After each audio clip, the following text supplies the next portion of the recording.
stoked to get the body moving. Yeah, that was a good one. It was it was a slightly bigger one than what we've been seeing. He was a little bit wider. It was Johnny on the spot for that one. He showed a lot of experience.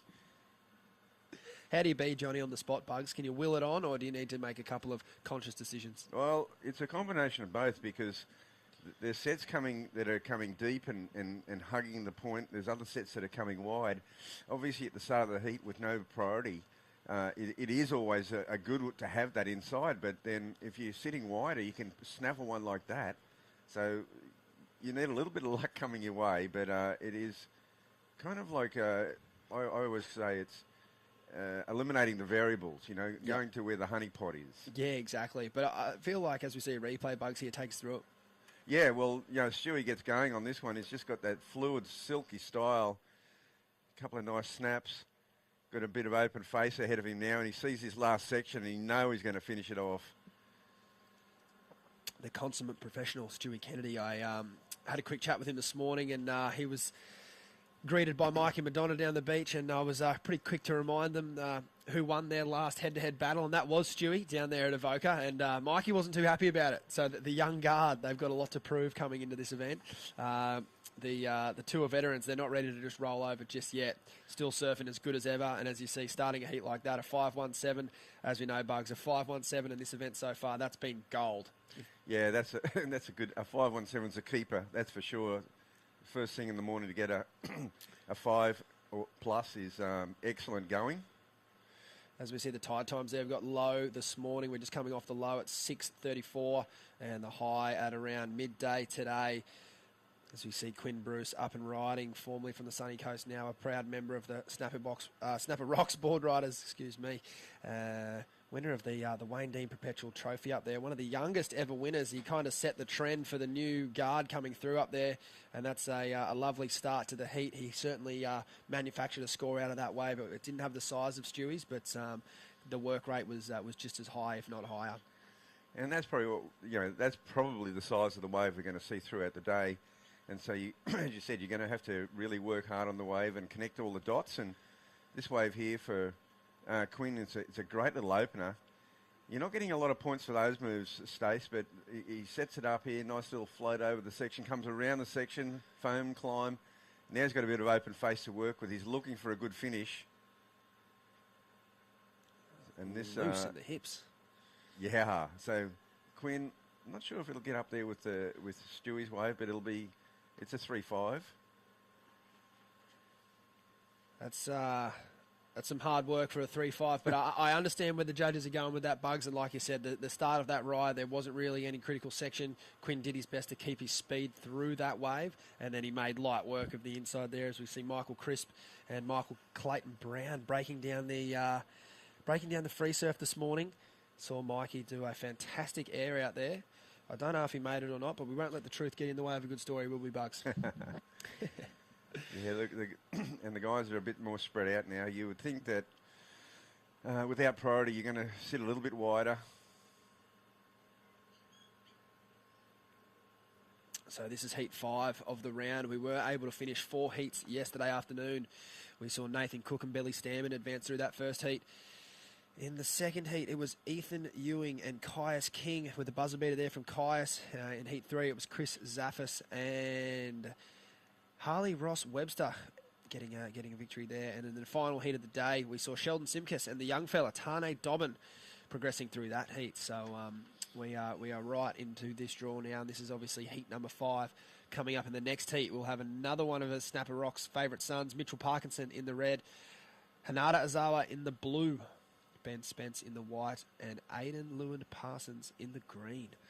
So as we see, the sets looking like they're starting to pour in here, Bugs, but it seemed like to me it's one of those days. I had a quick free surf, and I was surfing those waves to your right of screen there. I didn't really want to get in the way of any competitors. I was just happy to go for a little paddle and see what it was like. But what I noticed was that some of the competitors then were starting to try and catch those waves as well, just to try and warm up, because there is only set waves and there's not much in between. And I think it's a great example there with the scores you've seen with Stewie on his wave and Quinn on his wave. The judges, they're really not going to elevate you above that 3-point range unless you can find some sort of dynamic manoeuvre above the lip, or it has a nice big critical section on the wave.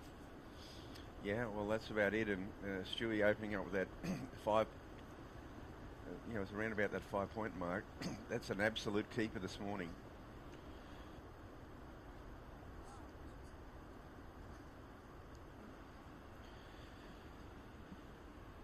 Beautiful drone shot there from Cabarita's own Jackson O'Brien.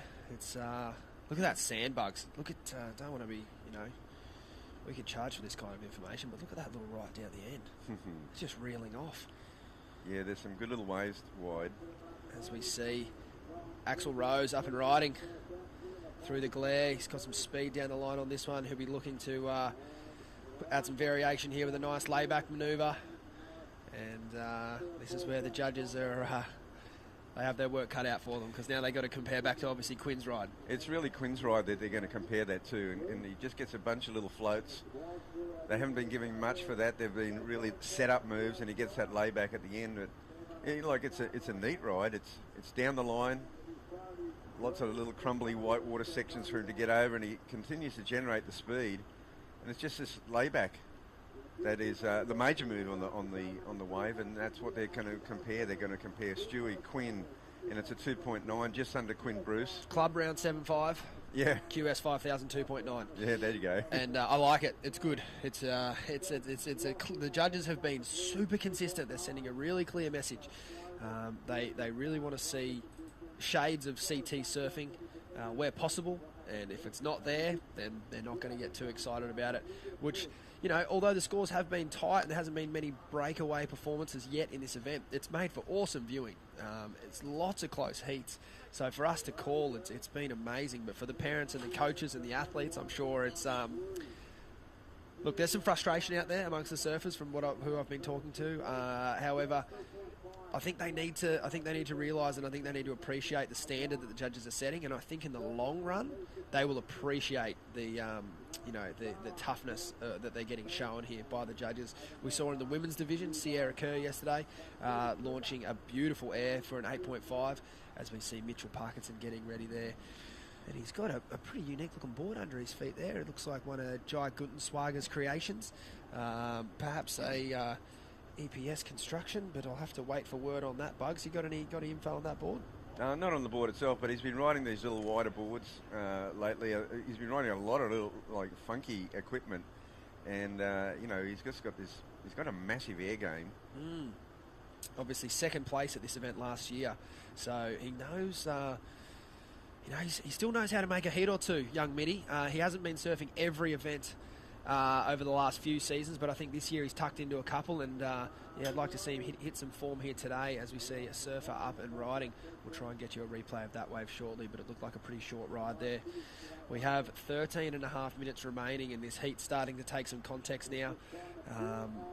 I think that sniffing around for those smaller ones on the inside is starting to look like a fool's game. I think it's you're going to have to wait for those bombs or nothing. With Stewie Kennedy already locking in a 5.17, you'd think someone of his class on his next ride is going to really look to extend that lead, and it's going to become a fight for second. Yeah, you would think so for sure. And Stewie's just edged his way up in the priority now to number 2. Quinn Bruce sitting at 3rd, and of course Jamie Thompson sitting out there. He's only got that little 1-pointer. And it seems a bit much to be calling that so early in the heat, Bugs. We're only at the halfway mark, but as you know, and as we've seen with this swell, there are good waves when they come, but the consistency has been a bit of an issue. So I don't expect to see 4 or 5 great scoring rides to close out this heat today. Well, the last 2 days we've seen really quite pumping Cabarita. Pumping. It's really been. There's been times when it's been like for an hour straight. It's been set after set after set after set. Very few heats where dud heats. Today, we're just not going to see that. We're going to see, if you've got priority, you've got to really use your option at the right time today. And, Jamie Thompson sitting out there, he's got no choice. He's really got to wait for a good wave. Time's running out, but and he was kind of deep in the cove too. So there's several takeoff points today. Definitely. And I don't think there's anything wrong with a shorter ride, which you might get up at the Cove, but it would just need to have some steepness to it. The judges aren't worried about length of ride. You'd have to refresh me on when that went out of the criteria, Bugs. Can you remember? Oh, that went out. Well, I remember having a meeting in France when I took over the ASP with the surfers, and really what they wanted to see, and so we, to overhaul the criteria, and the tap went.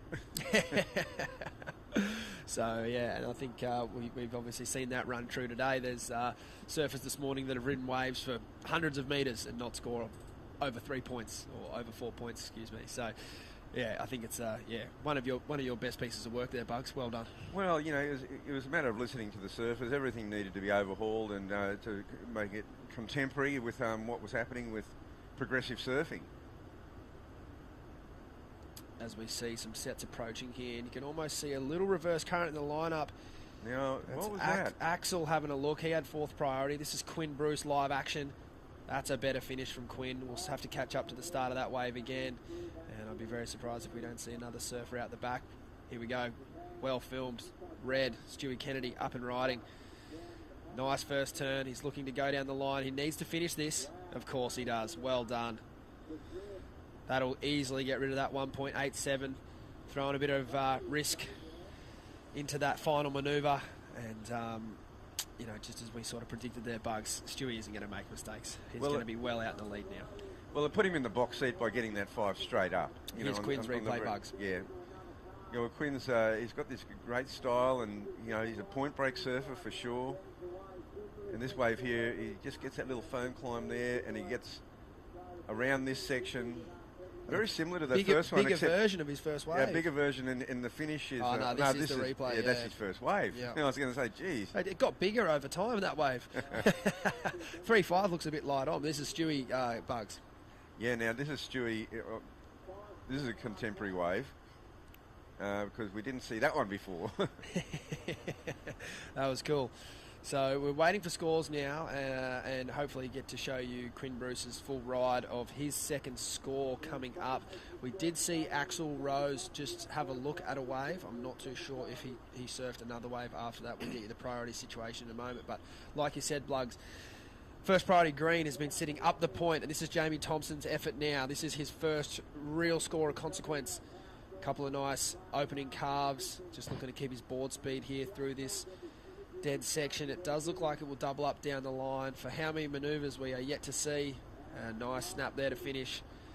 And we'll see where the judges land that one in the grand scheme of things. But like I said, now with every surfer having at least one finishing ride on the board, we'll get a good idea of how this heat's going to take place for the final 9 minutes. Yeah, well, it took Jamie 15 minutes there to get his first meaningful wave. And now he'll be wide, he'll have to come out. See, it's going to get really gnarly in the last 5 minutes as to with the priority and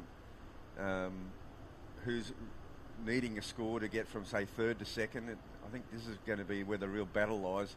Oh, so Jamie had another in and out before that wave. So that's interesting positioning from him. I would have loved to seen him with first priority just in the pack. Then he potentially could have been on one of Quinn's or Stewie's wave, and then they don't have a second wave, and then he's much more in this heat. But now those two guys have got 2 decent rides. That's going to leave him in a very, very tricky situation. Yeah, that's how it's going to play out for sure.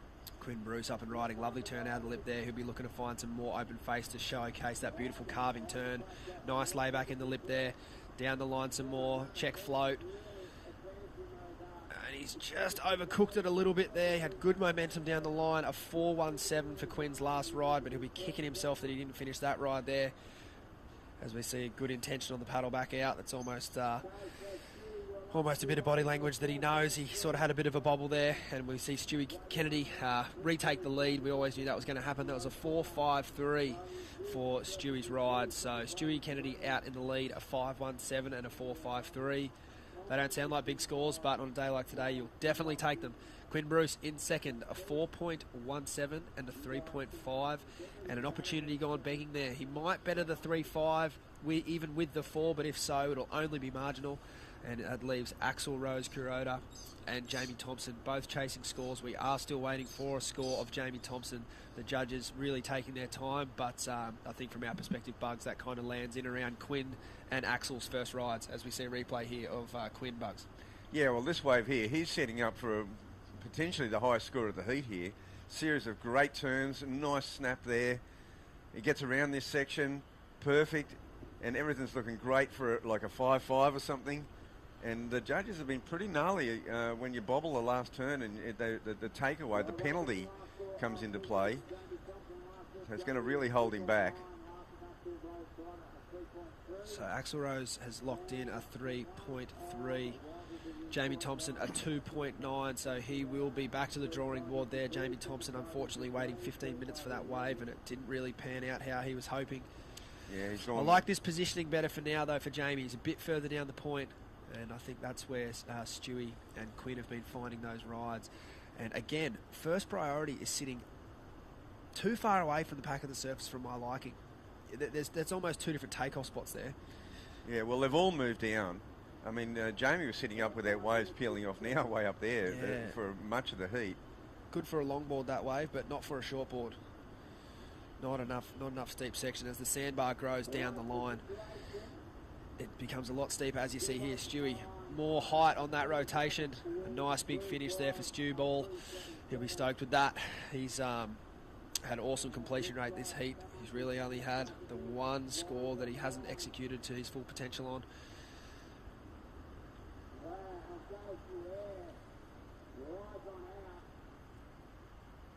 And we're just coming down to the 5-minute mark now. It looked like we had a ride there from Axel Rose, but we will get you a replay shortly. He was chasing a 4.64 and Jamie Thompson a 5.04. Yeah, so Quinn, he went from a 3.5 to a 3.77, so he did improve his position.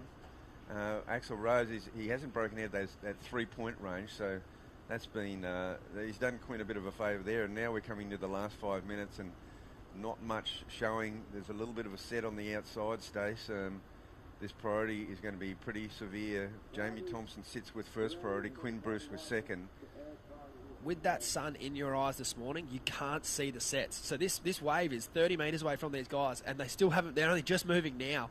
So it's really hard to pick up when those sets come in, and you've got to be on your toes out there. I mean, that's what they're looking at. The surfers are looking at that sun and the glare, and it doesn't make it easy to position yourself out there. As we see Axel having a look at this wave here, it looks like it's got a really nice double up on the inside. Beautiful floater. Maintains his speed, another carve out of the lip, in and out there. And behind him, Jamie Thompson. Jamie's caught in the white water. There's a couple of sections went begging there, but now he comes around on the open face and keeping the speed down the line. And he's going to have to pull that off. Wow. It was a big effort. I'd say he made it 90% of the way. He did indeed. That was a fantastic air. That would have been the best air of the men's division we've seen so far. But yeah, getting back to it earlier, I alluded to Sierra Kerr getting an 8.5 for a radical manoeuvre yesterday. So the judges know how to write down the big scores. They do have it in them. They just really want to see these surfers go to their full potential, as we see Quinn. Nice 2 turns in the lip there. I know Quinn has some aerial manoeuvres in his repertoire as well. Potentially could have been the option there, Bugs. I don't think Quinn needs another 4-point ride at this stage. No, he needs to somehow break out of it.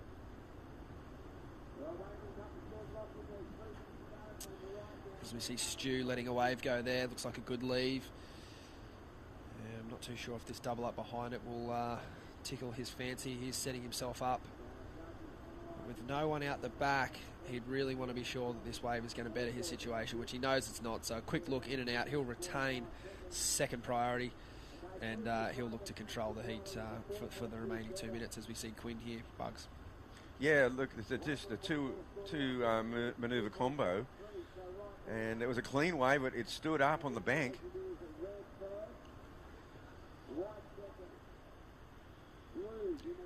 Well, Axel Rose, he's got that 4.27. He's got himself back into the frame. Nice. We mustn't have caught that wave live, but that's a good score for today.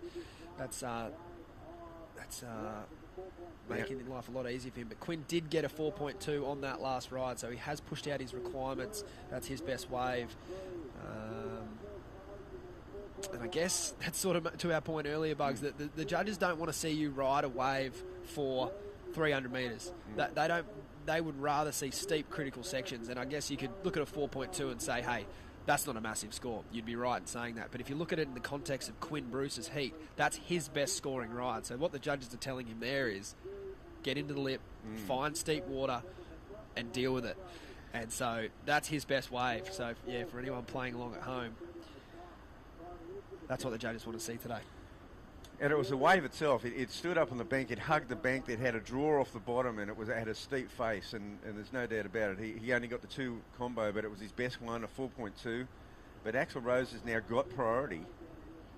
See here, we only get the 2 moves, but see, it's a much steeper wave and a much more critical combination of manoeuvres. Now, Axl Rose with priority with a minute left. Is he going to pull the trigger on this one? There's a paddle on. And it doesn't look like it's a very steep wave. 4.1 the requirement.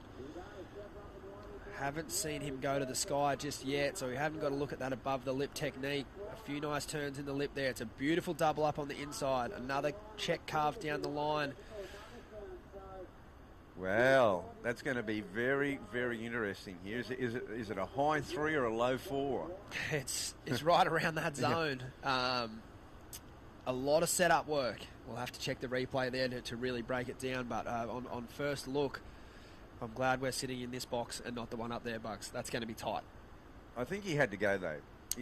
I mean, with a minute to go, with priority, Definitely. it was a one-off wave.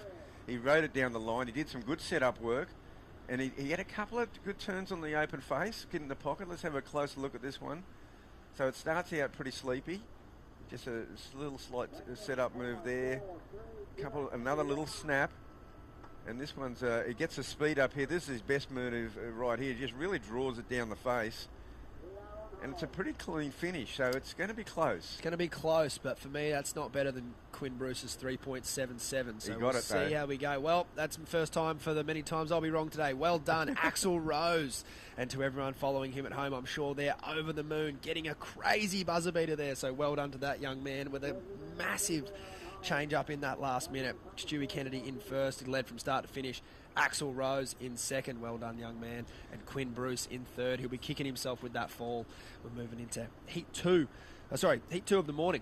Heat 6 of the round of 64 here at the Oakberry Tweed Coast Pro.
Through my internship at the WSL, plus the personalised experiences and support I have access to at Bond, I know I'm well on the way to becoming the entrepreneur I want to be.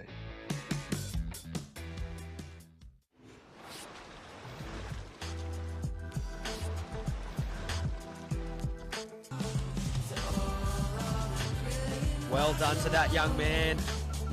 A fantastic result there. He must be over the moon.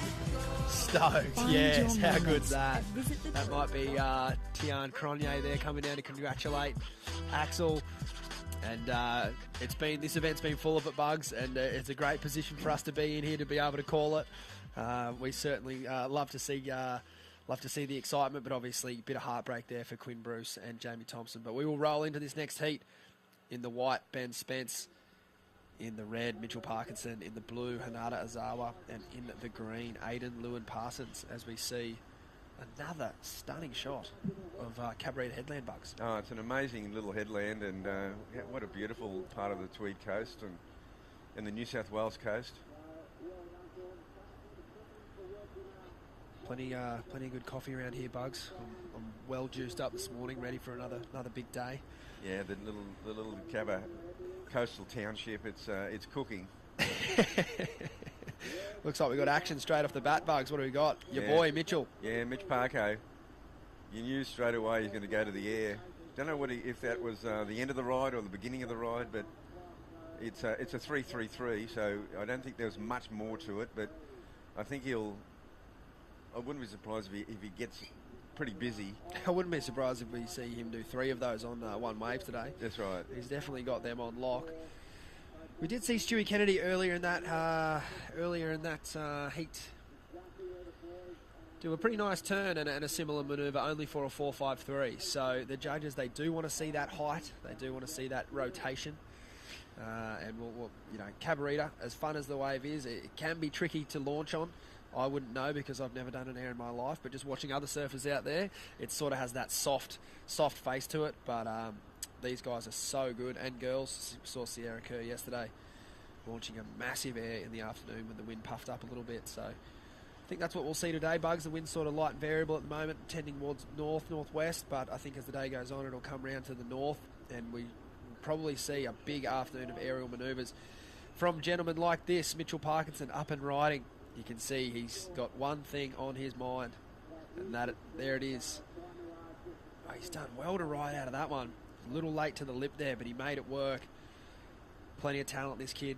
Great on the open face. Obviously a purebred point break surfer and an absolute loose unit. Charges. Yeah, well, I just had a feeling he's just going to surf. He's going to pick up surf, anything that comes along, I think, Mitch, because he's got that big air in his repertoire and he can pull it off anywhere. Aidan Lewin-Parsons here. Big, tall lad. Nice style. And he's just a little bit caught behind on that one. He's done well to get that up there. He'll be stoked to get a completion on the board and get back out and reassess his positioning from there.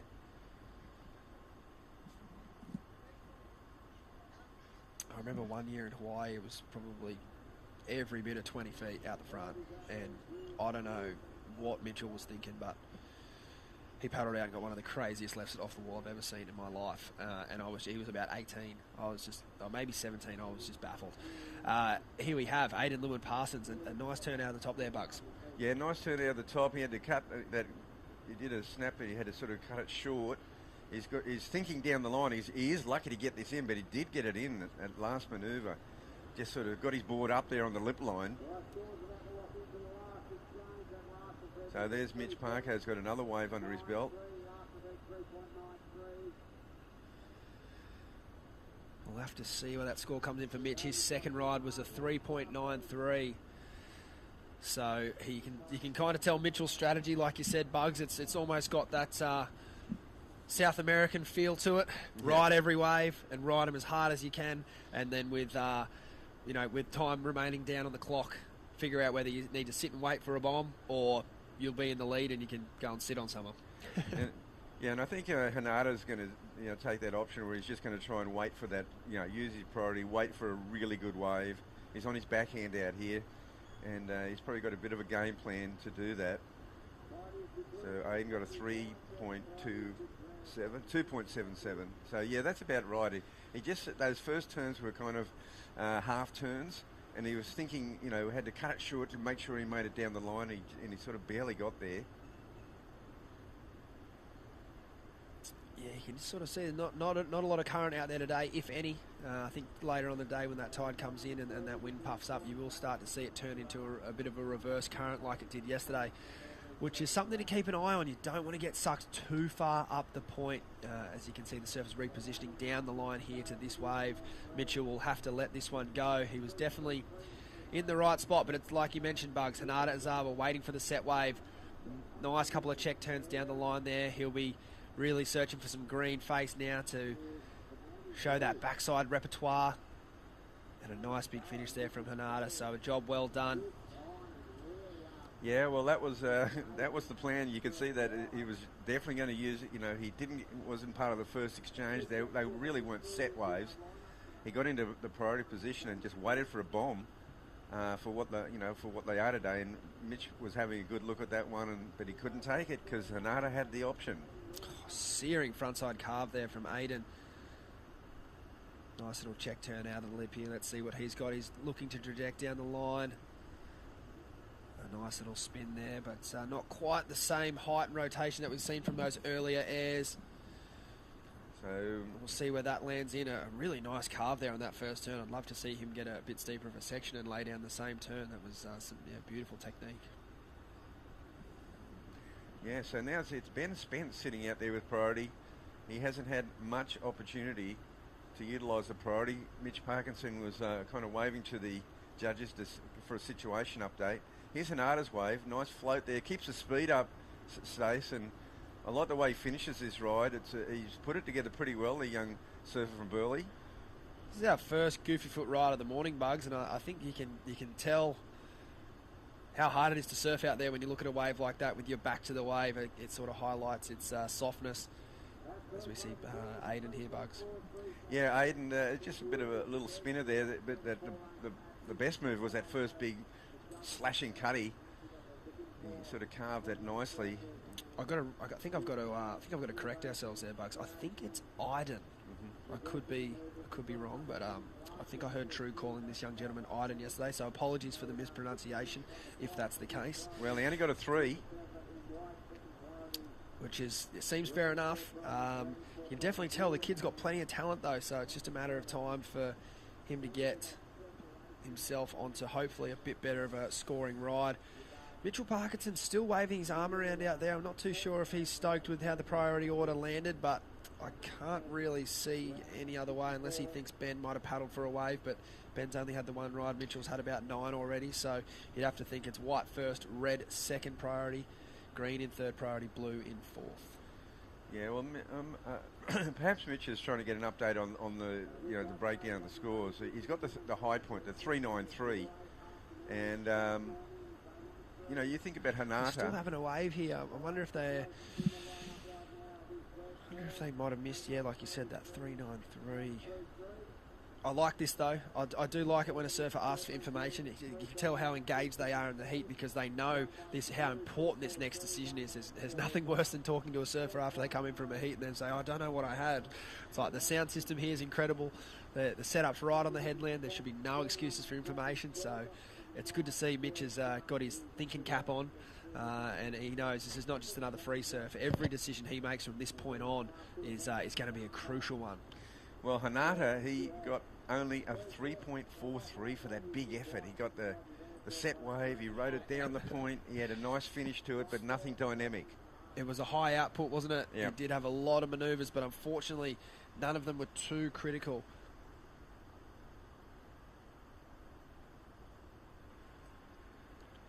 And like I said, I think that was the first goofy footer ride we've seen today, and I think if you're a goofy footer out here today, those types of rides, they're going to be super difficult to surf. I think if we think back to that earlier heat with Quinn Bruce, he found a 4-point ride with those 2 steep turns in a critical section. I think a backsider on that wave would be able to extract a whole lot more points, dip the head down and get the tail up above the lip line and flare it up like we know Hanada can. That's one benefit of being on the back end on a right-hand point. I think you can accentuate those manoeuvres sometimes, whereas on the forehand it's a little bit harder to, throw the pizza, as they say. Yeah, the backhand surfers, if they can get their wind up and they get a nice steep pocket there, they can really go to town, and then a series of them, you can do 3 in a very short sphere. I can still see you having flashbacks to that final at Snapper, Bugs, in 2012, 13, 14? 14, the year Gabriel Medina won his first world title, Gabriel v. Joel. And I think that was probably the first final of that new guard of how the judges are expecting to score rides, and it was a close final, no doubt. Joel had the single best score, Gabriel the two scores in between, and it was like what you said there. It was he was able to get 2 or 3 turns in a shorter space than what you would be able to do on the front side. Yeah, I mean, the big controversy there was that he was surfing the wide bank, and the traditional way you surf snapper is behind the rock, and that's what Parko did. And he got that beautiful, he got the highest score of the heat, and he got a great backup, but it was that down the line, the judging criteria went in the favour of Medina on that occasion, and there was to this day, the controversy still is around the snapper area, and it's always going to be the traditional way to surf it is behind the rock. But they stopped putting names on the stairs after that, didn't they?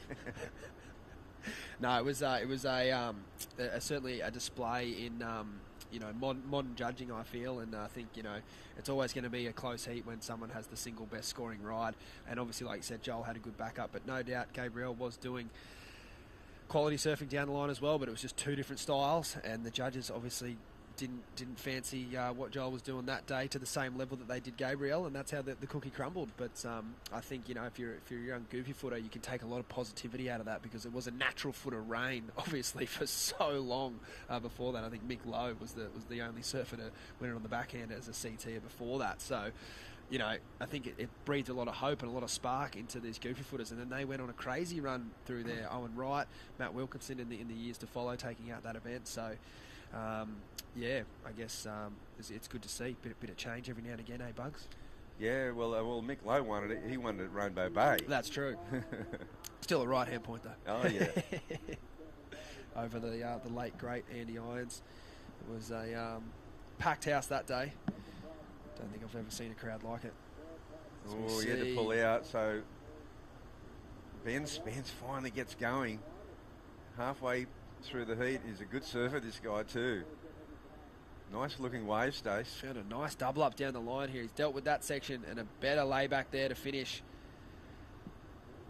So Ben, similar to Jamie Thompson in that last ride, taking a while to get his first scoring of consequence on the board. This is better for Hanada here. Good energy off the bottom.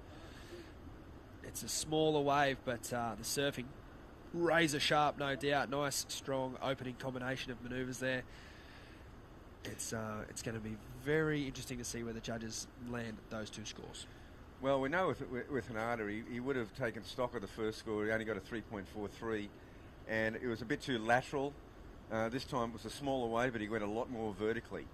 Stewie Kennedy, you're on the line there, mate. How are you? I'm good, thanks, mate. How are you? Yeah, pretty good. Ready for a coffee. Oh, well, you've had one this morning or none? Nah, I didn't have any coffee in the house, and then I had to get up at 5 to drive up here from home. You dry docked it. You're running on empty. Yeah, I'm pretty rattled right now. Hey, that might be the new strategy. That was one of the more composed heats I've ever seen you surf. Calm down. You're the favourite. You led from start to finish, mate. Well done. We were talking about it in the surf this morning. A 9 or a 10.2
Do you want me to service the Jenny?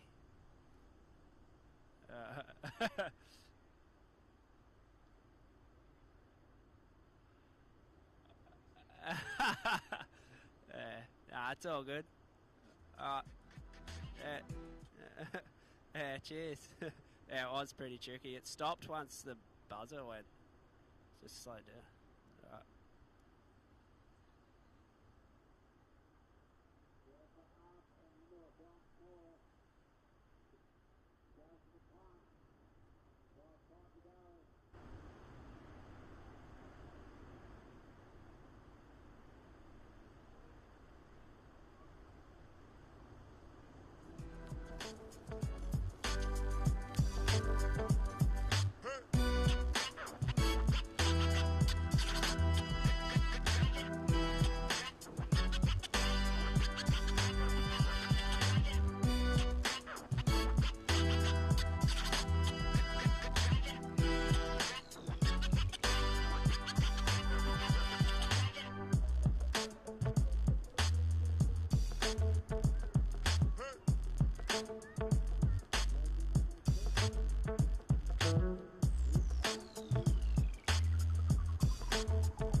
Through my internship at the WSL, plus the personalised experiences and support I have access to at Bond, I know I'm well on the way to becoming the entrepreneur I want to be.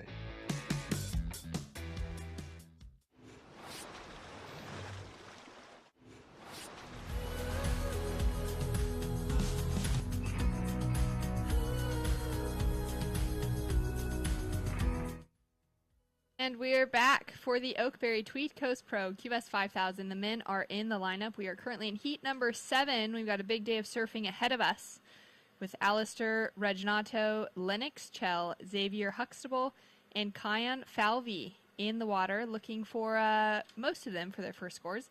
My name is Shannon Hughes, joined in the booth by the lovely True Starling. And True, we get to call the action together today. I'm so excited. I know, me too. I'm really looking forward to it. We had a good afternoon 2 afternoons ago, so I was excited for today. We got 2 heats in together, and it'll be fun to call the action. And you'll be competing in a few hours? Yeah, I'm heat 2 of the round of 32 for the women. So yeah, I'll be on very soon. Fantastic. So we will be running straight into the women's round of 32 once this men's round of 64 wraps up. And out in the lineup, we do have one score in as a 2.17 for Lennox Chell to kick things off. No priority established yet for the rest of the surfers. And True, your hair is wet, so I'm assuming that you had a free surf this morning. Yes, I did have a free surf.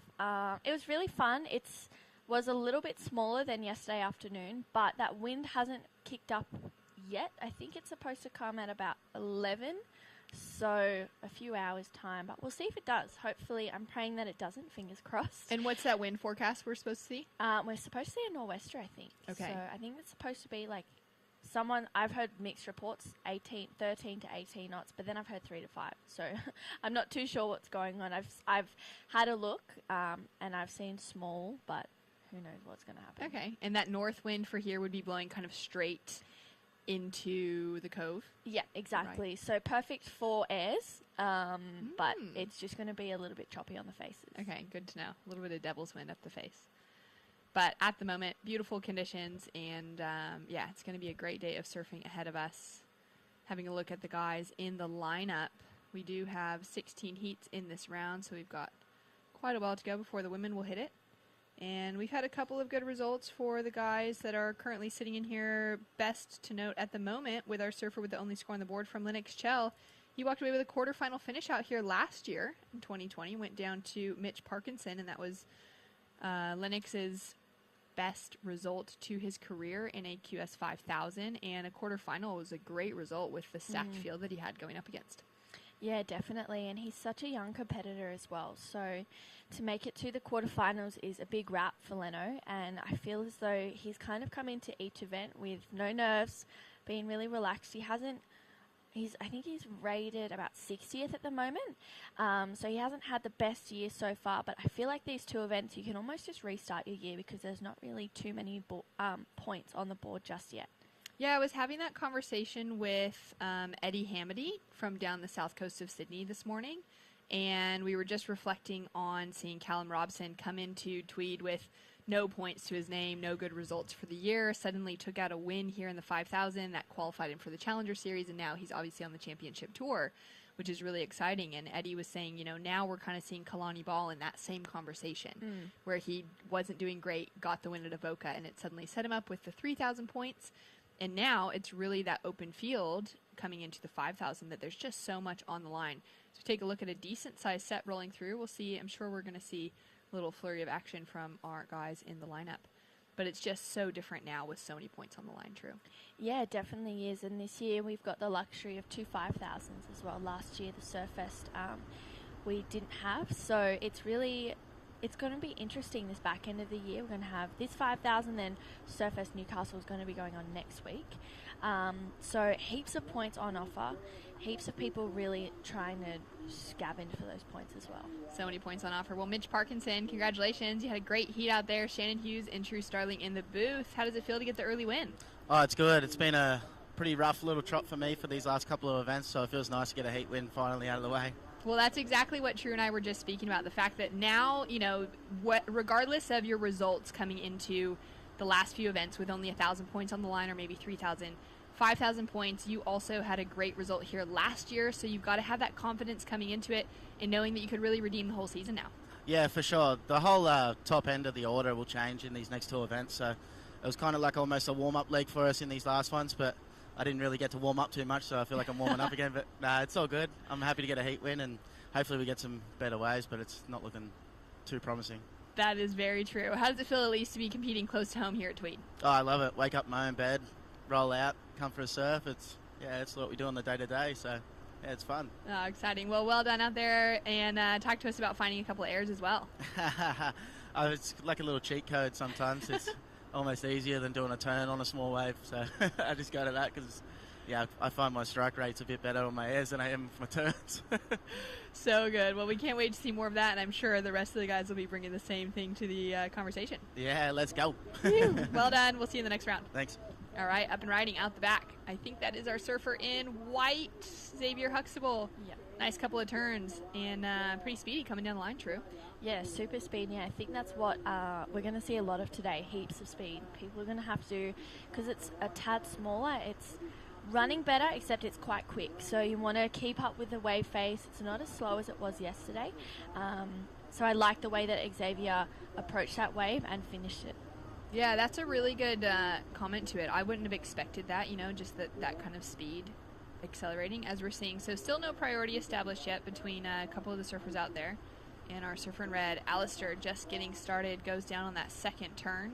Little mistake there as the wave gets away from him. Yeah, well, that's not the way you want to start a heat, but 25 minutes again this morning, and I believe this is Kai, and he's a local surfer up and riding. Gets a fin ditch and puts it up there for a finish. So Kai and everyone's got scores on the board. We'll see who ends up on top. And Lennox now on his backhand. Nice turn to start off with. Opens up a little bit looser on the second and third turns. And we've got some scores to filter through now. Judges busy, and we're seeing that kind of similar to what we saw yesterday afternoon. As that swell was dying, that we'd have these real long lulls, and then suddenly there'd be a flurry of action, and we'd see all four surfers get a good wave. Yeah. And then quiet again. Yeah. That'll be the theme, I think, throughout the day. Yeah, I definitely think so as well, and I think the surf is supposed to be dropping a little bit today as well, so we may not see as many sets coming through, but it was supposed to be a lot smaller this morning, and there's still actually some pretty good sized sets coming through, so I'm feeling optimistic, but cautiously. Cautiously optimistic. I love that, though. It is, there's definitely some positive aspects to showing up with more swell than we were expecting, as we saw our surfer in green, Kyan, the local kid, drove into that first and second turn, connected really well, thought he was maybe going to try and go to the air with all that speed he had coming through, and then we saw this one from Lennox. Yeah, Lennox tagging away on his backhand. I love how each turn was slightly different, and the way that he approached each section again was slightly different, so I think that's going to be a good score for Lennox. I feel like on days like today it's almost easier to attack on your backhand, and here he goes, quick speed floats down the line on this one and gets a finish. Just a bit of a frothy wave. I'm not too sure. It could be better than that 2.17, but I'm not too sure if that's going to count towards the end of the heat. Yeah, he's gotten busy too. He's got two scores to drop now behind that 2.7. So, most waves to his name so far. Xavier Huxtable there sitting out the back, sitting under second priority. And he'll be looking for a good result here in the QSs and looking for that dream to get back into a championship tour jersey. Xavier had a wild card back in 2019 at Bells, which is the first event for the Australian CT, kicking off in about 2 weeks' time. That'll be exciting to see.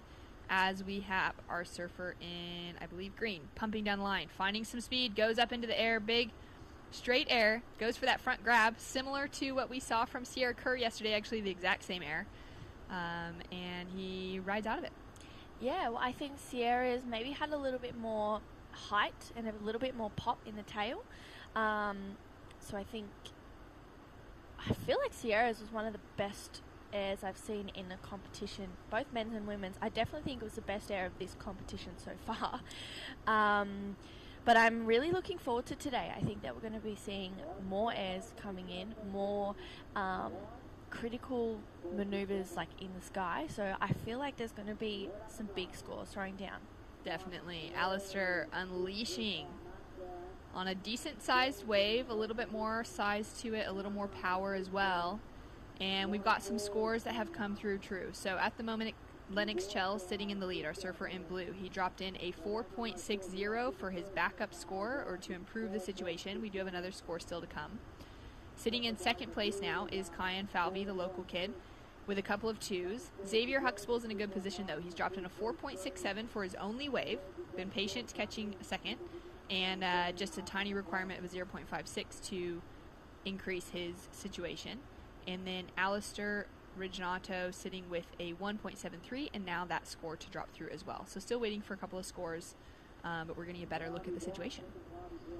Yeah. And, yeah, especially, just having a look, like we're halfway through the heat, so 13 minutes to go. We definitely needed to see some action and see these guys get busy. I agree, and I think I love that the judges are taking their time with these scores as well. They're making sure they're getting it right, making sure that even though it might take 30 seconds longer than what we're used to, at least the scores are more in line and they're more consistent throughout each heat. And this is Xavier up and riding. So having a look on his forehand, driving around that first section, finding tons of speed and big float. Goes 12 o'clock on the second turn, has a great line opening up in front of him, and was really patient going into this wave, and he's definitely going to make the most of it now on the in section. Hits it super hard, really in control, and puts the second score on the board.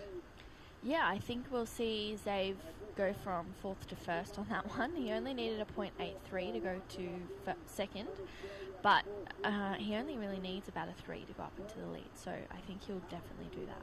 Yeah, that was a really decent kind of looking wave. I like the way that it just grew as well as it went down the point and gave him that finishing section. Yeah, I agree. And the way he just approached that wave really well, he didn't rush it. He was like, okay, I'm just going to float this, where normally we'd see people try and attack it, where that's where they kind of come unstuck and they don't get the rest of that wave. So he read that wave really well, and I think that it's going to be a good start for Xavier coming with 11.5 to go. I feel like he'll kind of set himself up for the rest of the heat. Judges taking their time with that one. Still waiting for scores to drop through, and we'll definitely see the situation change. And there it is, a 4.03 drops through for Xavier Huxtable and jumps him up into lead. Good call. I haven't made too many, but a few of them I've been all right. Alistair up and riding again, staying active, just loses the tail on that one. I have heard you and Stace kind of going back and forth a little bit in here, trying to figure out maybe where those scores will drop through. Yeah. So Stace loves it. He says, I'm going to stick my neck out here. Yeah. And I'm like, I don't know. On every single wave. I'm going to stick my neck out on this one. Yeah. I'm like, I'll just keep my mouth shut here. So funny. Oh, man. Well, coming down to nearly the 10-minute mark, and we've definitely now got some requirements on our hands. That 5-point range for Kyan, Alistair chasing that 4.51, and another great set rolling through. And as always, that beautiful sunrise on the east coast of Australia just putting the glare in our eyes for at least half the day. Kyan unleashing on the finish. That was a great two-turn combination, True. Yeah, well, that's definitely going to be his best wave of the heat. He needs a 5.03. I'm not sure if he's going to get that. He's going to have to work pretty hard to get a score like that. But I love that finish. He got that release. Here's a replay of it. So straight up into a turn. Just a quick setup carve. That's the money turn there. Gets a release. Rides out nicely. So I do think that will be his best wave of the heat so far. But whether that's a score, I'm not too sure. So waiting for that to drop through, and as you mentioned, young competitor, he hasn't actually competed in that many events on the WSL side of thing between the juniors and the actual QSs. This is only his fourth contest. And so for him to be making it through into the round of 64 is great, finding a little bit of momentum. Yeah, and I think being here at home as well for Kyan, he's feeling, I don't know whether he's feeling excited and energized or a little bit nervous as well, because you're at your home break. I'm sure that he's got a bunch of locals watching him, so they're probably trying to cheer him on as much as they can. And asserting that local knowledge is really hard, especially because people like Lennox and Xavier have already surfed maybe 2 or 3 heats already. So they probably figured out the lineup just as well as he has. Last of Kyan was his best wave of the heat of 3.53, so he now needs a 4.41. We've seen, Xavier did a lot of work to get a 4.03, so both Kyan and Alistair are going to have to really make the most of the opportunities that they have But this is something we're not used to seeing from Alistair Regginato. He's in fourth and he needs a score. We're so used to seeing him out in front. 2 good scores within the first 5 to 7 minutes of a heat, so it's very unlike him. Yeah, that's such a good point because he's the more experienced surfer within the heat overall, the older, surfer coming into things. He's already had a semifinal finish on the road in this regional QS down in Boomerang, and he's made some good heats at the QS 5000 level back in 2020 at the Corona Open in China. He made it into the round of 16 with a 9th place finish, went down to Nick Squires there. And so is definitely one of those surfers that we would be expecting, especially amongst a young talent pool for the other 3 surfers that he would have capitalized early. Yeah, definitely. So I think he's probably going to have to wash off the last 20 or almost 20 minutes of the 18 minutes. So he's going to have to wash it off, restart, say to himself, you know what, this is what I've trained for, this is what I've prepared myself for. These heats where I need to have a 7.5 minute heat, get a 5 and a 6, back it up nice and quickly. But it's going to be really tricky. He's sitting in 3rd priority. Lennox has 1st priority over him, so I doubt Lennox is going to let him get a wave. Xavier has 2nd priority. I doubt Xavier's going to let him get a wave. Here's Jacob. I saw him yesterday warming up, and I was like, why is he doing all of these knee kind of stretching stuff? I didn't realize that he'd actually hurt himself. That is a very solid knee brace to be rocking. Really solid. Yeah. But it's not hindering him at all. Yeah, hopefully. I'm not sure how he acquired the knee injury. I can only imagine that has come from some very heavy wave charging, something along those lines. But yeah, Jacob Wilcox will be coming up in the next heat, and how many people are already down at the beach? It's just barely, it's not even 9 o'clock in the morning yet, and everyone is down there. Everyone's soaked for a big day of surfing, and the weather is perfect for just perching up on the rocks. As we see Alistair finally getting that start. Big carve to start things off with. Goes in for a 2nd snap on the lip. And a 3rd similar. Now he's going for a big finish. Gets those fins free. And he's looking for that 4.51. I think it'll be right there. That's what we're used to seeing from Alistair. He's just got a little bit more strength. He read that wave really nicely, that first carve, and then just hit it 2 to 3 times with a great finish. I think the judges are really going to eat that up. Yeah, that was just quick, sharp surfing, got started straight away on that first big turn, and really, really solid putting that wave together as we're waiting for the scores to come through. Yeah, that was Reef. He's coming up in the next 2 heats, I think. Yeah, heat 9. So he's getting himself prepared and ready. He was surfing yesterday afternoon and this morning, and I think everyone was struggling to get waves. Both yesterday and this morning. It was really tricky to get waves among everyone. Here's a replay. Alistair Regginato, great carve to open up this ride, and I love that he just puts it up there for a 2nd turn, finds another connection, jams it nicely, and this finish, so lovely. There it is, a 5-point ride. He gets a score, and here's Kyan. A little bit of a fin ditch there, and this one, he's waiting for it to stand up, which some of them actually do re-wall on this inside, and it looks like he's going to find it. So carving away on this one. I wonder if that was his first turn that we saw, or if there was any more behind it. If there was, I reckon he's going to be nudging for that 4.91 he's now requiring. Yeah, so situation change with Alistair jumping up into 2nd place, now chasing just a 3.7 to move up into the lead, which is a small ask for him, but question mark on to Kyan Falvey. Comes through as just a 2.63, so it doesn't factor even into his top 2 waves, and he'll stay in that same position as we come down to 5 minutes on the clock. Live action out in front with Alistair again staying busy, so he's finally kind of hit the trigger, and he is just going to stay active coming down to the last few minutes. And there's that 7-minute heat I was talking about. He's reset, he's got that 5, now he needs a score.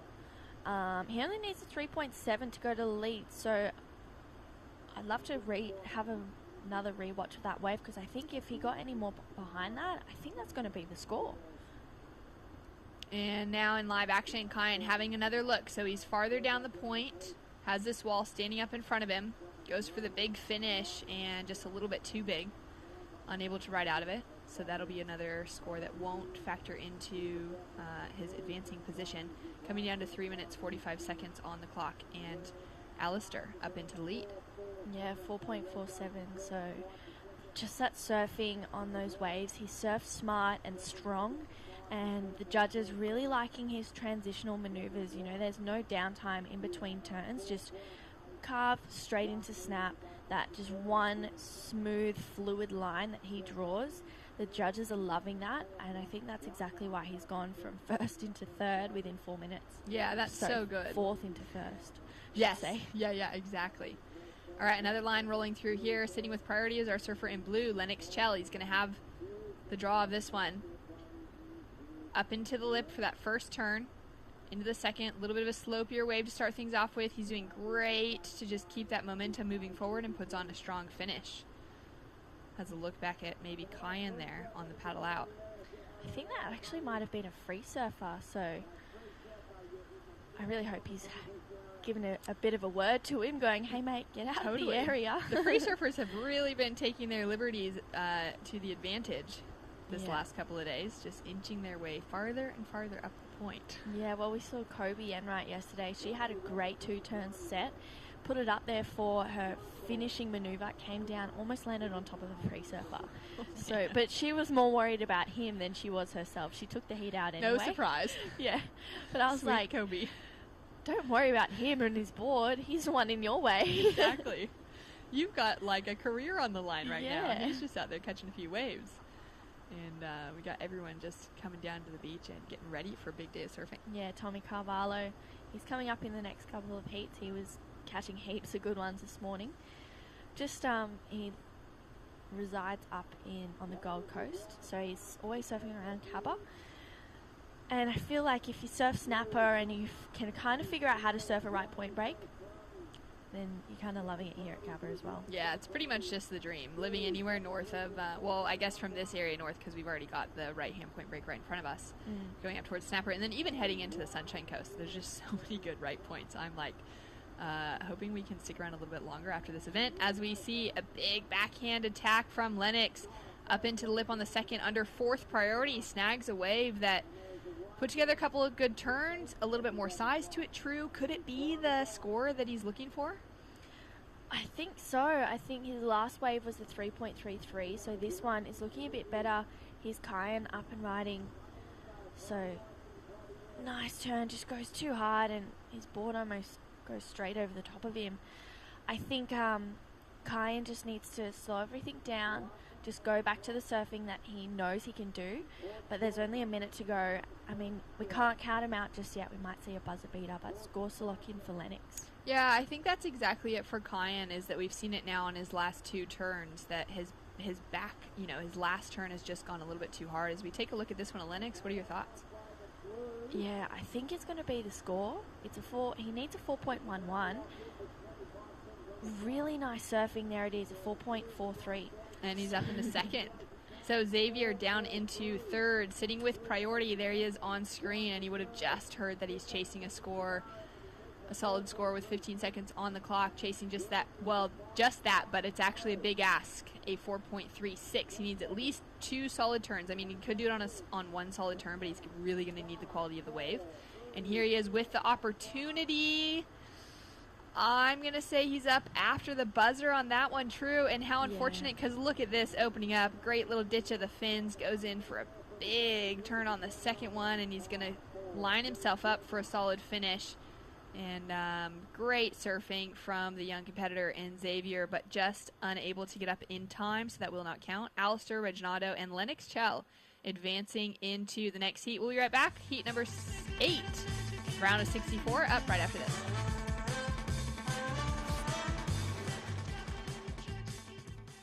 I'm Sierra Kerr. Today we went around the Tweed and we got some good food, went surfing, went fishing, played some golf. Yeah, it was a super fun day. Some of my first memories of surfing Tweed are just exploring the beautiful back beaches, having some fun surfing around with my dad.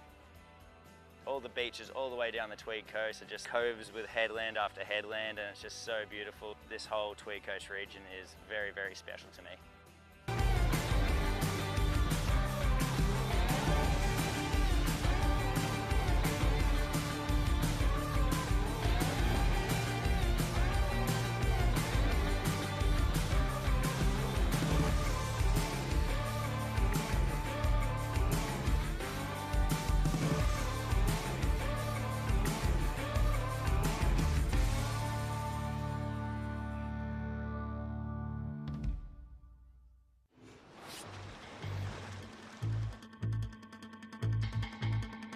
And we're back.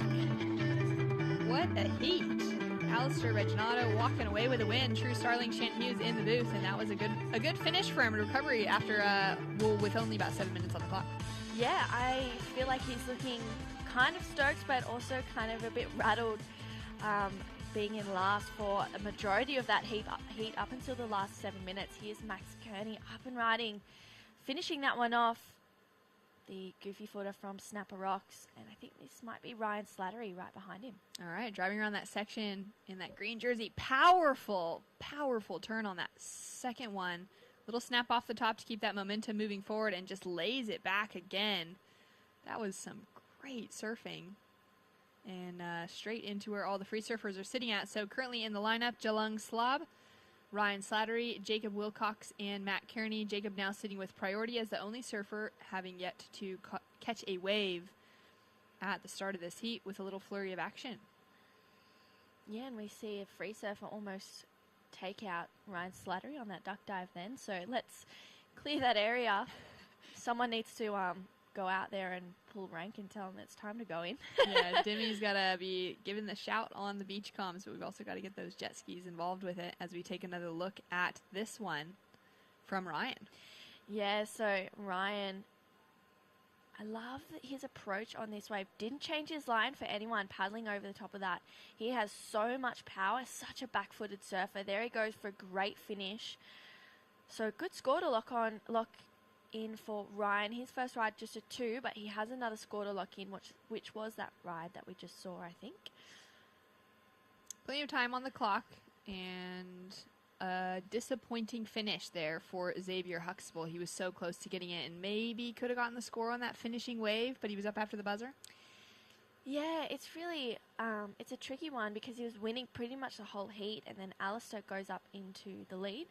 He's then in second. Lennox needs a 4.11, gets a score, and there's 15 seconds to go and not enough time for him to get another wave. So that's how quickly heats can turn on you and just constantly keep changing. And Lennox was sitting in 4th priority when he took off on that wave that he got the score on. Yeah. So he snuck that one under everyone else as we see Max just unloading as he comes through that inside section. And some great backhand surfing. Still waiting for scores to come through for his first 2 waves. And waiting for that score for Ryan Slattery as well. And Jacob Wilcox still yet to catch wave. But he's gonna have a look at that one and decide not to go. As it might just kind of close out down the line. This is another unusual thing. I feel like Jacob, whenever I see him surf, I'm so used to seeing him catch 2 waves nice and quickly, get the scores on the board. So it's unusual that Max and Ryan have really been making the most of the waves coming through. Granted, they were only small scores, but still getting your feet in the wax, finding that confidence early on in a heat is really important. So Jacob maybe just trying to dial it back with that knee injury. I'm not too sure what happened there. I remember watching his heat in Avoca, and he didn't have a knee brace on, so it must have been between here and then that he's had a surf or maybe a skate or something like that, and he's hurt his knee. So we'll have to hopefully have a chat to him and see what's going on there. Yeah, that's such an interesting bit of insight, just knowing that he would have been fine at Avoca, and so now he's struggling with something. And he will have to, Rabbit was talking about this with me yesterday, just knowing he knew of a couple of the injuries that one of the guys had a lower back injury, and then I know one of the women as well had a brand new ACL tear from Avoca. Yeah. And so just kind of working out, there's actually a couple maneuvers that these surfers are going to have to stay away from because of the pressure that it would put either on the knee or on the back. Yeah, wow. And so kind of some of those big, heavy closeout finishes, they're going to have to be really careful with because that compression, for Jacob especially, I mean, the surf's not that big or that heavy today, so he's got that in his favor, but he's going to want to be looking for some of those waves that are going to offer that big, solid section where he can really just go hard. Yeah. Have to be really careful to make sure that he's landing the right way so that he doesn't hurt that knee farther or weaken it, or even just maybe doesn't have the strength to even pull something like that off. Yeah. So it's so hard with injuries. Like, I'm touch wood, but I've been pretty lucky and haven't had too many injuries, and I just don't know how I would approach heats with a knee or back injury. I know Caius King has a bulging disc in his back, which he's been trying to get better for the better half of 6 months or something like that. So he did it just getting out of the car, I'm pretty sure. So it's just things like that where it just happens so quickly and you do it so easily. So in this heat, things are kind of starting to come together. Yeah, that's so hectic that it would have come from just one of those everyday movements. Yeah. But just that little bit of a wrong, something that just pinches the wrong way and takes you down. We've got a few scores that have come through, but before we get to those, we do have a big win from Alistair Reginato. Alistair, congratulations, but man, you had us stressing for you there. Shannon and True here in the booth, and you got it done in the last few minutes. Yeah, it was actually really, the boys put me under the pump a bit. I didn't get any waves with priority. All my waves were under priority, so I had to really work for that win. But yeah, it was a really good way to win coming from behind. Yeah, would give you that confidence moving forward? Yeah, absolutely. I would have loved to have got some of the bombs they got, but yeah, it's a really good confidence booster to know I can get scores on some of the average waves. Alistair, it's true. You pretty much had like a 7-minute heat there. Is that something that you had implemented in your training coming up into these events? Yeah, for sure. That's definitely something that I always work on. Not that you ever want to surf a 7-minute heat, but yeah, it's definitely something you like to do. It just kind of narrows it down a bit, and you're less inclined to go really good waves, and it makes you work for the waves when you're on them. And with that headspace mentality, how do you kind of keep the nerves quiet, rolling in through to that and trying to get back up into the lead? It's pretty hard. A lot of training, like you said, and I don't know, just trusting that you got the surfing and you can get the score. So it's when you do have heats like that and you get it, it adds to it helps in the coming few heats if you do get put under the pump again. Yeah, so good. Well, thanks so much for the insights, and congratulations on getting it, even under the pump and under priority. You kept it all together. Cheers, girls. We'll see you in the next round. Yeah, that's so interesting to hear as we see a paddle now from our surfer. I believe that's Blue. And up and riding, Geelong Slab. Yeah, Lungi. Looking for that big finishing section. He goes up for it and places the board, but just gets bounced off. Yeah, that's such a shame. He was looking like he was on his way to a half-decent ride there. Lungi is such an incredible surfer. He's got so much talent. He's all over Stab's Instagram, if anyone doesn't really know too much about him.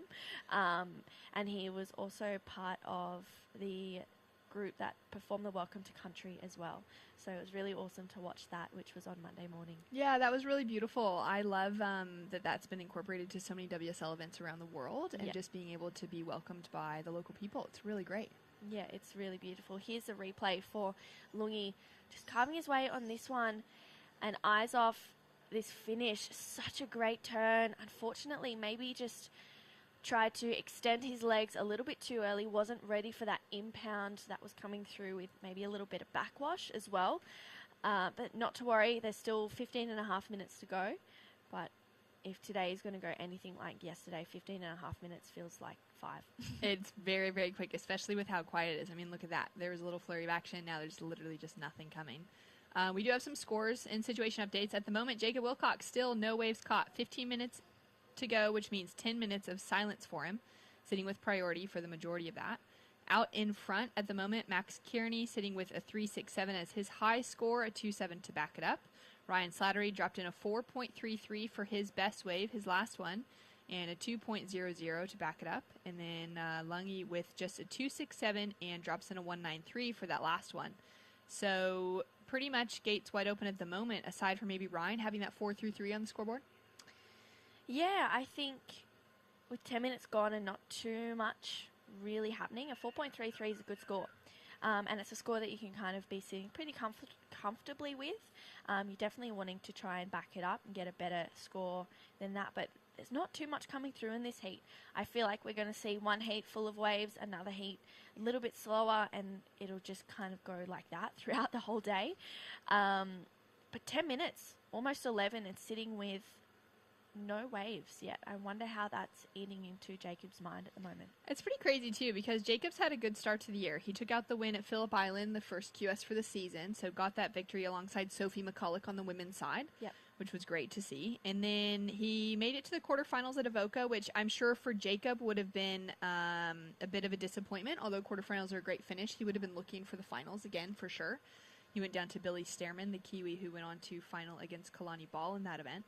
And so he's done well this season. I mean, he's got himself in an okay position heading into everything, for sure.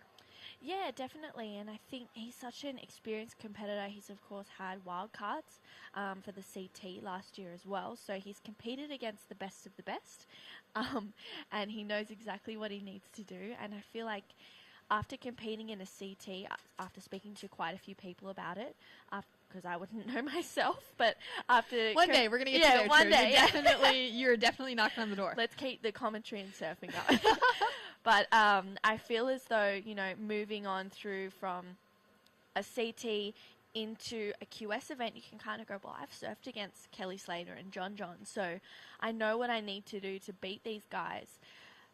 But at the same time, they want it just as much as he does. So it's a real battle to kind of get the best waves out there, do your best surfing, and really control the heat. Yeah, I absolutely agree. And it's just such a different, kind of take for things. And for Jacob, so he's had quite a few wildcard opportunities.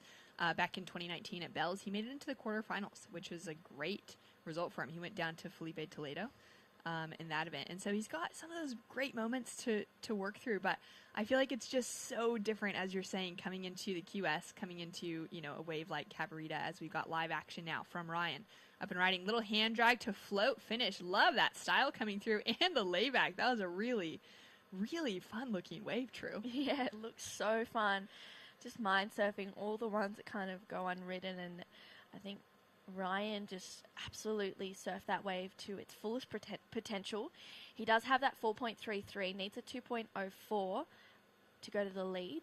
I'd say he's going to get it. I think it's the second best wave of the heat. Yeah, that was just, whether or not the judges will go crazy high with, critical maneuvers or anything like that. It was just that sense of, being at one with the wave that he had.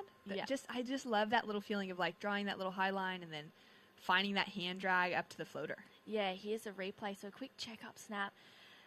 Love that floater. And this turn here, I just love the way he's approached it. I think that he was able to just surf it as much as he needed to. He didn't oversurf it, which I feel like on days like today when it is a little bit smaller, we do see people try to oversurf the waves to juice another 0.5 to a point out of the waves, but you're almost losing that if you do that. So it's better off going two big turns. And here's a replay, Lungi. Just a quick snap here. So he's got such a beautiful style as he brings it around for a calf, puts it up there for a quick snap there, bringing it around again. So Lungi, he's found a nice looking wall ahead of him as this one kind of runs away from us, but can he get a finish? He doesn't. I love that last turn through a heap of spray. Didn't, as I said, oversurf it. Last of Ryan was a 3.67, so he's in the lead. There we go. Scores through. He's jumped into first. And, Lungi's style is so good. I haven't seen much of his surfing. I clearly need to be looking at Stab a little bit more often on the men's side of things. But yeah, that was just also again, just kind of feeling it, which is a really fun, it's a really enjoyable thing to see, especially when we're looking at the qualifying series, because there is so much surfing that comes with just getting the job done and knowing the requirements that you guys all need to make it through heats. But when you kind of get that sense that someone's just out there really enjoying themselves, it's a really special thing. Down to 10 minutes on the clock, and we still have not seen Jacob Wilcox. Man, he is being picky with that priority, as we see Lungi up and riding once again. Goes in for a big check to start things off with, and up into lip on the second one. Now just feeling it with that little high line, deep bottom turn into the finish, and nearly rode out of it. I thought he would have lost it a bit quicker than that. Yeah, I thought he was going to get the score as well if he had ridden out of this one. Here's Ryan. Ryan up and riding, finding that speed, driving down the line, puts heaps of power into the rail on that second turn, and now just kind of tic-tacking his way through, slides the tail out a little too far. Yeah, almost didn't really need to do that. He could have just bettered that 3.67. He's in the lead. Max Kearney needs a 4.33, so it's a really small scoring heat. Jacob Wilcox, he's going to have a 9-minute heat here if he doesn't start to catch a wave. I feel like this last 20 or so minutes has probably been a bit of a mistake from him. There's been a lot of waves rolling through under his priority. Here's Max using his second priority. Yep, driving down the line. Jacob had a look at that one, decided not to go, and straight up into a big, powerful turn. He's got a good wall opening up in front of him again. Can he get one more to finish for Max? And he's chasing that 4.33 to get the lead over Ryan, but also to now just put even a bigger requirement. So at the moment, Jacob Wilcox is sitting with a single wave score requirement of a 6.37. Ryan up and riding again. He's made it through from the first round. He came through from the round of 112, so this will be his third heat, and we're really starting to see him just kind of open up and find that freedom as well, which is really fun. Not some big scores coming through. A 3.13 for second to last Ryan Slattery, which is bigger score, but not going to factor in. And Jacob Wilcox finally taking it. 8 minutes on the clock. First wave being ridden. Drives down the line, straight up into the lip. So much power and speed. And negotiating this next section now. Putting on a very solid performance to finish it off. And it's still opening up for him. He'll kick out with a clean exit. Yeah, well, I mean, even though he started pretty late in this heat, it's a good start for him. And his surfing is just that little bit faster than everyone else's. Great first turn, puts it up there for a float. Just misses that section, goes, you know what, I'm going to eye myself up on this one. Puts it up there for a great finish. Almost bobbles out there, but recovers nicely and kicks out. Doesn't need to chase that inside section. So scores to lock in for Jacob. He needs an 8 now to take second place. I don't think it's going to be an 8, but I do think it's going to lower that requirement a fair bit. Yeah, true, because Max has dropped in a 4.9 for his last ride. He's jumped up into the lead. Ryan down into second. Lungy down into third.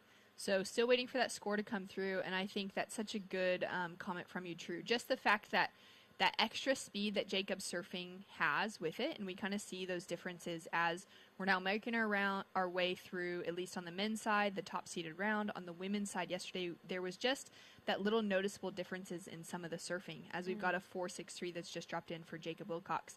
And there's that little bit of a level that's like, okay, it's inching towards championship tour level surfing. Yeah. And that's 100% Jacob has all of that within his repertoire.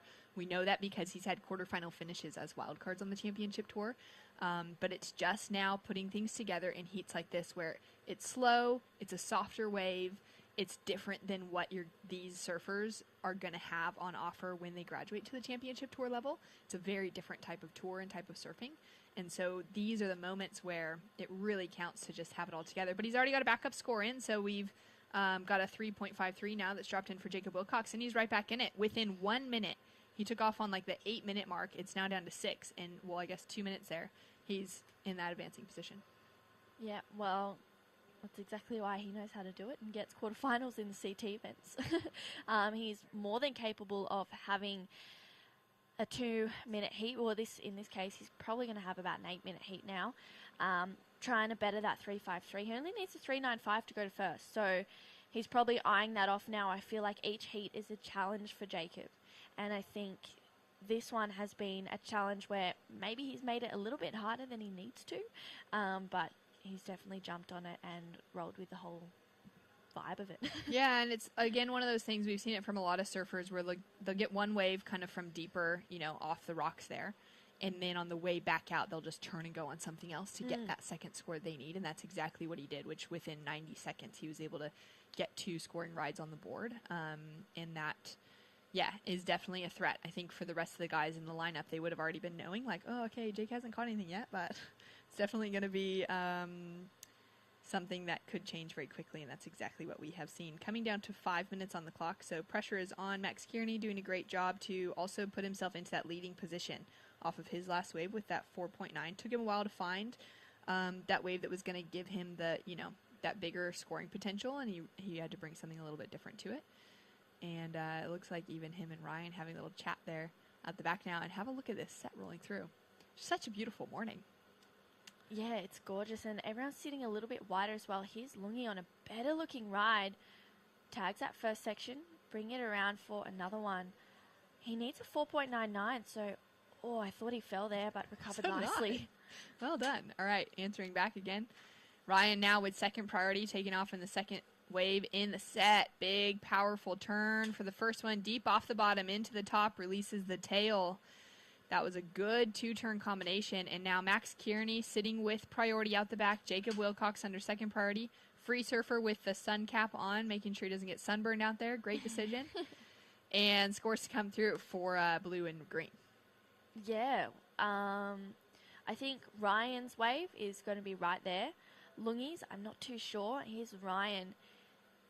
Great power carve to start this one, and I love the bottom turn there and the connection with that lip. I think it's going to get really close to that score, and here's Lungi. He's looking for a 4.99, just tags that first section, a nice carve down for the second one, puts it up there for a finish. I don't think it's the best wave of the heat. He's, as I said, looking for that 4.99. I think it will go into his top two, potentially lower that requirement, so he'll have time to get another score, but I don't think it's going to be the score he's requiring. This is such an interesting situation for Jacob as well, because he sat with priority for a very long time. I can't do my math in my mind right now, but he only had 8 minutes to go when he caught that first wave. Now, within 3 minutes after that, 4 minutes after that, this set came through that was definitely the set of the heat. Had he waited it out longer, he could have been looking at a really solid score on one of those waves with better scoring potential. They had good shape and they had a lot of size to them, and we're definitely seeing the judges reward that throughout as we've got scores filtering through now. Ryan Slattery drops in a 4.37 for his last wave, jumps up into the lead. Max Kearney down into second, Jacob into third now, and with Lungi dropping in a 3.93 for his last wave, he's in fourth position. So now Jacob's chasing that 3.95. But I just feel like there's so much about that rhythm and a heat, being in rhythm when those sets coming through. And for Jacob Wilcox, he's just found himself right outside of that, because that set would have been the one where we could have seen him go into that 6-point plus range on a set like that. Yeah, I definitely agree. And Max has priority over Jacob. Needs to better a 3.67 on this wave, Shannon. All right, up and riding on his backhand. Nice attack, first two turns. Keeping things nice and smooth moving forward. No deep bottom turns out of it, but gets the job done. And Jacob Wilcox is now sitting with priority again. Good looking set coming. We'll see if he's in position for it. He's going to turn and have a look. Jacob chasing a 3.95 to advance. Great looking set opening up in front of him. Nice and powerful. Gets that second turn. That's a tricky one because he couldn't find the finishing section. True. What are your thoughts? Yeah, I think he'll get it. Just off the back of those two powerful turns, they were better than what Max just did. Great turn there. Puts it up straight vertically in the critical section. I think the judges are just going to love it. It just depends on whether Max betters his 3.67 or not, if he's going to need a higher requirement, but I do think that it will be that 3.95. Yeah, so at the moment, Jacob needs a 3.95 to advance, but we do have a score to come through for Max Kearney, which could be increasing his total overall and increasing that requirement on Jacob. And just flying past the screen, Lungi on another lap. I mean, a lot of fun out there. He's put together some really fun-looking waves, just hasn't been able to find the scores to get out of that 3-point range as we take a look at this one. Yeah, so Lungi floats that first section, carves it nicely for a second, and puts it up there for a really nice finish. So I think that's probably going to be in Lungi's top two. His second is a 3.17. I really liked that wave. He finished it. He completed it nicely. There we go. Situation changed. 4.13 for Jacob Wilcox. Jumps him up into the lead. And Ryan Slattery down into second. Max Kearney dropped in just a 3.4, so it didn't factor into his top two waves. He's down into third position, and Lungi down into fourth. And Jacob Wilcox, I mean, nearly does, the 8-minute heat for sure. Literally hadn't caught a wave yet, and now he's into the lead and showing that he's ready to put it together when he needs to. Handling the pressure well. Well done to Jacob Wilcox. Ryan Slattery also getting it done, getting a couple of fours on the scoreboard. We'll be right back with Rabbit and Stace in the booth.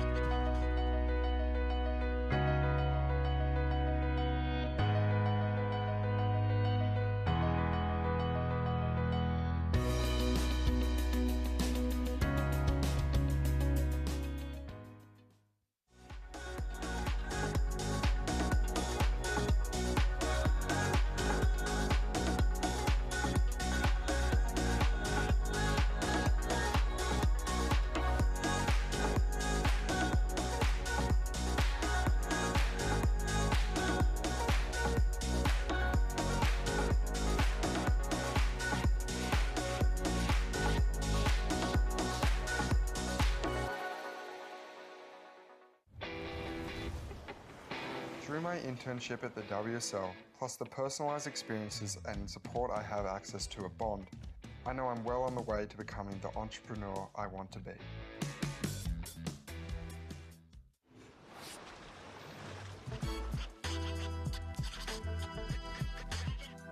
Hey, yep.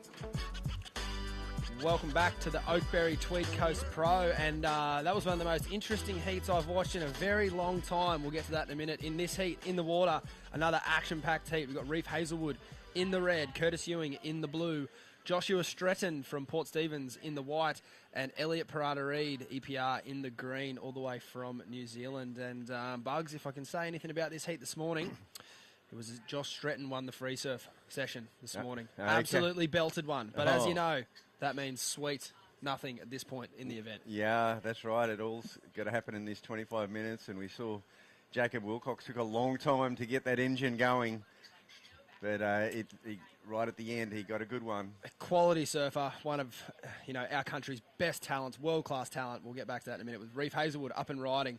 Another one of our best talents. Well done, Reef, with that wind puffing up from the north as predicted. No surprises there to see Reef go to the air, and is what, for the conditions, that's one of the better airs you'll see today. There's not a lot of pop out of the lip, but Reef Hazelwood, he's spring-loaded. He can make it happen. Oh, that was pretty cool. Yeah, and he's already thinking down the line. He's got the speed, beautiful snap to start with, and look at this. He just gets the full row. He'll be very, very excited about that. And that's the kind of point of difference he would need today to overcome surfers like Curtis Ewing. Curtis Ewing, the older brother of Ethan Ewing, and is a phenomenal surfer on the rail. He's got an impeccable style, and I would say pound for pound, he's a bit heavier than Reef. So if he gets the sections, he's going to throw a bit more water. But I'm not too sure that Curtis is going to be able to match Reef above the lip like that. So that's going to be a great start for Reef. A massive score of 7.5 and already locking in a 3.67. As we see Jacob Wilcox there debriefing with his coach, Jay Bottle Thompson. Look, that was a really interesting heat. Another replay here for Reef. This is one of their best scores of the event, Bugs. Oh, yeah. I mean, this is unbelievable. Look at the speed he keeps, and you won't see a better manoeuvre all day. I mean, he just nailed that with a 7.5. They're hard to come by, the 7.5s.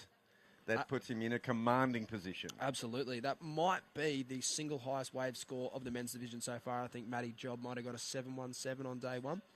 And we're into day 3 now, so it was a long day of 4s and 5s yesterday, but that's the first time we've seen the judges go up into the high good range today, and setting pretty clear intentions. I think a lot of the surfers in this draw, they'll be looking at this wind, they'll be looking at the conditions, and they'll be pretty stoked to see that wind getting a little bit stronger. As we see Josh Stretton up and riding, he's gone off his PU and he's onto his epoxy. This is one of his favourite epoxies. He's been keeping this board on ice. Couple of really nice turns there. Good speed off the bottom. Big, strong lad. We'll see what he's got to finish this ride off here. Looks like he's trying to telegraph down the line for a aerial manoeuvre. Oh, he's just gone a little bit too hard there on that finishing turn. Checks his fins. Everything looks in order. We'll go back out and recalibrate after that one, Bugsy. He was definitely on his way to a decent score there. They've been a bit gnarly when you make a big mistake down the end. Look at the speed he gets too. You can see that he's got the epoxy under his feet for sure. There's a great turn there. And he just continues these big snaps. Throws buckets on that one, Stace. And down the end here, he's seeing another section. Gets around this, and he's all set to go.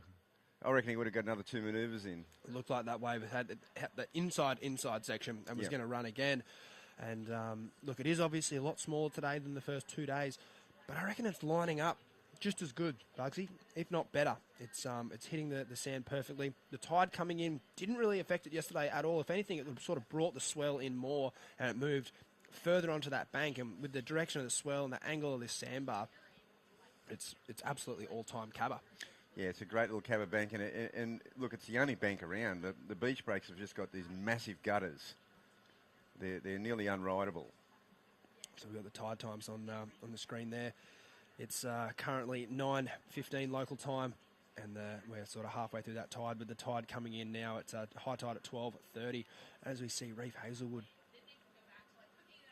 making light work of this inside runner. Wow, gee, he's putting on a show already. He sat wide. He was outside the priority circle, and he sat super wide, just picked one up and went to town on it. From this angle here, you'll just see this series. He's got this unbelievable top to bottom series of manoeuvres that he just gets on lock.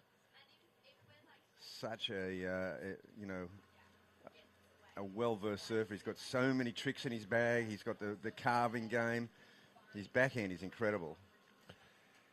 Yeah, he's obviously, we saw him at the World Tour event there at D-Bar a few years ago and belonged, didn't he? Didn't look out of place at all. I think he finished up with a 9th there, beating Julian Wilson along the way. And we're back to that in a minute as we see Elliot Parada-Reid up and riding, the young Kiwi.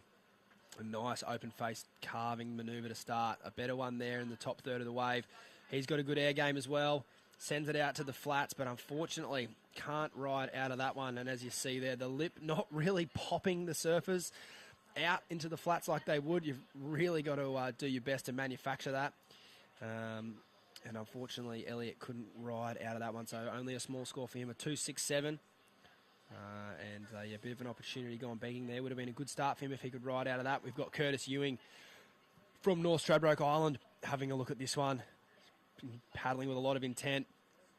He's a big, strong lad, so he's going to need a real wave if he wants to get a big score today. Beautiful setup turn out of lip, as you can see there. Impeccable style off the bottom. Great timing. Little speed check down the line. He'll be looking to get it up into the lip a few more times here, no doubt, as that wave runs off into the channel. So a good start for Curtis, and I'm sure he'll be stoked to get a wave in that first sort of third of the heat there, Bugs. Yeah, well, Elliot got hauled back to a 2.67. Josh Stratton, he was on his way. I think he was on his way to about a 4.5, maybe a 5. He got a 3.77, so it's a bit like the Quinn Bruce situation where he's made a mistake a bit early on a wave that might count towards the end, because Curtis Ewing, he put one together pretty well there. Definitely, it's a situation as we have Curtis up and riding here again, live action, caught behind, where you'd like to think you're going to get a lot of opportunities today, and maybe an early 4 won't really matter, but it does. You need to be finishing all your rides from start to finish, otherwise you're just behind the 8 ball, and you can kind of make the situation a lot more stressful than it needs to be. As we see Reef Hazelwood up and riding here, that was a good combination of backhand turns there in the middle of that wave. Yeah, Reef's putting on one of the best shows of the morning. He's bringing all his experience to the fore. He knows which option to take at which time. But certainly that 7.5, it just puts you in the box seat. It makes it so much more comfortable. You're virtually assured of advancing through to the next round with a 7.5 on a day like this. Definitely. Where a 5's hard to come by. Exactly, and I think, Reef even backing it up there with his second last ride, a 4.57, and the ride you just saw on your screen, that came in at a 3.57, so not going into his top 2, but Reef Hazelwood's got 12 points in 10 minutes, and that's a job well done so far for Reef, as we have Curtis's replay here, Bugs. Yeah, well, Curtis, he gets a 3.77 for this one. It's a good ride without him getting into that really powerful mode that he can. Didn't throw as many buckets as I've seen, but it's a good little opener. Him and Josh Stratton are both on that 3.77 mark, and Reef is just showing a little bit more pizzazz. His timing out of the lip sensational, throwing big buckets. Yeah, he certainly looks locked into his equipment there. I'm not too sure exactly what board Reef is riding. Obviously, looking like a Channel Islands under his feet there, which he's been on their program for basically his whole pro surfing career. But it looked like an epoxy to me. It was gleaming white, as we have Curtis here, Bugs. Yeah, well, Curtis his next wave is a 3.13, so it's a short ride, but it could be handy. Could be a little backup. As a pretty good indication of what the judges want to see. They want to see those transitional manoeuvres shortened up, and they want to see the turns as quick together as you can. Curtis rode that wave for 1/5 of the distance of his 3.77, but still managed to get a similar score. And I think you could put that down to how quick he was in between his turns. Lightning speed for a big lad. He's got impeccable timing and crazy speed generation.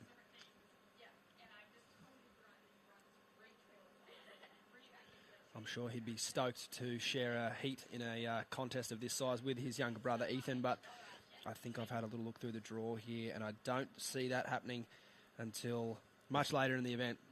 Well, These two would have to go all the way if they want to surf against each other. They're on opposite sides of the draw. That's right. They're in opposite sides of the draw, so they could possibly only meet in the finals. That's right, yes. Both have got the talent to do it, but this is a stacked field, and they've got a lot of competitors to get through before we get to that moment.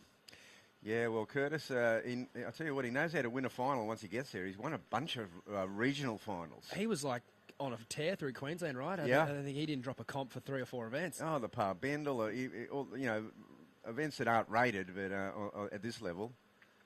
And Josh Stretton again. Beautiful opening manoeuvres there. That's better for Josh, finishing his ride. So that should leapfrog him into second place, you'd think. Yeah, you'd think so. That could even be the second best wave of the heat so far. We'll see what the judges make of that one.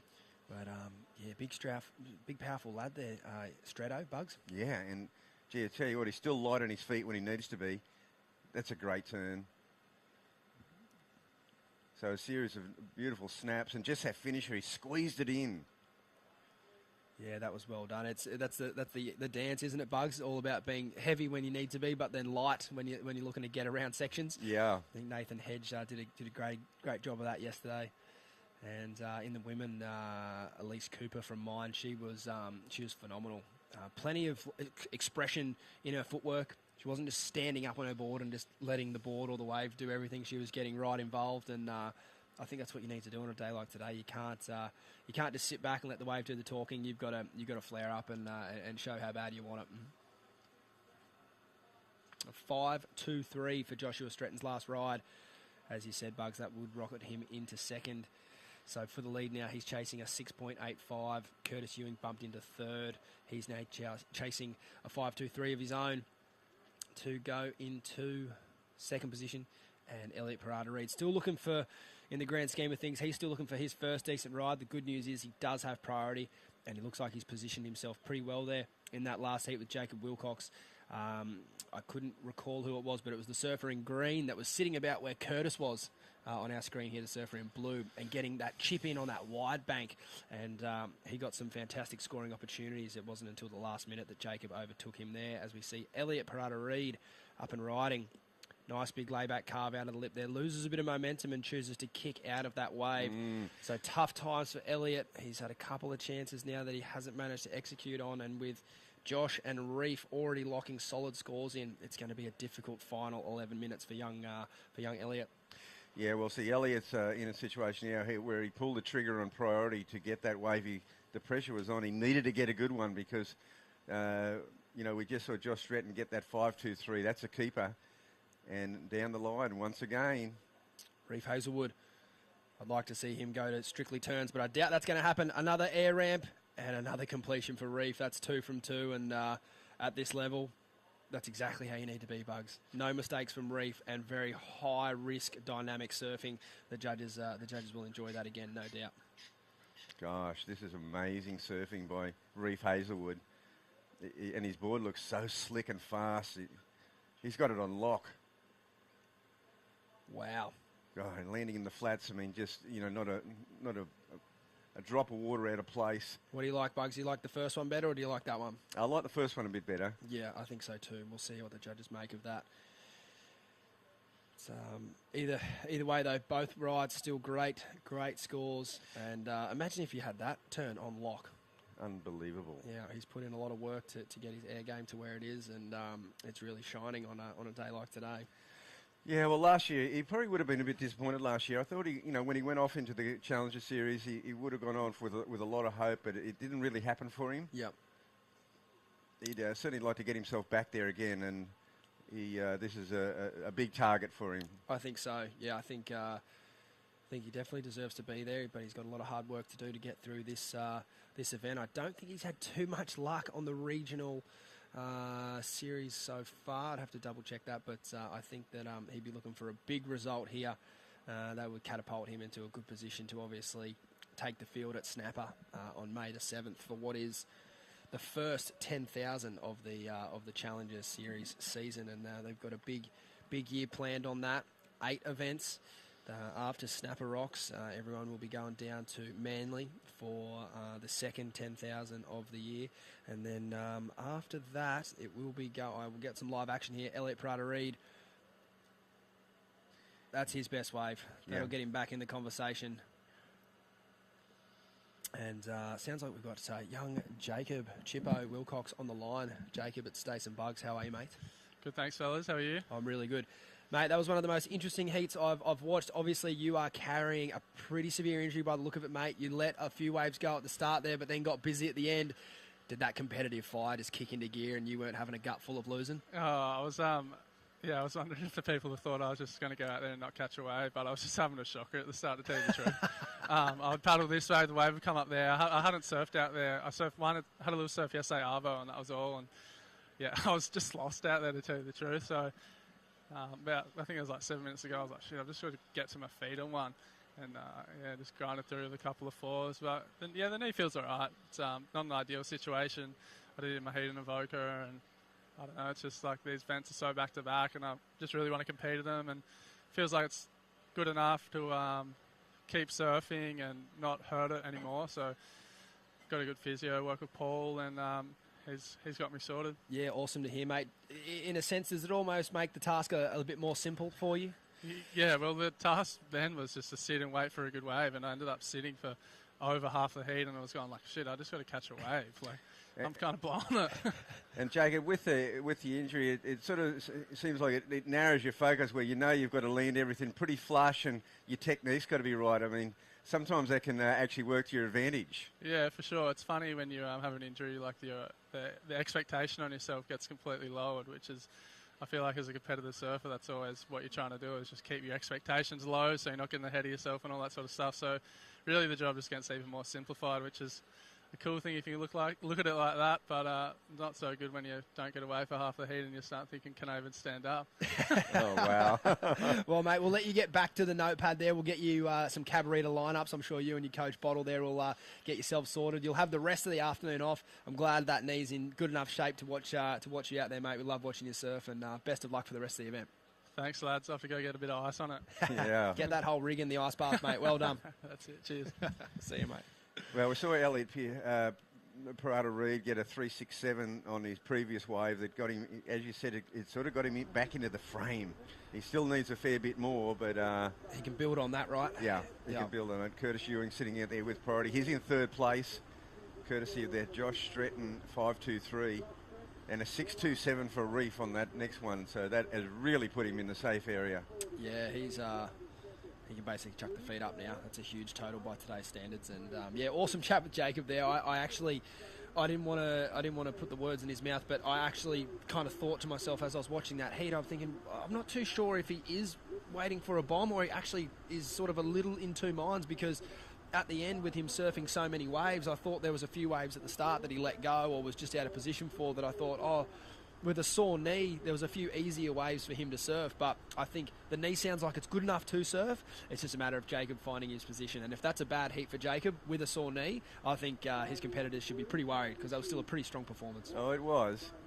You know, he reeled off a couple of big moves in a short distance on the last wave, and that just was enough to get him through.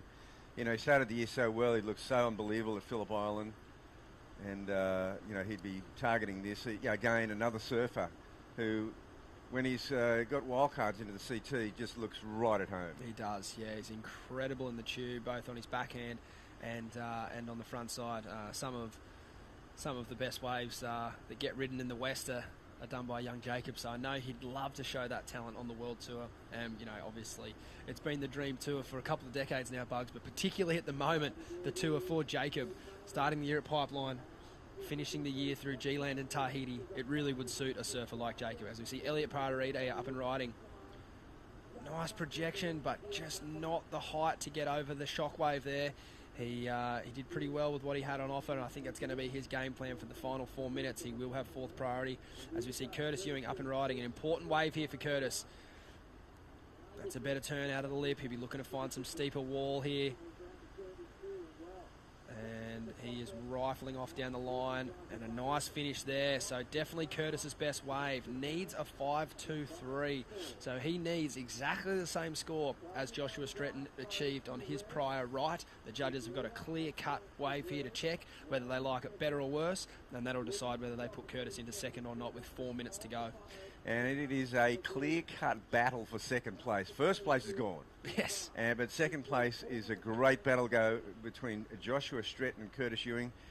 EPR seems just a little bit behind the 8 ball here. He's not quite getting those, he's not finishing his manoeuvres. They're big ones too. But Curtis Ewing, what an interesting wave. He got a bit going on that one.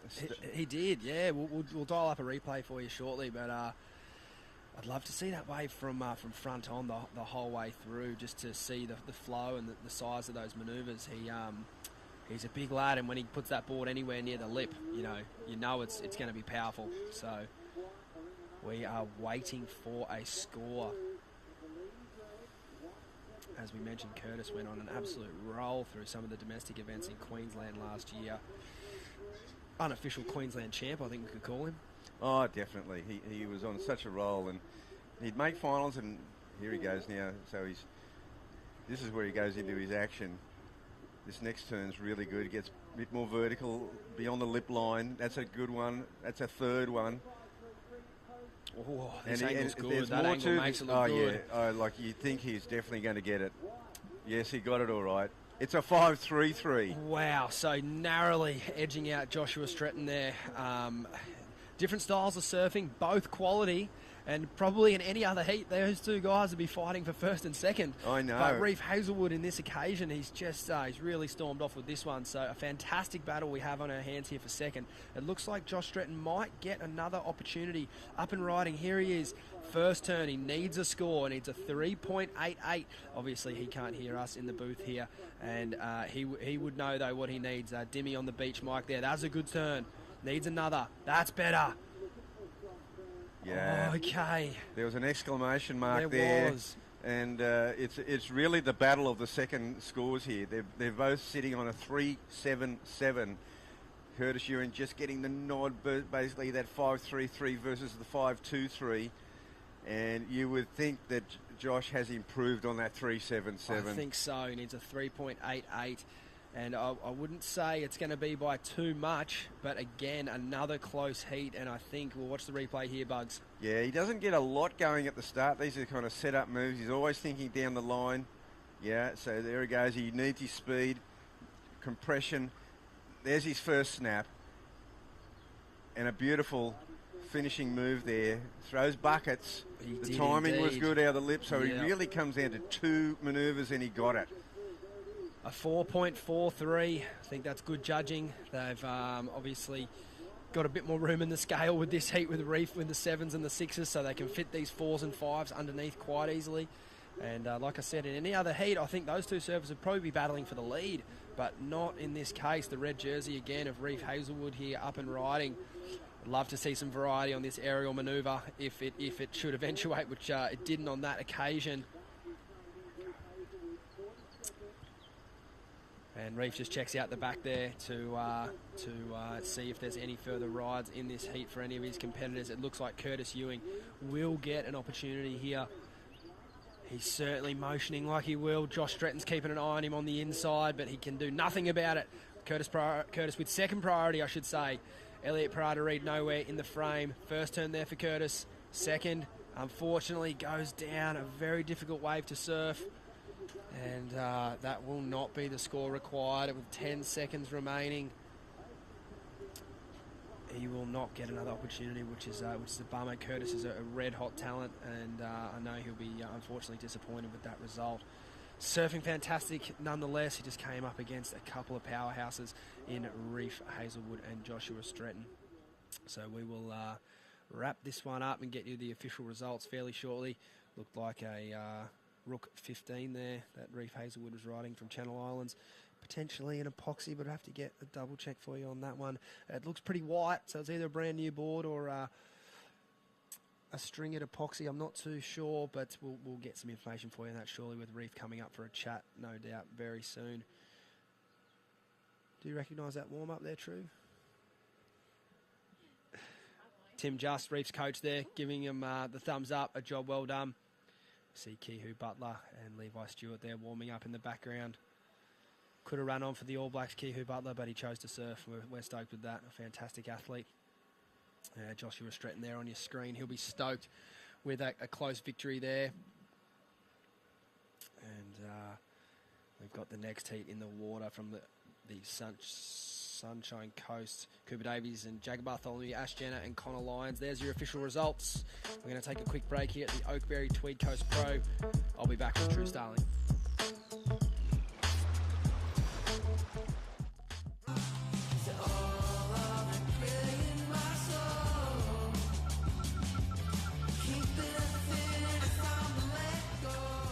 Find your moment at visitthetweed.com.au. Starting the day with freshness, giving us the energy to paddle out and live life to the fullest. All natural and organic, a superfood bursting with flavour and taking you to your own piece of paradise. Sharing moments with friends, sharing them with Oakberry.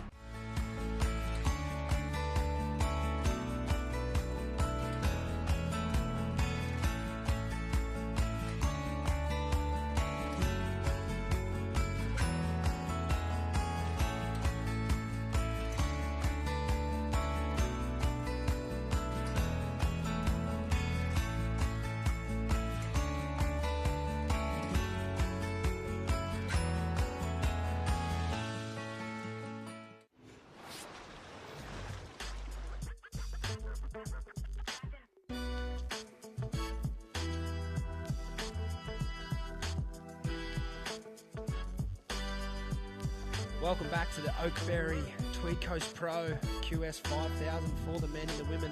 Plenty of prize money, plenty of points online, lots at stake. We had another close heat there. I expect the same in this one. Cooper Davies, Jagger Bartholomew, Ash Jenner and Connor Lyons. I'm joined by True Starling. True, how's your morning been so far? It's been pretty good, thanks, Stace. How's yours been? Yeah, good. How'd you go this morning out there? Get a coupler? Yeah, I did get a couple. Right on dark, and then as the sun came up, not so much. Instant crowd, isn't it? Yep, definitely. How do you find that free surf dynamic around events? Yeah, it's really tricky. I think if you can get at least one or two good ones, you're kind of feeling pretty good going into your heat. So I always try and get out there nice and early to hopefully get that before everyone else paddles out. Bit of a free look at a few couples as we see a replay here, True, of Jagger Bartholomew. Yeah, Jagger floats that first section and just patiently waits for this one, puts it up there, and again for another one, and this wave just keeps offering more and more for Jagger Bartholomew with a great finish. And this looks like Cooper Davies as well, up and riding. Hits that first section. He has a knee injury also, so a couple going around at the moment. As he puts it up there, nice drift to finish that one off right in front of fellow competitor Jagger Bartholomew. You got to be aware of the wounded warriors, True. We spoke to Jacob Wilcox after his heat, and he kind of shed some light on his situation. Unfortunately, nursing a knee injury there, but just makes the task a bit more simple for these lads. They can't really be thinking about too much else other than just what's exactly necessary to do in that moment. They obviously know they're a bit behind the eight ball with their bodies not at 100%, but they still know if they do the right things, they sit in the right position, they use their priority well, get to the end of a couple of waves, they've still got that talent to get in scores big enough to get the job done. And Jacob actually taking out his heat, which was a close fought battle. So he pretty much had an 8-minute heat. He did. As well. Yeah, I actually thought maybe he was thinking about not standing up, which we've seen that before. You know, there's the points that are on offer here at this such big event. If Jacob withdrew, he wouldn't get the points. As we see half of Team New Zealand there. Alistair Reginardo along with J. Bottle Thompson doing the old mind surf, finger surf trick. I think surfing with your hands is a universal language, isn't it, True? Yeah, it definitely is. Another surfer that had I think he also had an 8-minute heat was Alistair Reginardo as well. And that's something he said he was prepping for coming into these events.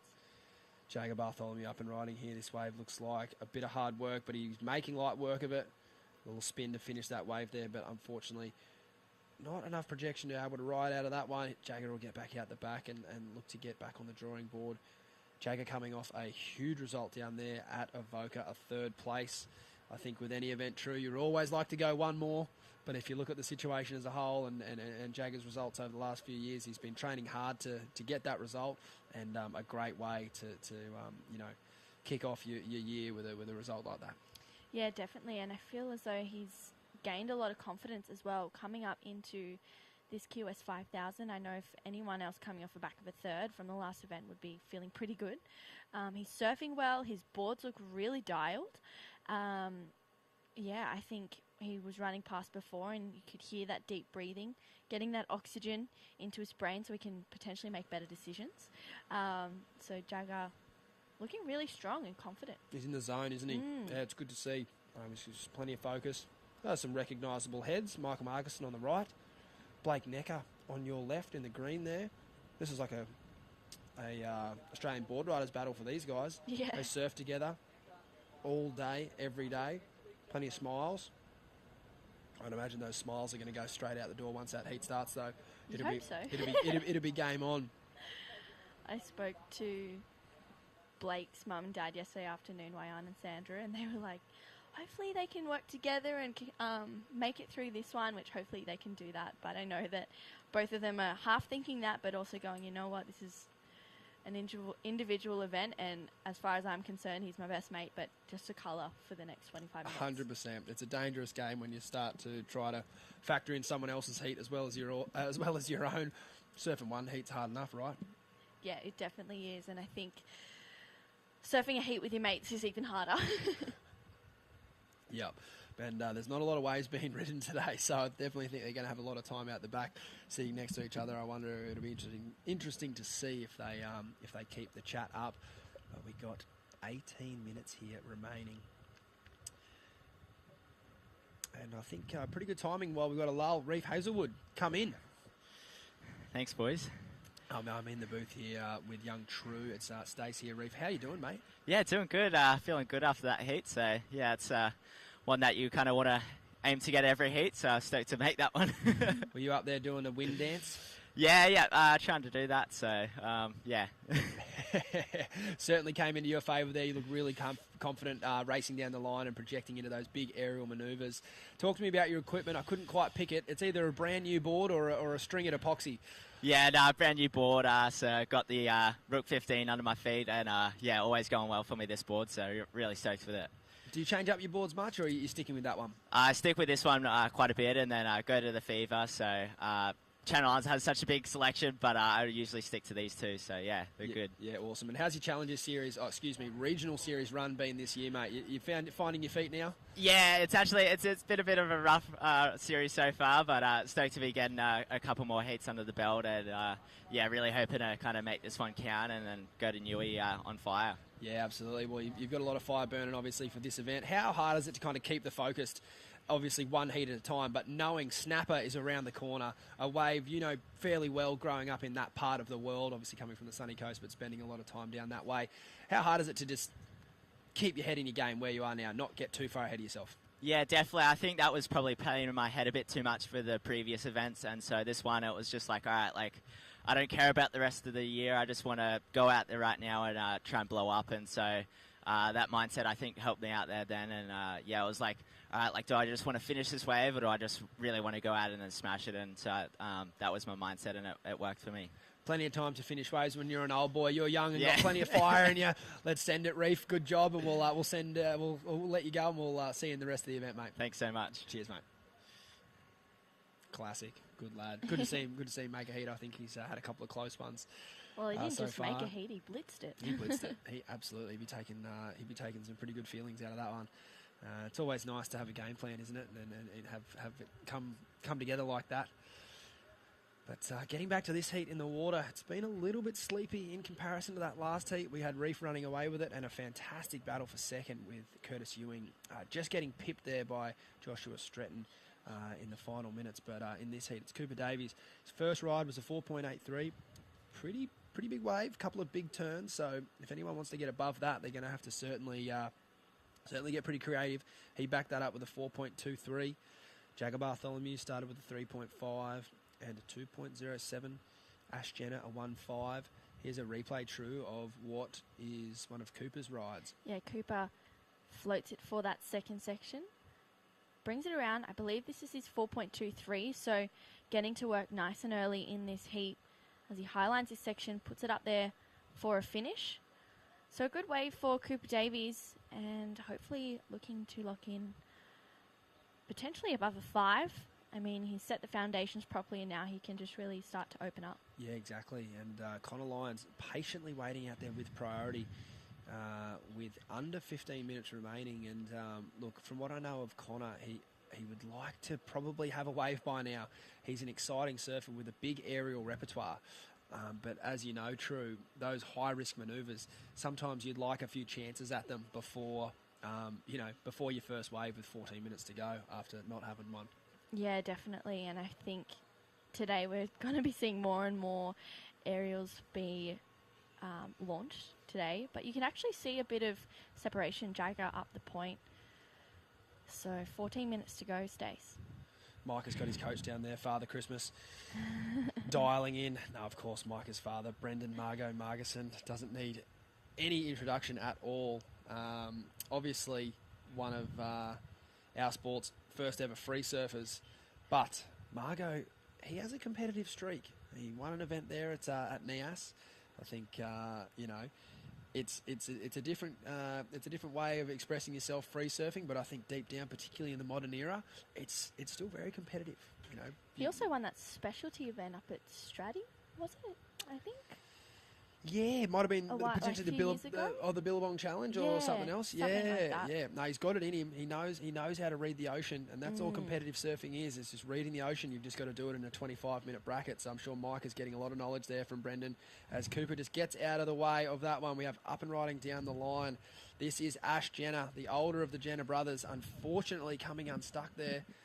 Another surfer from Point Lookout Board Riders. We saw Curtis Ewing, unfortunately, eliminated from competition in earlier round today, but hopefully Ash is looking to fly the flag for the club. We've got Ethan Ewing on the other side of the draw doing the same, so I know they'd be stoked to see their boys doing well. But yeah, getting back to Micah and Brendan, I'm sure they're picking apart this lineup like no other. And I know for Micah, there's a lot of pressure on his shoulders competing at home. He had a fantastic showing here at the can't forget the exact name of it. Well, I can forget it. I can't remember it. The warm-up event for the CTs. Oh, yes. The event here where it had all the Australian CT servers. Back to that in a moment. Connor Lyons up and riding on his first ride. That's a nice turn. He'd be looking to get one more. And unfortunately coming unstuck. So an interesting ride there. He will be in the heat with that ride, although it wasn't executed to his liking. It will certainly give him an idea now of where he sits in the heat. There it is, a 3-point ride. Now he needs a 2.58 to advance into second. So he'll get back out the back, and I'll be very surprised if we don't see him try and pick off a few Reef Hazelwood air ramps to get himself a few more scoring opportunities and a bit of point of difference. But yeah, getting back to Micah, he had a fantastic showing here and progressed through a couple of rounds. And even though he lost a heat to Ace Bucket, he still surfed fantastically. And I know he would have taken a lot of confidence out of that. So yeah, he does all right on home soil, which is not always the case. You can see some people around the world, they kind of see it gets the better of them. But I think Micah's got a good read on this place, and he knows how to package it up into a 25-minute heat. Yeah. I guess you can't say too much. I'm not going to say too much on that. Yeah. Go on, talk him up. We wrote him off the other day. He got a bit sad. Talk him up. No, I know he's feeling pretty good. I think he's got a great heat coming up, so I think he just wants to know that he's sitting in the right spot, and if he can get the right waves, he knows that his surfing can do the talking, and that's exactly what he's going to do. He's just going to let that happen. And here we go, Connor. Oh, great recovery. As you can see there, he's just got that wiry kind of never going to fall approach. And again, he did come unstuck on that manoeuvre, but it wasn't like a complete bailout. He was still kind of in it. And he has that ability. I've seen him do some wild backside airs, sends them right out onto the flats, and he's not scared of a big section. So I think today it just plays right into his wheelhouse. I'd like to think that if he gets one or two more of those opportunities, he won't be falling. Yeah, I agree. I think coming into... There's 10 minutes to go in this heat. It's gone very quickly, but I think the more they try, the quicker they're going to get to landing it, especially in heats. I mean, you only really get one option to fall, and then the rest of the time you kind of have to make it, especially if you want to get into that progression spot, that top 1 and 2. But in saying that, not really much has happened. Small scores. Cooper in the lead, but Jagger just has a 3.5 and a 2.07. So I think it hasn't really been run away with yet. Not at all. And I think if you're a young surfer and you've got a big aerial repertoire, it's a good thing to think about your completion rates and how you want to use them in a heat. If you look at Reeve Hazelwood in his last heat, that was very reminiscent of the completion rate of the surfers on the World Tour. They're basically going 2 from 3. And there's no guarantee that will be your first, your second, or your third is the one you fall on. But their completion rate is around about 66%. And they don't take long to click into gear. Even Felipe Toledo falls. Even Italo Ferreira falls. But more often than not, they are landing their airs. Yep. And I think that's when they become a valuable option for you. As you see the young fella, Micah, running out there, good-looking board under his arm. Yep. Beautiful shot down the point there, running up from the soft rock section. It's a good vantage point to check out the waves. Such a nice day as well down there. It's so hot. That wind really hasn't come in too much just yet. And here we go, Connor. Unfortunately, no ramp presenting itself there for Connor. But this is better signs in his wave count. He's got 3 waves in about 3 minutes as opposed to having 1 wave in 10 minutes. So you'd like to think he will be able to find himself an opportunity, as we see Kehu Butler there. Narrowly missed out on the Challenger Series last year, so he will be looking to elevate himself onto that series this year. He's one of New Zealand's next big hits. He's a fantastic surfer, a good young kid, and I know he's got a lot of support back home, and they'll be cheering him on. And plenty of good surfers in New Zealand. It's good to see him get out here and get amongst the competitiveness that is Australia. Kehu spending a lot of time on the Gold Coast. Surfers in New Zealand, they kind of remind me a lot of the good surfers from Western Australia. They've got it pretty good where they live. Yeah. Good part of the world, plenty of good waves. And sometimes it is a bit hard to leave home and go and do these events. But it's good to see, Kehu's obviously got that drive and he wants to do well. So I know he's got, like I said, a lot of support at home checking in as we see Jagged Bartholomew's deep on this wave. And he won't make it around that section. I will give him some credit there, though. He did keep another surfer off that wave, which I think is a good sign of Jagger's head and where he's at the moment, of how competitive he is in the zone that he's in.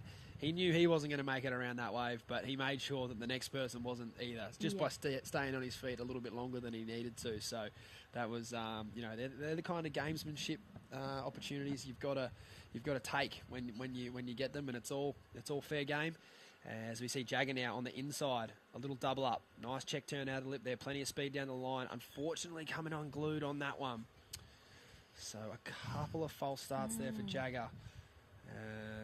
As we see behind, this is Ash Jenner now up and riding. It looks like that wind starting to pick up a bit more out of the north. A couple of nice turns in the lip there. Looking to get a bit more dynamic on this one. He throws the tail.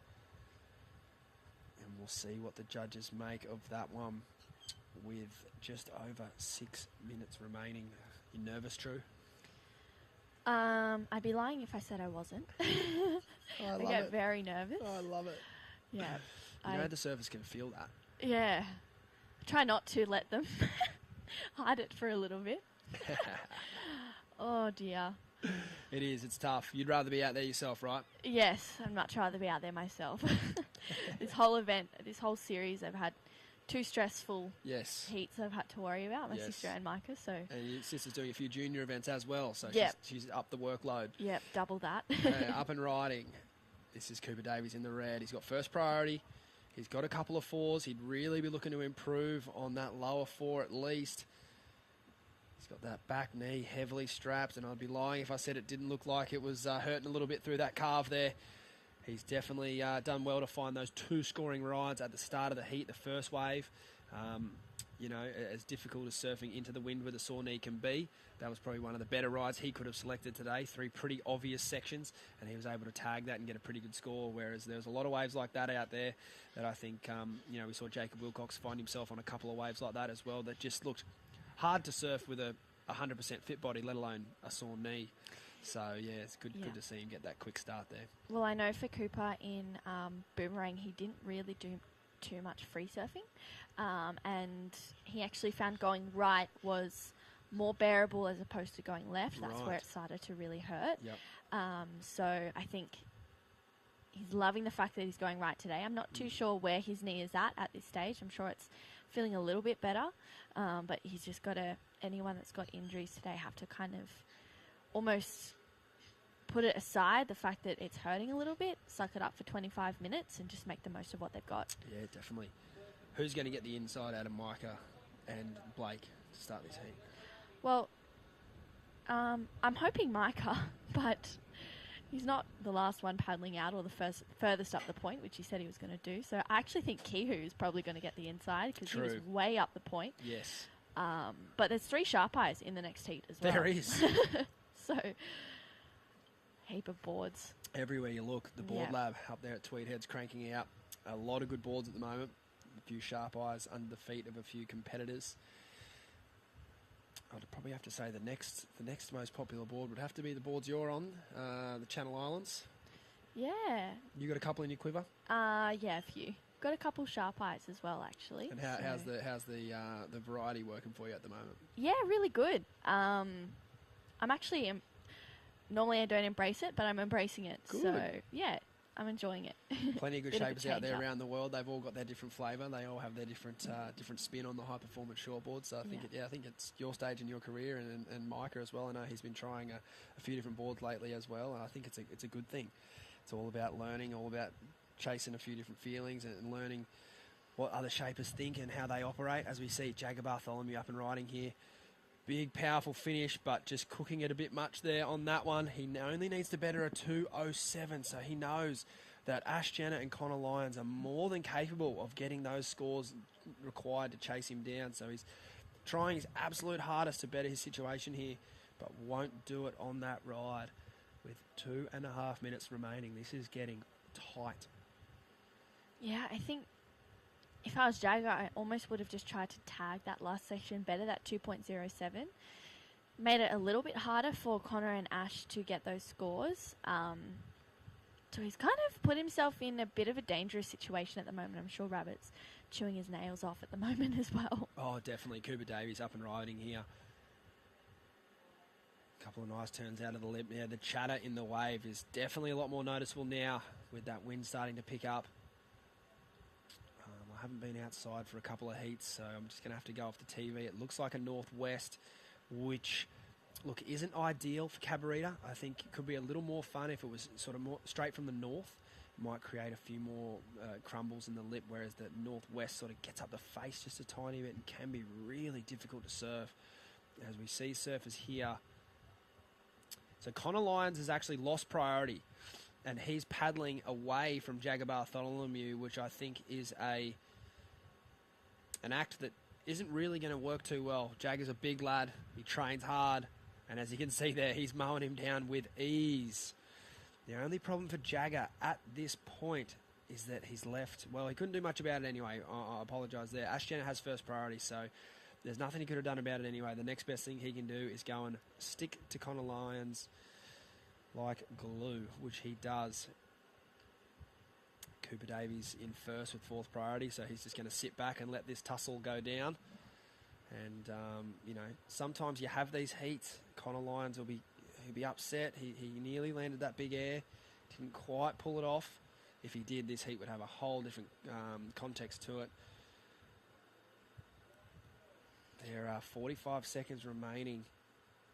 Wow. I think Jagger Bartholomew is currently 5th on the ratings. Yeah. He had a massive jump up the leaderboard there, so progressing through these heats here is crucial. And I know he would be thinking ahead to Snapper Rocks. There's absolutely no doubt in my mind that he knows what a big opportunity it could be if he was to start his year there at Snapper Rocks. He knows that place exceptionally well, spent more time out there than just about anyone in this draw.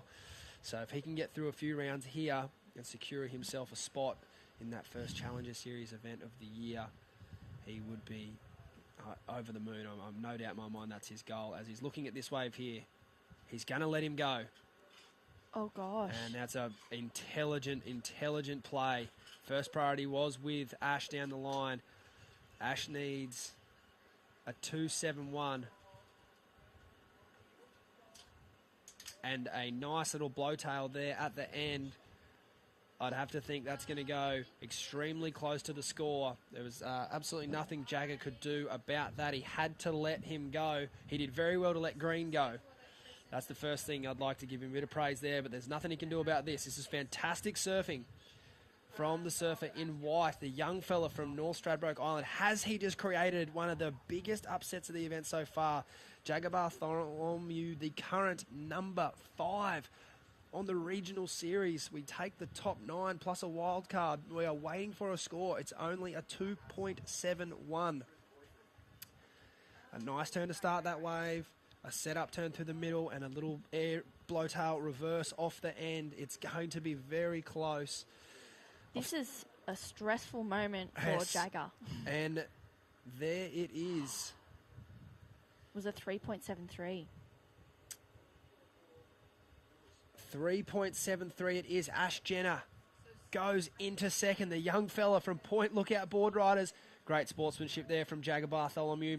Unfortunately eliminated in competition. Also along with Connor Lyons. Well done to Cooper Davies and Ash Jenner. We will take a break here at the Oakberry Tweed Coast Pro and we'll be back very shortly.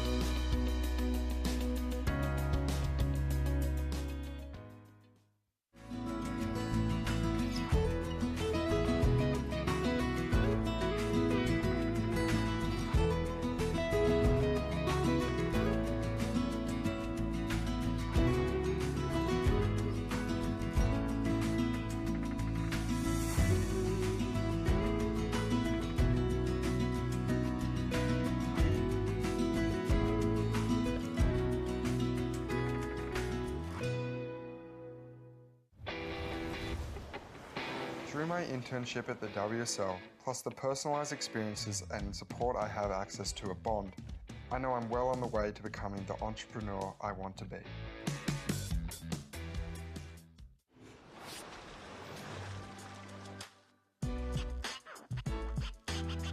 Welcome back to the action. Heat number 11, round of 64. The Oakberry Tweed Coast Pro is underway. Men's QS 5000 in the lineup right now with Kihu Butler, Micah Marginson, Oscar Berry, and Blake Necka hitting the lineup on a very beautiful day here on the Cabarita coastline and Cabarita Point. My name is Shannon Hughes, joined in the booth by Super Coach Stace Galbraith. And Stace, we finally get to call a heat together. How fun good's is that? this? The roster linked up. We've got a Fantastic. very nervous True Starling exiting the booth here, going to chair on her beloved Micah Marginson.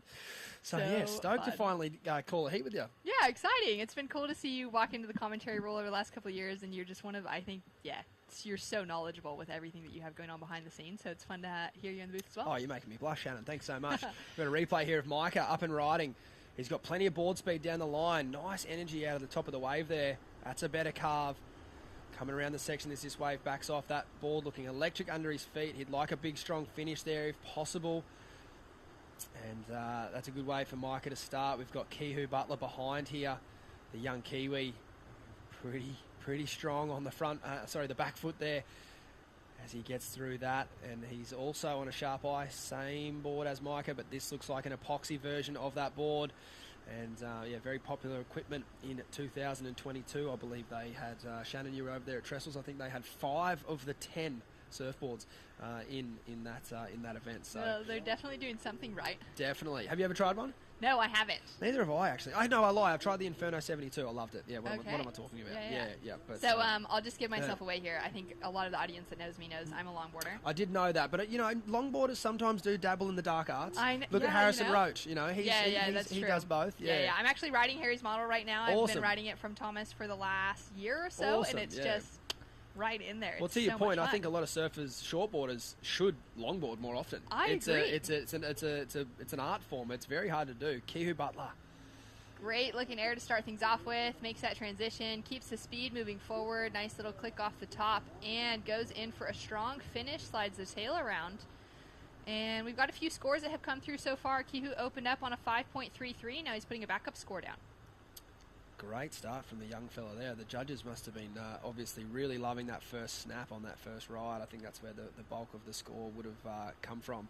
But yeah, getting back to it, I think mixing up your equipment between the high-performance shapers as a young surfer, it can be something, that can benefit you, as well as style of craft. 20s, single fins, channel bottoms, quads, logs, high-performance longboards, mid-lengths. It all helps your surfing. And I think Julian Wilson and Harrison Roach, probably the two best, multi-craftsmen in the world.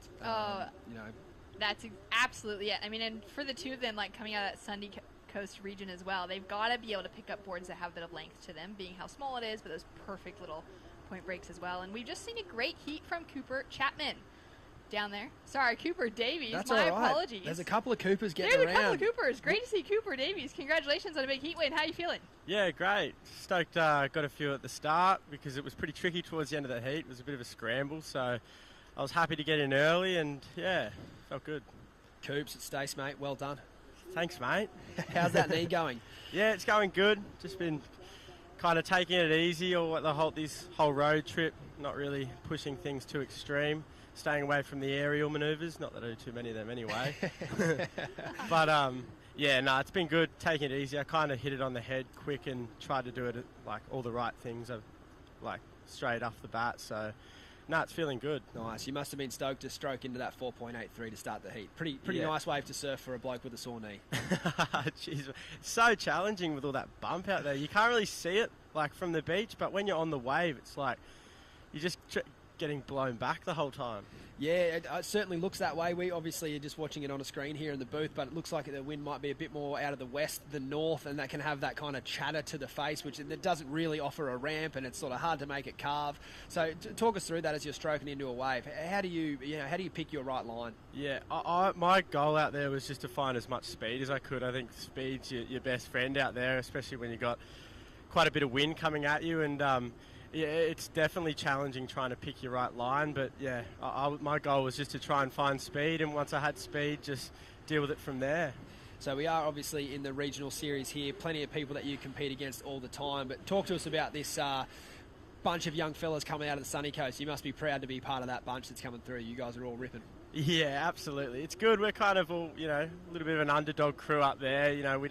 We venture down to the Goldie and whatnot a little bit, but we've got a great crew at home at the sunny coast, and we're always surfing together, having fun, and to be able to bring them and have such a good crew on the road when you're travelling just makes it awesome.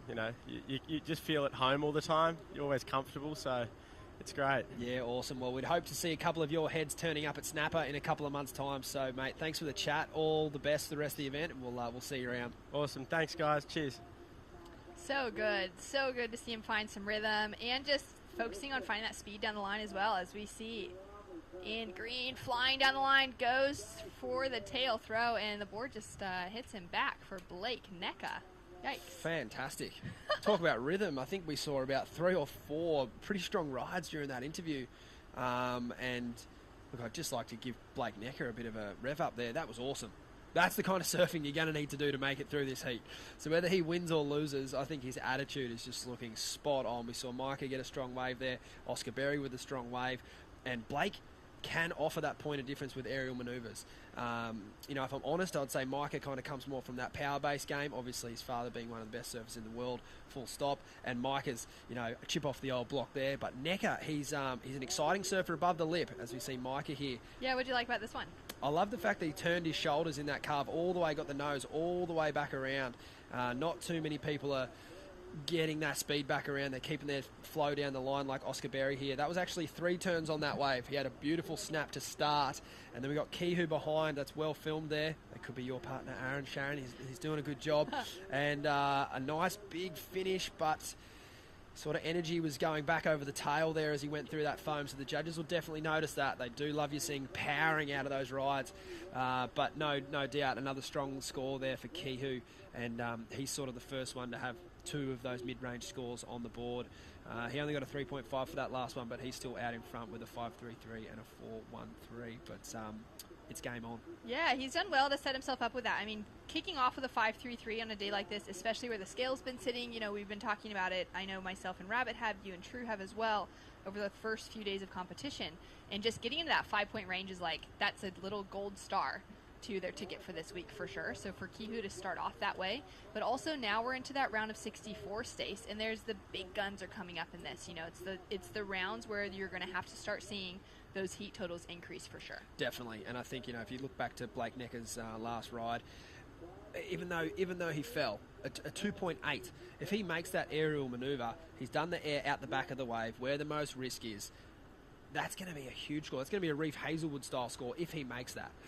There's no point in just doing a turn and getting another 4. The judges don't want to see another 4. You don't want to get another 4. This event's been loaded with 4s. Good 4s. The crew have been ripping, but there's going to be one way today to go above that, and there's another surfer that can do it as well. Oscar Berry. Putting all the risk on the line for that first big air. Now he's going to look for another section. It's going to close out in front of him. But I love that nod that you've given it to the risk on the line for pulling the air at the start, as opposed to linking a couple turns and just going for that little in-section finish. Definitely. Or even conversely doing your air at the end of the wave. As difficult as aerial manoeuvres are, the judges are going to jump out of their chair if they see someone doing air at the start of the wave. Because no one's done that all day. Even Reef Hazelwood, the last heat, his airs were done at the end of the wave. And with this wind picking up a little bit more now, as tricky as it is, like I mentioned with the direction, these guys and girls are talented enough to sort of make it happen. As we see a replay here, love this angle for the airs for Oscar Berry. That was awesome. Fantastic technique. Oscar, a great skater, a fantastic surfer, and he's going to have another look here on the inside, Shannon. All right, so racing down the line, up into that lip to start things off with, and now he's again looking for that speed, goes back to the air again. Similar approach to that first big air, smaller section, doesn't land at, obviously, as we're waiting for scores. So now the judges with those 2 waves to compare coming through for Oscar Berry, and we've got a score dropping through for Blake Necka as well. Cool. Hopefully we can catch up on Blake's ride, but potentially just an in and out because it does look like he's back out the back there. Scores through a 5.07 for previous of Oscar Berry. Awesome. That's I've seen a lot of waves today that would be the hardest 3.5s you'll ever surf, and I'll say the opposite about that 5.07. That'll be one of the easier 5s Oscar will ever get for his skill set. Yes. No doubt a difficult manoeuvre, but he can do them in his sleep, and that took him 15 seconds. He was back out the back straight away. So I think he should get a lot of confidence out of that score. He got a 5 just for one single, tail high blow tail. We've got Blake Necker here, Shannon. All right, nice snap to start off with. Pushes that tail hard, goes in for a second one, similar. And this wave continues to grow as he comes down to the inside section. There's a little flare on the finish. You can really see everyone's in that same mindset now. It's a completely different playing field with that wind picking up, and we're going to see a different approach all around. Definitely. So it's and that's one thing that, you know, if you say are more like Micah and you are a power surfer, you could say you can still utilize that wind to your advantage and just where you turn on the wave. But I think, like you see here with these snaps getting a little bit caught up in the lip, that was a better turn there. You've just got to be careful with where you put your board as the wind is very challenging. A beautiful blowtail there to finish. And when you're saying that, as far as it being challenging with the wind, is that due to those ribs that are now coming up the face? Yeah, just the direction of the wind is not like a true onshore. It's almost like a cross onshore, I should say.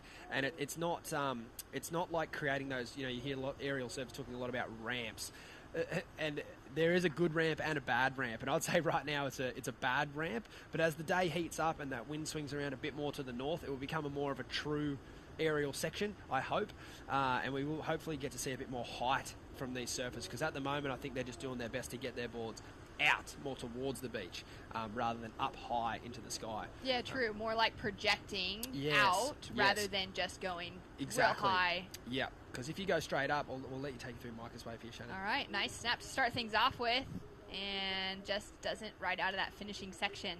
So he's sitting in a tricky position at the moment, 4.17 for the backups. For his leading score. which would be a good position, except that we've already got 5s on the scoreboard for Oscar and Kihu. Oscar now running down the line as well, navigating those rips, and goes huge on the finish. Oh, he had that.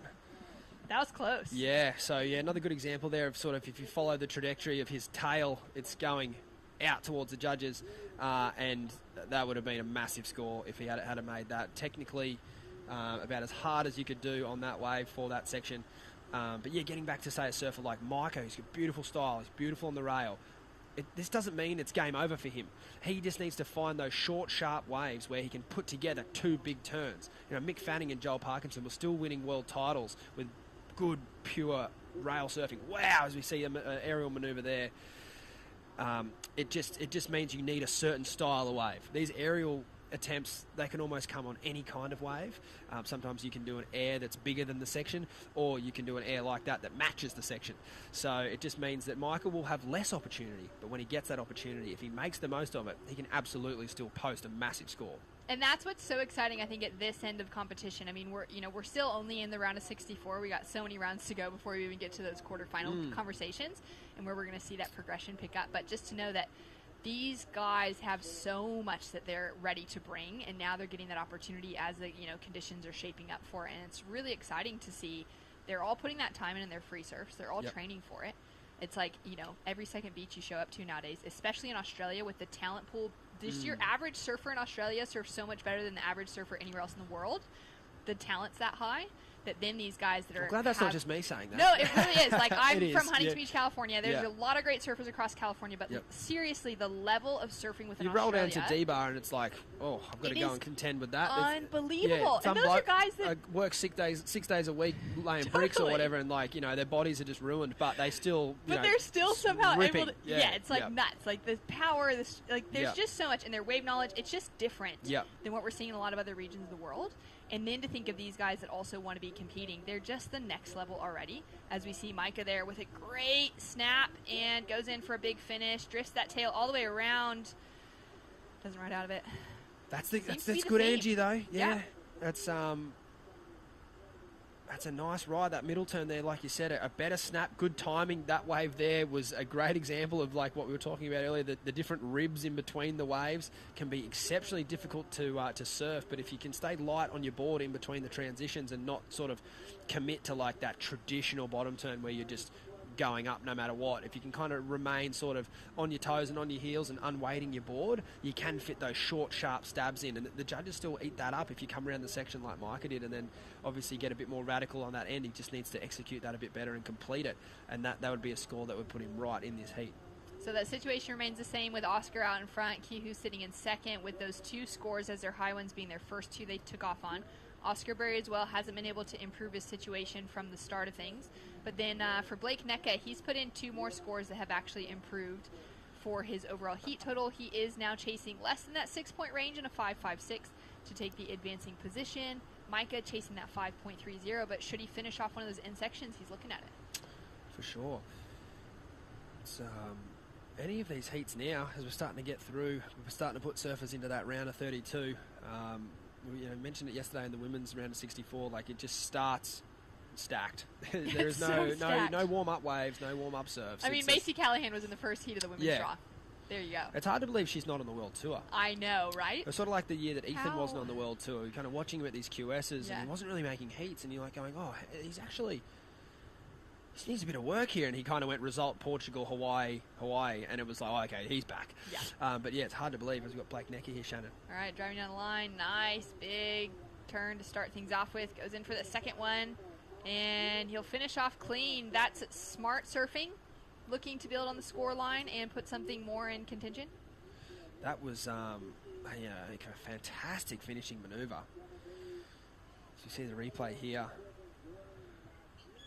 Definitely looking for the air, but always nice to be able to fall back to a carve as your backup choice. And then it's a great choice of turn.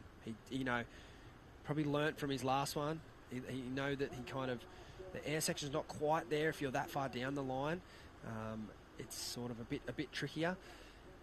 And that was an incredible, lot of power. As you see Thomas Carvalho, another powerhouse, running out for his heat next. And that score from Blake Necka, a 4.47. So everyone in this heat has an opportunity to get through.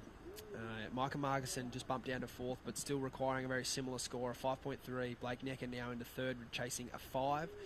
For Kehoe to go from 2nd into 1st, which is what he'd definitely be looking to do with first priority, he needs a 4.57, and Oscar Berry looking to improve on a 4.83. So a lot like the previous days, Shannon, they're not making it easy for the boys. You really got to rip if you want to get big scores. Yeah, they're definitely making him ask for it. Seems like with this wind, it's getting a little bit more consistent as well. There's a few more lines coming through. Those first few heats this morning were pretty sleepy. One flurry maybe in each heat that brought something that was really exciting for the surfers to see. But outside of that, it was pretty slow. It's great to see that we got so many waves on action as we take a look at the recap.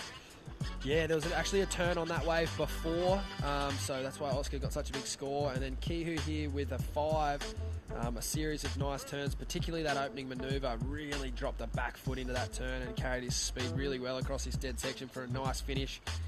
And then Oscar here with a beautiful aerial manoeuvre, tail high, threw it all the way around. He'd be pretty stoked with that. That just looked so good, seeing it on the replay there. Yeah, that was nice. Great style.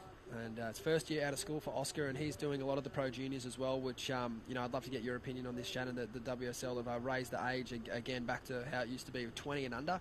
I'm personally a huge fan of it, but how does that affect people you're following? Yeah, no, I totally agree. I think it's such a good thing because obviously we've got some seriously young talent. Thinking of the women's side, you've got 2 16-year-olds that qualified, Katie deciding not to take her spot, Betty Lou on the tour, 17-year-old Luana Silva, 19-year-old Molly Picklum, even India Robinson's only 21, Gabby's 19 as well.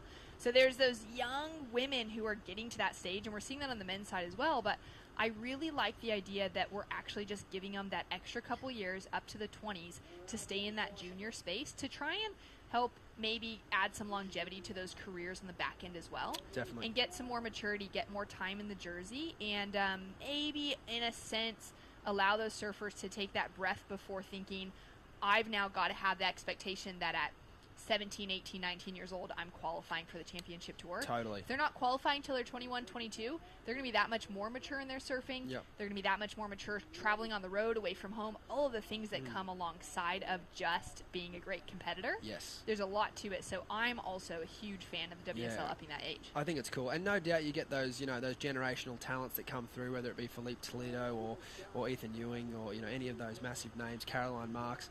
And now, we'll see how Betty Lou and those young girls perform. But that's the small minority. It's rare. It's rare. And even at that point, you look at someone like Katie opting to knock it back. I think that kind of validates their decision to lift the age gap again. Just to give the surfers, like you said, a chance to learn, make a few mistakes, get on the juniors, have some fun. Surfing should be fun. Sometimes jumping straight on the QS can feel a bit more like a job. And if that's already happening to some of these younger competitors, like you said, they're not going to last long. They're going to burn out. And they're going to end up sort of resenting surfing when they really should love it, because it is an awesome sport. It's a great sport to be a part of. Yeah, and that's exactly it. I mean, for those 18-year-olds, when the juniors were finishing then, they're having to jump straight into a QS and surf against a Macy Callahan as their first heat of a draw. That's really hectic. It is. To throw at somebody that's just learning and developing in their competitive side of things. As we see Blake with another opportunity here, driving down the line, gaining tons of speed, goes tail high into the air, goes for the rotation, just doesn't stick the landing. And, that was going to be an exciting one. I mean, it was exciting nonetheless. It was going to be close. The judges have got a clear-cut example here of what they would need to give Blake should they would want to see him progress. Oscar Berry got a 5.07 for a similar manoeuvre, and Blake needs a 5. The thing to think about with Oscar's ride is he did his air out the back on a bigger part of the wave, on a bigger section. There's more risk involved. So, I think if these guys are chasing down that score, whether it be Kehoe looking to improve, Micah or Blake, they've got to realise where they're doing their massive turns or aerial manoeuvres needs to be on the biggest and most risky sections.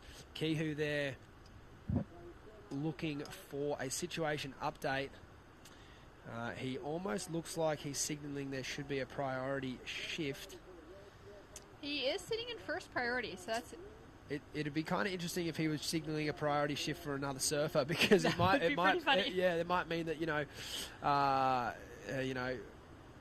I can't see how that would benefit him, though. Blake Necker's already in 4th priority, and if he wants to go sit on him, he can. Obviously, Kihu's got 1st.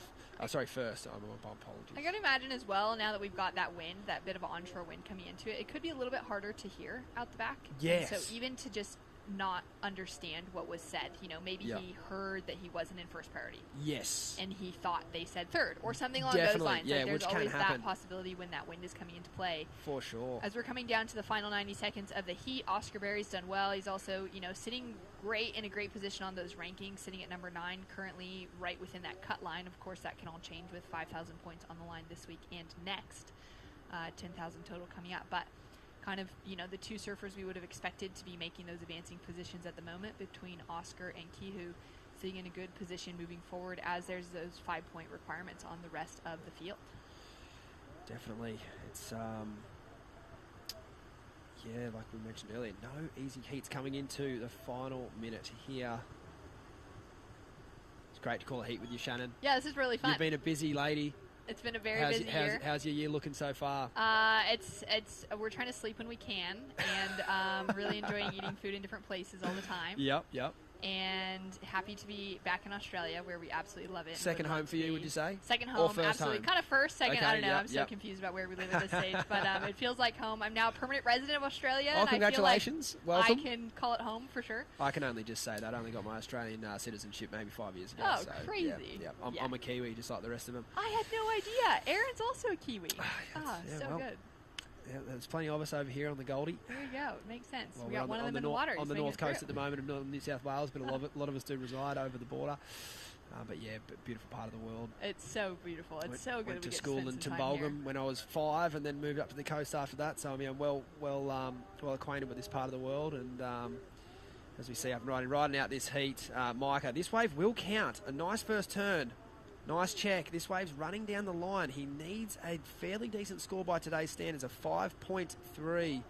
Little tail whip there. He is getting section after section.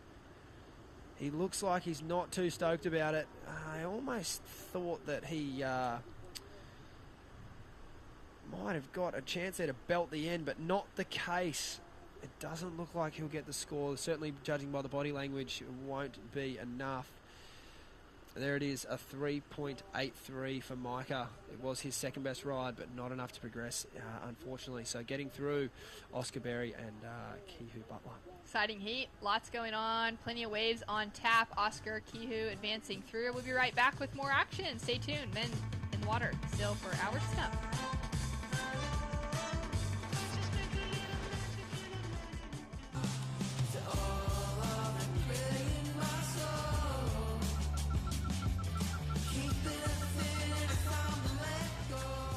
Find your moment at visitthetweed.com.au.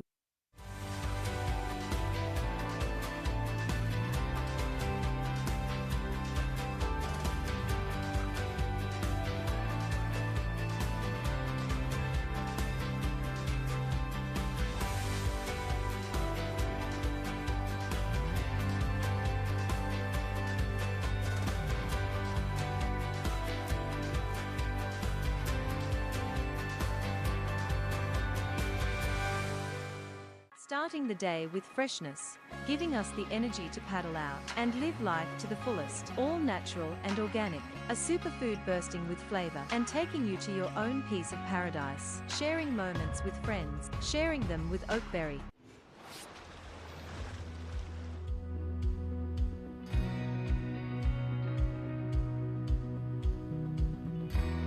And we're back for the Oakberry Tweed Coast Pro. 5,000 points on the line this week, and it's a lot to ask and it's a lot to achieve, but there is going to be a winner at the end of it. It's going to be exciting. It could be one of these guys: Mikey Madonna, Thomas Carvalho, Matty Job, and Levi Stewart. Shannon Hughes in the booth alongside the 78 world champion Rabbit Bartholomew.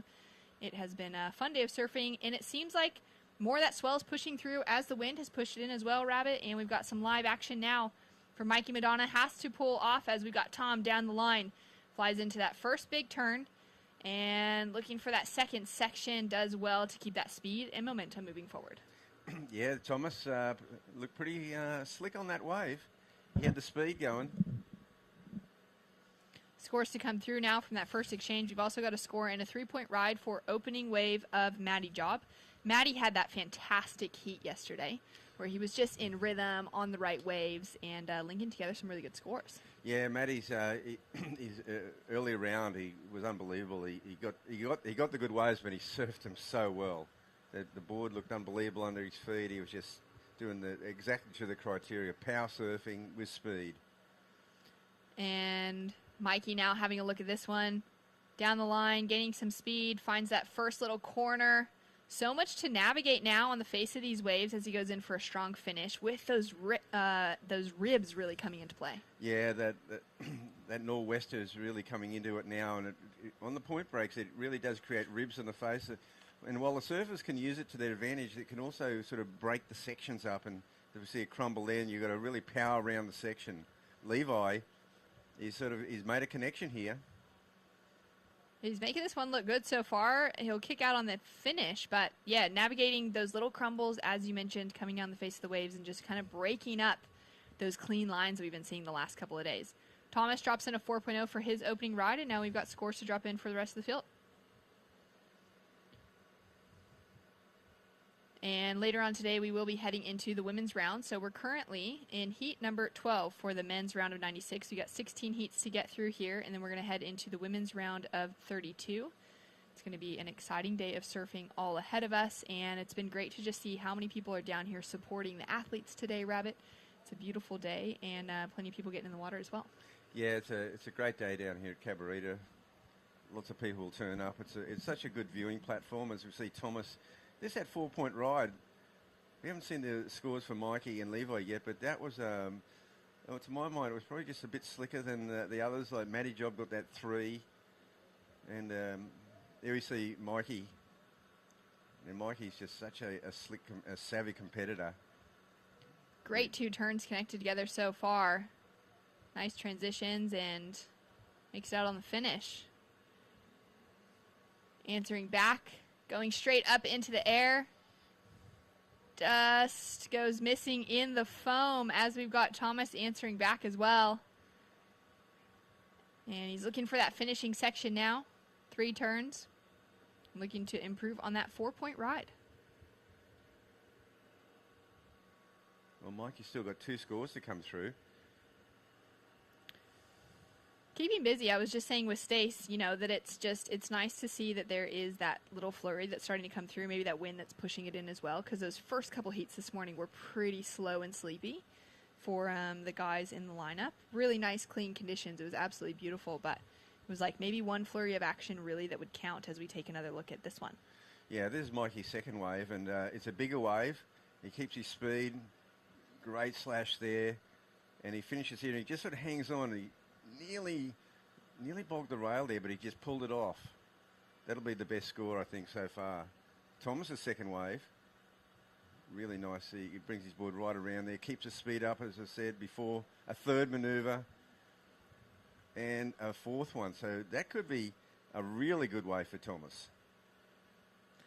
So scores to come through. Levi Stewart drops a 2.9. Matty Job drops another 2 on the scoreboard. And Mikey Madonna with a 6.33 jumps up into the lead, waiting for last of Thomas to come through as well. And in that previous heat, we saw Oscar Berry walk away with a solid win. Oscar, congratulations. Shannon Hughes and Rabbit Bartholomew in the booth here. Talk us through that heat. How you feeling? Feeling pretty good. It's like always a pretty stacked round to get through. Even the round of 64, it's just so stacked. So, yeah, stoked to get through that one and into the round of 32. And talk to us about, having to maybe have a different approach to the waves today compared to the other days with that wind, with those ribs to negotiate, and maybe looking for some airs. Yeah, I'm stoked. I like doing airs, and it's just surfing that I like to do. So it's good, always fun to bring it to heats and, get a bit going. I'm stoked. And what are you riding for equipment? Has that changed at all with the changing conditions? I've stepped down to a bit of a groveler. It's a 5.9 little Dahlberg that's been feeling pretty mental. A little Spider-Man on there. I like drawing on my board, so yeah, Spidey's feeling good. Solid. A little bit of artwork going in there. Anything you'd like to say to your friends and family tuning in? Hey, Mumsy, Dad, Rom, frothing that I could get through for you. Well, stoked. A stacked heat, but nonetheless making it through, and we're excited to see it. We'll see you in the next round. Thanks, Shannon. Great to see. I love a little bit of artwork on the boards. Yeah, it's pretty cool. And Mikey McDonough, 6.33. That's a good score for today. Yeah, that's a very good score for the day. We did see Reef Hazelwood had a pretty outstanding heat with a 7.5 and a 6.27 as his 2 high scores. Yeah, the waves really pumped in that heat. It was just set after set. It was just one of those heats. Mikey got this wider one, and it's a bigger wave, and it was as he was paddling out, and that second turn was the money turn, and he just holds on here to complete the ride. Mikey's been on a good run throughout this series. He took out the win at Port Stevens, 1,000 points to his name. He also got a quarterfinal finish at Avoca. Yeah, he's poised nicely in the top 10. That's for sure.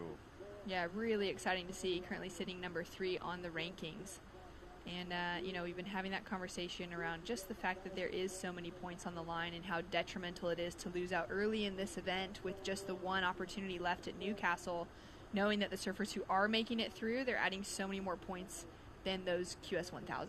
Yeah, well, this is where the big points are in these 2 events for sure. Yeah, you would think that out of these 2 events between Cabarita and Newcastle, you'd have to get, if you get one top 3 result, you're probably looking good, to make the 10. Yeah, so we're going to see 9 men making it through out of qualification alongside of a regional wild card into the Challenger Series.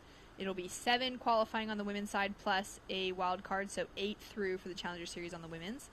And that's going to be a really exciting tour kicking off on the Gold Coast towards the end of May, heading down to Manly after that, and giving everyone, especially for the Australians, it's really sweet for them that the Challenger Series kicks off at home.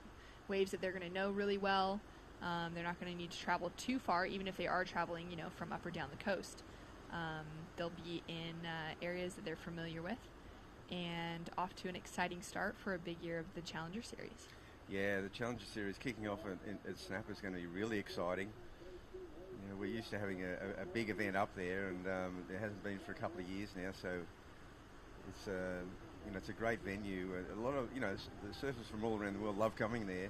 Brings out the best in their surfing, that's for sure. It really does. Levi Stewart now up and riding, uses priority on this nice little set. Comes in for a second turn right under the lip, and he's racing around it. Great carve back into the pocket, and as he comes flying past those free surfers, that wave continues to open up for him on the inside section, putting a second score on the board. Yeah, he kind of needed to lift the game a little bit there because Thomas has got those 2 fours really. A 4 and a 3.97 for Thomas Carvalho has him sitting in second position. Levi Stewart drops in a score, a 3.40, jumps into his top 2 and puts him up into third. Priority now sitting with Matty Job. Matty with a 3 and a 2 on the scoreboard so far. A little different than how he started out his opening round heat. Chasing that 4.97 now to take the advancing role. And Mikey just setting the standard with that 6.33 and being patient before taking off on another one. Still just about 14 minutes on the clock, so still a little over halfway to go. And it's great with these 25-minute heats. It just adds that extra little bit of time for those good sets rolling through. Partly it was great on the opening days when there was so much current, the swell was really big, and it was questionable if the surfers were even going to be able to get a wave and get back out to get a second wave just because of the paddle time. But now, as it's been a little bit slower, it's great for these guys to have that opportunity to sit out and wait for the good sets, as they're a little bit less to offer. Yeah, it's the bigger ones that are definitely going to make the difference. And, it's sort of one heat on, one heat off at the moment. We've seen a few heats that were pretty slack and not much in it, and other heats that, there's been sets rolling through consistently. Mikey checking his watch and just making sure he knows exactly what's going on. We've got a great beach announcing team as well who is just communicating all the scores, the situations, priority as well to the surfers in the lineup. And it's just amazing to think of all the different things going in behind the scenes to make sure that we run great events all across.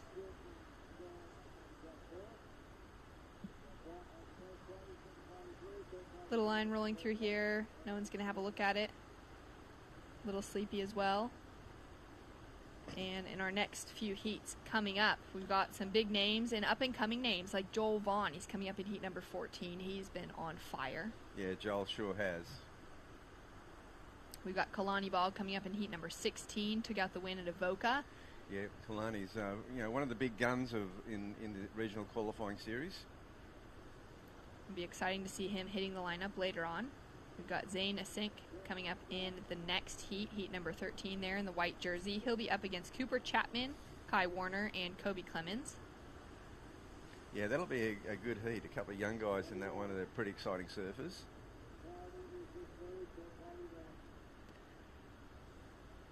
And you can really see a lot of those waves shutting down as well today, just not quite holding open. We were seeing that yesterday as well. Maybe as the tide changes, we could see that opening up a little bit more.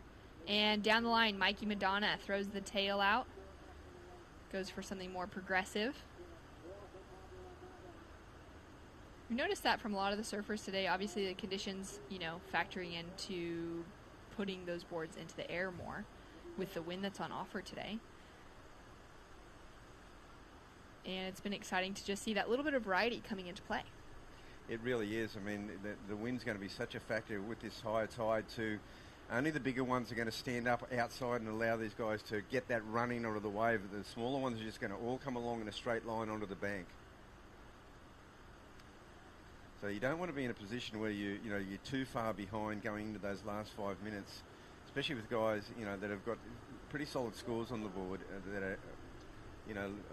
Like Mikey's in a really strong position. He needs to just improve on a 3.17 to kind of put this heat away. Yeah, where both Levi and Maddie are in tough positions because they haven't been able to get out of that 3-point range. They've also only taken off on 2 waves, so there hasn't been a whole lot on offer for them. And now with those requirements near that 5-point range, that's a big ask for sure. Maddie Job having a paddle down, so he's moving himself into a different position out in the lineup as we see Mikey with a great opening turn, goes for that big carve on the second one, just working his way back, keeping himself in the pocket and finding that speed as he comes through this smaller section. Nice snap and putting it all together, looking to increase on that 3.17. Yeah, he's a very smart competitor, Mike. He knew that he didn't really need a set wave. To get a 3, maybe to get even a 4 would be really strong position for him, put him over the 10-point mark for the combined 2 waves. And as you said, it's a smaller wave, but he's just got this dialed in down the line.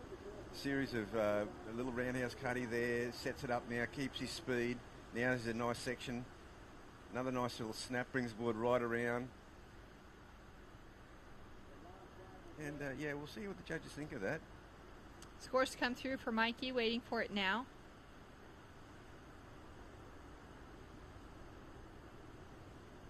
And Maddie with a big task on his hand. You can see him. So he was just paddling north on the screen. Now he's paddling south again. Repositioning himself all over. But it does look like he's sitting way...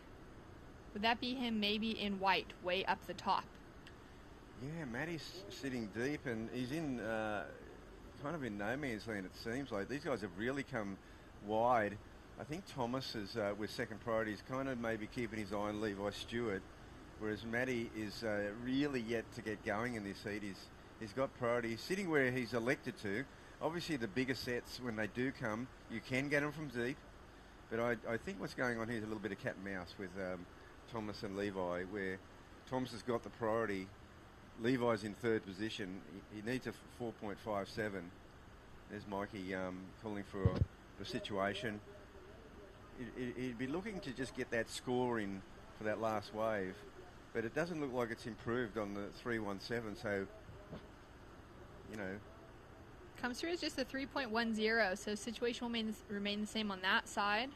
Now we can see this little set starting to roll through. Maddie's put himself in a really deep position, and it definitely looks like, as you called it, Thomas is going to just make sure that if there's anything worth it, he's going to be on it instead of Levi. Underneath both of them, Mikey, under fourth priority, freed up down the line to continue increasing that score line and having a look at things. Nothing to amount out of that one. We saw a couple of heats earlier on where, the surfers really surfed like a 7-8 minute heat. We saw Jacob Wilcox not even catch a wave until the 8-minute mark in his heat. Got one, got things started, got a second smaller score, but then was still down in that third position and then waited it out and ended up with about a minute to go, taking off on a wave with some good size, and he walked away with the win. Yeah, that was pretty, as he said, he survived that one. He's got that injury, Jacob, as well, and he didn't know whether he could even surf. Mikey, looking sharp on that first turn.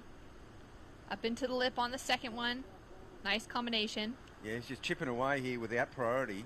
He's chipping away and just to, again, improve on that 317. He knows he's got that 633, so he knows he's in relatively safe ground if he can get even a 4. So waiting for those scores to come through. When you guys were talking to Jacob, did he mention what he had done to injure his knee? Oh, well, he said it was in a heat, and he said I think he might have mentioned that it's not an ACL tear, but it is the ACL where, it's a strain at least. Yeah, I don't believe it's a surgery situation, okay. And he can manage it through this series. Yeah. Having a quick look there from Levi Stewart, scores in a 3.27 for Mikey Madonna. Does increase his situation slightly. And the requirement will remain the same on our bottom 2 surfers. A little bit of a line rolling through. Matty Job in position. Was super deep for a long time, waiting this one out. Now he's got the opportunity. Goes up into lip on that first turn. Wraps it back for the second. Finds that speed. Makes it over into that next section and just lightning fast all the way through. That'll get him into the heat. I mean, he's got that 3. He needs a 4.97. We'll see what the judges think of that, but it'll certainly well and truly improve his position. Now we see Thomas, he'll use his priority. So he's on that wider bank, and Thomas is looking really slick out here today. Only the 2 turns. Not sure if he'll improve on that 397.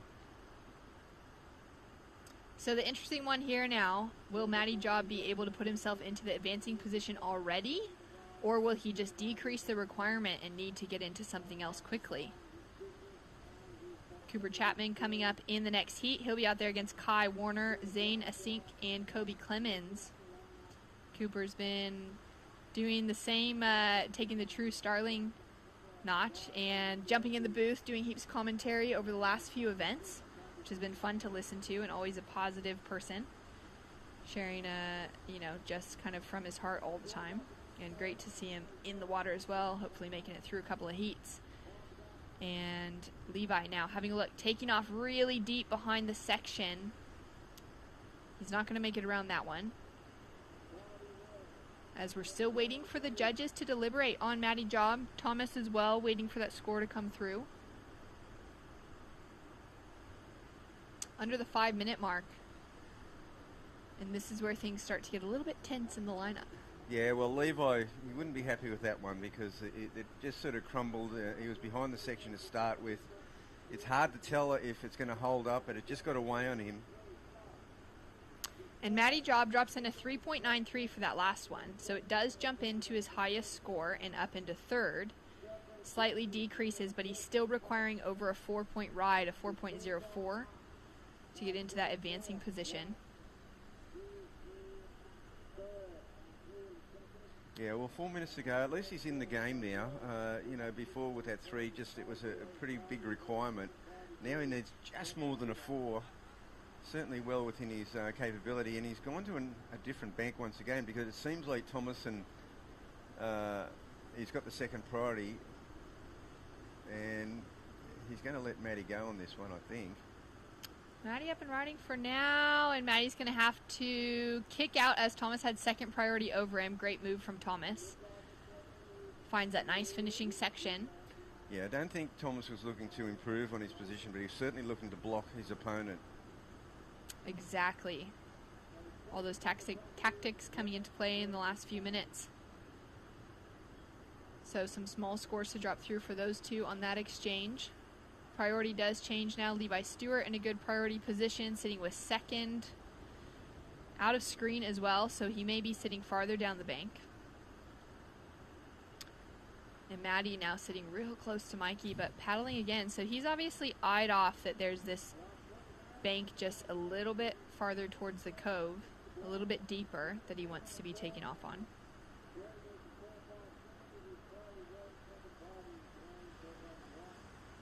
And it looks like a proper summer day out there now. Yeah, it's very summery. The nor'wester's in. And, it's supposed to get quite hot today, so, as soon as they see those temperatures go up, you sort of got a feeling there's going to be a northerly hanging around, and this nor'wester usually does a fair job on knocking the swell down too. So it's going to be interesting to see what it looks like in the next couple of days. Yeah, it really today, is. Huh? Well, we're seeing the trailing off on, that was quite a good swell we had Monday, Tuesday, and it's certainly trailing off now. Yeah, Still a few sets coming through today. Hopefully it'll just hang in there enough for Cabarita. Yeah, we were really excited to see how the conditions were just so good for that first day, how much swell there was on offer. Capitalized, ran a couple of really big days for the first few days, pretty much as many heats as we could squeeze in. Look at Matty right up the beach. He is so far in there. So he's nowhere near these guys, and of course Matty, he's only got the third priority, but they're not really worrying about him. Thomas is still wanting to carry on with some more surfing. Yeah, Thomas now up and riding, looking to increase on his low score of a 3.97, put some pressure onto Matty Job, but it's the pressure that gets to him on that one. Levi Stewart now. Nice float to start off with. Up into the foam. Goes for that next section and finds some momentum. Doesn't complete the final one. Yeah, still only need the 4.57, so it wasn't beyond him. There's only a minute to go there. Where's Matty? Oh, he's sitting out there. At this point, you're just hoping a set comes. Thomas did well to get into that one. Possibly could be increasing his situation. Maybe not that 5.61 that he needs to take the advancing position, but his 3.97 as his low score. And the 4. Yeah, well. Scores in there a 3.43, so shy for Thomas to increase his situation. Matty Job now with the opportunity. Second priority, Mikey Madonna being the only one who could pull into him, and he goes for the big tail high, finishes it off. What are your thoughts around that? So he's chasing a 4.04. Section, how clean he pulled that maneuver off.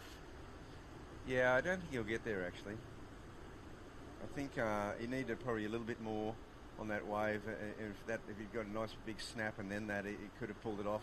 It was done with speed, and Mikey finishes nicely. He's done a good job out there. Yeah, Mikey has surfed a great heat. Got off to a quick start with the 3.17, built on it with a 6.33, and then improved his situation even more. Taking another look at this one. Yeah, he got wind tail high. I mean, he sort of wrestled in the whitewater a little bit there. Scores through for last of Matty. A 3.27 is not enough to change his situation. He stays in third place position. Mikey Madonna and Thomas Carvalho through into the next round. Well done. What a great heat for those two.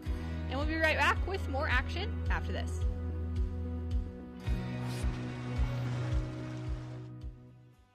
I'm Sierra Kerr. Today we went around the Tweed and we got some good food, went surfing, went fishing, played some golf. Yeah, it was a super fun day. Some of my first memories of surfing Tweed are just exploring the beautiful back beaches, having some fun surfing around with my dad.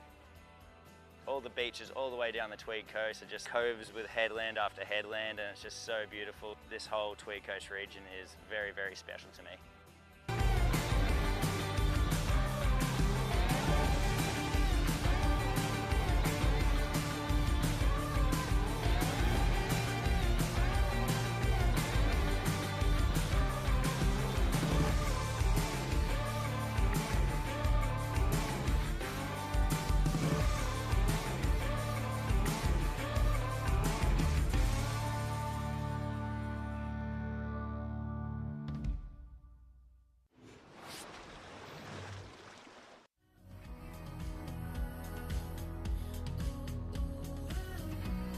Okay, we're back, and another heat unfolds. We just see Mikey McDonough, Thomas Carvalho advancing to the round of 32. Now we're going to see Cooper Chapman, Kai Warner, Zane Assink, and Kobe Clennams. Heat 13, the round of 64. Sorry, Bugs, I left you hanging there, mate. I was actually on top of the headland watching that heat unfold. I just kind of got lost in a daydream up there. The boys were ripping towards the end of that heat. Yeah, there was lots of action. Couple of decent scores there from young Mike. He had a great free surf yesterday morning, but we did speak about what that means, and it means absolutely nothing. You've got to get it done in the 25 minutes that you're out there. As we see, up and riding, Chapman, Cooper. Wow. Oh! That would have been a great way to start his heat, but clear intentions there from Cooper as he took a while to resurface there. He was under for a little bit of a 1 foot pounding. But, yeah, great technique there from Cooper. He got a 5th or a 3rd here last year when the waves were tiny. He's obviously good quality surfer when the waves get bigger. But when the waves got smaller last year, he was really impressive. Got some amazing equipment under his feet. As we see Zane Asink up and riding, also trying to throw one out of the flats. Not quite the same projection as Cooper. Kobe Clements, oh, looking like a young Marcos Sifu. Going the old corrupt flip. Well, it's been a feature of this heat so far. Yeah, I mean, Kai Warner's out there with first priority, and knowing Kai like I do, a beautiful surfer on the rail, but can also throw some airs in as well. So it'll be interesting to see what Kai boy can pull out in this one. But yeah, like you said, Bugs, another stacked heat. Couple of boys from North Narrabeen. I think Kobe's from Longy, and Zane Asink from up on the sunny coast. Layback slash there from Cooper. And another one to finish. Good to get an early completion in these heats, eh, Rabbit? Yeah, well, there's been a few attempts at just trying to get some quick points on those sections with that high tide. There's only the bigger waves are really peeling off. That nor'wester sort of making the ribs, and it's also making just these little looping sections that you've got to kind of manoeuvre across. It's hard to get points until you get into the open face onto the pocket. Speaking of the young man, Micah McDonough, are you there, mate? I'm there, Stace. You are there. Are you all there, brother? I think so. You are, mate. Well done. I was just talking to Bugs. You had an amazing free surf yesterday morning, but talk to us about the importance of sort of dropping that and getting the work done in your heat. Yeah, obviously, you know, as we've all seen, the scoring's been pretty harsh, and I guess it's been good. It's I feel like dropping that 6 at the start of the heat, it's a massive confidence booster, especially with the waves getting trickier, and yeah, so got that under priority, and I just thought I'd stay busy, and I definitely, I was confident though. You're coming off a 5th place there in Avoca. You've got 2 big events here before you hopefully head off on the Challenger Series. How are you keeping your focus? Yeah, just, you know, not buying into any of the ratings sort of things, just knowing that, you know, it's just one heat at a time. You're only as good as your last heat, and yeah, I just try to prepare well and go out and do my best. I feel like that's working for me. Just not placing any expectation and just, yeah, doing my thing. Yeah, not paying any attention to the WSL's Instagram. They just have announced the schedule for the day. And look, mate, I'll tell you right now, the schedule looks amazing, and I think you'd be well suited to that tour. But obviously, you've got a few more tough heats to get through here, and obviously Newcastle next. You're going to have the afternoon off, mate. How do you play it? I'm going to go pick up a couple brand new boards off Darren and probably get them ready and take them out for a free surf and, yeah, relax. Maybe read a book or, I don't know, take my mind right off it. He's well renowned for a mid-event board that takes surfers all the way, a la Mick Fanning in 2007, I think, at Snapper. Yeah. But enough about that. What book are you reading at the moment? One of Costa Zoo's books. Oh, cool. Yeah. 1,000 sit-ups a day routine or what? Oh, nah, just like some of his quotes. Nice. Not a massive reader though, everyone. If you're listening, I'm just. Well, man, I'm putting you on the spot now. A bit of accountability. I'll expect a full book review, and we'll have a book club. We'll have a book club next week down at Newcastle. You can give us the rundown. Well done, Mikey. Thanks, Stace. We'll see you in the next round. See ya. Catch you, mate. Classic. Costa Zoo, obviously his son Tim now in the professional ranks, and yeah, having an amazing start to his professional career, and a couple of Aussie sporting icons. So I'm sure there's some great quotes in that book. You get into boxing much, Bugs? Oh, yeah. I think it's going to be a great Tim Zoo. I mean, we're definitely following his career. Got a replay here, Bugs. This looks like Zane Asink. Yeah, this is Zane's best effort so far. We saw Kobe Clements get a good one before. And, Zane's, he's got this section ahead of him. Yeah, finishes it off pretty nicely. So he's up against a couple of very seasoned competitors. But young Zane had a good heat yesterday. This is a replay.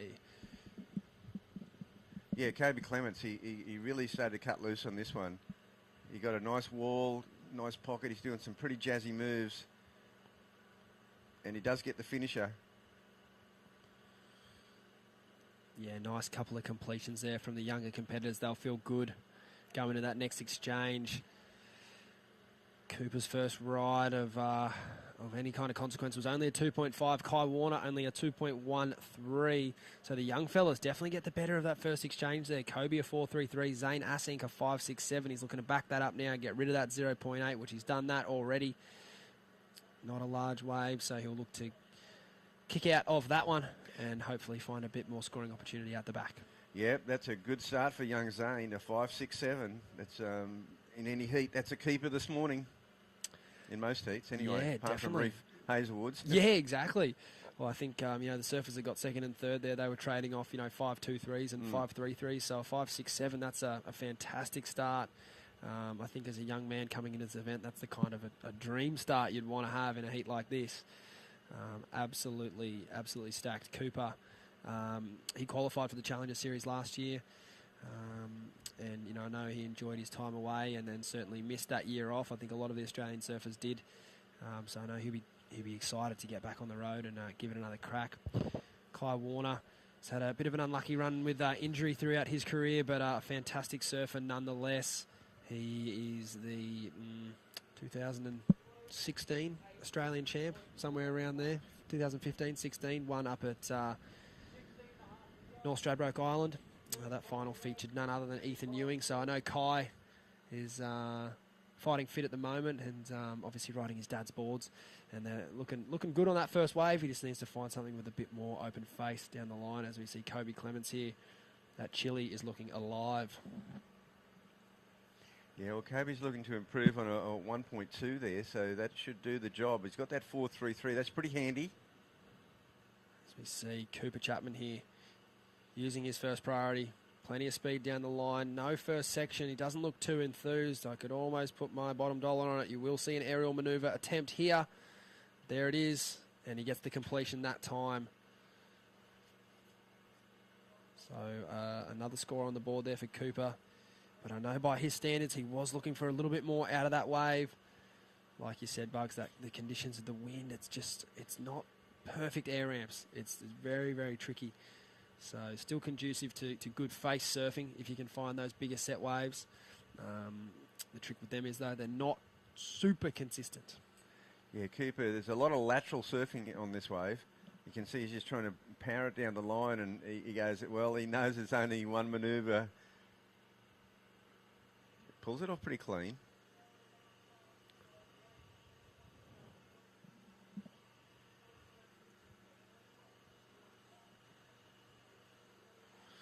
Just under the 15-minute mark now, and the seeded surfers in this heat yet to really fire. Cooper Chapman's last wave at 3.43.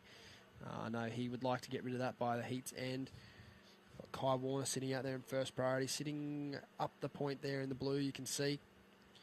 Zane Asink in second priority is sitting second in line there. Third priority, Kobe Clements, just trying to create a bit of space there in case a wave should come. We've got Kai Warner inching out the back there to what looks like a set wave. We'll have to see if he elects to go or not. He doesn't look super interested, but he might make a last-minute charge. Having a look here, Kai Warner. He's deep. He's going to need to get going. Nice check to start there. Can he get out into the open face? He can. Another better turn in the lip there. Nice turn out of the top. It pushes a little too hard on a soft section. You can see the frustration in the young man's face. He's going to have to let that go and get back out the back. Yeah, and it'll be a throwaway now. So it's a bit of an unfortunate one. There is a lot of pressure on these surfers to complete their rides. The opportunities they aren't plentiful. The good waves are few and far between. So when you get a set wave like that, you have to make the most of it. So Kai will know that. The good news is that the totals barring Zane's 5.67. They're not massive. No one else has really got a crazy start. So at this point, Zane would be feeling pretty good. He's in first priority and he's in first position, and he's got the single highest score of the heat. So it's a great position for Zane to be in. Another cracker day down here at Cabarita. So the swell bugs just hasn't disappeared on us. It's still hanging in there. The next few days, though, they will get a fair bit smaller. But I think the good news is this sandbar here, I think it should hold the swell over all the tides and most conditions. Like you said, Bugs, it's one of the only banks on the coast at the moment. Yeah, well, the beach breaks have just got these massive gutters from that. They've created these storm banks that, it's a natural occurrence along the coast when you get weeks and weeks, months and months of, 2 metre plus swell. It's been head high forever. It feels like. It's only just died off now. This last system is just diminishing now, and yesterday was probably the last day of it. We're coming into a little bit of a small time now over the next, it looks like over the next week or so. So just hoping that, because there's no plan B. I mean, all the beach breaks are really not happening. Kai Warner, fourth priority, sitting widest. He's snuck into this one. It will be a closeout, unfortunately. The boys sitting pretty wide now. There are some decent waves off the end down there, but there's a certain texture to them they need to have before they close out if you're looking to get any kind of scoring potential in. No real loss there for Kai. He was in fourth priority, so he got the chance at a free look.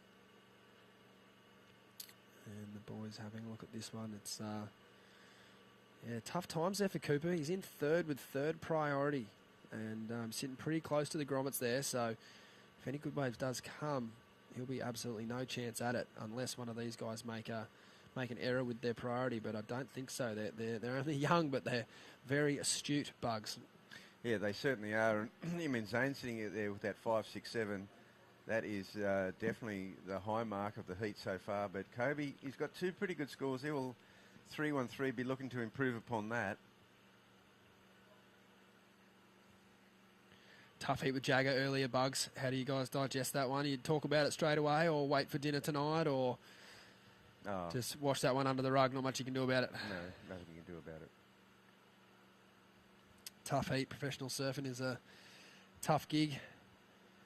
Unfortunately, a bit of a wave-starved opportunity there, and Ash Jenner, getting the buzzer beater there on young Snapper Rock surfer Jagger Bartholomew. But there is one event to go in the regional qualifying series. That'll be Newcastle next up, QS 5000 also. So plenty of points on offer, and it'll be a mixed bag of results so far here at this event. I think there'll be a big pack of surfers that are within a chance to qualify for that event, so it will be exciting. And it'll be the last event before the Challenger Series event at Snapper Rocks in May the 7th.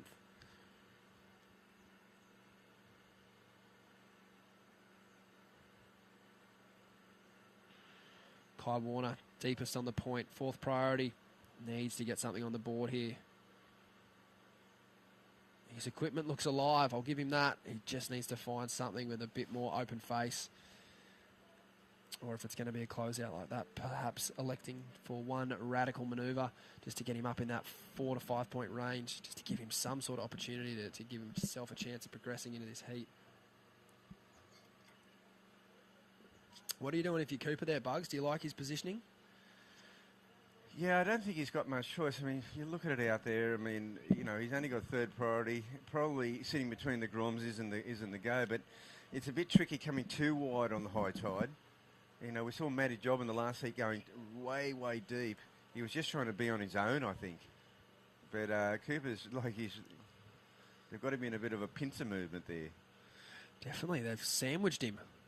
See, Zane's got he's got priority, plus he's got the at 5.67, so he's in a pretty luxurious position there. Of course, anything can change if you get a three-wave set, but it hasn't been like that. We see a little bit of movement on the outside.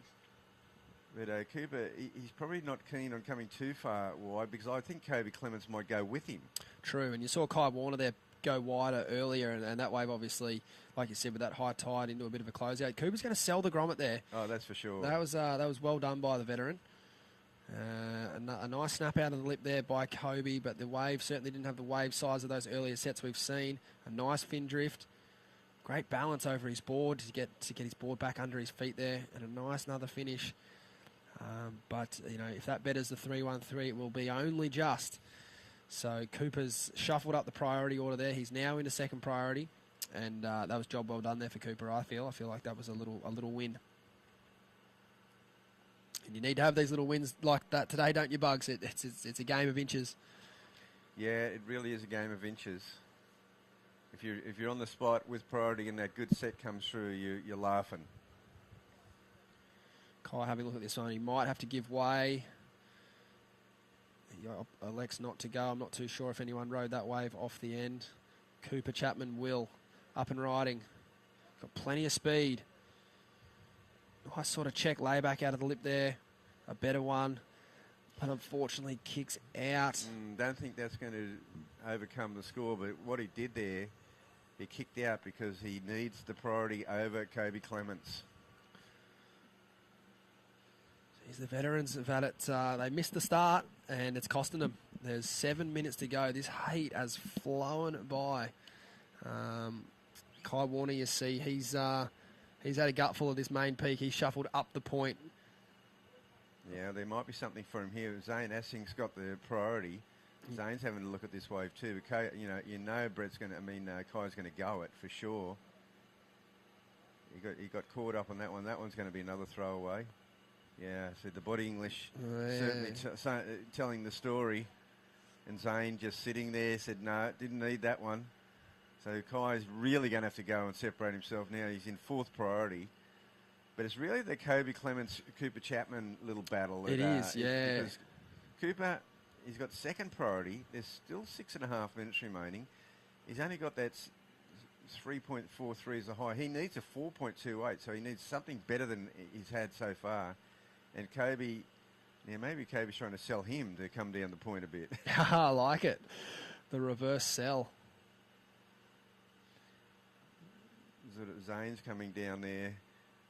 He's just very crafty, keeping everyone in check. Oh, I love it. I personally love to see it. It's Cooper Chapman's obviously he doesn't want to see that. He wants to see Zane on the other side of him so that he can get a wave without Zane even knowing that Cooper's going to go. But now, obviously, with this positioning, if Cooper looks like going, even though Zane's in first, it could flip at any moment, and he knows that. So he's doing Kobe Clements a favour there and himself by making sure that that surfer in third position does not improve his situation.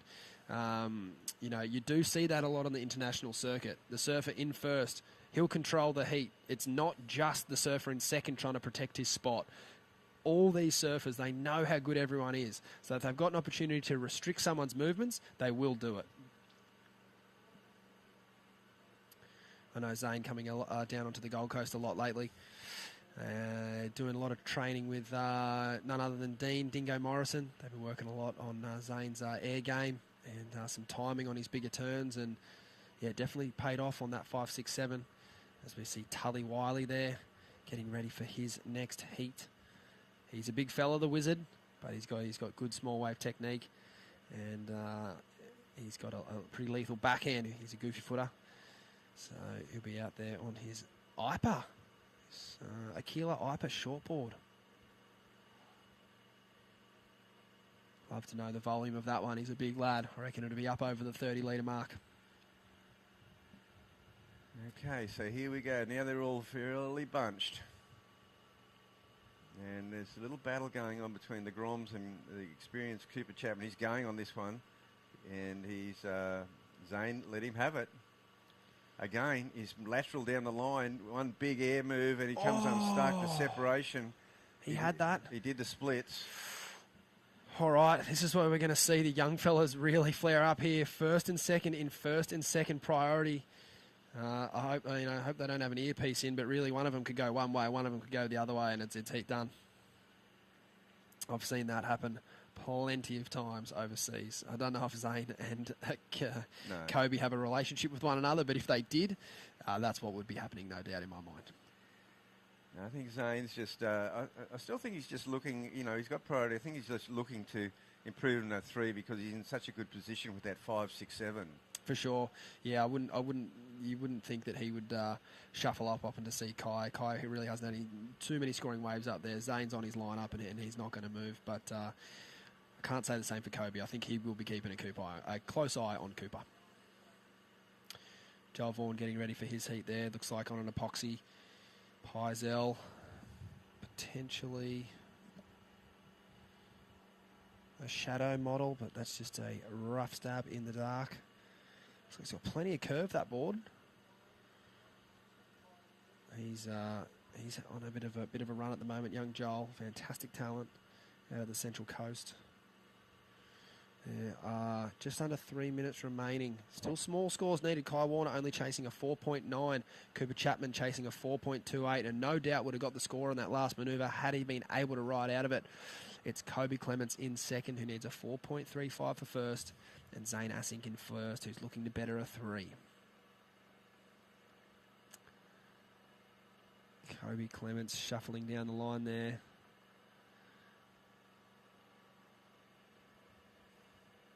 I don't think he'll be going too much further. He knows the talent that Cooper possesses. A fantastic surfer. He's not in the red jersey for no reason. Cooper doesn't need much of a wave either. He can definitely boost, as we've seen. And it's almost like these guys, the more airs they try, the closer they are to landing one. Okay, very, very consistent in the air, young Cooper. And Kai Warner has not had the heat that he had planned. He's sitting up the point. He did find a decent ride earlier, so there are waves there. It's just a matter of he can get the turns done before he gets cut off by one of the other competitors with a higher priority.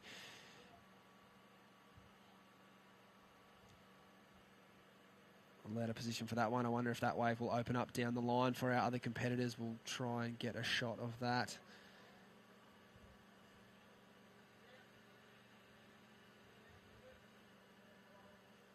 Under 90 seconds to go now. Zane Asink up and riding, looking to improve on his 3-point ride. This looks like a good quality wave.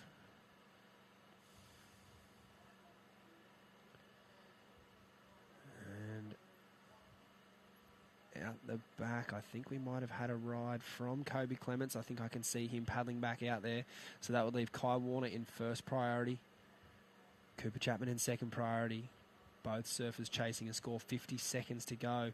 Cooper having a look here. This wave kind of has a wave in front of it pretty close by, but there's enough drawing off the bottom for it to steepen up. As we see going down the line, another turn in the lip there. He's going to need to get something more dynamic if he wants to get that 4.38.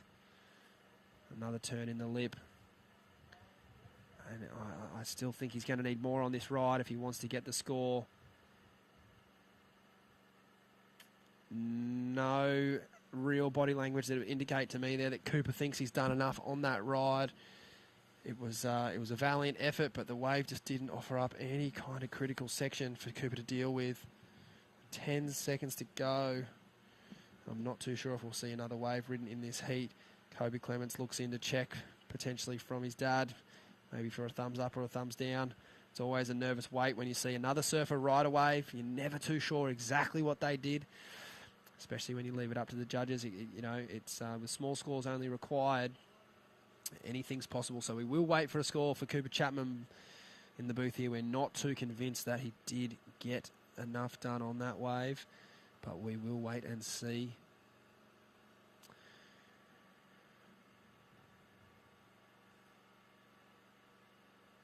That was heat number 13 of the round of 64 in the QS 5000. Heat 14 will be coming up next. In that next heat, we will see Joel Vaughan, Tully Wiley, Arch Whiteman, and Samson Coulter. Pretty convinced that young man progressed in first. That was Zane Asink. He had an amazing start and never looked back. He got his 3.47 at the end there. We'll be back shortly at the Oakberry Tweed Coast Pro.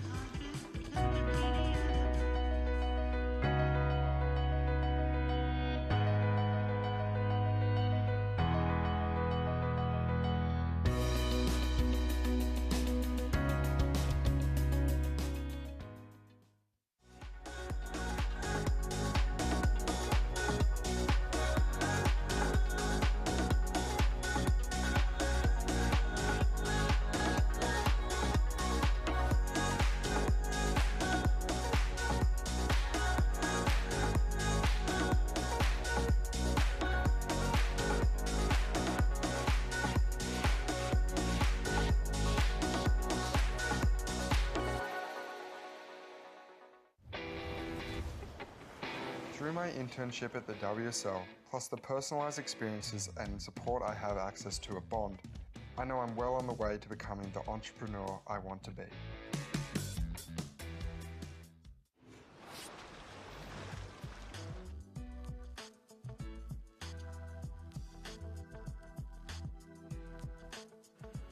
Welcome back to the Oakberry Tweed Coast Pro. We are into heat number 14 of the round of 64. My name is Stace Galbraith. I am joined by Drew Starling. In this heat, we will have Joel Vaughan, Tully Wiley, Arch Whiteman, and Samson Coulter. Mr. Breathe himself. Yes, yeah, exactly that. I saw him getting ready. I think his dad's here with him, so getting ready, eyeing off where the spots are. So this is going to be a really good heat, Stace. Fantastic film if you haven't seen it. Samson had a starring role there alongside Simon Baker. And a bit of an Aussie classic, I think, off the book written by Tim Baker. Breathe, yeah, it was a great film. And Tim lives around the corner from me in Currumbin. See him at the Fruito all the time. So, yeah, it was good to see that up on the big screen. Here he is. No, my bad. This is Arch Whiteman, up and riding. Samson's a quality natural footer, I should know that. Arch tagging this wave down the line. We saw Zane Axenk get a quality start in the last heat, and it proved to be very valuable. No one even got close to him after that. It was a 5.67. I don't think that score will go as high, but nonetheless still a good way to get on the board. With this tide filling in, I don't know if I was a bit too optimistic, but I thought it might get a little better, hit the bank a bit more, bowl up like a little shory, but I think it's getting harder. And I think the surfers are doing very well to find any kind of steep section at the moment. Yeah, especially with that wind, it feels like it's getting trickier to figure out which waves are the good ones and what turns to put where. I definitely think it's more about turn selection today. But hopefully it'll get a little bit better. Maybe we'll still keep that little bit of optimism? Yeah, optimism. Is it time for an acai bowl? Lost my words there. I think I need one. It's look, I think with a few of these youngsters in this heat, they will still be frothing at the bit. But as we saw there from the veterans, although they're still pretty young, they were the eldest in the heat. Cooper Chapman and Kai Warner just got done up by the grommets, and it was a mixture of a few things. Overall wave selection, and then just that grommet froth really shone through with Kobe Clements. He was really strong on all his rides. He completed his rides, just did the basics well, and that's what you got to do on a day like today. It's I don't think there's going to be any kind of crazy superstar moments. It's more about just doing the bread and butter things well, and hopefully doing that a couple of times will be enough to get you through the heat. You had a tough heat there with Micah, but we'll get back to that shortly. True, I think we've got Zane Assink on the line. Young Zane, how you doing? Yeah, I'm pretty happy. You're frothing, Grom. Yeah, how good is that? Yeah. So good. So stoked. Yeah, it was. I'm really glad this heat I finally got a set. So yeah, last heat I said I wanted to, and yeah, I got one. So yeah, I'm happy. Nice. Yeah, talk to us how important it is to get that strong start with conditions like this, tide filling in. Yeah, it's really important on a day like today. Like you really need to get a good score straight away just to get that confidence up, and then yeah, it just felt really, really good to get a start. And I fell on my very first wave, but then I got that second one. It came straight to me, so I couldn't resist going it. Oh, 100%. You absolutely tagged it. Talk to us about the last 10 minutes there. You're in first priority. Kobe Clements in second priority. You guys both in first and second. Yeah. Obviously, Kai and Cooper, quality surfers, but they hadn't really had a start in third and fourth priority there. Does your mind start to race around strategy-wise? A little bit. I was just happy that I had that. I think it was a 5.8 or something. Yeah, I was just happy I had that because kind of meant they needed a pretty decent score on a day like today, and I was just pretty stoked, and they're really good surfers, so it felt good to get over them because they're really smart, they're knowledgeable guys, and they rip. So it felt good. Yeah, definitely, mate. You've got the rest of the day off here at Cabarita. What are your plans? Probably just go surf. You found any banks you want to fill us in on? I actually haven't, but this Tweed coast is amazing, especially with this northwest winds. It's kind of picked up a bit now, but yeah, there's banks everywhere, so I'm just going to go surf wherever there's waves. Yeah, awesome. You've been doing some awesome work with Dean Dingo Morrison down on the coast. Do you feel that's starting to show in your surfing? Yeah, I actually do. He's really got me working on my back end and stuff, a lot of things, and he just gives me that confidence, and he drills it into me and makes it it makes it clear. He hates overcomplicating things, and I really like working with him. It really helps me a lot. Yeah, definitely. I think your surfing's come on a long Thank way in the you. last couple of years, mate. Appreciate So that. well done. Good luck for the rest of this event, and we'll hopefully be chatting to you a few more times. I hope so. Thank Good you. on you, Zano. Cheers. See you, mate. Thank Bye-bye. you. Arch Whiteman looking to get his second score on the board. Won't be too much, unfortunately. Joel Vaughan behind. This looks like a better wave. Nice turn out of the top there. That board looking phenomenal out of the lip. Bit of release there. And a third. Thanks for coming. You can't give the red jersey a free look at a wave like that. I love the matchy too. Red jersey, red Yeah. boardies. Maybe he heard us the other day. Yeah. Because I know Quicksilver do those boardies in black. But he chose to go red. Yeah, he's been Reckon he's got those some red Newcastle boardies Knights around. flair? Do you reckon that's what he's trying to do? Maybe. Here we go. Here's a replay. Great first turn for Joel Vaughan. This is a better looking wave, as he said, Stace. Gets a bit of release there. Finishes it really nicely. I think that's probably one of the best waves we've seen for a little while. I didn't have the privilege of seeing Zane's 5, 6, 7, but I really like the look of Joel Vaughan's last wave. Yeah, I agree, and I think you're spot on. 5.83, slightly better than Zane's ride, and I have to agree there. There's a bit more vertical in the lip, got a few more options to tag a steeper section. Is he either wearing Newcastle Knights colours or Sydney Swans? Because he doesn't have any blue in there, but plenty of red and white. So he might just be, I don't know, I think he strikes me as an NRL guy though, not an AFL fan. I know one of his mentors at home, young Sax man, he's probably tuned in watching his heat. He's a die-hard Swans supporter, so I think we'll go with Swans. I think he might be a Roosters. Yeah, a lot of people are, aren't I they? think he's a Roosters supporter. Roosters or Rabbitohs. I can't remember. I'll ask. You're a and I'll get Bulldogs back fan, to aren't you? Yeah, got a little Bulldog. You got Can't a go Bulldog, past young them. Bill. Beautiful young man he is. Up and riding here on the inside the Grom, Joel Vaughan. He's not competing like a Grom though. He's on an absolute roll through this regional QS series, but he'd be looking for a big result here. I think there will be a strong pack of surfers going into that Newcastle event that are all fairly bunched up, but if someone could, drop a final here, that would really set them apart, and they could kind of go down to that event with their feet up rather than the stress on, which is definitely what you'd be chasing. Yeah, definitely. I think Joel, he got knocked out in that the first seeding round at the Avoca QS 3000. I know he wasn't happy with that result, and after winning the Boomerang event, I think he was just really wanting to back it up. He's Samson now with a couple of nice turns out of the top. He'd be looking for something steeper on the inside. Didn't happen, so he'll kick out of that one. Good to get the feet in the wax, though. I don't think he'd want to be waiting around too long today. There's not too many opportunities, so I guess we could call that, hopefully, his second score, and he'll look to go and improve on that and drop something a bit better on his next one, but at least he's got something on the board with this tide filling in. I think, we will see those options start to become even more limited. But, getting back to it, I don't know where the positioning was on that wave, but I think that Joel got a pretty easy look at that. As we see the Challenger schedule here, it's a fantastic year starting at Snapper Rocks on the Gold Coast in May, then down to Manly a couple of weeks later. Then after that, we will be off to South Africa to the Bolito Pro. That's a fantastic part of the world. The Aussies seem to do really well there, so we'll be following that one closely. Then over to the Vans US Open of Surfing, a hallmark event in the calendar. If you do well at that event, it can kind of make or break your career. Then over to Portugal, to a wave that is almost like a sister wave to Bells for there in October. Then they will go up over to France. I think most people will do the drive, take all their boards, and compete there at the beautiful beach breaks of the Hossegor region. Then it's kind of like the old days, down to Brazil, and then over to Hawaii. So, fantastic finish to the year there. Brazil into Hawaii is... that's where you can really get it done. It's obviously a lot of points on offer there. Obviously, WSL have created this series underneath the CT.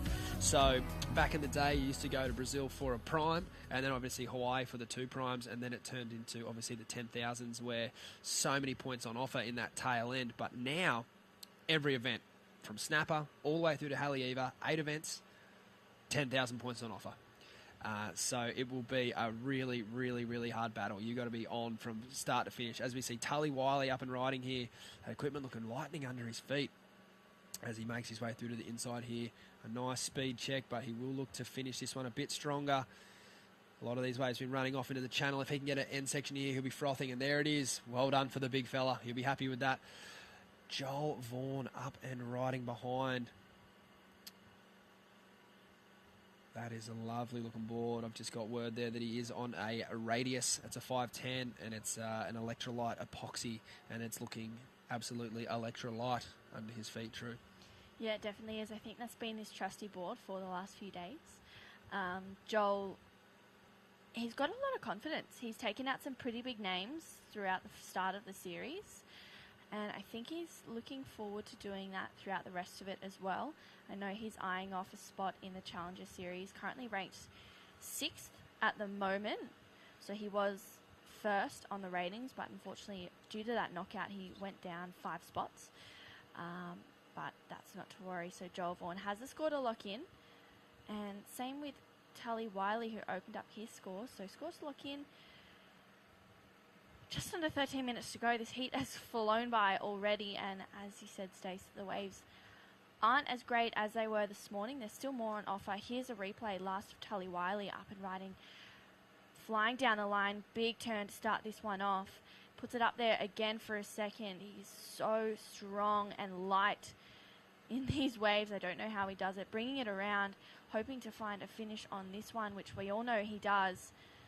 So Tully, great way to start his heat. 4.83 first of blue. Here's Joel Vaughan. Tags that first section. A smaller wave for the surfer in red, but just wanting to back up that 5.83 that he's got, and that he's done. A 3.4 for last of Joel Vaughan. So he's sitting out in front, and we've seen people getting through heats with combinations of 9s. Definitely. And he's already done that with 11 to go, and he's in second priority, so he's in a really good position here. We spoke a lot about it yesterday. You can get frantic in those last couple of minutes of, say, a traditional beach break style heat. Start to really want to be making your move into first or second. But I think today, it sounds cliche, but the earlier you can get into the lead, the better, because there just doesn't seem to be those flurry of sets. There's no guarantee that, say, if you're in third priority with 6 minutes to go, that you are going to get another quality opportunity. So it's right around this 10-minute mark that I'd be really starting to try to turn up the notches and find a good piece of ocean wherever that's possible. We did see a few waves up the point earlier. Everyone's down the point now. You see Joel Vaughan here in second priority. He is looking to better a small score, telegraphing down the line. Little blowtail there. Not much more in that for him, so he will kick out. Look, not the best use of second priority if I'm critical of that. We have up and riding Tully Wiley. He gets in and out, looking to hopefully regain second priority. I can't see Arch Whiteman anywhere. No, he will gain second priority. Oh, my bad. It's just coming on thick and fast at the moment. This is Samson Coulter up and riding. That was a pretty sick turn, but I think it might have been one of those turns that could have potentially felt a bit better than it looked. I know the judges love seeing a lot of spray going up. They are judging from the top of the hill, looking down on the surfers. So unfortunately, sometimes your turns can look a little bit smaller than they feel. So it's important to remember having good depth in your surfing and rounding out your turns where possible, just because sometimes it's all about the angle, as we see a replay here, True. Yeah, this is Arch Whiteman up and riding tags. That first section, he's got such a whippy backhand.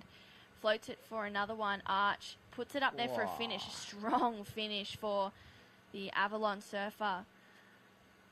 So Arch has a score to lock in and just did a 4.6, so he's up into second spot. We've got a hit on our hands here. Good score.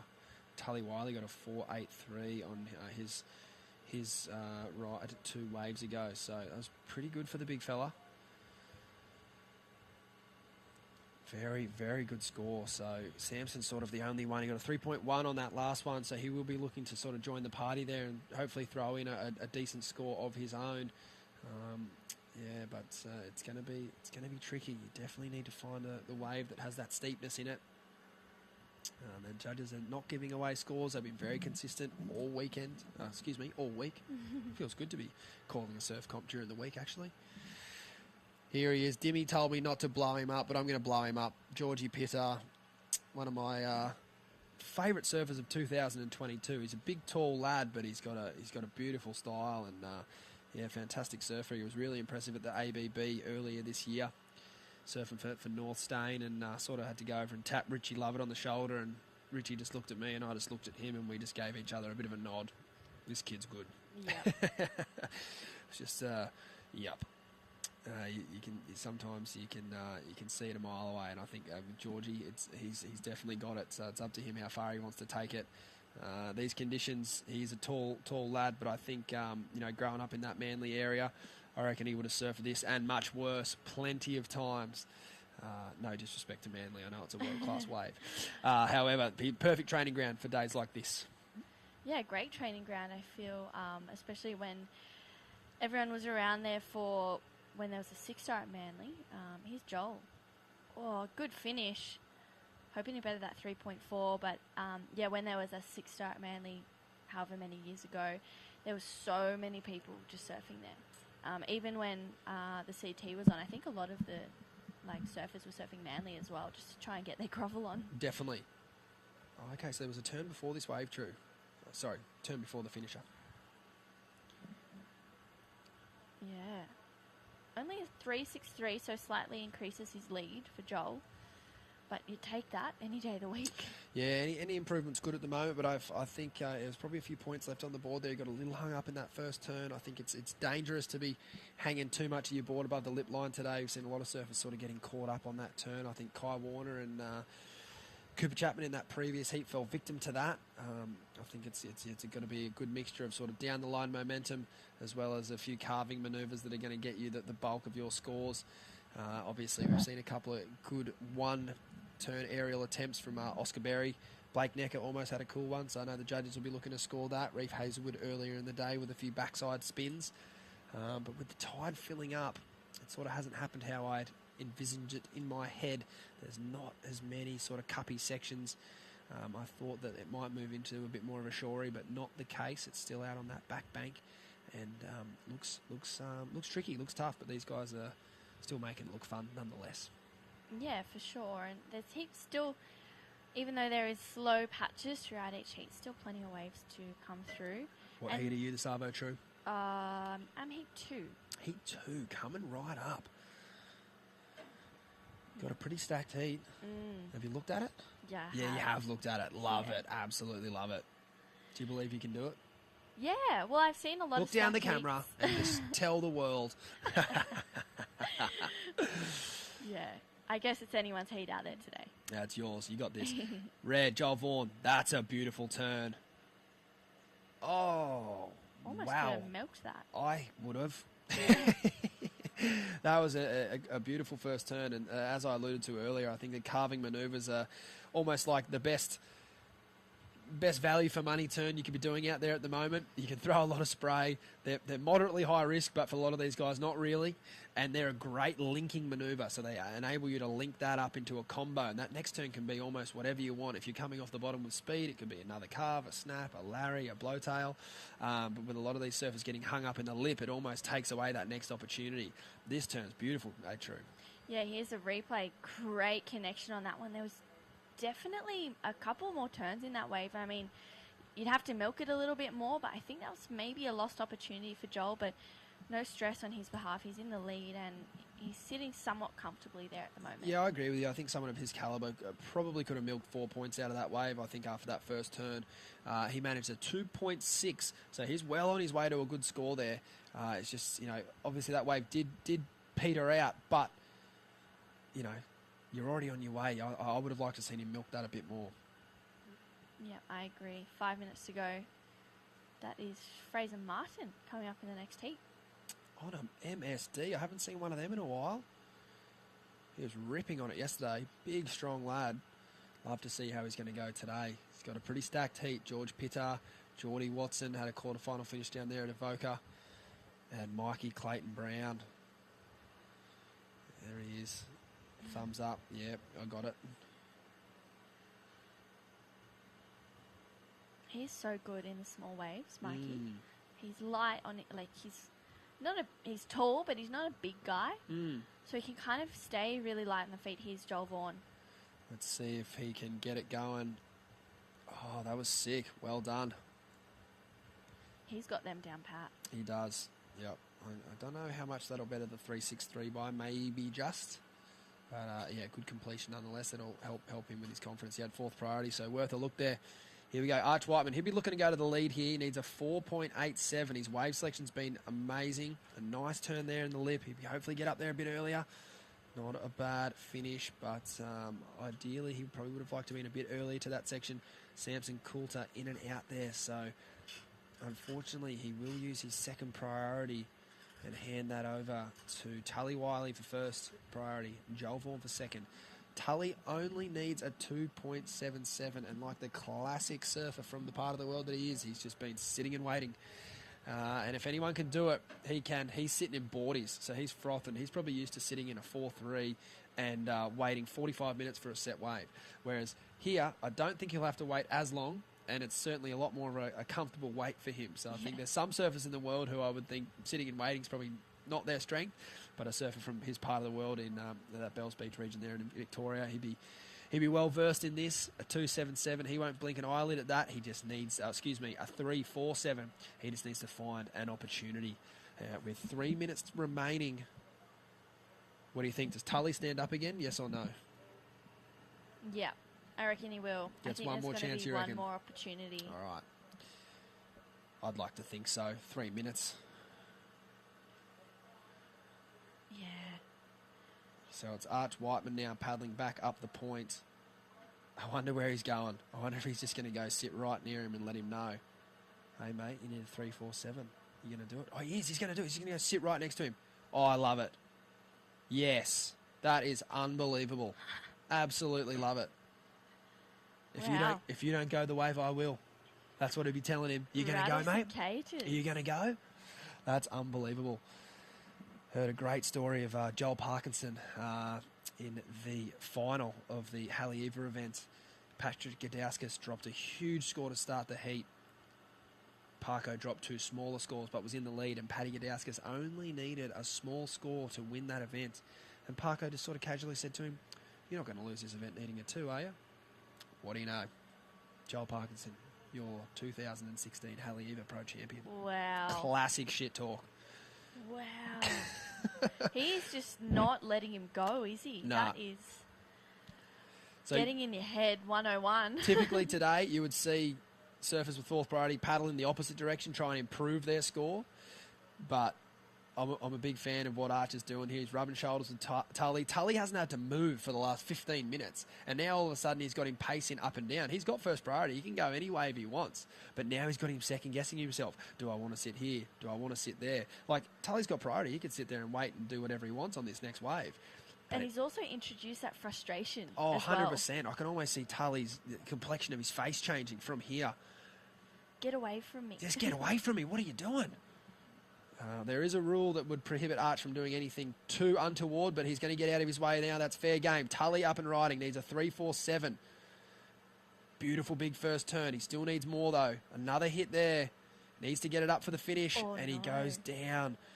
So only a small score required, and I'm going to steer clear of that. That's going to be close. Yeah.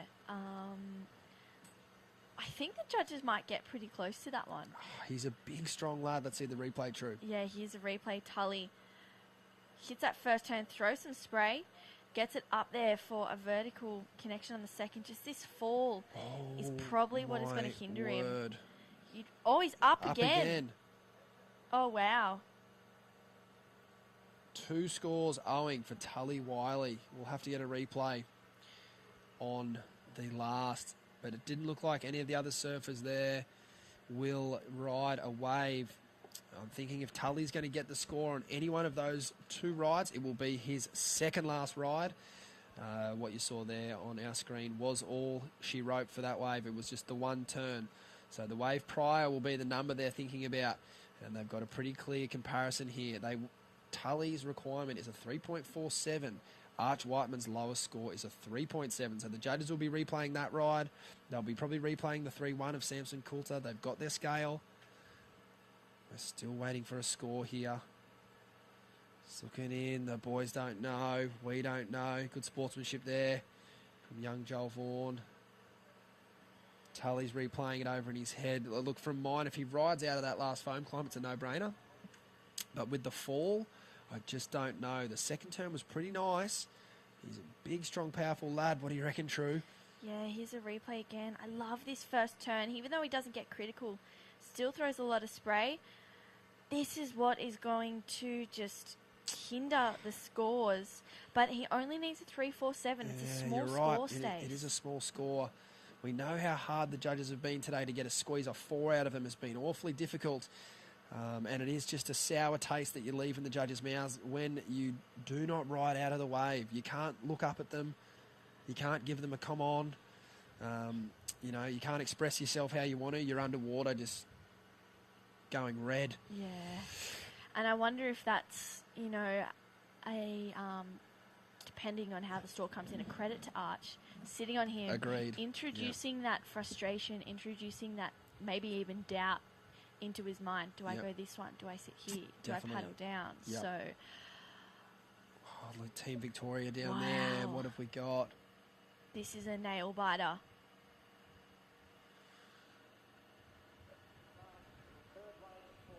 Here it comes. We'll wait for the reaction.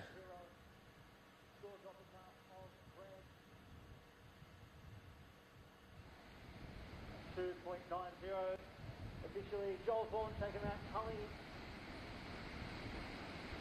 Finish one going away. Finish one coming in. 3, 2, 1. Yeah, look, it was a 3.3 that last ride, so it was not enough. So just hearing it there, the news, unfortunately, Tully Wiley eliminated from competition. He was chasing a 3.47.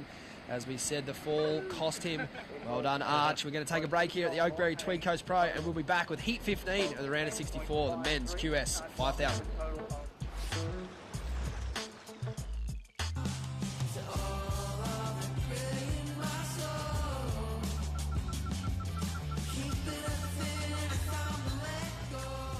Find your moment at visitthetweed.com.au. Starting the day with freshness, giving us the energy to paddle out and live life to the fullest. All natural and organic, a superfood bursting with flavour and taking you to your own piece of paradise. Sharing moments with friends, sharing them with Oakberry.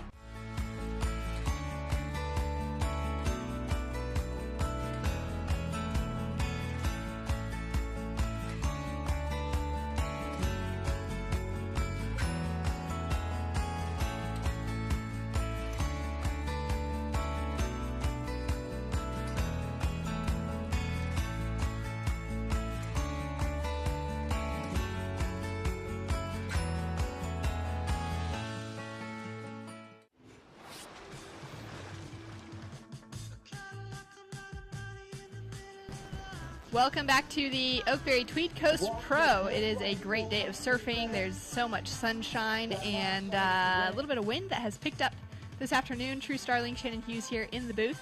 And True, what a great day. You're coming up in the heat pretty soon. Yeah, I'm excited. It's a little bit smaller today, but the conditions are still really fun. The men have already put on a great show. We saw Joel Vaughan take that last heat out, so looking forward to getting in the water. The young Joel Vaughan has just been on fire. It's incredible to see him taking out some big names. Yeah, he's sitting number 6 in the rankings at the moment. I know that getting further in this draw is going to be a big thing for him, and I think he's going to come into the next round with a lot of confidence. So fun. Well, out in the lineup now, we've got Mike Clayton-Brown, Jordan Watson, George Pitar, and Fraser Martin. Mikey getting out to a quick start with that 4.67 as his high score. And we're going to take a look at it now from the break, True. Yeah, floats that first section, so much speed, puts it up there for a great finish. So connecting really well with this ride, and this is Jordan Watson up and riding, 3.67, great first turn, gets a finish and rides out. So easy first start for Mike and Jordan. Yeah, great to see him get a couple quick ones. There's been a few heats where it's been slow and everyone's kind of taken, well, they've taken a long time to get those first couple scores down. And so it's always nice for at least two of them to get that little flurry of action. Of course, priority unestablished at the moment, still between red and green. And you can already see the guys starting to pick which bank they're going to sit on over the next little while. Yeah, well, I think that the main bank is still predominantly the wider bank, which we've seen everyone been surfing the last few days, even in the free surfs as well. So I do think that that's still going to be the bank throughout the afternoon. But with this wind coming up, it is getting a little bit harder to surf because the wind does come straight up into the wave. So it does create a little bit of bump, a bit of havoc. But it seems like none of the surfers out there are really phased by it. Yeah, it just seems to be fine. Huh? Yeah. It's not too bumpy to kind of take them off of it. And it's almost like a little bit of a treasure hunt, having to figure out what section of the wave is going to pitch when it's going to pitch. As we've got the guys getting ready to head out in the next heat. Kalani Ball putting some sunscreen on. Smart move. And great surfing that we've seen from him so far this year, coming off of a big win at Avoca. Yeah, huge win out of Avoca. I know he's feeling very confident coming up into this round. See, I'm always really worried about putting sunscreen on before a surf because my hands get slippery. I just thought about that. Yeah. That's exactly it, huh? It's crazy. All right, live action. Mikey up and riding again. Nice snap to start things off with. Goes in for a little reverse. Wow. Finishes it off. And just looking to throw something different for the judges there. True? Yeah, I like that wave from Mike. I think it's definitely going to go into his top 2. Second wave only a 1. There it is, a 3. So Mike out in front with a nice and early lead, which is definitely something that you'd like to see out there. Scores to come through, and there it is, a 3.0 for Mike, putting him up into, yep, like you said, that sort of significant lead. In that last heat, we saw Joel Vaughn just tear it out for a big win. Joel, congratulations. Shannon Hughes and True Starling in the booth. Hey, thanks heaps. How are you feeling with a win against the big names? Yeah, I'm feeling really good. Just tried to focus on myself in that heat and try to get a good wave, and then I got a bit too frothing under priority and caught a lot of waves, but ended up working out, and yeah, I'm stoked to make it through the heat. Yeah, what do you do when you get excited like that? You know, you're a young competitor, you've got so many years ahead of you, but you're also already doing great in competition. What is it like for you keeping that in check, like that froth and wanting to just get out there and have some fun, but also knowing you've got a competition underway? Yeah, it's a bit tricky sometimes, but yeah, I probably got a bit too frothing in that heat and caught too many waves. I should have just sat up and waited for another wave, but yeah, just something to learn and go on to the next one, and yeah, just really stoked to make it through. Awesome. And what have you been doing behind the scenes, you know, that some of these other young juniors coming up can take some tips from? I've just been working on my surfing and just kind of enjoying it a lot and just having a lot of fun, and yeah, it's really about it.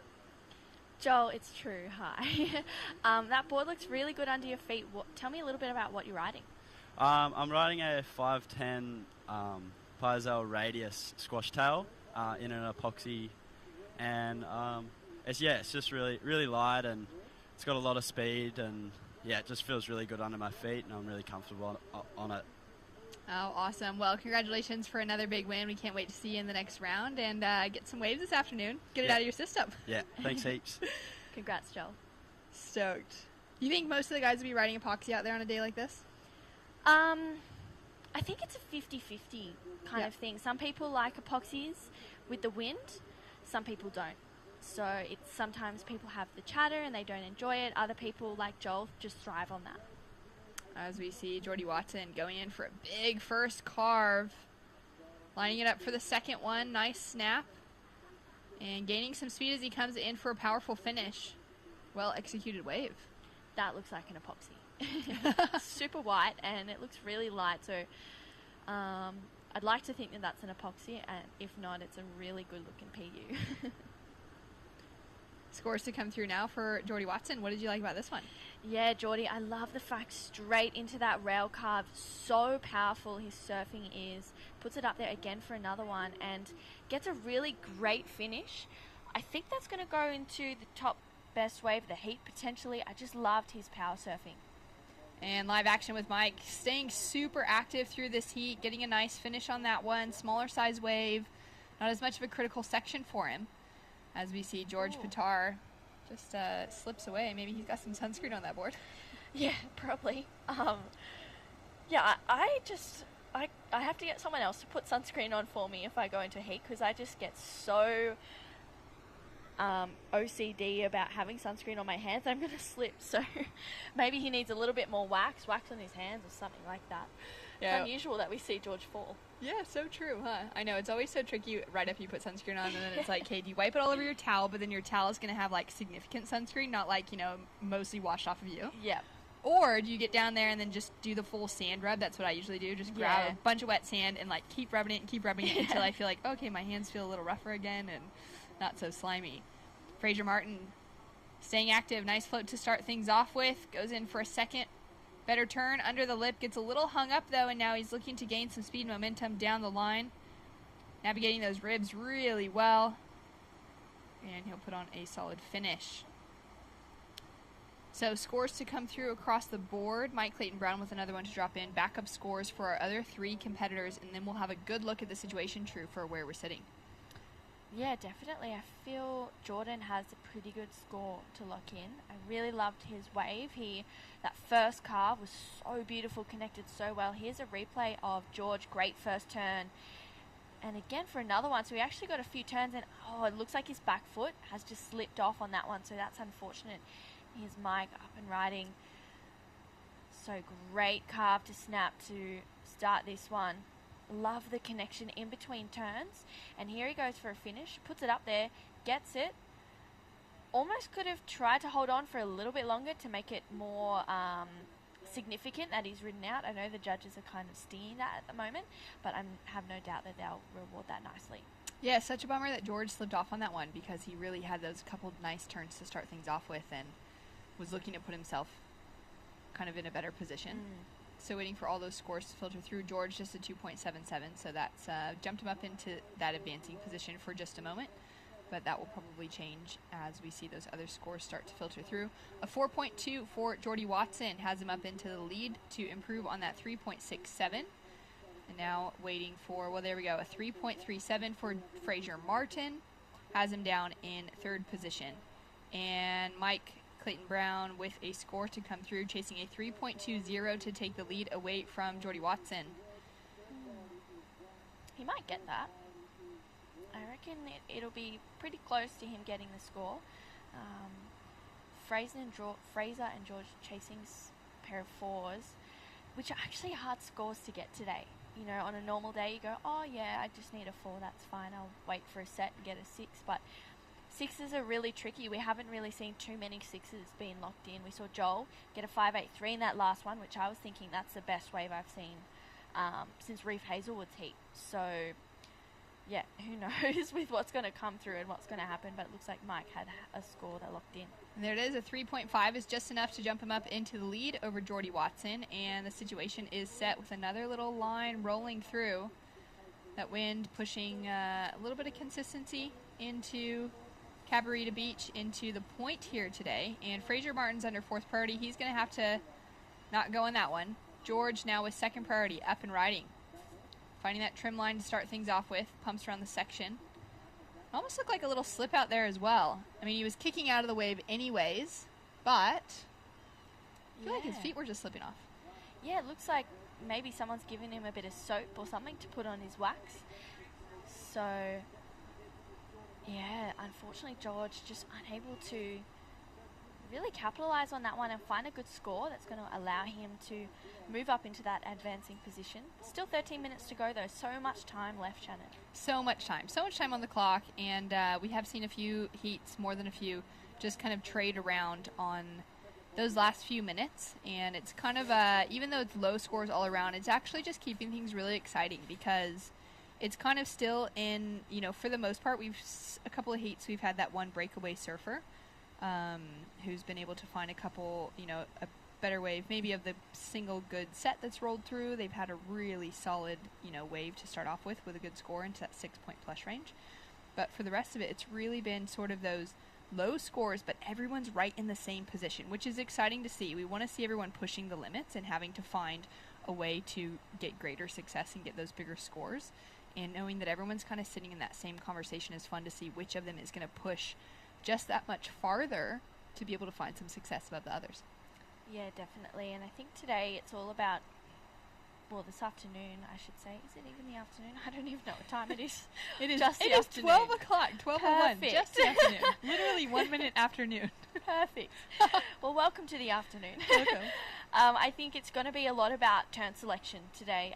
Wave selection, obviously a big key, but also just finding the right turns to fit into that right section. And the judges are really wanting to see those that vertical surfing. You know, they want to see top to bottom, hard off the bottom, hard off the top surfing. If you start off with a carve, that's great, but you want to make sure that it's a good solid power carve to get you a good solid score. Nice looking set rolling through here. Surfer in blue and first priority. Surfer in red ducking out of that one.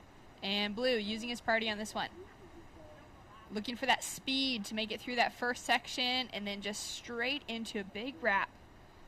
Now lining it up with some speed and puts on a clean finish.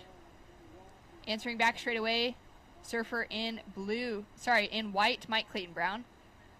Nice couple of jams to start it off with. Goes through the lip, and he's looking for that ending section. He's already sitting in the lead. He's putting a lot of work and effort into this one, and he throws that tail out on the finish. Yeah, he almost didn't really need to do that. Could have just had a strong, solid kick out and been happy.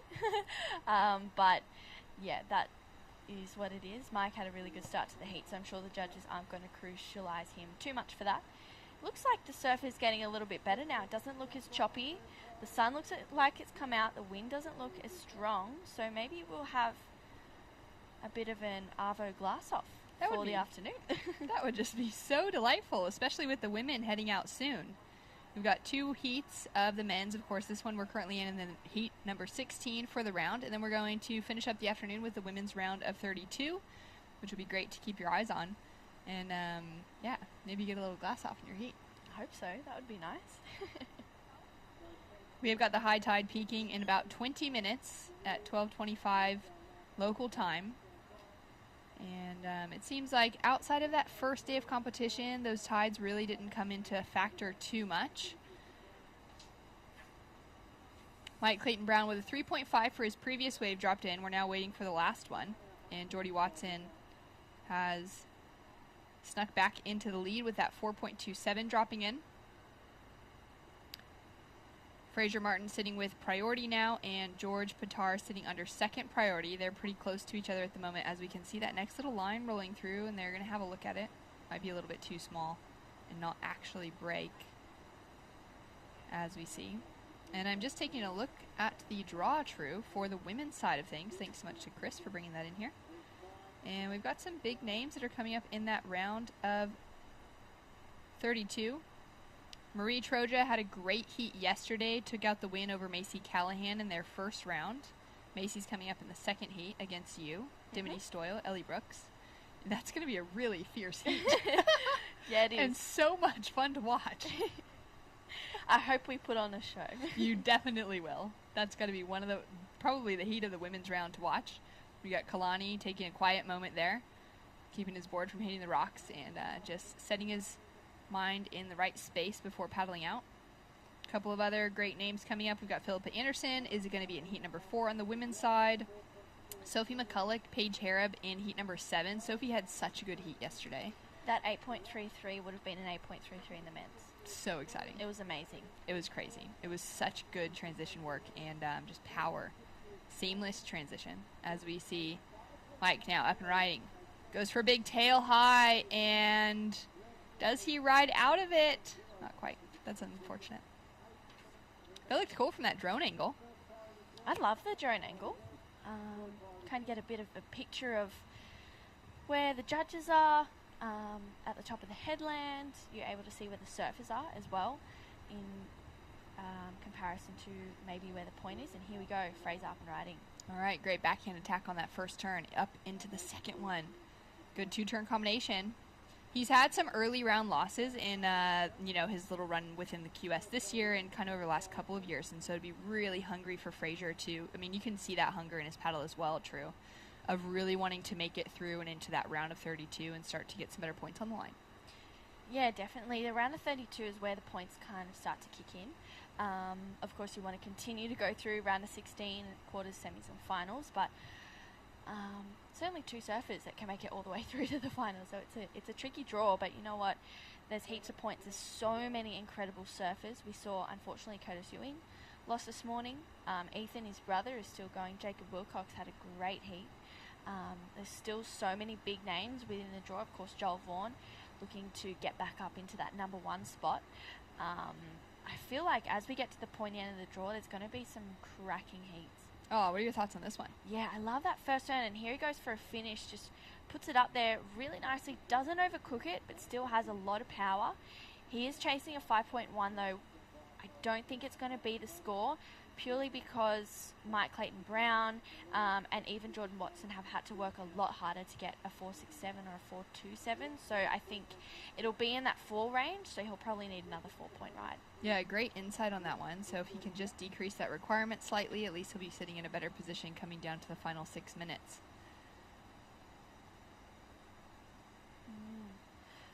Our surfer Mikey in the lead. He's had a couple of round 16 losses between Phillip Island and Boomerang, so making it into those 9th place finishes, but it's really going to take something bigger as we see Fraser staying active again. So he still hasn't heard the score from his last wave. Already picking one up on the paddle back out. And then 2 of our surfers between Jordy Watson and George Pitar have had some good starts to their season. They're sitting in pretty decent spots on the ratings. George at the moment, number 10. Jordy at the moment, number 12.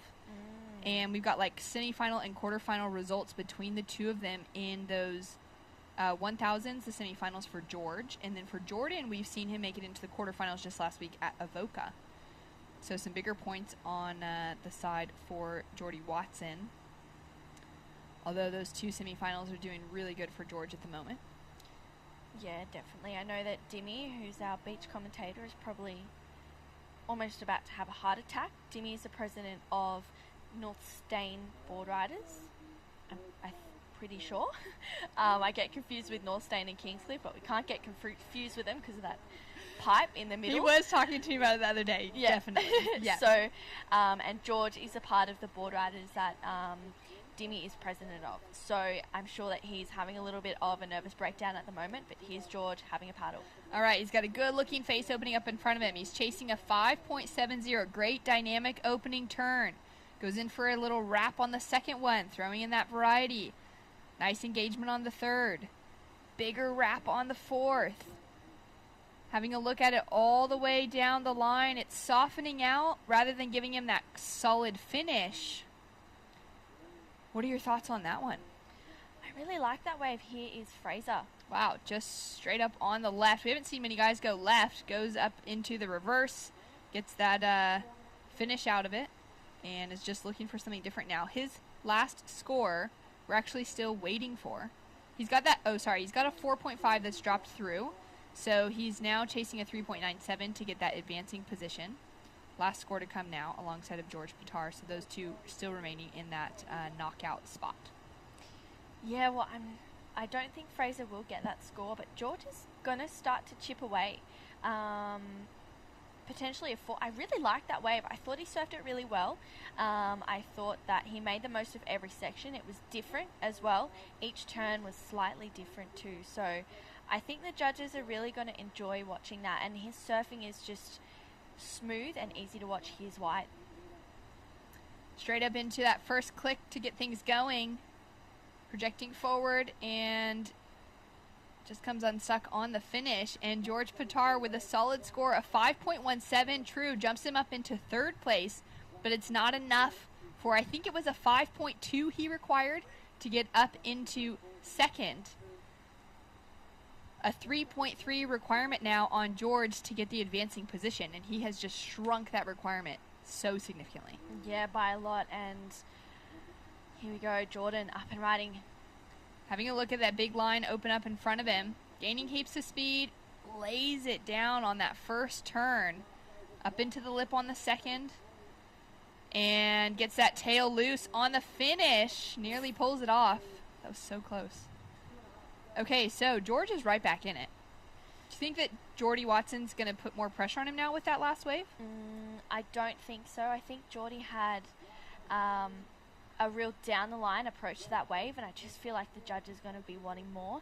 Here's George up and riding. The opportunity chasing the 3.30. 2 minutes on the clock. Goes really hard on that finishing maneuver, True.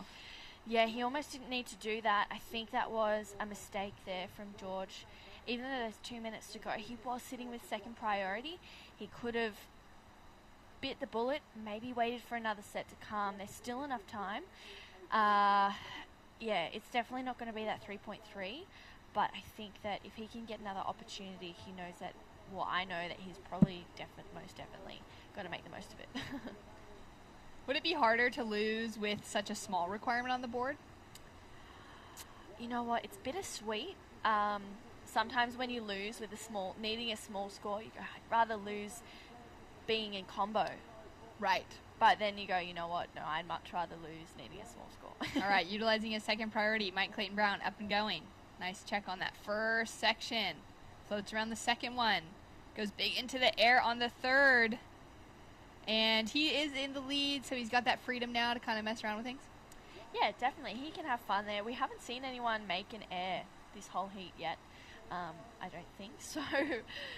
Yeah, Mikey can just have fun out there. He's in the lead quite significantly. I mean, Geordie only needs a 4.83, and I think with this much time left, I don't think he's going to get it, and here's Fraser.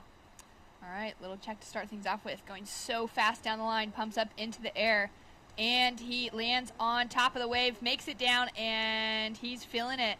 He's chasing a 3.97, basically a single maneuver. Thoughts? Yeah, I think he'll get it. So high, really tail high on that one. He got the reverse. Here he goes. Floats that first section, puts it up there. Oh, he doesn't get as high watching the replay, so maybe I'm not too sure, but he likes it, and that leaves the judges feeling, kind of excited. Here's George up and riding. All right, nice whip to start it off with. Goes up into that little section, but can't find the projection. That wave is just so soft there. So now the question mark sitting on Fraser Martin. George's last wave, a 1.97. Now this one, a 2.17. So he is stuck in third place. Will Fraser Martin be able to pull it out, make it into the round of 32, find himself in a better position than he has lately? Puts it all on the line with that last wave. That was so impressive. And he waited a long time to be able to pull something like that out. Yeah, he did. He waited 24 and a half minutes pretty much. But what a time to pull it out. Here's a replay. Floats that first section. He's absolutely flying. Goes up, gets the reverse, almost doesn't make it, but rides out nicely. He really liked that and sold it to the judges. And scores in. He gets a 3.67. It is shy by a fraction of a point to take him into the advancing position. And official results. Mike Clayton Brown, Geordie Watson advancing through into the next round. We'll be right back with more exciting surfing. Final heat of the men's round. Kalani Ball hitting the lineup right after this.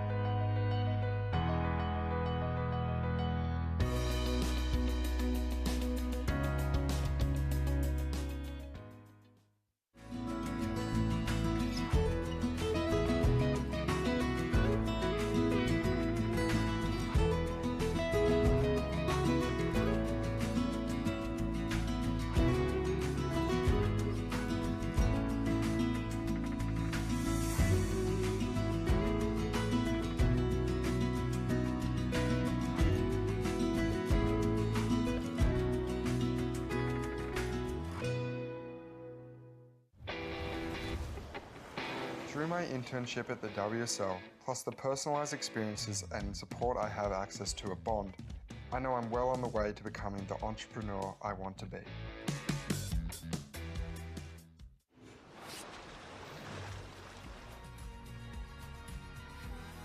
And we're back. The final heat of the day for the men's round of 64, heat number 16. My name's Shannon Hughes, joined in the booth by the great Wayne Rabbit Bartholomew, 1978 world champion. It's so fun to call heats with you, especially here in your local territory, and to be able to watch the progression of surfing just develop over the course of the week. Yeah, it's been a great week so far. I mean, the first 2 days, pumping Cabarita today, a lot smaller, but still some nice waves and some good scoring potential. It's been an amazing round of 64 for the men. Yeah, we've had that wind sort of feather up through the morning, but it's starting to almost have a bit of a glass-off effect as we see Ty Kulis driving through those first couple of sections, looking really silky smooth on his backhand, and he's going to kick out. We got a couple of small scores. Jarvis Earl with a 3.33, Nathan Hedgehog out there with a 2.0 to start things off, And Kalani Ball, the favorite in the lineup right now, sitting with priority. Yeah, well, Ty Coolest just got a pretty good opener. Jarvis Earl with a 3.33. For Kalani, he'll be a pretty cool customer. Here's young Jarvis, young surfer from Cronulla, and he's got such a slick backhand. So he's just gone into attack mode on this way. Wow. Lightning speed. So quick. And really aggressive, straight out. Yeah. So he got a 3.33. Ty Coolest with that 3.6. So that was a full goofy foot attack, those two surfers. And Hedgie, he's a goofy footer too. So 3 goofies against the champ, Kalani Ball. So much fun. It's going to be great to see who takes the edge if the goofy footers can keep the regular foot. Great to see Kalani walk away with that win and represent for the south coast of Sydney. Kalani from Stanwell Park, which is where my husband and I are currently living, just down the road from them. Yeah, well, Kalani's been, he's been a great young Australian surfer for years now, and he was on the Challenger Series last year, but he probably, wasn't quite happy, didn't get the results he was after, but he'll be back. Yeah, it was those first couple events he just couldn't find any rhythm with, but then as we see him up and riding, he had such a good run at Haleiwa. He was just a few heats away from it, which is such a standard storyline in Hawaii. As we see him go big with the rotation, and he's going to have a look for one last section. Maybe if it offers him up that little corner, and he'll have the kick out. Yeah, it was a pretty dynamic rotation there. It was, he would have looked down the line, seen that the wave wasn't going to offer too much more. He had to do something dynamic, and he did. Scores to come through for Kalani Ball, and a nice little flurry of action for the start of this heat. Kalani, you can see him just really positioned farther down the point there from the rest of the pack on his paddle back out, and let's take another look at this one. Yeah. Well, Kalani, look at the speed already, like big move right there, huge rooster tail, and that rotation. Be interesting to see how it goes. A 4.57, 4.67. So, best wave of the exchange. Best way of the exchange, possibly better. Well, we did have a 5.17 in that last heat, but that would have already been taking it out for what we saw as the second best from Mike Clayton Brown in the last one. Nathan Hedge there with priority. And it's great to see Nathan back on the QS. I mean, he's been competing for forever. He's had all those years on the championship tour as well, and it just seems like he's hungry as ever and having so much fun back in the jersey. Yeah, like he is really hungry, and he's so savvy, and he to take the option when to go wide, when to sit tight, when to kind of keep your opponents in check as he lets Kalani go past, and then he heads back a little bit wider. In his heat yesterday morning, he surfed that wide bank and it really favoured him. He picked up a couple of beauties. Heading down there right now, having a look around, see where his fellow competitors are at, and making some space. Yeah, well, interesting. He's got the run of the play with the priority, and he's elected to go down there thinking, well, even though I can have whatever I want, I think the best ones are down a little bit deeper.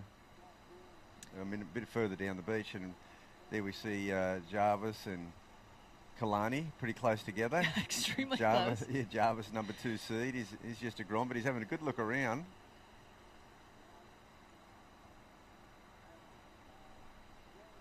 Patiently waiting for that next set to roll through.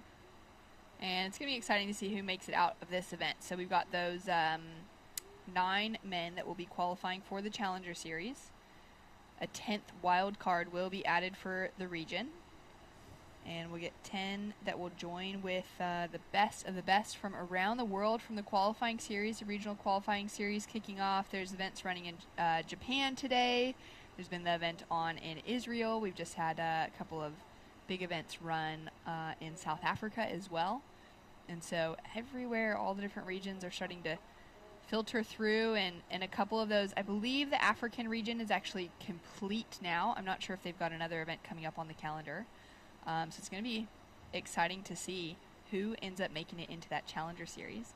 And in that last heat, we saw Mike Clayton Brown take out a lead. Average scores looked a bit tricky out there. Mike, how did you feel taking it out? Yeah, well, I feel really good.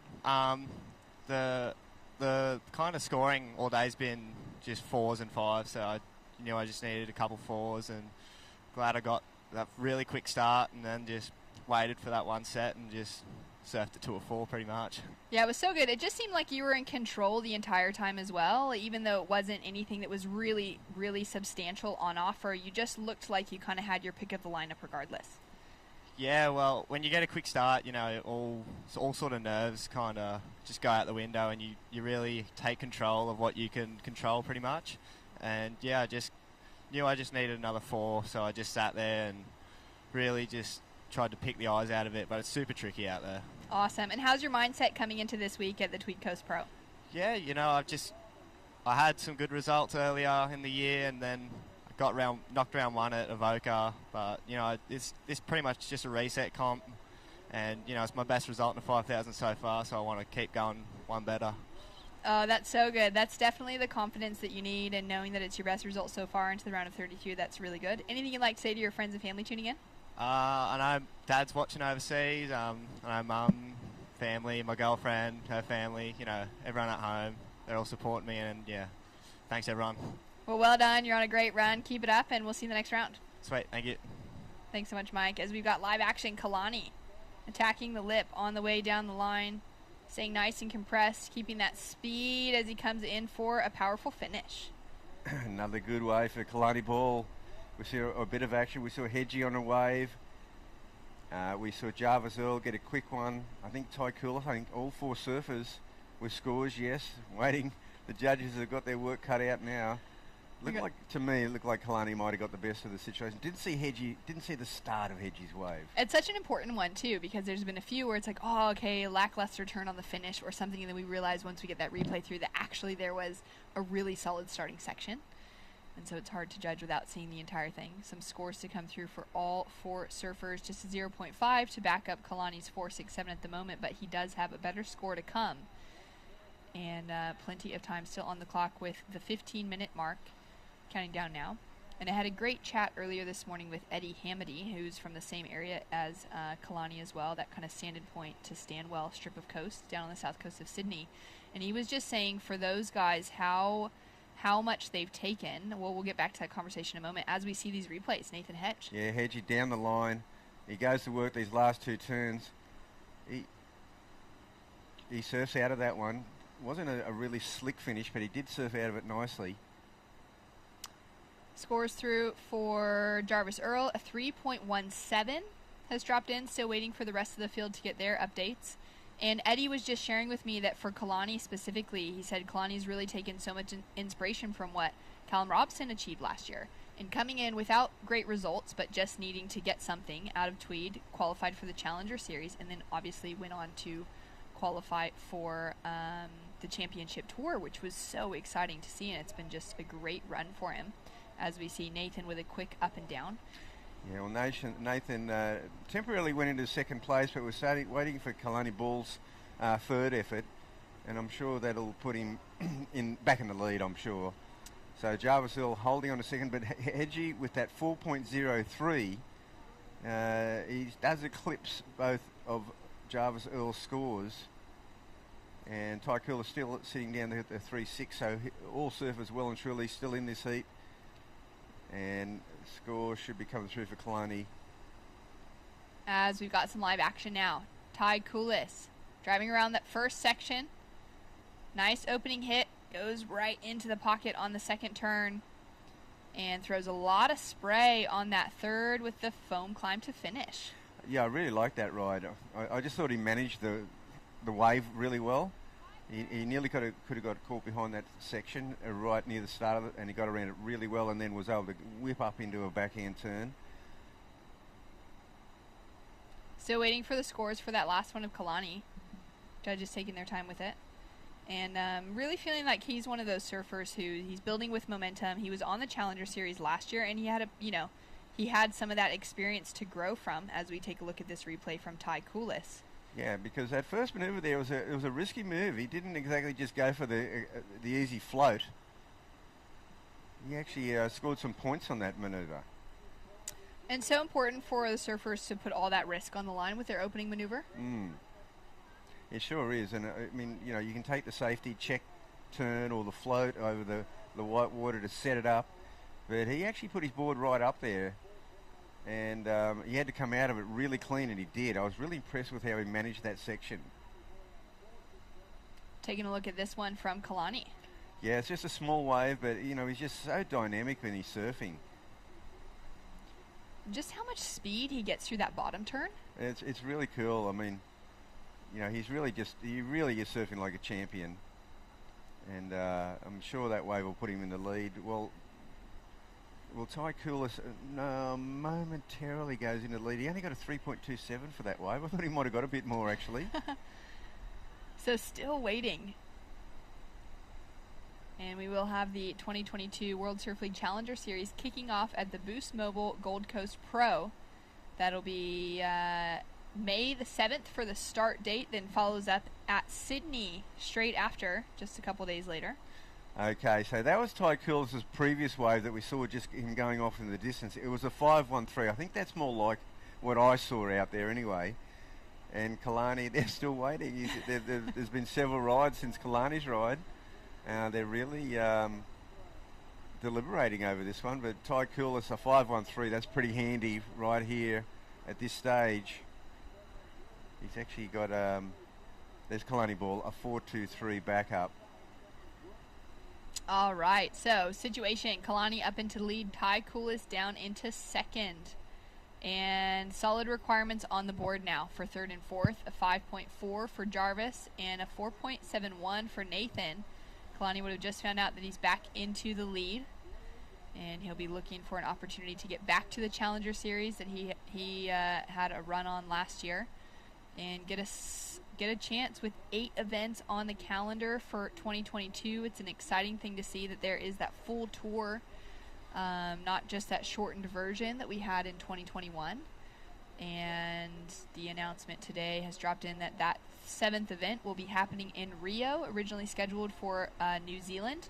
It's now going to be an event in Brazil, which is really exciting to see that coming alive, and we'll be finishing off in Hawaii as usual. Yeah, awesome. It's an awesome series. It looks like a couple of sets are kicking in here. Now here we see, there's Jarvis Earl. With priority, Yep. Jarvis into that one. Nice snap on his backhand to start off with, floats the section, goes really dynamic on that third turn, and now redirects in the foam. See if anyone else was able to get a piece of the second wave in that set. Yeah, and no luck. No, a bit of separation between the surfers now. Kalani Ball sitting up in pole position. The rest of the surfers electing to sit a bit wider, and Hedgie now has gone back into 4th place. See this wave for Jarvis. It's a pretty good wave, a nice little vertical move at the end. Whether the judges think he surfed out of that cleanly, we'll see. He needs to kind of break into that 4-point range. He's back into 3rd place, courtesy of Ty Coulis getting that 5.13. That's the high mark of the heat so far. Yeah, great surfing from Ty on that one. Nice to see him locking into that 5-point range. So we've got Hedgie out there with 2nd priority right now. Jarvis Earl, well, he should be. Kalani's sitting out there with in pole position with priority. He's in complete control at this point, and he'll take this wave and most likely definitely add to his score. Great opening carve to start it off. Nice face opening up in front of him for that second snap. And now looking for that finishing touch. Gaining heaps of speed. Goes for another big carve. And dags the rail.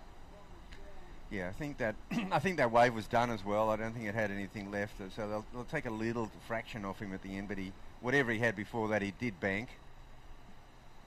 From those first 2 turns? Yeah, for sure. I mean, that wave, that was the end of it. It wasn't like he bogged a rail and then a good section went on. I think it just completely faded that wave. Now, what is Hedgie going to do with priority this time? So he's sitting kind of in the middle of the 2 guys. See this wave, he just stalls to get his board into exactly where he wants it to be. That was a great slash there.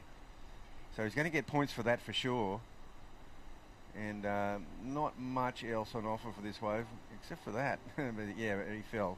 It would have been probably a little exclamation mark at the end if he'd pulled it off, but the big points were or whatever points he gets, we're in that second turn. It was a world-class turn.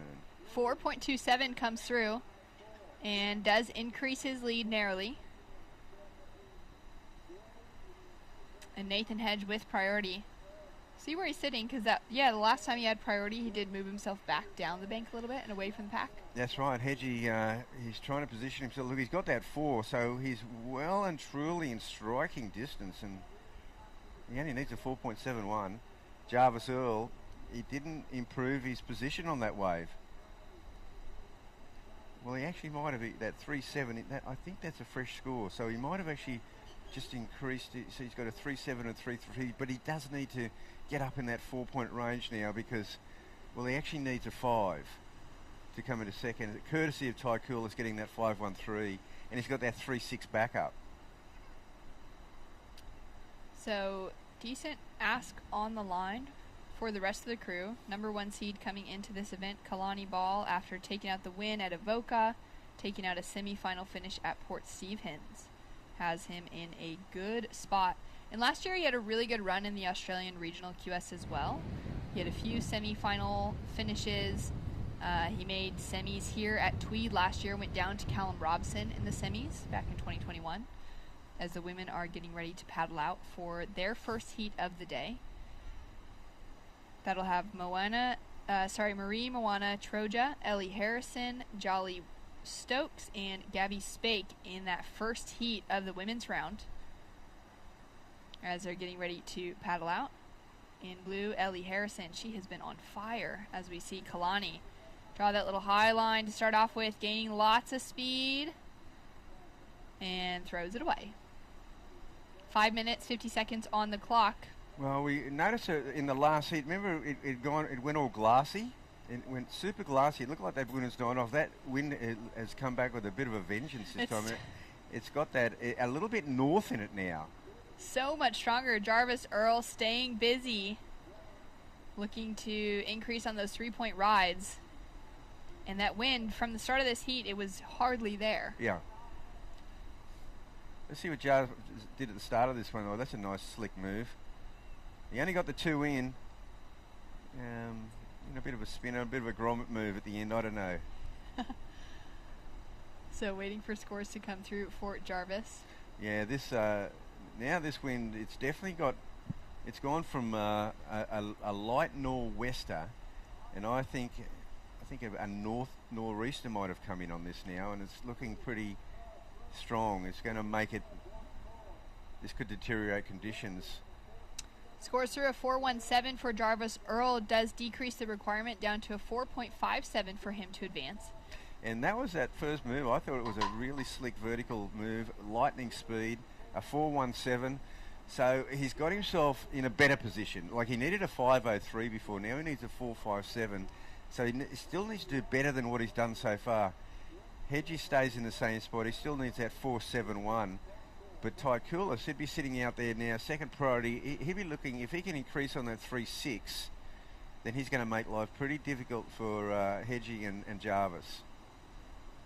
Stace Galbraith, co-commentator, having a chat with Zali Kelly, incognito with the little bucket hat on, taking a look at the conditions and maybe a little bit different advice now that wind's kicked up so strong.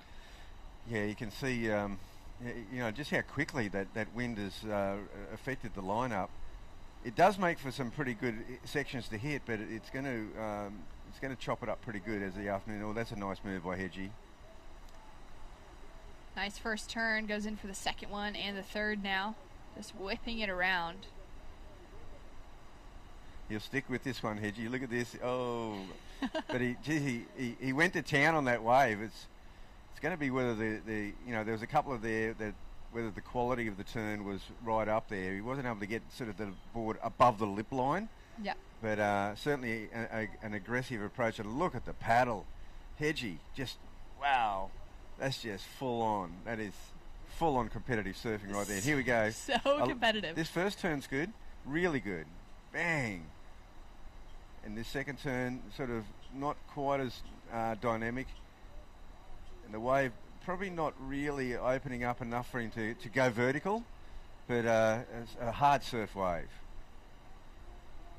Scores come through now with 2 minutes 45 seconds on the clock. Jarvis Earl also waiting a score. He's chasing that 4.57 to take an advancing position. He doesn't get that. You haven't seen Ty for a while. Ty has been quiet after that 5.13, so Hedgie gets a 3.70. It doesn't really help his cause because he still needs a 4.71. Exactly. Jarvis is, again, a pretty similar ride. We didn't see the start, though. And what have we got there? That's Hedgie. Hedgie, maybe had a look, maybe pulled out of it. He's feeling it now, so he would have by this stage received the information that he hasn't gotten the score or decreased the requirement either. He's still chasing that 4.71. Scores come through now for Jarvis. Yeah, well, Jarvis, he needs a 4.57. We didn't see the start of that one. It did. It looked very similar to his previous ride, which wouldn't be enough. Yeah, that last one that scored well came through as a 4.17 as his high score. His backup score at the moment, that 3.7 was before. Now, Ty Coulis, who's he going to think more dangerous? Is he going to hang with Hedgie, or he's going to pull the trigger on this one? Jarvis will have to get out of this wave. Jarvis goes big on the first section. Out of the way for Ty Coulis, who just does it as a blocking tactic. It does leave the door open, though, for Hedgie. The experience, the wily competitor from North Narrabeen is in second priority. Kalani Ball, he's sort of sitting out there. He's only going to go the sets at this point. He might have a look at this one. With 50 seconds remaining. Set. Yeah, 50 seconds remaining. And Hedgie's down the line going, don't go. Kalani's on it. He's not going to give him a shot. Little climb to start things off. Nice first turn. Finds a section for the second one. And wraps it around as he comes through to the inside. Making it look so smooth and easy. Kalani with the lead. A well-managed heat. Well-timed, well-managed. And look at this set now. 20 seconds to go. Hedgie could save himself here. There is a set coming. It's the one behind, I think. But he's only got 15 seconds, so he has to go. So this is it for Hedgie. He's going to go the speed down the line. And he knows he needs to get points. Oh, he's just battling with this one. Oh, it just hasn't offered him those pockets that he needs. It was a kind of similar wave to the first one. First turn, dynamic. The wave probably not offering a lot to get the board above the lip line. We'll have to wait and see. 4.71. Hard call, eh? Jarvis Earl didn't. We're still waiting for the last score of Jarvis, remember? So he's actually got 3 scores to come through. Ty Coulis didn't get much. Unless there was something we didn't see. That's a great move by Hedgie. That's pretty dynamic. Now, this wave here, another nice turn. Not a real spectacular finish. So at the moment, there is a chance that Jarvis Earl takes second based off of his third to last wave, which could be similar to his 4.17 from what we saw. Mm-hmm. And then Nathan Hedge, that last score we're waiting to find out. That could also be a bigger requirement on him than a 4.71 if Jarvis gets the score. Oh, that's right, yeah. Kalani, it won't factor into anything anyway, so even if he increases his score line, he's still just sitting in the lead. Yeah, because Ty Coulis didn't get much going. Okay, so scores in. Last of Nathan Hedge, a 3.1, not enough to get the requirement. He is officially sitting in that 4th place position. We're now waiting. Jarvis Earl has dropped in a 4.53 for his third to last wave. So close. So close, but just shy of the requirement by 0.03 of getting the advancing position over Ty Coulis. There are 2 more scores to drop through for Jarvis. A 1 comes through and a 2.2. And scores through. It is official. Kalani Ball with the win. Ty Coulis through in second. What a crazy finish. Well done to everyone out in the lineup. We'll be right back. Women are hitting the water right after this.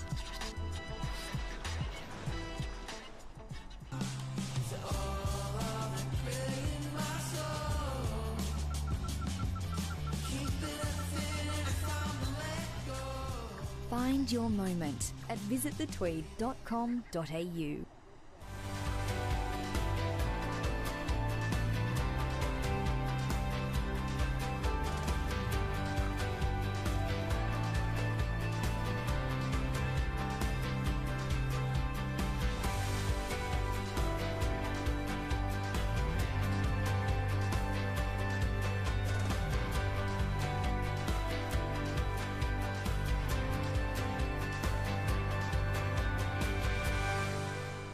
Starting the day with freshness, giving us the energy to paddle out and live life to the fullest. All natural and organic, a superfood bursting with flavour and taking you to your own piece of paradise. Sharing moments with friends, sharing them with Oakberry.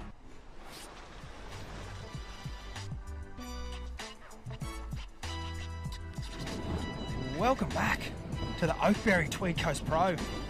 As you can hear, the wind has picked up down here at Cabarita Headland. It is getting pretty fun out there though. Bugs, how you been, mate? Well, the wind is the big factor now, Stace, because in the previous heat, not the last heat, the one before was pure glass. It had really backed off. We went, oh, we're in for a nice little afternoon here. But this has gone from northwest to northerly. Yep. So, right in time for the start of the women. Charlie Stokes getting a start there. She's had a small score under her belt and a better ride there. She had an amazing performance yesterday, started really strong. And this is Marie Moana Troya. I know how to pronounce her last name, Bugs. I know she's a member of the Snapper Board Riders, but I might have got that one wrong. I think that's pretty right. French Polynesia? Yeah.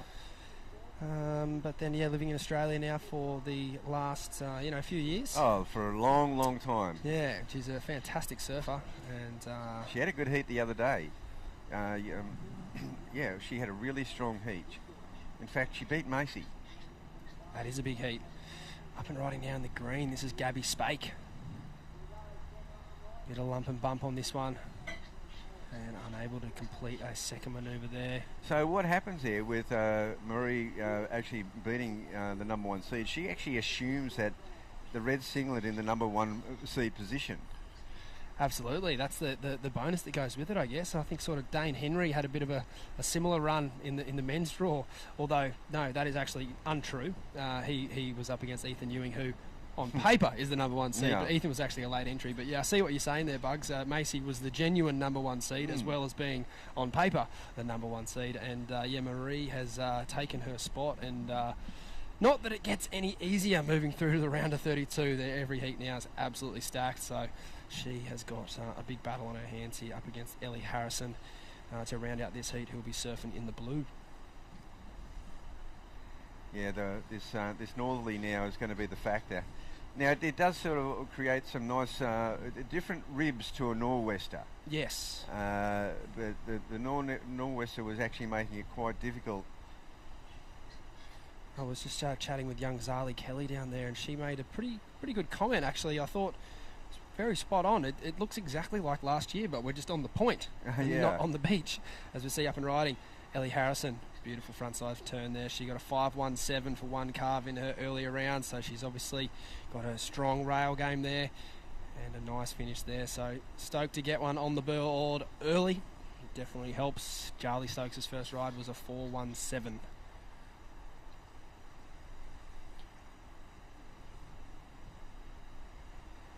Ellie obviously spending a lot of time. As we see, young Jarvis Earl there, unfortunately eliminated from competition. Look, I thought he surfed a fairly decent heat. There was probably one closeout there that he didn't really need to be on. But yeah, when you're coming up against the likes of Kalani Ball, you know you need to be sharp, and even just the smallest of mistakes can cost you, which is unfortunate there for Jarvis, but he will be hanging around for the Pro Junior later in the week. But Kalani Ball won't be. He's got eyes on the prize for this QS 5000. He is the number one rated surfer here in this event. And I'm sure he'd be looking to wrap things up before heading into Newcastle. Yeah, well, that's exactly right. Kalani could pretty much put it away and secure his berth in the Challenger Series at this event. Charlie Stokes on her third ride, not to be.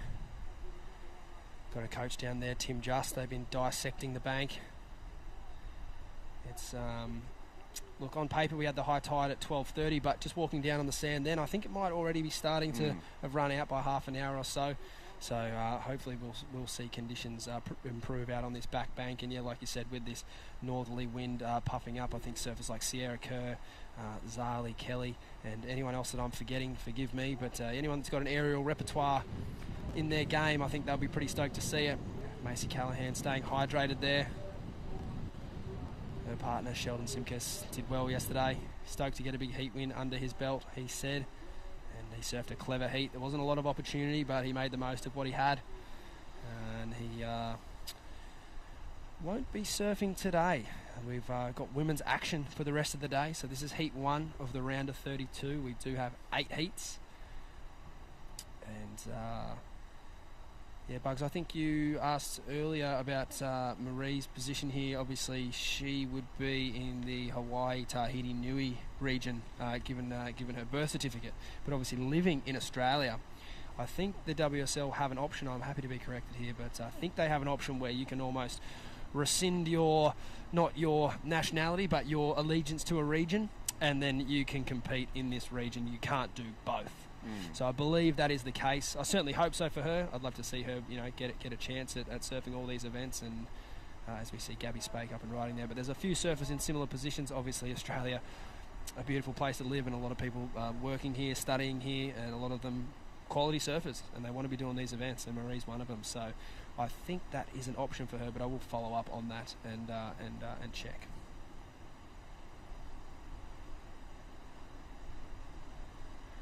Just under 18 minutes on the clock here. This is the first heat of the women in the QS 5000. But last heat winner of the day was Kalani Ball. K-Ball, well done, mate. Thank you, mate. You're stoked to be keeping the ball rolling. You're number 1 rated on the regional QS at the moment, mate. You're walking around like you're 2 inches taller. Does it feel that way? No, not at all.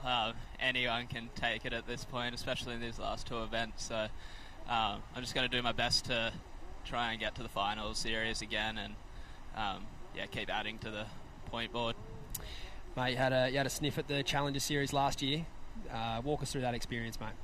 Yeah, it was tricky just competing against the world's best again after like a year and a half, 2 years break.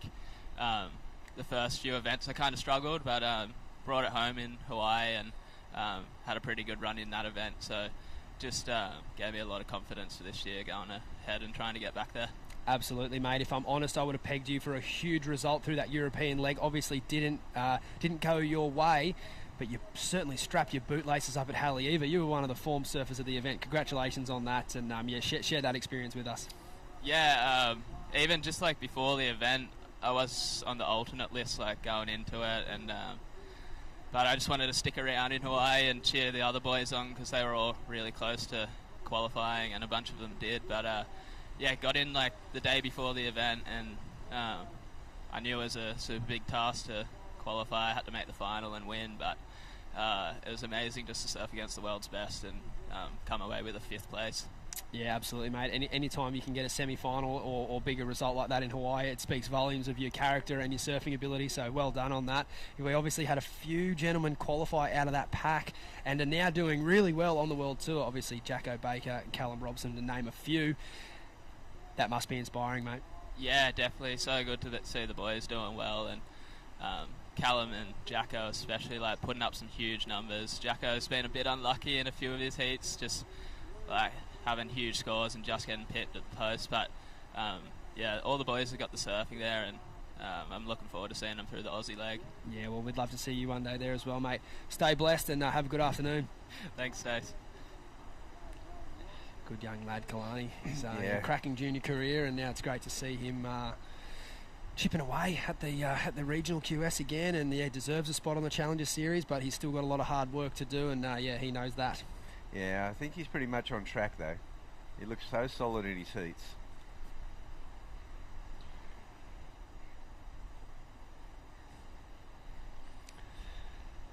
So we've got one of the surfers out there asking for a situation. I would imagine that it is getting a little bit harder to hear out there. The wind is, like you said, Bugs, coming out more of that direct northerly direction. So Definitely making the audio waves not travel as far. The other thing that this will probably do is create a bit of a reverse rip happening, a bit more of a reverse rip, and that makes it tricky because if you see them all, they're all paddling north. They're all paddling down the beach to try to stay in position. What would you rather, Bugs, a reverse rip or a genuine rip? Well, it depends on the situation.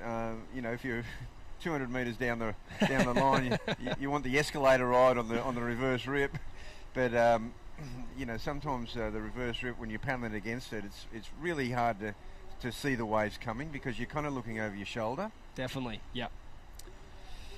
Yeah, I personally don't like it. I think it gives the surfers who haven't trained the hardest a bit of a leg up, an unfair one really.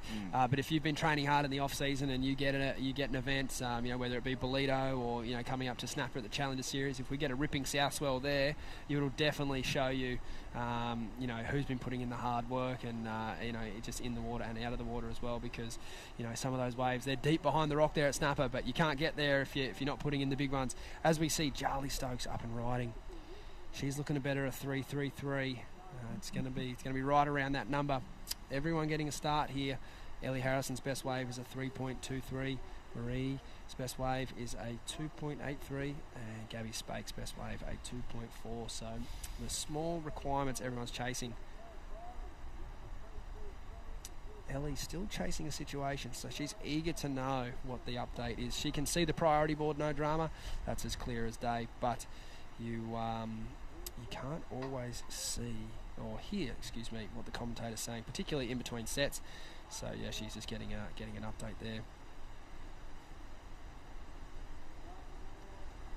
Bugs, what's obviously the big difference, I guess, coming through the generations was when you guys were winning your titles, the computer scoring was obviously a new thing and came in around that time or a bit later. Is that about right?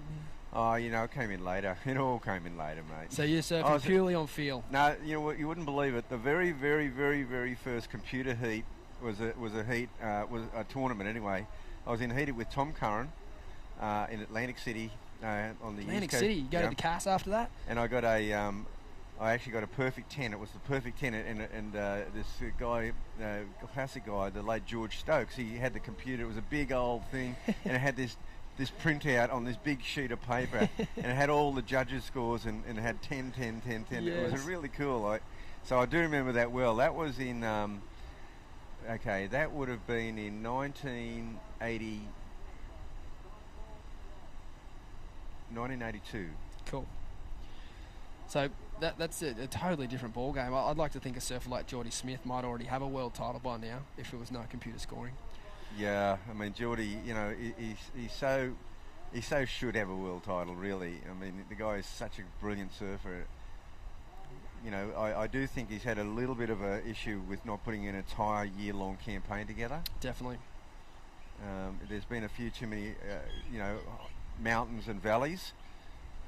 Even within a tournament, I've even noticed this year, like there's been several times where he has actually posted the highest combined score of the entire tournament, but early in the event, and then somewhere along the line there's a slip up. Something happens, and it might be just that the elements are against him on the day. Someone gets the lucky wave with priority.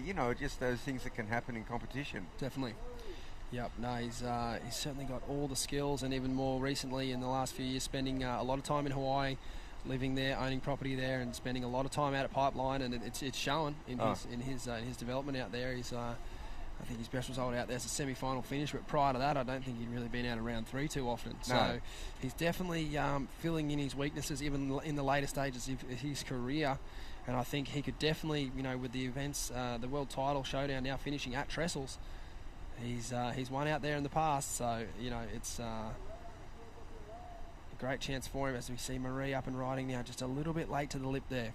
Yeah, well, last year, last year I think he missed Chopu or missed somewhere at the end, and he was right there to make the 5. Yeah, you're right. He had that sort of knee injury that he wanted to look after. I think in order to make the Olympics, but I don't think he got back in time for that. No. I think his spot had to get replaced, and there was the crazy story of Carlos Munoz, who traversed across the country and was mid-air when they were running his heat. He didn't make it there in time. It's a bit of an unfortunate one there for Geordie Smith, having to sit out a few events, but we'll have to see how the rest of this year unfolds for him. Yeah, I mean, well, the big thing is if he can just make that 5, but I do think it's difficult coming in number 4 and 5. I think you've got to get in that 2 or 3 definitely to really have a crack. As we see, 2 really good friends. They've had plenty of heats together. Macy Callahan and Shimmy Disco Dimity Stoyle will face True Starling, our fellow commentator there in the blue. Saw her getting ready with her coach Maddie Cattle and her father earlier. Partner Micah down there to support as well, sister Jess. So it's going to be a big ask for True, but I reckon she can do it. She's been surfing out here more than either of those 2 girls. She got a good read on the bank. And, as we know today, it's just a matter of doing the basics right. Anyone's capable of doing it. We've seen a few big upsets with the men, as we see up and riding now. Gabby Spake. Nice turn out of the lip. And another one. She'd really like to get some sort of vertical finish here. Unfortunately coming unstuck, so needing to better at 2.4. Marie up and riding, but unfortunately a lot of whitewash to contend with on that face, and I'm sure if she had her time over she might re-elect to go that wave. Bugs, have you got a simple strategy for competition and wave selection? Is there something you like to look for? Oh, well, I mean, I think you've just got to keep a rolling assessment of the conditions. I mean, this has changed so dramatically. There's no doubt about it. I mean, positioning in the lineup and going where the honey pot is, where the most waves are, it's just going to give you your best chance. I mean, we actually came through a system where we had 6-man heats. Yep. To start my career, and that's a vicious sort of pack, I tell you. 6-man heats. Definitely. So you see Gabby here. What'd you make of this ride, Bugs? Yeah, well, I mean, she linked it together. Just the finish was a bit iffy, just a bit soft there, but the goofy footers are having a little bit of trouble. They're having trouble now that it's crumbling. Like, unless you get up early, like how the surfers in the last men's heat, like the hog, they get up and they just pump down the line early, and you've got to do that. You can't just go to the bottom and do a bottom turn and get into a flow on your backhand. You've got to get and start using those crumbles. You've got to float over them with speed, get to the open face. Let's see if Charlie can do that here. She's leading the heat. Yeah, like you said, they're getting early and getting the turn done before the wave sort of takes the better of you. So yeah, she did well there. She did better her prior score. She did improve with that 3.7. So she's just edging further and further away, pushing out the requirement for the other surfers. Gabby Spake in second. She needs a 4.15 to take the lead. Ellie Harrison in third. To jump into second, Ellie would require a 2.91, as we see a replay here, Bugs, of Charlie's last ride. Yeah, she's got a bit of open face to work with here. And this is a pretty good move. The backhand, only the one. I don't know if she'll improve on her position. She's already got 2 pretty decent rides for given the conditions. Yeah, definitely. She's got the 2. She's actually in second spot. Gabby Spake improved on that last ride with those series of carving manoeuvres. Wave was a 4.23.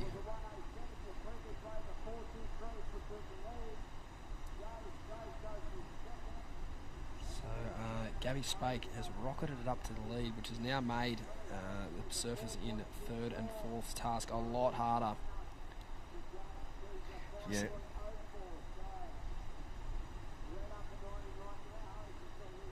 Yeah, Marie's, I think she's not feeling really comfortable out there. She looked great, and she beat Macy Callahan when the waves were really clean. She got into that top turn, bottom turn, backhand. She's got a great backhand. Spent so many years surfing snapper and the Tweed Coast, but these conditions, as I said, it's tricky on your backhand. See, on your forehand, you just get use those little chops to get those snaps in. Definitely, yeah, you can use them to your advantage, can't you? Backhand, it's sort of major turns or nothing.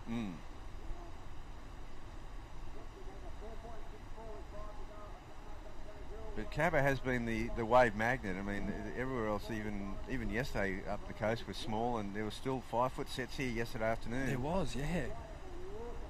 This is Charlie. Oh, I like to get in early, pop up late, but didn't work out for her on that one.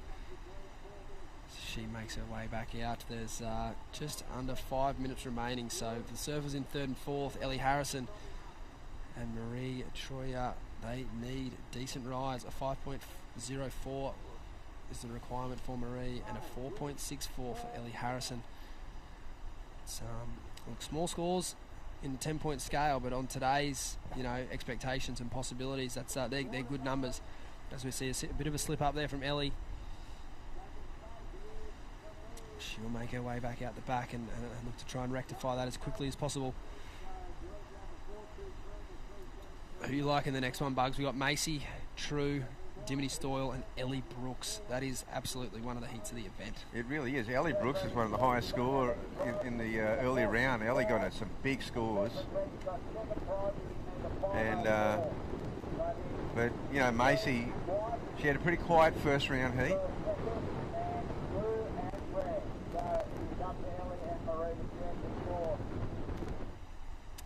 Yeah, she did, didn't she, Macy?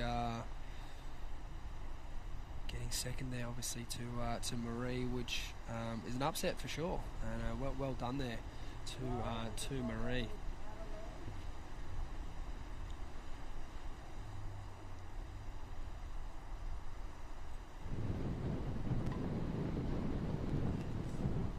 We are coming down the front on 3 minutes to go.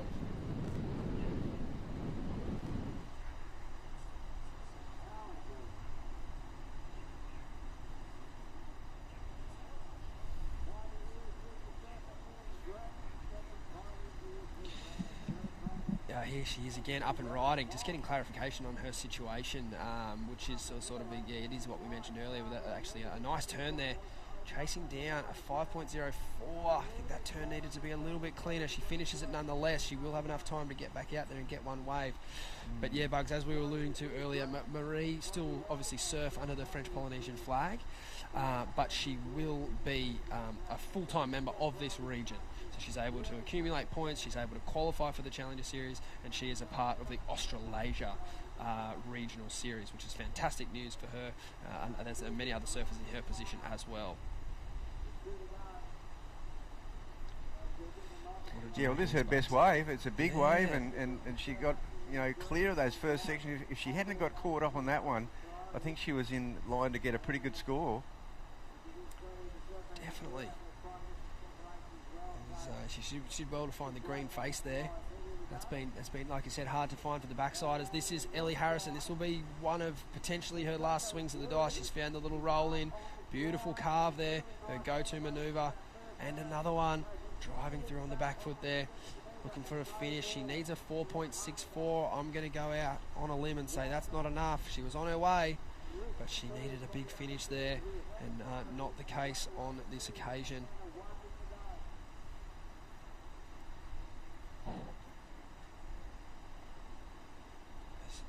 Okay, we're down to the final minute now. We got off the end here. Marie having a look. She needs a 5.04. Gets it up for a finish. She's definitely come on strong in these last two waves of her heat, but I think that it would have been nice to see her have that execution and that energy from the start, Bugs.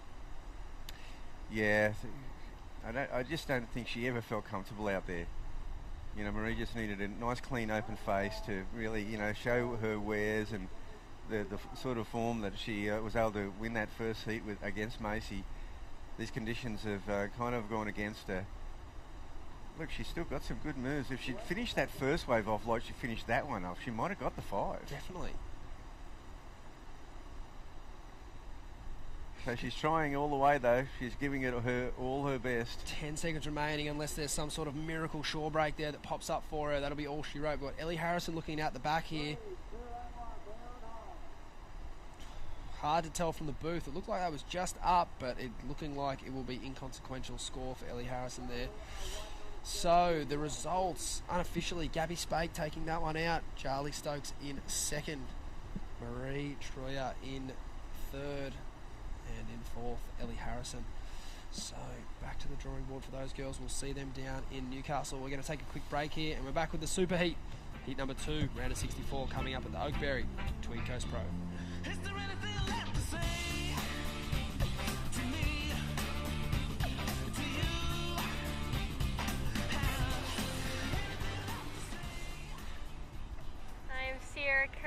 Today we went around the Tweed and we got some good food, went surfing, went fishing, played some golf. Yeah, it was a super fun day. Some of my first memories of surfing Tweed are just exploring the beautiful back beaches, having some fun surfing around with my dad.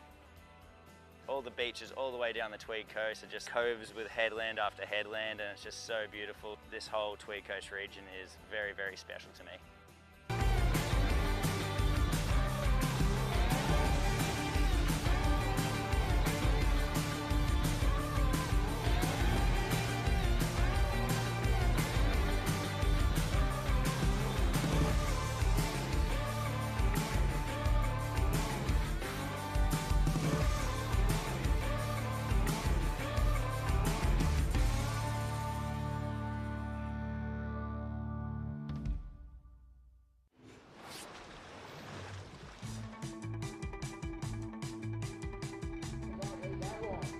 The heat of the week has just hit the lineup for the Oakberry Tweed Coast Pro Women's QS 5000. Macy Callahan, True Starling, Dimity Stoyle, and Ellie Brooks are in the water. I'm so excited to be calling the action.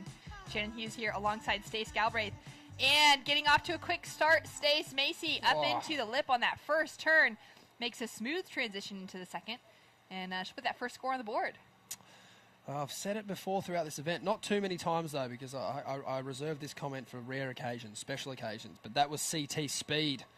What you'll notice there out of these surfers like Ethan Ewing, like Macy Callahan on the screen, it sometimes doesn't translate, but certainly on that occasion it did. Just coming off the bottom, spray flying off her rail, flying off her fins, and great intention there out of the lip. Amazing first turn, and then obviously a nice tap to finish, as you see here. So much spray coming off her bottom turn, and then even more off the top turn, and then into that second hit. Not a whole lot going on there for that second section, but all the damage was done in that first turn.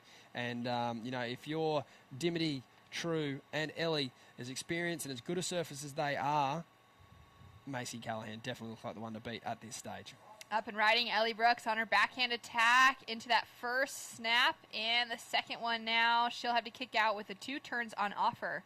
And CT caliber speed absolutely there for Macy Callahan's 6.17 to kick things off. That's a huge score for today. We saw the last couple of heats. There's been battles with 4s, some of the gentlemen's heats. Lots of high output body parts flying everywhere. Heaps of 3s, heaps of 4s. So for Macy just to breeze out there into a 6, I think she'll be pretty stoked. So good. Great to see her get that opening exchange. True Starling has a 0.73 on the scoreboard, which then leaves Dimity Stoyle with priority, yet to get her opening ride. True now up and riding. Having a look at this one. Up into the foam on that first turn, gets bounced off. And she'll be looking to reset in the lineup. Our co-commentator, the co-founder of Murmur Mag, alongside her sister Jessie Starling, who went down in competition yesterday. And it's been so much fun to just be able to be in their home area. Actually, home area for a lot of these girls in the water. It is, yeah. All of them living around or spent some time in this area. Macy lived in Kingscliff, I think, for a few years when she first moved up to this part of the world. Now residing up in Currumbin. Ellie, I think, also from Currumbin, potentially. True living down this way, and Dimity residing in Rainbow Bay there, the beautiful Rainbow Bay. So, yeah, they would spend a lot of time down here. It's always nice to get down the coast and, find a peak to yourself. As we know, this area is littered with good waves, as we see True having a look here. Under 4th priority has a look at this one, and she'll kick out as well, just staying active. And how often that happens where that surfer under 3rd or 4th priority, it just gives them that opportunity to take waves and not have that stress, but see if they can build the situation regardless. Yeah, definitely. If she can build a situation here, I think that'll go a long way. I think, unfortunately, though, from what I've noticed today, it's the judges are just loving the set waves, and as they should, they offer up a lot more scoring opportunities. So I think if True's going to ride any more of these smaller waves, she's going to need to surf 10 out of 10 and to maximise that score and hopefully, like you said, build a bit of momentum under priority. Although I think the best bet is to sit and wait for a bit of open ocean and try and match that power with power. True's not afraid to hit a big end section, so if she can find some steepness out there, I know she'll do very well. It'll be exciting to see Dimity Stoyle. I cannot wait to see her up and riding on a wave. Didn't get to call her heat action yesterday, as we see True now. Having a look again, under priority, goes in for that first snap. Kind of 3 similar little moments for her there on her first 3 waves. Definitely. So it'd be cool to see if she's taking information out of that, information out of her board, information out of how her body's working and the conditions. Potentially learning, how hard can I push? Do I need to push harder? Do I maybe need to pull it back a little bit? As she gets another opportunity here, Shannon. Nice little chip in to start things off with. Little snap. Looking to gain some speed coming through to this little inside down the line. She'll kick out, but that has now put her in a different position in the lineup, maybe some distance away from the rest of the women. Definitely, and she could get out the back now and potentially get a set wave to herself, whereas earlier, sitting underneath them, obviously in third priority, you know how that's going to go. So she's going to have to give way to either Dimity or Macy, who are sitting out there with first or second priority. So she's got some waves under the belt now. This is good speed here from True. Just got a little slip of her back foot there, so she wasn't able to bring that carve the whole way around. But if I'm honest, I think that wave probably didn't offer too much after that anywho. So that's another little in and out there for True. She'll be looking to really, hopefully, like I said, use all that information about the conditions, about her equipment, and give that a red hot go. Well, small scores across the board, aside from Macy Callahan getting that 6.17, and Dimity Stoyle still sitting with priority, as we've got a little bit of a line rolling through. I'm not sure if anyone is going to get a piece of this. Possibly that second wave in the set. First one real crumbly all over the show. And Dimity is going to have a look at this one, using priority. Here we go, driving down the line, finding that speed. Great hit for the first turn. She'll kick out of it.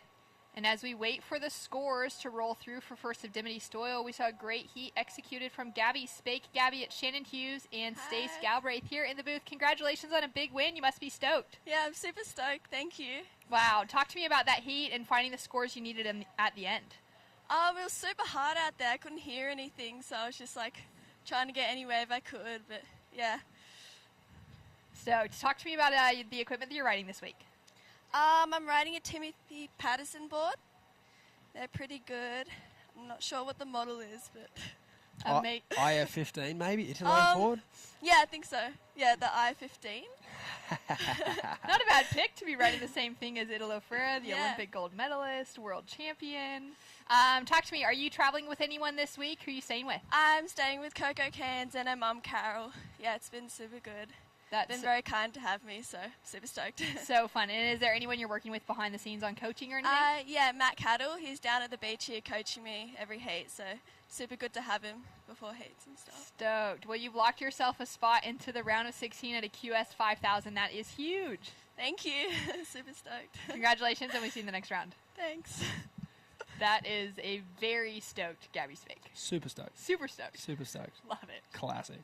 Oh, so much fun. A lot of good opportunities at these events. You learn how to obviously surf heats in big occasions, and then I think the media side of things, doing post-heat interviews, dealing with what equipment you're riding. People want to know. People they like to know these things, particularly if you're. I noticed an Aloha style sticker on our board there, Manly, very famous surf shop down there. They can say, Gabby Spake rode this in the recent event up at so-and-so. So it's important, for everyone out there playing along. Yeah. Got to know what you're riding, I reckon. So but she's definitely performed very well there, and I know she'll be looking to, ramp it up again in the round of 16 as we see Shimmy Disco there. Not the CT speed of Macy Callahan, but certainly CT power. 4.5 for one turn. That is...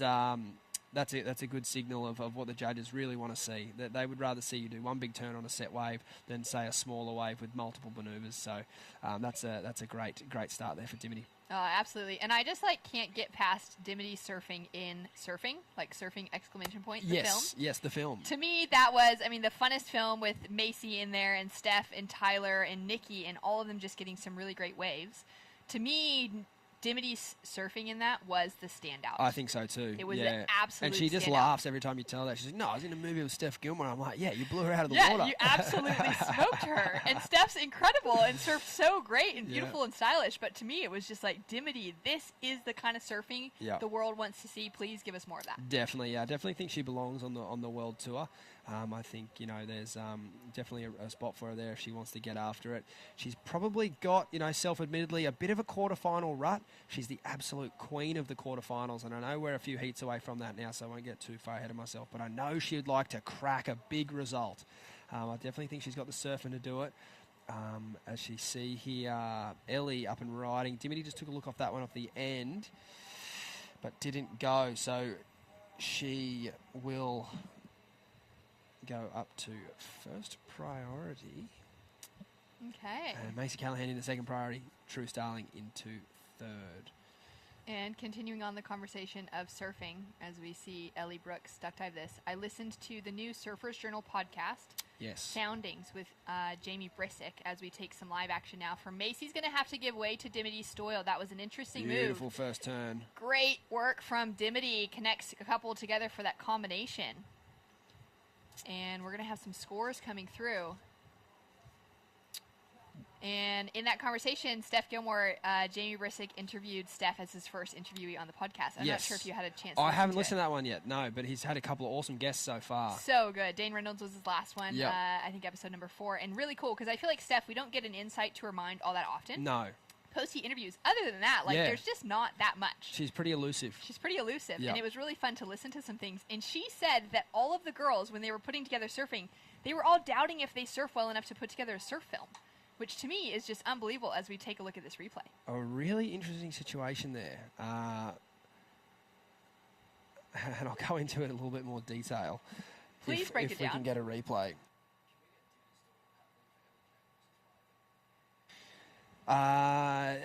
First things first, the priority board's there, and there's really no reason for Macy Callahan to be on that wave. It was obviously a good score, and Dimity had priority down the line. Yep.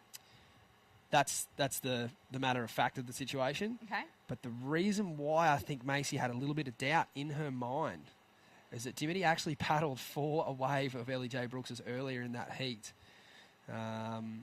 I'm not too sure if we'll get a replay coming up here. I think that was it, where Dimity actually had a look at a wave down the line and elected sort of not to go, but she certainly paddled with intention. The priority judges obviously deemed her to regain priority, which was fine. It's his call. But as a surfer, you do know and notice these things. So Macy's probably done a mental check. Oh, yeah, shimmy paddle for that one. Unlucky there, love. I'll be on the next one. Good on Macy for looking up and checking the board, because plenty of surfers, Gabriel Medina, guilty of it. They don't check the board. It doesn't matter what the judges have ruled. Whether you agree with it or not, it's final. They've got their evidence. It's showing to you outwards.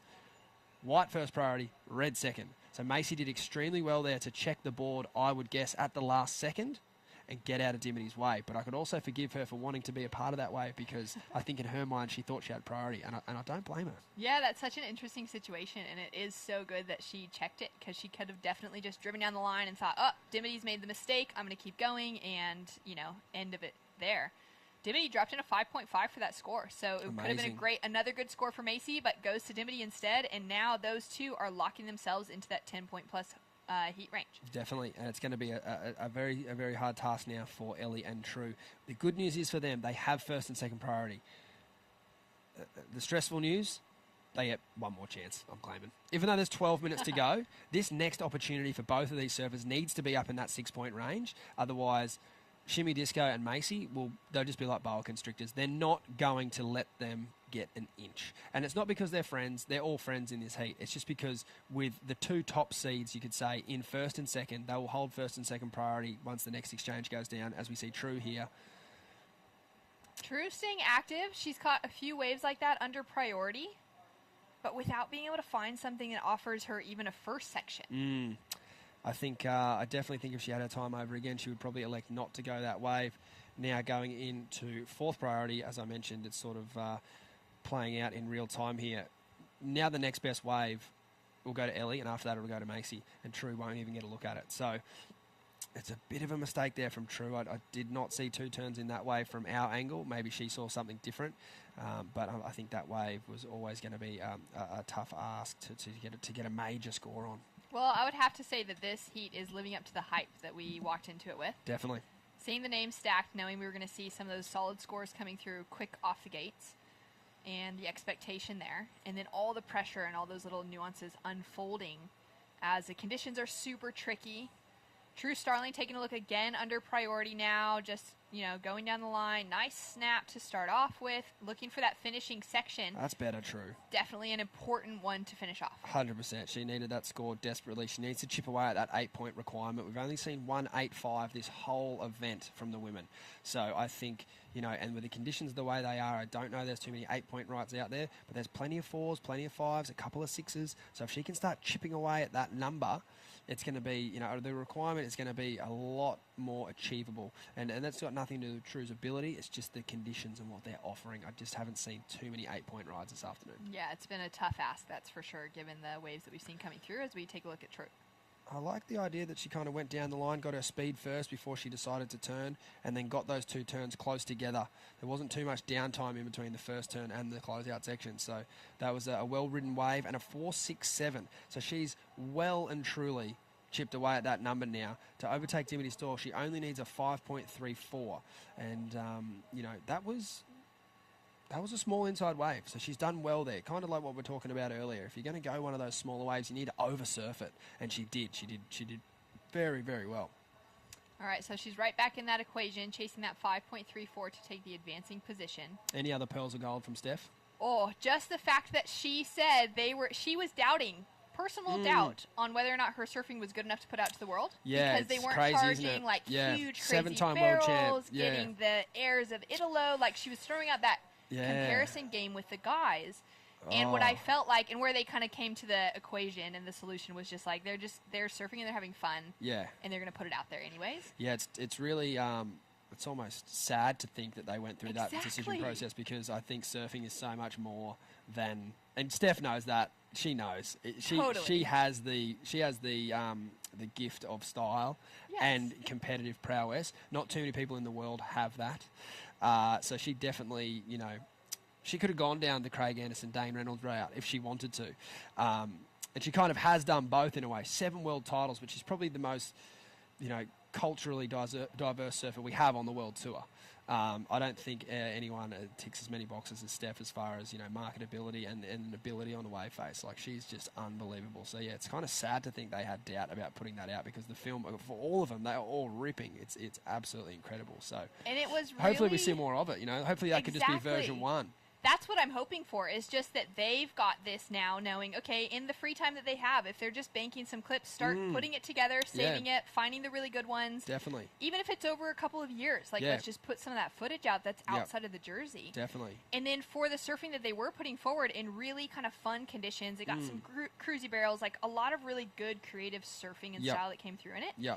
It was, to me as a woman watching that, it was something that was relatable. Like, Definitely. I'm never going to surf the way that Steph does, or Dimity does, or Macy, or Nikki, or Tyler. But it was still this connection of being like, man, they're having so much fun. They're absolutely shredding. They're surfing better than all the guys in the lineup out there. And that's what I want to achieve one day. In the beauty of women surfing and what they're bringing to it. For sure. I think Steph's surfing transcends gender. Oh, entirely. It's like just not even a question. She's the most stylish surfer on the planet, and to think that that's just the first time she's done something like that is kind of mind-blowing. So yeah, I'm glad they've got the ball rolling, because I think that we'd love to see more of it. And I know True and her sister Jess, they love it. They'll come up to me and be like, oh, we watched this clip of Malia from when she was 14 on a boat trip and da-da-da. And I was like, oh, yeah, shit, Malia hasn't really done anything like that since then. Yeah. And it we is all busy. are eating it up. Exactly. And they do have a busy schedule on the World Tour. But if like a Jack Freestone or someone like that can manage both, when Jack was on the tour and putting out free surf parts, I think the women can too. So it's just a matter of time management. And I think with, the ability to grab a local filmer everywhere you go, that's also out there. So it just takes a bit of organisation, and I think they can definitely do it. And as far as charging, like, I know the waves in that film were kind of fun Green Mountain, fun Stratty, a few other locations, fun Lennox, but they all charge. Like Exactly. every year at Honolulu Bay, like Nikki Van Dyke, Steph Gilmore, Tyler Wright, they're taking off on the biggest bombs. Yeah. You know, Dimity got third at Cloudbreak when it was 10 feet. There's no question of their legitimacy. Yeah. They're absolutely charging. So, yeah, it'd be cool to see. Hopefully, yeah, like you said, they can stack a few more clips and we get to go round 2. And I mean, really, Dimity was like the standout within the standouts. You know, they're for all sure. the standouts in world surfing, and Dimity was the standout within that film, and that was so cool to see. Definitely. I definitely think it just has to be something that's coming. And like all the young girls that are here competing, all Yep. of these juniors, like I mean, we use the term women. Yep. There's so many girls, kids that are in this contest, Definitely. who are in those juniors still that are wanting that sort of footage to look to, and so many of them are naming, you know, their favorite surf films. You Yeah. get Caroline Marks that's still, you know, dropping Kelly Slater's old films as Yeah. her favorite films. Definitely. Like we want to see that Yeah, sort of they content last. coming They from. last a long time. They last Surf films last entirely. longer than an Yeah. Instagram post. Totally. So I definitely think it's cool. You know, Stab Magazine have just put up 1 Bitcoin for the edit of the year, and that doesn't just have to be a bloke. That was That's a so sick good. turn from True. Yeah, threw that tail out. I love that she's going for some variety, pushing things down to 5 minutes on the clock. She's She going to have found her another good hunt score here. underneath wave before. Let's see if she can do it again. Just needs to find a bit more green face. Ellie J. Brooks has kind of posted up with priority. I think that's sort of, you kind of either do one or two things. You can do what True's doing, you can do what Ellie's doing. I think they have their opportunities and they also have their risks. So we'll see whose one plays out. But I think full credit to Dimity and Macy. They finished pretty much their first 2 rides. Macy had a small in and out in between, but that's like how professional you've got to be. Look at True's wave count here. It's getting right up there around the 10 wave mark. And it's, you know, only been the one real score of consequence for True so far. So hopefully she doesn't have to ride another 10 waves before she can find another decent score, because that might be by 7 p.m. this afternoon. That is so true. And she's only got 4.5 minutes remaining. Not much time on the clock. Macy. But on that note, sorry to cut you off there, Go for about the movie, like it presents another marketing opportunity for the women that really should be there and should have been there for a long time. So I think, you know, if the best surfers in the world, like there's 9 world titles and a couple of world junior titles in that movie, if they're doing it, like the brands will follow, the brands will support that. Like Dimity's picked up sponsorship off the back of that, and it's, you know, it's amazing to see it. It's not, it doesn't all have to be Totally. And it's one even, thing. you know, and even seeing like Riss come out with her film Riss. Yes, exactly. Back in 2019. Yeah. Yep. Followed her through Yep. the tour for the season. Yeah. That was really That was interesting. sick. Some super cool footage, really fun stuff behind the scenes. We Yep. got all of that creative aspect that's coming through as well, with Definitely. good music that the women are dropping, as well as some really cool artwork. Like there's so Yep. many cool edits and things that have come out lately. Yep. It's really exciting, and hope to see so much more of that coming through over the next couple of years. And some of the young ones starting to like bring their cameras down to the beach as well and just start filming each other and just put stuff out there like Katie Definitely. Simmers is doing. Definitely. It's sick. It's so cool. And like, there's definitely not the money that was in surfing 10 years ago. It's still in a very healthy position, but it's just not Yeah. quite the same with content budgets and things like that. So doing camera swaps is a great way to, you know, to learn. And True goes up into the lip on that one. She's still chasing a solid score, definitely staying the most active in this heat. We're down to 3 minutes on the clock, Stace.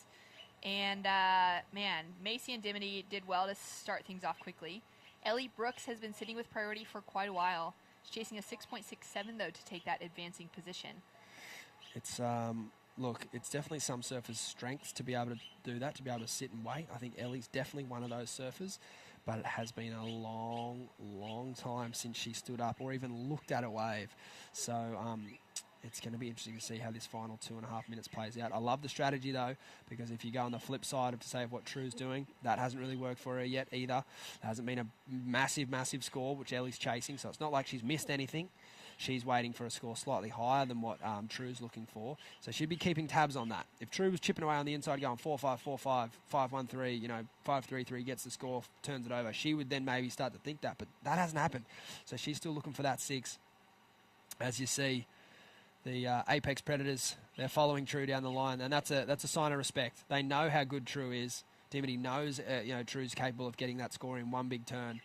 So she's just keeping a close eye on her, as well as Macy Callahan, because they know, you know, Macy doesn't want Dimity to overtake her. Exactly. So it's not just, you're not happy in first. You've still got to protect your first position. So that's why you see both surfers. They both look like they're following blue, but it's white following blue and red following white. all following each other somewhere. Yeah, that's right. Ellie just sitting there going, please just send me a bomb. Yeah, just send a wave. That's please all send a 2-wave set that I can let the first one go and no one rides it, and then I get on the second one and win the heat. Perfect. That's what she's hoping for. That would be the dream scenario for Ellie Brooks. Unfortunate for the rest of the crew, but Macy came into this event off that win at Avoca, and she's just kind of hanging on to that momentum, which is really great to see. What do you reckon, Shannon? Is this a wave? I think, well, we've got What way does plenty she of go? time. Does she paddle left or paddle right? Jeez, is it even going to break? That's the Oh, question. she's interested. It's looking like it will. And she's going to have a dedicated paddle into this one. So there we go. Ellie Brooks with the opportunity, a minute on the clock, up into that corner section. And it just, like, I don't even know what you call that. It just doesn't link up into the same wave. It fully did. The wind just broke it up into 2 sections. And as we see, they're letting True go this wave. Nice first snap in the lip there. She's dancing across this dead bit of water. Unfortunately, doesn't get the double up. She's chasing. 30 seconds to go. Dimity Stoyle now. Probably didn't need this wave at all. Bit of a knee-jerk reaction there, but I don't think it's going to cost her. There are 15 seconds remaining, and I think that might be all she wrote. Scores to come through, just small across the board. Macy Callahan with a convincing lead, opened up with that 6.17, put on a fantastic performance, and backed it up with a 4.6. True Starling drops in a 3.07, which does move into her top 2, but is not enough to change the situation. And Macy there on the victory lap, coming through to the inside, looking for one last fun turn to bring it in on, slides the tail around, and she'll be looking for a seat in the round of 16 alongside Dimity Stoyle. Great surfing all around. We'll be right back with more action. Zali Kelly hitting the lineup right after this.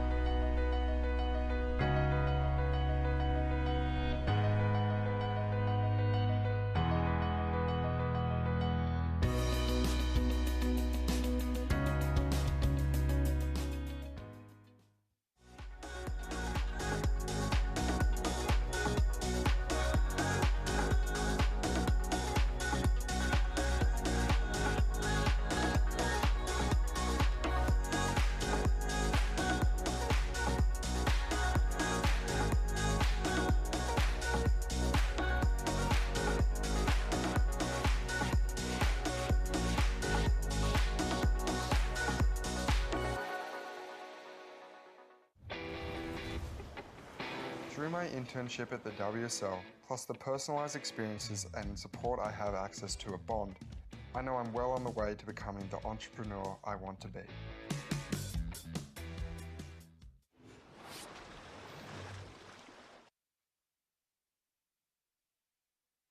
Round of 32, heat number 3 for the Oakberry Tweed Coast Pro.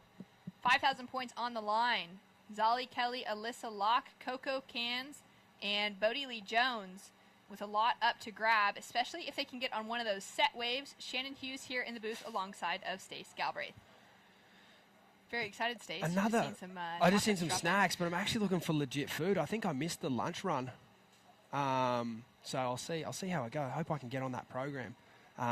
But you never know. There's some vultures around here. But Waynesy and that eating non-stop. Ty Serrati. Those boys never know. No, you Who's did no eating chance. You three got to get in there. get I in want to quick. be the one eating 3 It's lunches. one thing you'll learn being on the QE. Yeah, you got to get quick. That's right. On the queue.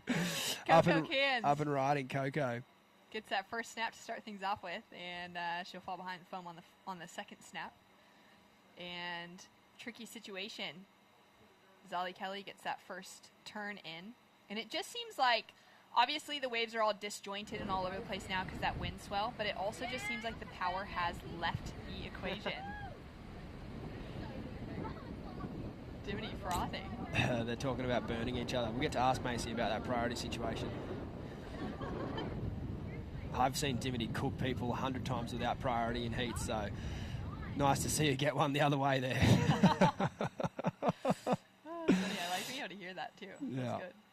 So fun. Yeah, it just seems like there's not as much power in the ocean as well today, huh? Yeah, It's definitely. really dying You off. can't be over. I mean, not unless the section's absolutely perfect, as we see a paddle here. Alyssa Locke, powerful surfer, powerful backhand, and nice snap to start off with. Single turn, gets it in. We do have scores to come through across the board. Bodie Lee Jones got one in the mix as well. So just waiting for the judges to set the tone for this heat as we take a look at the replay here for Zali. Yeah, I think this is another wave here for Zali. That was a nice opening carve, and we only caught the last bit of that ride, so she did really well to keep the board moving over that dead water there. So helping Zali with her equipment this morning, and she's got an epoxy there, a Mayhem Rad Ripper, which is like a super popular board amongst sort of the intermediate and beginner level surfers across the Gold Coast. But I got her to ride one, and she looked amazing on it. I thought, you know what, like, don't worry about the marketing. This is a good surfboard, full stop. So I'm stoked to see her on it, and she's had a couple of big years training at home, and sort of thought, let's mix it up. Let's chuck a quad set in it. So she's actually riding a quad epoxy, which I think, we've taken a page out of Philippe Toledo's book there. Oh, there you go. Yeah, it has been a fun one to see him on that for the season. Oh, my God, how good is he? What did that look like live at Trestles? Oh, incredible. So good. Bodie Lee Jones having a snap there to start things off with, finding some speed down the line and projection. She's going to go for that hit on the foam and connects a couple turns together.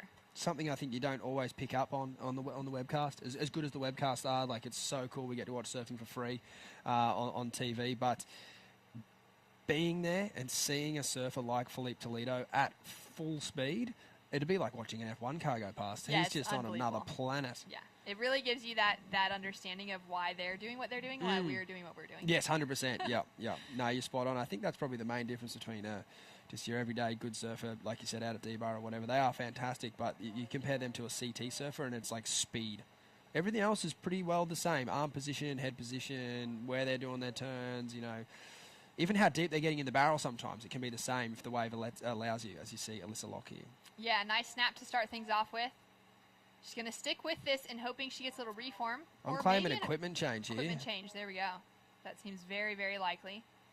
And as we watch her come in for the equipment change, and you're talking about speed. Get me down there on the roving. That's what we need you on. I need to get down there. But yeah, speed, like, it's one of those things, like I said, sometimes a barrel could just be a big drop and you're going to get the same barrel as a pro surfer on the wave behind you. Oh no, we're going to go on hold here, and our safety team doing a fantastic job as per usual, keeping our staff and surfers safe. That's at the forefront of what we do here, and obviously we are in the ocean. Yeah, we will just be taking the WSL safety protocols into play now and waiting on their call. But as we wait for that, Macy Callahan is down on, she's got the headset on. Macy, Stace has just been raving about speed, needing speed to be a championship tour surfer, but also bringing that into the QS, and that's exactly what you did in that heat. How do you manage to manufacture that? I guess, I don't actually know, to be honest. It's so small out there. I guess equipment plays a really big part in it, and yeah, I guess just, I don't even know. It was really hard. You got the CT speed, Mace Dog, absolutely firing. Talk to me about that altercation with DJ Shimmy Disco, thinking she's out snapper fading crew. Yeah. Unbelievable. I kind of thought you had priority. I thought I did too. I knew you did. Talk me through it. I saw all the girls paddling for waves, so I just thought that... Get up the tower. Yeah, but I didn't want to push my luck, so I pulled off. You did the right thing. I let her have it. Still got the heat win, though. But yeah, we had like a 9-point ride together. See? Yeah, so true. I liked it. Oh, you did. Talk us about that awareness there. You obviously looked up and saw the priority board. Yeah, I tried to look whilst I was on the wave, but like that wasn't going to happen or work. But I just didn't want to get an interference because I already had that 6-1-7, so yeah. You thought you let her have it. Yeah. No worries. Yeah, it's all good. But no, I think it's really important to have that awareness in a heat. Obviously, Gabriel Medina, 3-time world champion, even he's capable of making mistakes like that. But not you. You're smarter than Gabriel Medina, Macy. I'm way smarter. Talk to me about your equipment. It does look like a little rocket ship, that board. Yeah, I'm riding something a little smaller than I usually do. It's a little Inferno by Sharp Eye. Been riding this pretty much all year, and it goes amazing. And yeah, I just love it. I feel really confident on it. So yeah. And you obviously, what's the goal, Mace? Do you want to get on the challenge? This is what I want to know. Everyone wants to know this question at the moment.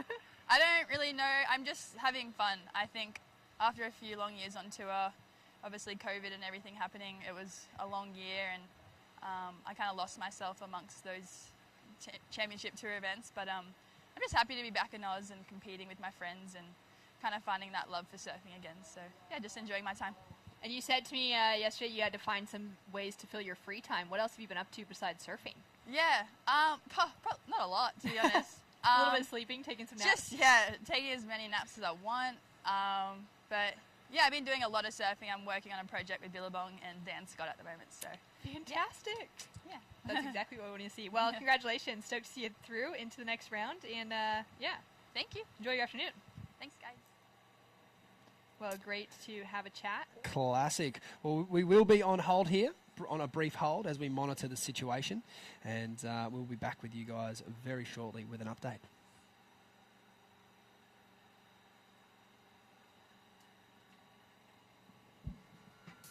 Can you give me like a 2-minute...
day.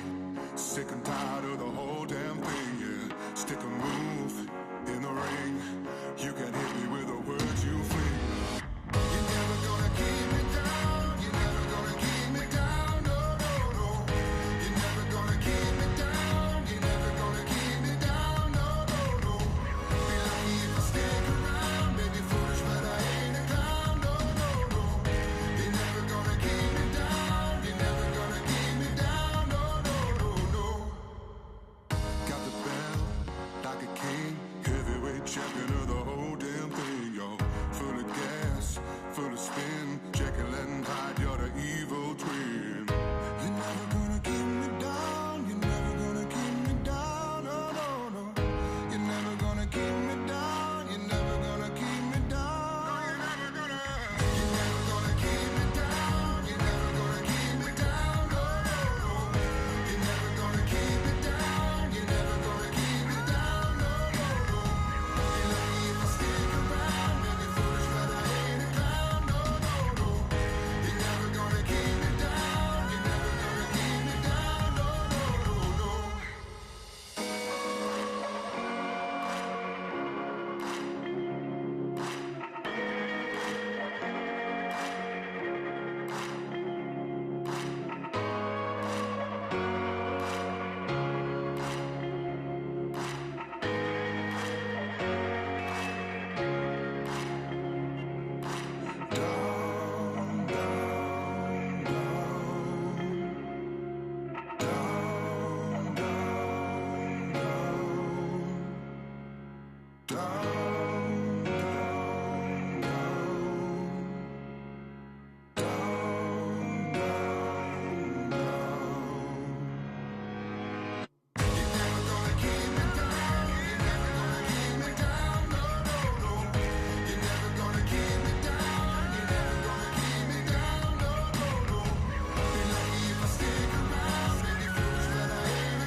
I had my chance and I blew it all.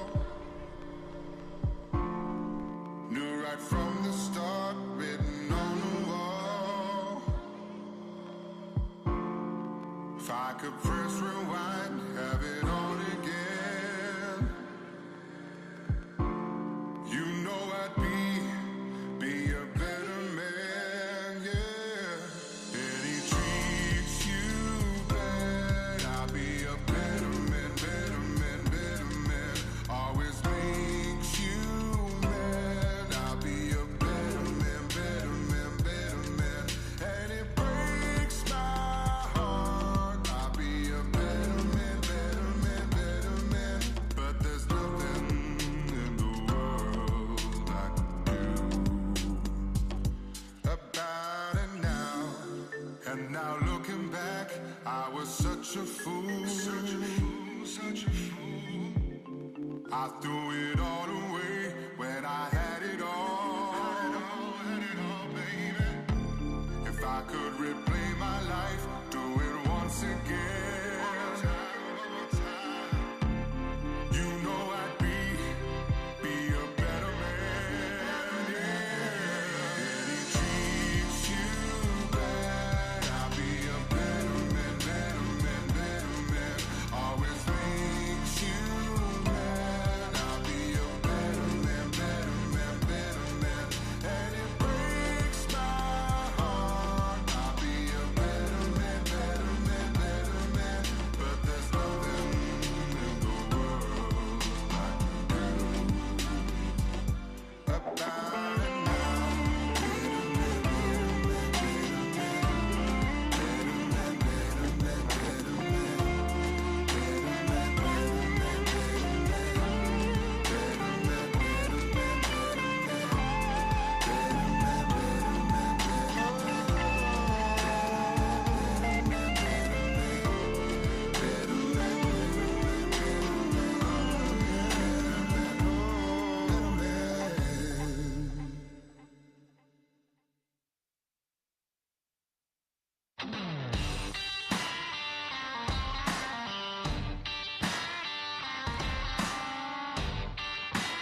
We are back for the Oakberry Tweed Coast Pro.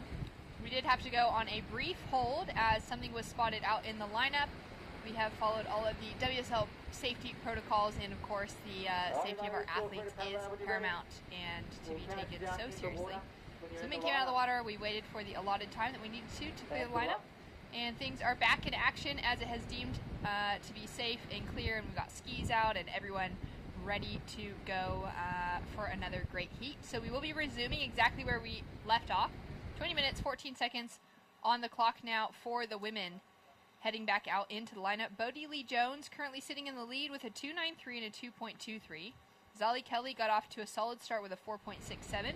Alyssa Locke with a 3 on the scoreboard, and Coco Cans with a 2.4. Shannon Hughes joined in the booth by Stace Galbraith. Shannon, same time, same place as yesterday. The Surfers get a little breather there, but they'll be back into the lineup, raring to go. Quick pause, and yeah, we were straight back out there. 4:45 into this heat, and we'll get underway. But yeah, it's funny those little resets that sometimes the Surfers get, for whatever reason. It could be technical difficulty or anything from the tower, and they need to come in. Sometimes it's the light in France or the fog or the West Australian sun or whatever it may be. The Surfers get to come in and chat with their coaches. And it's just such a rarity in surfing that you get to see that. Unless it's sort of in the channel at Sunset or in the channel at Fiji, you just don't get any interaction with your coach mid-heat. So I just did a quick little look at the beeps then from up on top of the headland, and, everyone's in their corners checking in. How am I doing? Am I in the right spot? I thought it was there, but maybe it's down here, and, I got a 3 for that one turn. That was actually pretty good. If I get another wave, you just get those little reassurances, or it could be the opposite. I thought I did an amazing turn and got a 3. Maybe I need to do more or find a different wave. So, yeah, it's a cool thing. I love it. 5-minute break every heat. Let's do it. Definitely get 5-10 minutes into it. Take pause. Unless you're gonna roll and then you're like, wait, no, the second roll. Yeah. Imagine that exactly. I knew I was gonna be in the right spot. I think what is NBA coaches try to pull a timeout every time a team goes on a 6-point run or something. Yeah. So imagine if you did that in surfing. Sets approaching. No, time out, Gabby. You can let this one go. We're going to have a little chat. Yeah, it's something I thought. I mean, with every other sport, it's like the coaches call timeouts, or there's, in soccer, you can just switch out your players mid-game at any stage, pretty much. And so there is that little chat that can go on with the coaches and another set of eyes on things that just have a different perspective than the one in the moment playing the game. And as the girls are just getting back out into the lineup, the judges will, or the beach announcer will sound the hooter when they are in the right position, and we'll be straight back underway again. And we'll see if anyone has a little bit of a change to their game plan once they're out there. Yeah, I think Zali got off to a strong start there, like a 4.67. Bodie Lee Jones will know that little lead she's got there is certainly not safe, and should be looking to improve on the 2.93 and the 2.23. But I think Bodie's someone who came in and would have had a chat with the crew in her corner, and I think they should be pretty positive about what she got done there in those first couple of minutes. She looked good on the wave, plenty of energy, board looked good, so she's just got to go out now and find something with a little bit more scoring opportunity, and no doubt she'll improve her scoring situation. Yeah, absolutely. We've got a big afternoon of surfing still ahead of us on the women's side. We're currently in heat number 3. We will be finishing up with heat number 8 for the round of 32 and locking in our first round of 16 on the women's side as we continue through. We've got some great names coming up in our 4th heat. Coming up right after this, we'll have Sophie Fletcher, Charlie Hurst, Philippa Anderson, and Elise Cooper. We've got Keely Andrews still in the draw up against Sierra Kerr. That's going to be an exciting one because you got that CT level surfing up against the up-and-coming Grom in Sierra, as we got a great first turn start off for Coco, straight out there, out the back, and into the first ride back in competition. She's got a classic style. She had a couple of beautiful open-face carving maneuvers yesterday. She's going to have to shorten up those transitions this afternoon. The swell has dropped, and the waves ending a lot quicker than yesterday. Yesterday was more or less firing. And now pumping. On a technical side, shortening up those transitions. Can you explain that to us? Yeah, so just rather than lengthening out your turns and holding the rail for as long as possible, which is like a good style of traditional surfing and something you would see on most point breaks across the country, whether you're a natural footer or a goofy footer, you can hold your turns for a bit longer when the waves are bigger and they offer more opportunity. But when the waves are smaller like this and they're often shorter rides, if you sit into your turns for too long, you can often miss the next section, as we see Zali Kelly up and riding there. Big plume of spray, but unfortunately not able to get a second turn in there, but we'll try and get a replay of that first turn. But, a good example there of Zali and the energy that is needed when the conditions are small. As you see a small ride there, nice snap in the pocket, but she went the high road, and there might have been a little low road underneath it, but I'm sure she had the better read on that wave than us, but she only needs a small score to go into the leader. No doubt she got that. And Coco Cairns there locking in her second ride of a 2.5. Zali Kelly locking in a 2.73 just for that one turn there. So that was one of those turns where, surfer in red Zali, she should take a lot of confidence out of that, hearing that she got, more or less halfway to a 6 with one turn. So she'll be back out there, giving herself a bit of space now, the 4th priority. Oh, yeah, especially knowing that, between Dimity and Macy, there's a couple of solid scores in the previous heat. There's still some scoring potential on offer. Difficult to find, definitely needing the sets, it seems, to get into those bigger 5+ range scores. But it's out there, and if Zali can do what she's done so far, connected together with another turn, she'll be looking to be in a solid lead over the rest of the field. And we are well and truly underway again for a great afternoon of competition here at Cabarita at the point. And it's not looking like a point break today, though, that's for sure. No, it's certainly looking like a beach break on a point, that's for sure. But I think, like Bugs and I were talking about earlier, it's we're really fortunate as we see Alyssa Lock up and riding here. Yeah, great backhand snap, puts a lot of power into that second turn. And she's looking to stick her second score on the board behind that 3. So that's a much better start to this exchange, as we see Zali Kelly behind in the red. Little quick look up behind her. Little flurry of action, little snap to start things off with. Trying to find something that's a bit more of a face. She's not liking the look of that one. Free surfer now paddling her way down the beach. And what was it that you were chatting to Bugs about? Oh, just the conditions and this sandbank being, ideal for what we're chasing. Obviously, with the swell dropping, and we've got the use to use, a fair big stretch of coastline here. Unfortunately, the way the sand is at the moment, it's just been ripped away from all the back beaches. So this, I'd say, will be our best bet for the next couple of days. Although typically you'd rather be on the other side of the headland in a northerly wind.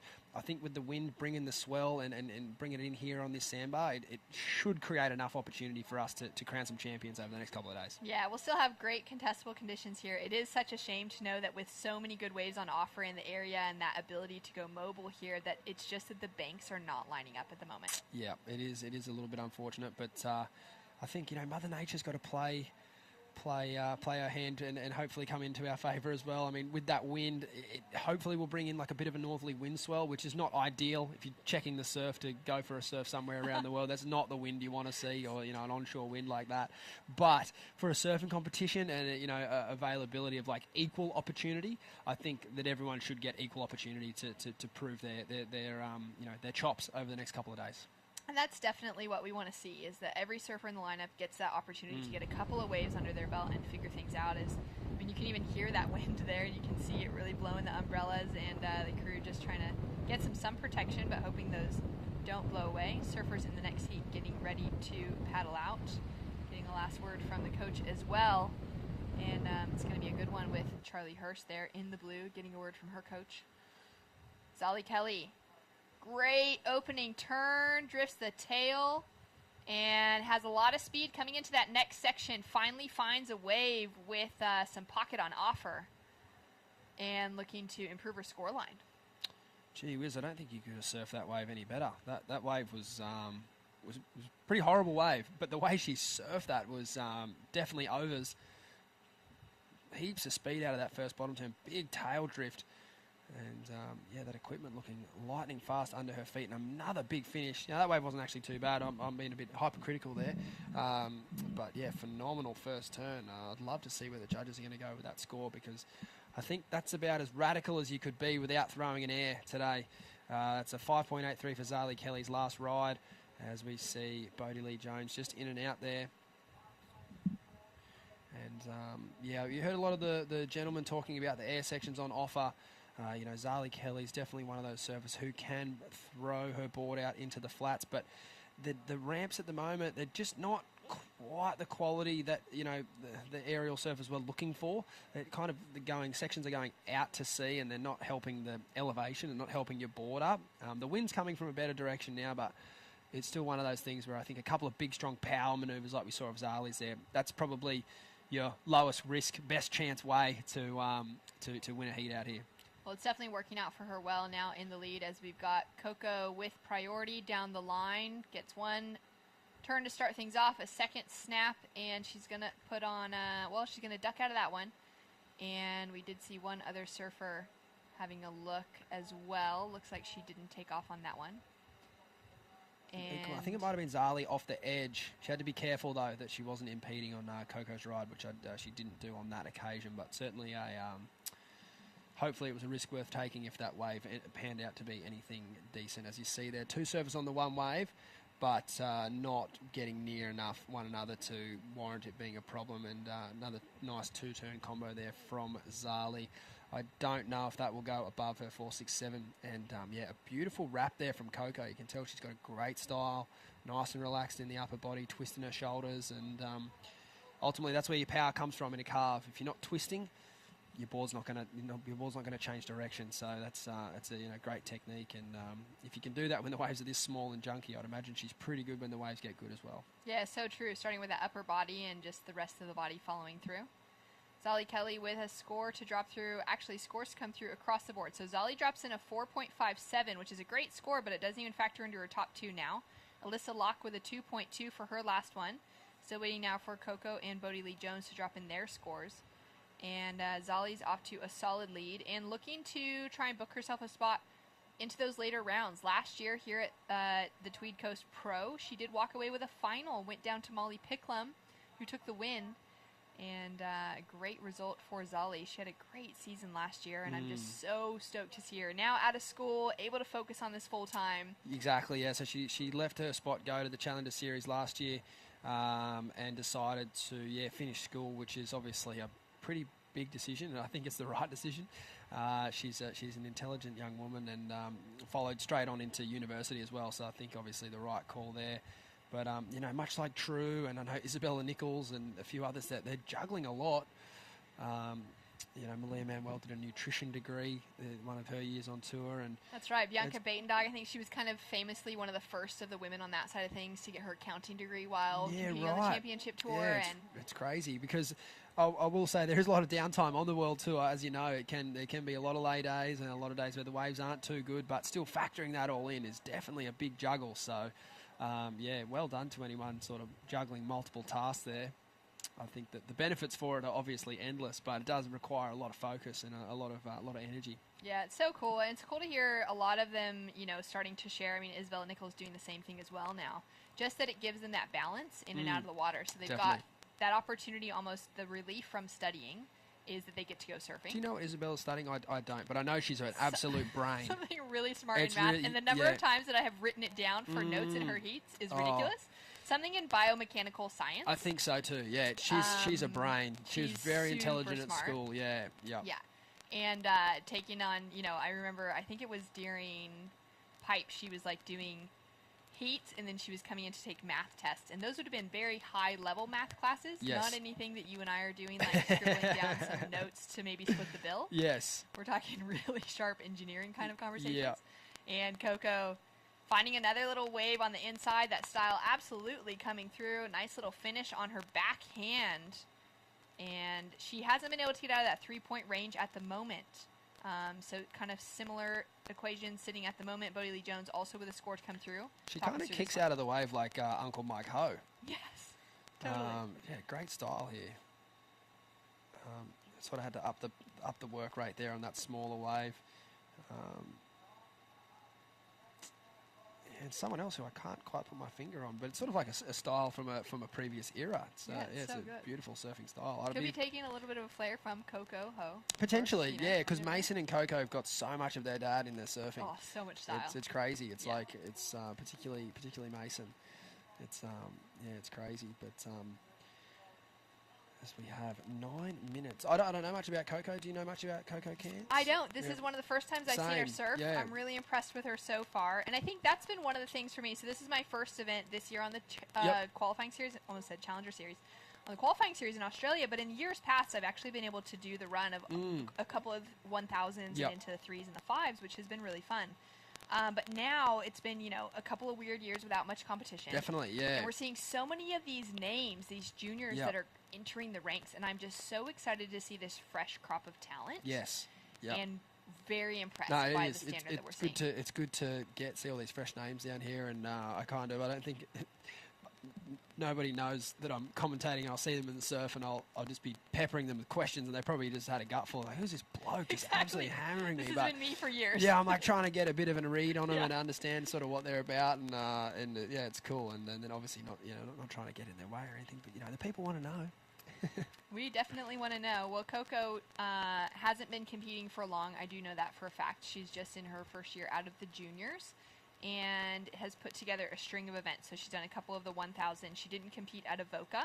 She walked away with a 9th place finish at the Great Lakes Pro at Boomerang, which is a solid result. That's a great to be able result. to make through some heats in her first big year, putting in some time on the qualifying series. For sure. Obviously a very famous name in surfing, the Cairns surname, but I'm not too sure if there's any relation there to Ian Kanga Cairns, as she is up and riding here. Nice turn out of the lip. Sorry, Shannon, take it away. No, that's great. Great little turn to start things off with. Goes in for that finish as well. Doesn't quite get the clean ride out. And she's really doing good to just stay active and try and put on a bit of a challenge for Alyssa Locke sitting in that second position. Bodie Lee Jones, also a name that it's been cool to see her grow up over the last couple years on the qualifying series and really start to find some rhythm. For sure. We see one of the standout performers from yesterday, Elise Cooper. She was probably one of my best on grounds yesterday. She, talking about, being light and heavy in between your turns. She was super light in her transitions and then really heavy through her turns, which is, I think, the sort of the mix that you need to be. So we see Red having a look out the back there. Great snap to start for Zali Kelly. Goes in for a little more power on the second one. And scores now to come through for last of Coco Cans. Kick out there from Alyssa Locke. And in that round of 16 matchup where Coco went down at Boomerang, she met up against Bodie Lee Jones actually a couple of times in that event. It was Bodie that took the second place position to advance through, and Coco was in that third place position, just couldn't quite find the requirement. And I always wonder how much it plays in. I know when I did a little bit of competing, just some smaller longboarding stuff, it kind of would play in my mind if I'd gone down to somebody in a heat. Yeah, definitely. I think with the women's tour, and obviously it's this event's got the same amount of competitors from the main round onwards. Obviously, we're both starting from a round of 64 from what we call the main rounds. The men have a few more rounds before that, but on the women's tour, it's much smaller. So they're consistently like, okay, got you last event. Okay, you're going to get me now. And I know a surfer like Tatiana, man. She's got the notes at home. Like, I got you 5 times, you got me twice. Like Sally Fitzgibbons as well. I think so. Yeah. So it definitely plays into it as we see Bodie there, unfortunately incomplete, as we are waiting for a few scores from a few surfers. Yeah, good bit of action coming through. Zali still sitting in that leading position. Her and Alyssa would have surfed so many heats against each other over the years. I feel like they're veterans at 18 or however old they are. Which is crazy. Yeah.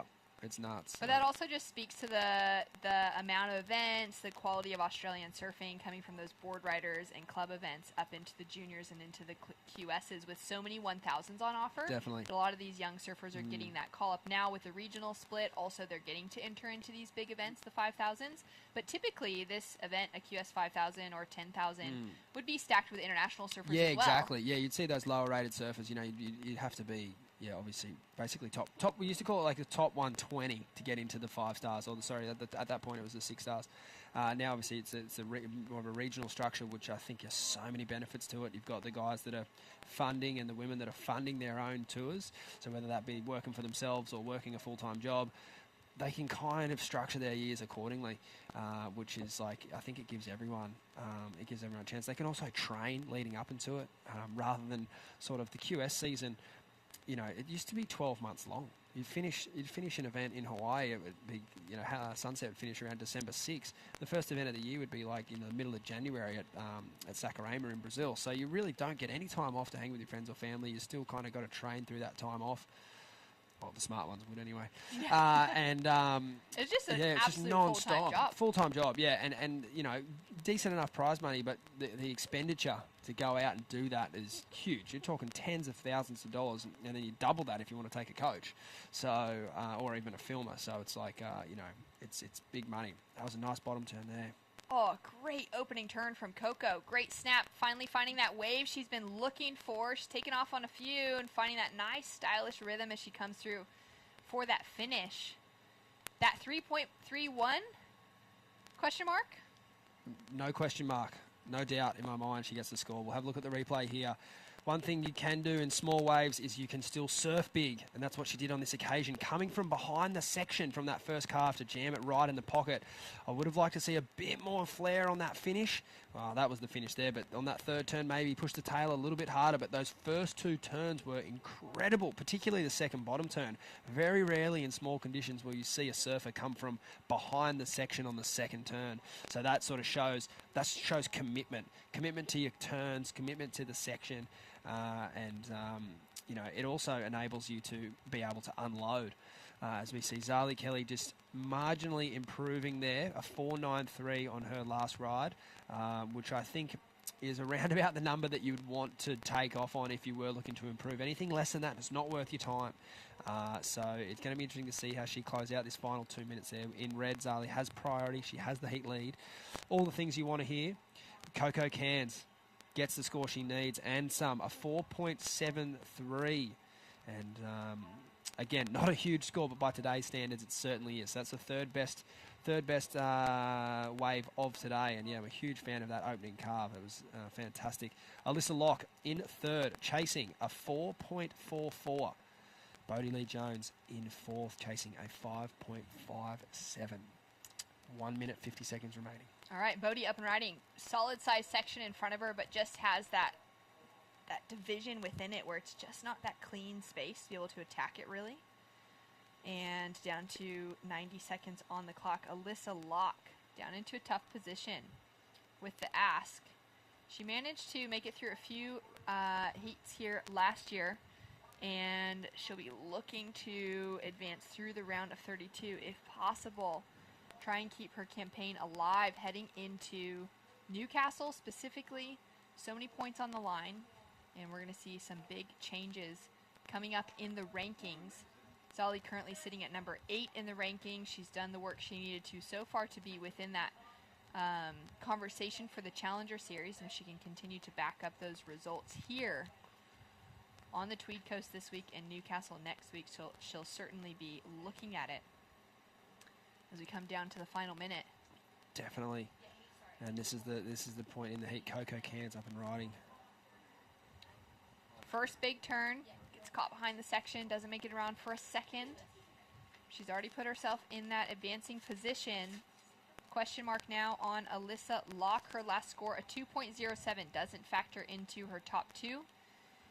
And she is still chasing that same requirement. It looks like a little bit of a solid set that's rolling through. Yeah, that's a bit more like it, isn't it? That's a full set. 2 people could be on that wave. That really seems like that wind swell pushing in as well. Something a bit different. Looks like we have the end of the heat here with 13 seconds remaining. And Alyssa calling it.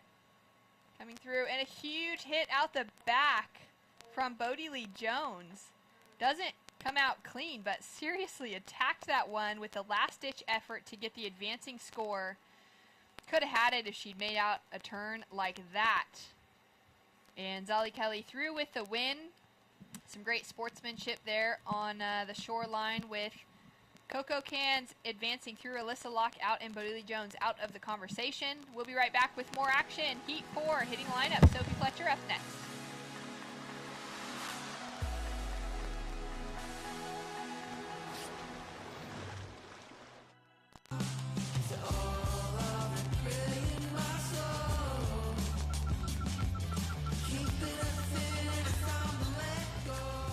Find your moment at visitthetweed.com.au.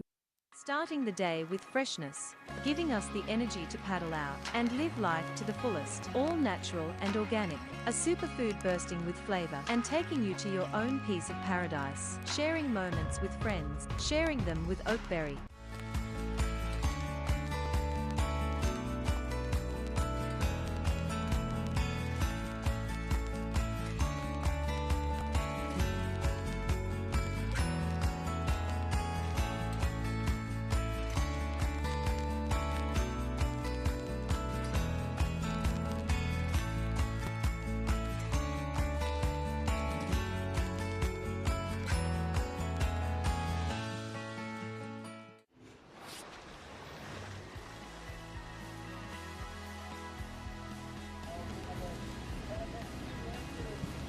Zali Kelly with a solid performance, taking the win. She got a 5.83, some solid turns, and great to see her through there with the quad. We are definitely going to be asking her about her equipment. Shannon Hughes here in the booth alongside True Starling. And we saw Coco Cans advancing through as well with some great style.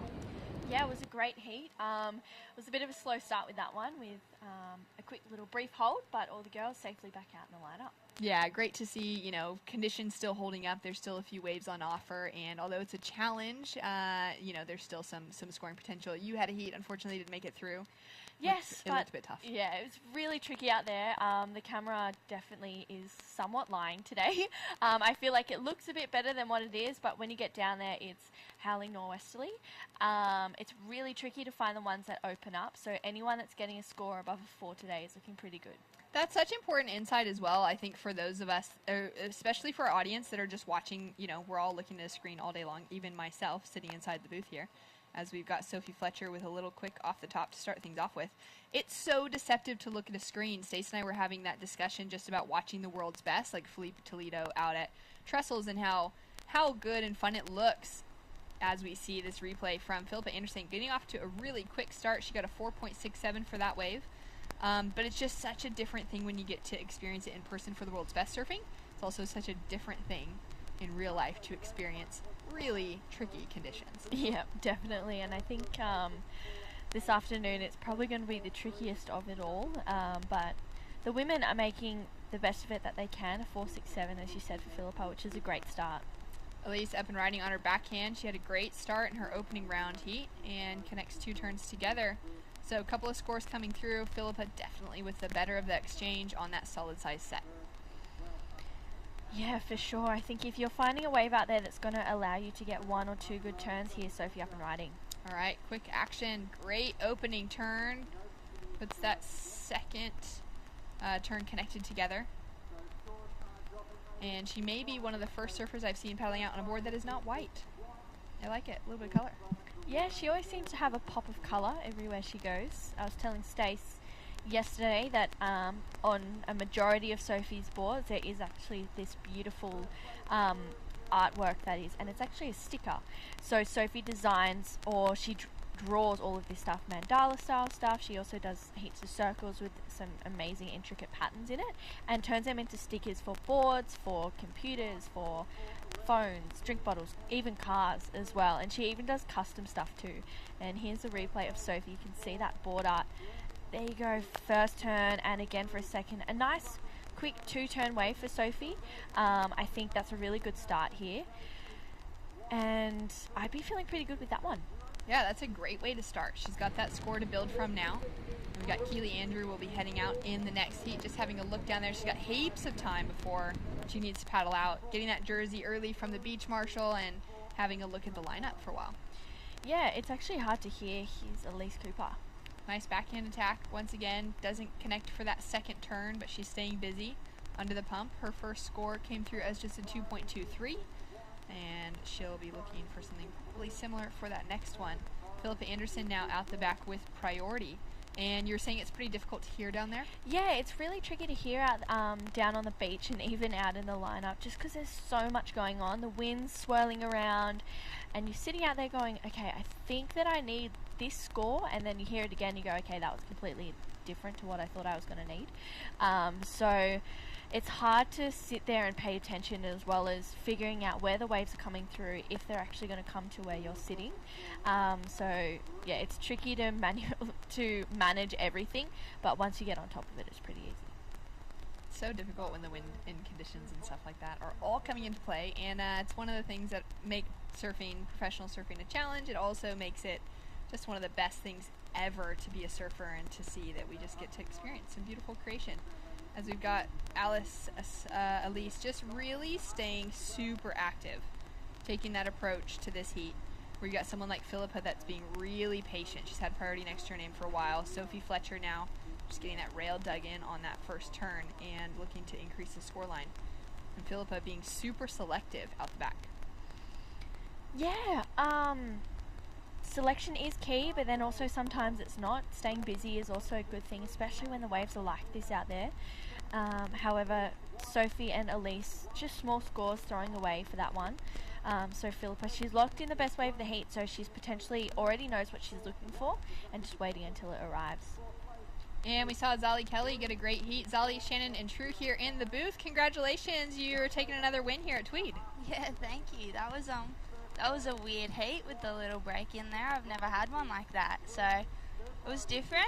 It was an experience, that's for sure. Yeah, how did you feel managing it, having to paddle back out again? Yeah, I was just like trying not to let the nerves creep up on me and just try and stay warm and just go back out there and not even think about that. Just, it was my heat again. Well, it definitely seemed like you managed that. You walked away with a couple of great scores. You had some good consistency building that scoreline as well, and your equipment looked really good under your feet. I think you're the only surfer out there riding a quad. Talk to us about your equipment. Yeah, I'm riding a little 5.3 Rad Ripper, and it's got Futures Rusty quads in it, and it's like one of the funnest boards I've ever ridden. And Stace always says, like, you would ride that in a free surf, so why not ride it in a heat? So that's what I did. That's so good. Is that also a bit of a takeaway from Philippe Toledo this season? Yeah, fully. Like, just speed is your best friend out there, and surf whatever board you can get the most speed on. Oh, absolutely amazing. Talk to me about wanting to make it into the finals again here. Yeah, I want that really badly, like really badly. I got second here last year, so I'd love to do one better, but right now I'm just focusing on each heat and just trying to surf my best on every wave that I get. Well, you've definitely got the equipment and the speed behind you. And Stace did mention in the booth that you're now studying. You obviously graduated high school last year, but you're back straight into studying again. What are you focusing on? I'm doing a justice degree at uni, but I'm doing that online, so it's good. I don't have to go in or anything. Oh, that sounds amazing. Well, congratulations. Stoked to see it all coming together for you, and hope you get another couple victories out here. Thank you. Great. Thanks so much, Zali. And Sophie Fletcher staying super active. She is in the lead. She's increasing that scoreline as well. True with a 3.83 and a 2.23, another score to come through. Yeah, I think she's been staying super busy, finding each wave. She's finding more and more opportunity. And time goes by really quickly out there as well. You know, someone like Charlie and Philippa sitting out there patiently waiting for something that might not even come. We saw Ellie Brooks before, waited for something and it never came. Yeah, she sat for like 15 minutes with her. Yeah, it's really hard to, you know, select the right waves out there, and it's even harder to wait for something and lose hope when it doesn't come through. So difficult, always a challenge.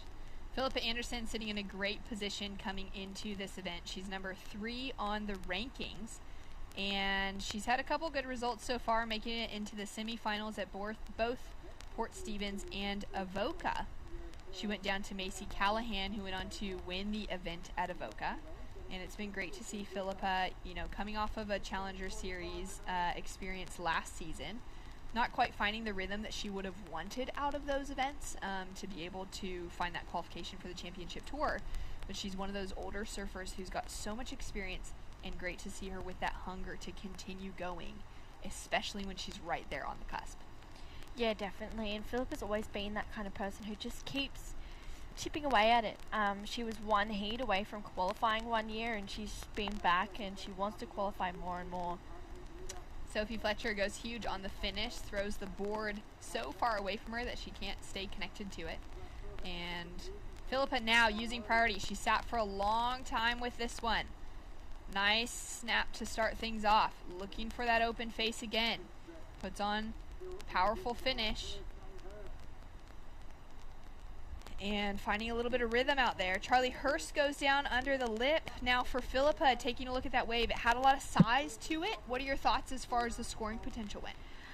Yeah, I think she made the most of what she could with that wave. I think that will be around a 4-point ride potentially.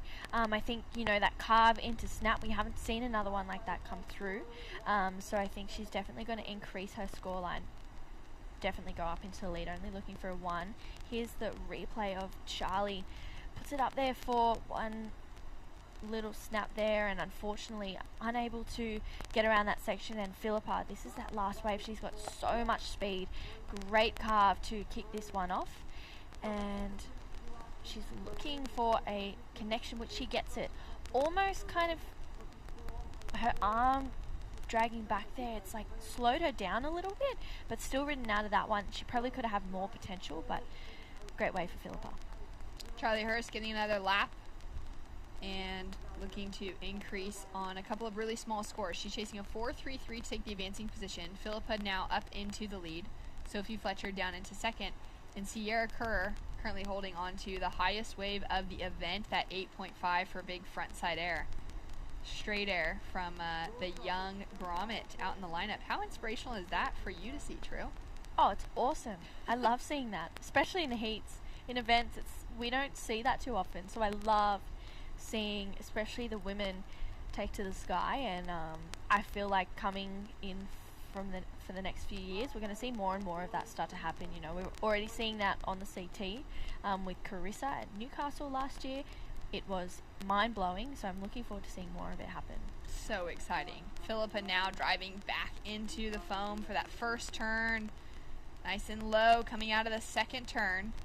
And a foam climb. She's going to have a look to see if that wave's going to offer anything else. It's such a shame because, you know, without this wind on offer, a lot of those waves just continue to open up as they run down the point, rather than being that little closeout, and they give some more scoring potential. Yeah, for sure. And that wind also, because it's blowing up on the face of the wave, sometimes it can get caught underneath your board, and it's really hard to come back down and over that, especially with, you know, the bumps and lumps that are coming in the waves. It's almost like a side little bobble coming through. So Yeah, I mean, that is what that is, and the ladies out there are making the most of every opportunity that they have. Philippa especially that. She's had 3 waves, and they've all been pretty decent scores so far.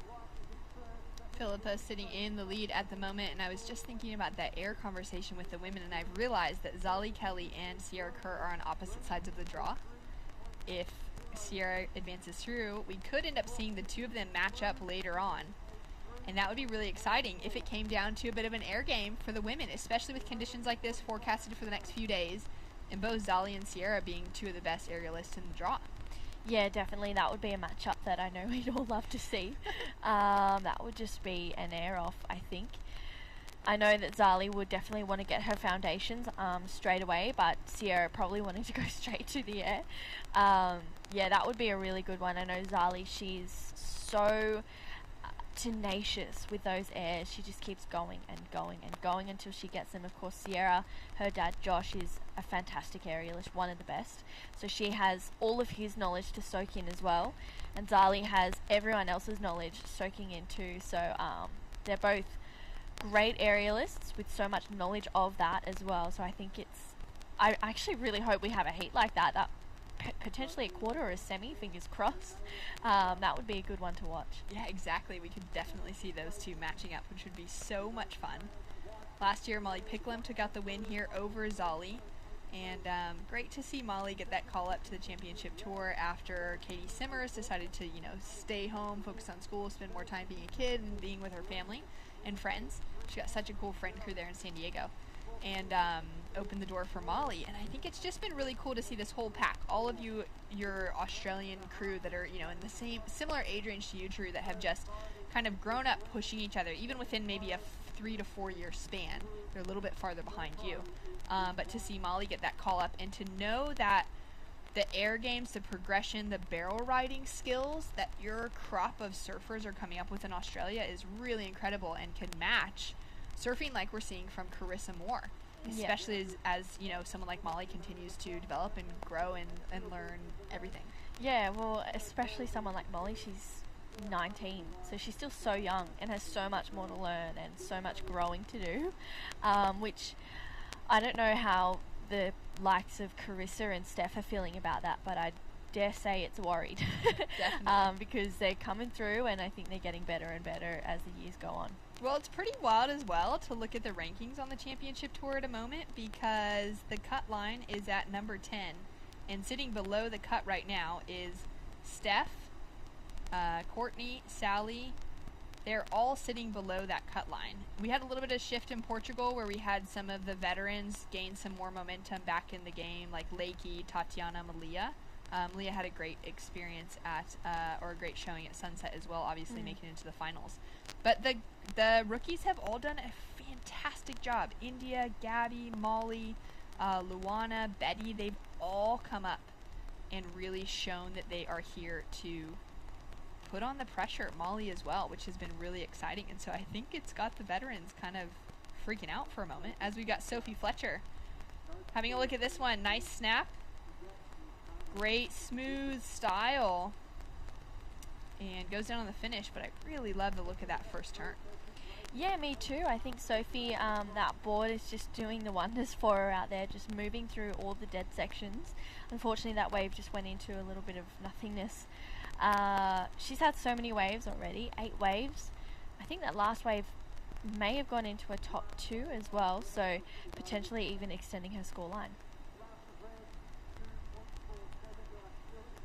2.47 for Sophie Fletcher, having her in that second place position. Taking another look at this one.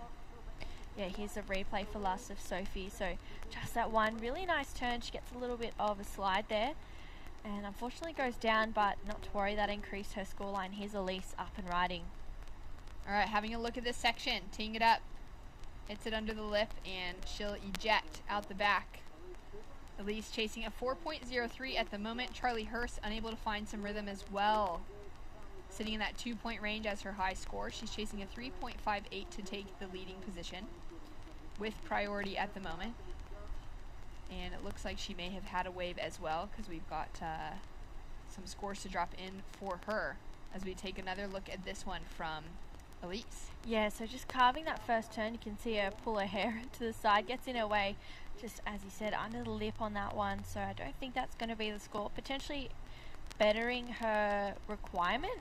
So Elise needs to get a little busier out there. I think even Charlie as well hasn't had too many waves. Philippa's only had 3, but she's in the lead. She can sacrifice the whole wave catching thing in this heat. She can sit out there with first priority, wait for a good set, and then really start to open up. In the next heat, Keely Andrews, Sierra Kerr, Willow Hardy, and Sasha Baker. Sasha there in the green jersey, just waiting for the judges to let them paddle out into the lineup, waiting for that 5-minute mark. And we did see a little bit of a situation change. Charlie dropped in a 3.3 for her last wave, which jumped her up into 3rd position, now chasing a 3.01 to get the advancing spot over Sophie Fletcher. And Philippa Anderson, it's been great to see her pour back into her local community in Newcastle, start her surf school, the Philippa Anderson Surf School. Yeah, that's amazing. It's so good to see that, and I think there's not too many females doing that around the country at the moment either. We've got Philippa, Amy Donahoe's doing that. There's a few more, but they've escaping me at the moment. Yeah, I can't think of any either, but I'm sure that there is a couple of great coaches around the coastline as we take a look at Sophie Fletcher. Just racing down the line, looking for that first section, nice and smooth. That board does just look so good under her feet. Philippa answering back as well. Nice snap to start things off with, hits the end section. Giving herself a bit of coaching out there as well. Yeah. I wonder how she goes with that, whether she takes her own advice or puts it to the side, listens. I know she works quite closely with Michael Crisp. Right. So I wonder if she's listening to what he has to say, taking that on board and going from there. Yeah, definitely a possibility. And it's cool to know that she's then going to be able to pour advice like that back into, the kids that she's teaching down in Newcastle. And she's got such an aggressive paddle on right now. Like, she is really hungry to get back out there. Even though she's sitting in the lead right now, I feel like the voice inside of her head is, this heat's not over and anything could change in the next 5 minutes. Yeah, definitely. I think regardless of whether you're sitting in first or second, you're never really safe until the hooter blows. Unless you're well and truly out in front, everyone else is in combo land. But as we've seen today, there's people who can have 8-minute heats as well, so that can change on a dime. Just under 5 minutes to go. Not too much coming on the horizon. Sophie, she's had plenty of waves, slowly increasing that scoreline for Charlie and Elise as well. For Philippa Anderson, she had a good start on the Challenger Series. The U.S. Open was the first event of the 4. After that followed Irasira, and then France, and then Haleiwa. And at the U.S. Open, she walked away with a round 16 finish. She went down to Courtney Conlog, which is an unfortunate draw in the round of 16 because Courtney is a Huntington Beach local. She knows that wave so well. She's taken multiple victories for the U.S. Open. And Courtney did go down in the finals to Katie Simmers, which was great to see Katie get the win. But for Philippa, it was a great start to that campaign on the Challenger Series and found herself with a good seeding for the a good rank for the first event. But then just couldn't really find the rhythm past that to keep herself in that in a seat that would have required a little bit less work coming into Haleiwa for the final event. Yeah, definitely. And Hawaii is such a such a tricky wave to surf as well. From looking at it, I've never been to Hawaii before. I'd love to go, but it looks really tricky from watching all of the live scores. And here's another tricky wave for Charlie Hurst. Unfortunately, a bit too deep on that one. Yeah, just gets stuck behind the section. Again, that wind just closing it down, unfortunately. But yeah, Haleiwa is a very challenging wave to surf. It definitely made sense to me and was a pretty easy pick when it came to Carissa and Betty Lou making it into the finals there, which was really exciting. And then Betty Lou literally lives at Haleiwa. Like, that is her home wave. She surfs there every day. And so for her to walk away with a win, it was really challenging conditions for women's finals day as well. It was literally raining so hard that you couldn't really see them in the water. Wow. And it just bucketed. Like, it just didn't let up. everyone in the water and out of the water was just as wet as if they'd gone swimming and were just continuing to jump in the pool and your hair's dripping that whole time. But it was a challenging finals day there, and it was definitely a wave that showed, the surfers with the knowledge, as do so many waves. Philippa Anderson with a great layback to start things off with, hits the end section and just staying super aggressive and hungry out there. She has put a 4.27 on as her last score. Elise Cooper answering back as well, and a bit of action to wrap up this heat with 2 minutes on the clock. Philippa possibly increasing the heat total for the lead, and now the question mark onto Sophie Fletcher and Elise Cooper. Yeah, wow. Well, Elise, she's looking for a 3.71. I'd love to see that wave again. Here's Sophie up and riding. Sophie hits the end section, stays low and compressed to ride out of it. Yeah, this is a really tight heat. Here's a replay of Philippa Anderson. Just the one turn for the surfer in white, but she'll take that one turn any day of the week. And here's Elise up and riding again. Little snap on the lip to start things off. Up into a frothy section, throws a little bit of spray behind her. And Philippa having another look at this one again. Sophie Fletcher has caught 11 waves in this heat. It's pretty active. Charlie having a look there, paddled with priority. But the other three surfers are not out at backline, so she may be able to hang on to that priority next to her name. Down to a final minute on the clock, and we're still waiting for those scores to come through. We've got 2 scores to come for Sophie Fletcher, 2 for Philippa Anderson, 1 for Elise Cooper. Charlie Hurst at the moment sitting chasing a 3.01.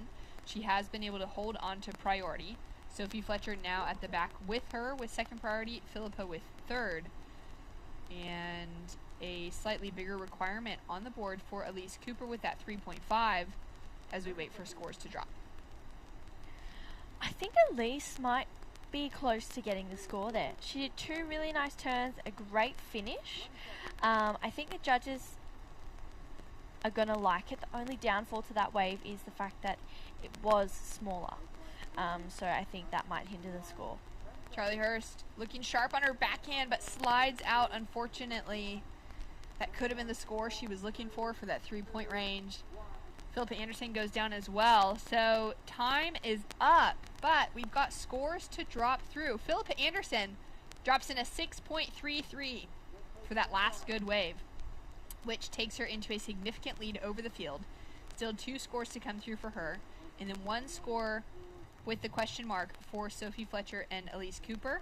Elise drops in a 2.8 for her previous wave, which comes through as her highest score, chasing that 3.51, and just waiting to find out what is going to happen, if she'll be able to get that advancing position. Charlie Hurst does not have another score to drop through, so she definitely will not be advancing through, unfortunately. But we could see a change when it comes to Sophie Fletcher or Elise Cooper, if Elise should get the score. Great to see Philippa get into that 6-point range. Yeah, that's a really good thing. Philippa, she should be taking a lot of confidence of that going into the next round. A 6.33 is really hard to get today. And her surfing is looking really sharp. Her boards look dialed. She's looking strong and confident. There's Elise patiently waiting to see this score. I love that the judges are taking their time, but it's also a stressful moment. It's so stressful. For all parties, surfers, coaches, parents, friends, even sometimes the commentators. Oh man, here we go. Philippa Anderson put together a great heat. She's got 2 more scores to drop through. I don't know if those will factor into her top 2.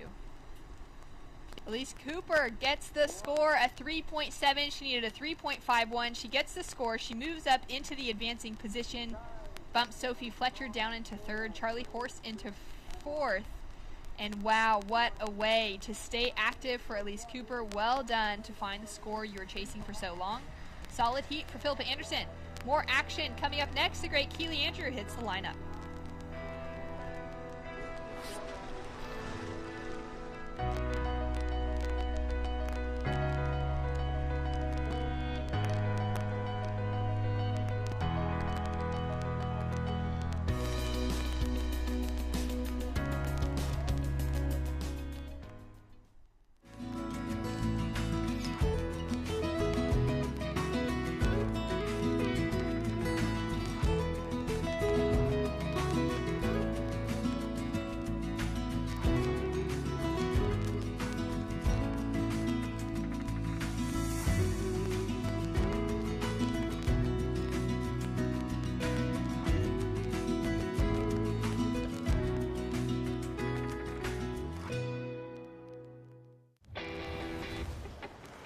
Through my internship at the WSL, plus the personalised experiences and support I have access to at Bond, I know I'm well on the way to becoming the entrepreneur I want to be.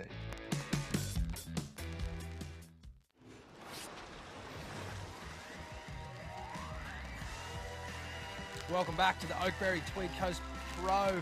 Absolutely honoured to be calling this heat with 1978 world champ Wayne Rabbit Bartholomew.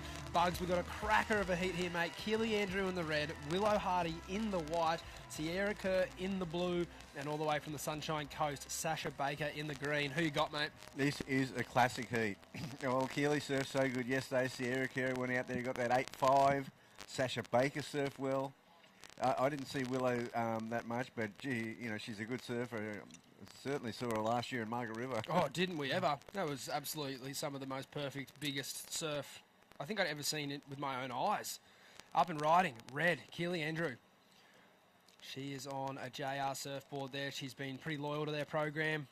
Been on their boards for probably the better part of a decade now, maybe even longer. Something I noticed yesterday, Bugs, when she was walking down from her heat. Actually, we'll just quickly go through this ride of Sierra.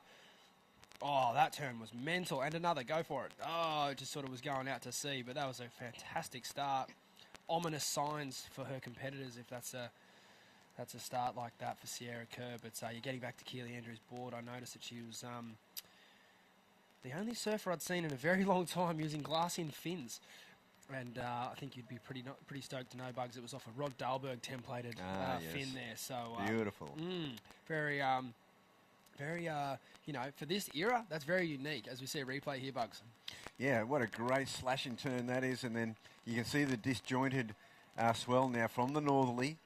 So it's very difficult to link these sections up. That's what it does to the point breaks. It disconnects. Definitely. And Sierra's father, Josh, no slouch in conditions like this. I can remember him taking care of Kelly Slater at one day out at the point there at Snapper in the CT, and it looked pretty similar to this. Obviously, Josh got a massive ticker and not scared to swing and go when the waves are big, but he's made his career being one of the world's best aerialists and innovators. As we see Michael Crisp there breaking down that last heat with Philippa Anderson. They've been doing some great work over the last couple of years, and Philippa took a really strong heat win there.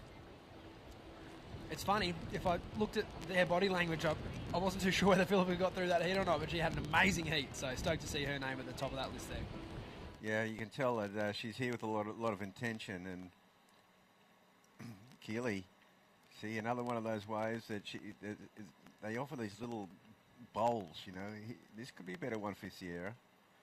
Linking it through the inside, a nice carving manoeuvre there, a better snap out of the lip, and she will kick out of that wave. But a more complete ride than her earlier wave. However, if I'm to take a guess, I reckon that score will come under the 4.67. That one turn was just fantastic. So I think the judges have been pretty clear in rewarding that throughout the day. They'd rather see one big committed manoeuvre rather than a series of smaller turns. So we'll see if that rings true in this heat. But yeah, Bugs, getting back to it, you thought Keely Andrews surfed pretty well yesterday. But like you said, all the other surfers had their moments as well. Have you got a standout for you out of this heat so far?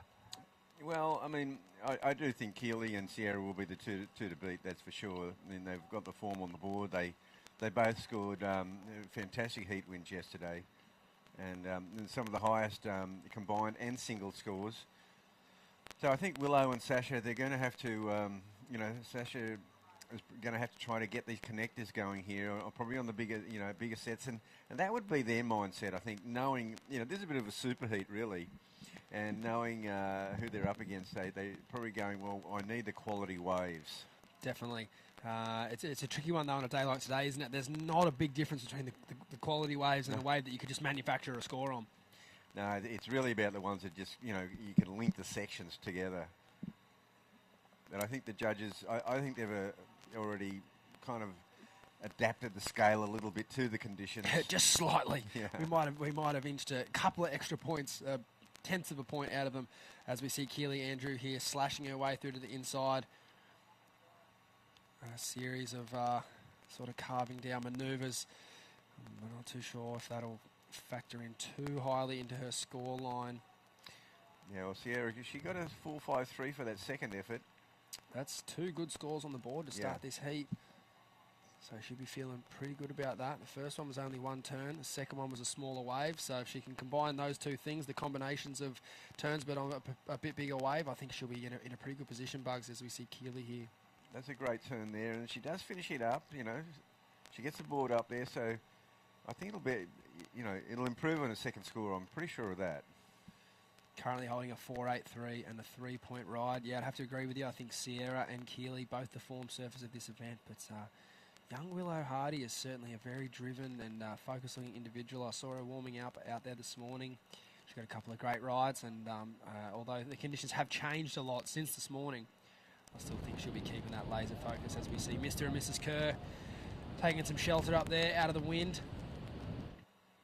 And Sasha Baker up and riding. Nice turn out of the top there. Bit of variety on that carve. Should be looking to finish.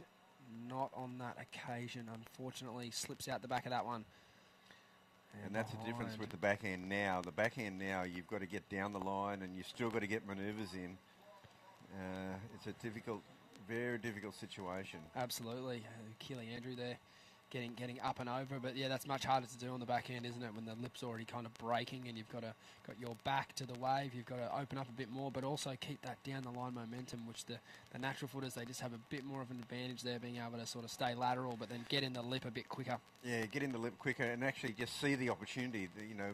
You know the difference with the backhand is that, you know, when you're getting into that bottom turn top turn combo on a wave that it's a point break down the line, you kind of know the lip's going to be there. Whereas today you don't. Yep. I mean, right now in these conditions. This morning you could, but not now. And we saw, well, Kelly got that 4.43 to back it up. She's gone into first place over Sierra, but both Sierra and Keely very close and both got good scores, and a 5.67 now for Keely. So she did improve. Yeah, that's a great score there for Keely as we see Willow Hardy in and out there. She was doing this a lot yesterday, looking into the beach, probably for instruction from her dad, Gene. You know, she isn't from this part of the coast, so she might be looking for a line-up, bit of help there with where she is in the heat. As we see Sierra there. Yeah, we only saw the backhand, but it's been a busy heat. It has. And this might be also indicative of the fact that we don't have a lot of difference between the good ones and the bad ones. So there's just waves and they're making the most of them. But there are still sets coming through. As we see Keely Andrew on a bigger looking opportunity here. A bit more speed off the bottom, a bit more of a pronounced bottom turn, but not much more on offer on that ride. This looks like a good wave behind. Sasha Baker up and riding on the backhand. A bit of an easier wave to surf on the backhand. Oh, no, I've jinxed her. That one split off just like the rest of them. And, yeah, very difficult wave to surf today, particularly on the backhand. She'll get back out the back and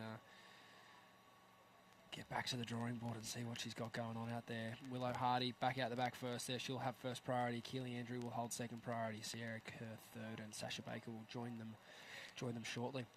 Yeah, I mean, I would say that, you know, on our Queensland point breaks, you know, there's not a real disadvantage to be on your backhand, but in these conditions, it is.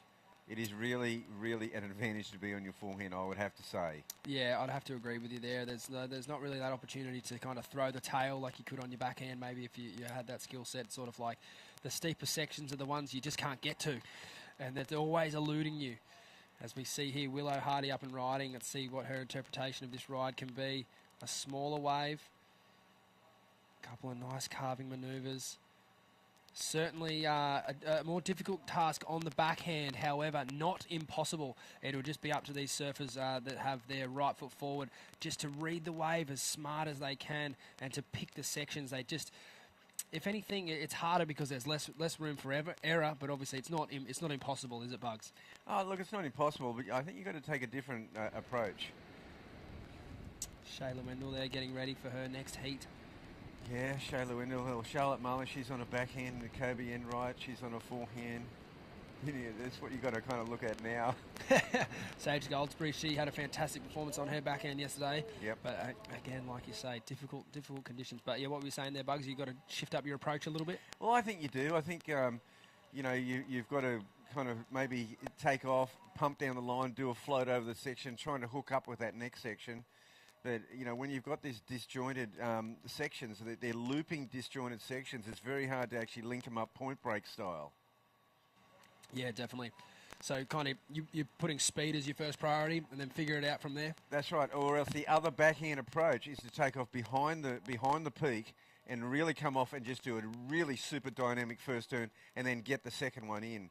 Two kind of vertical manoeuvres. Kind of like almost on the same spot. On the same spot. Kind of like spin your wheels and then get back up again and just try to make it happen. And just do it in two. And the judges will reward you. Definitely. If you do two, board above the lip line.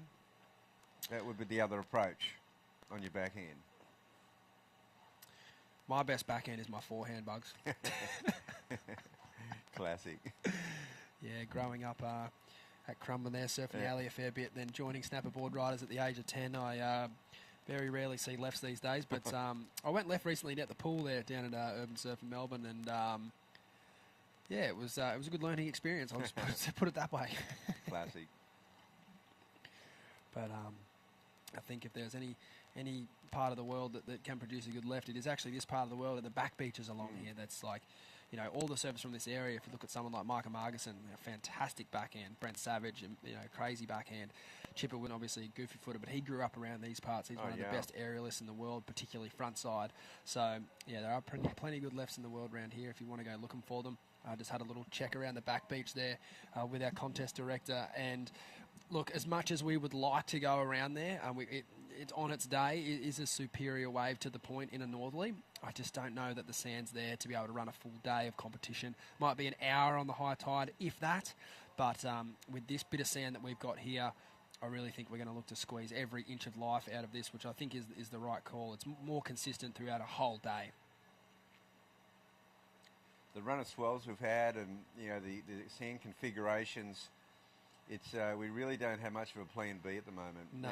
The gutters are too fierce, and when you've got that situation, then you've really only got that high tide on the inner bank.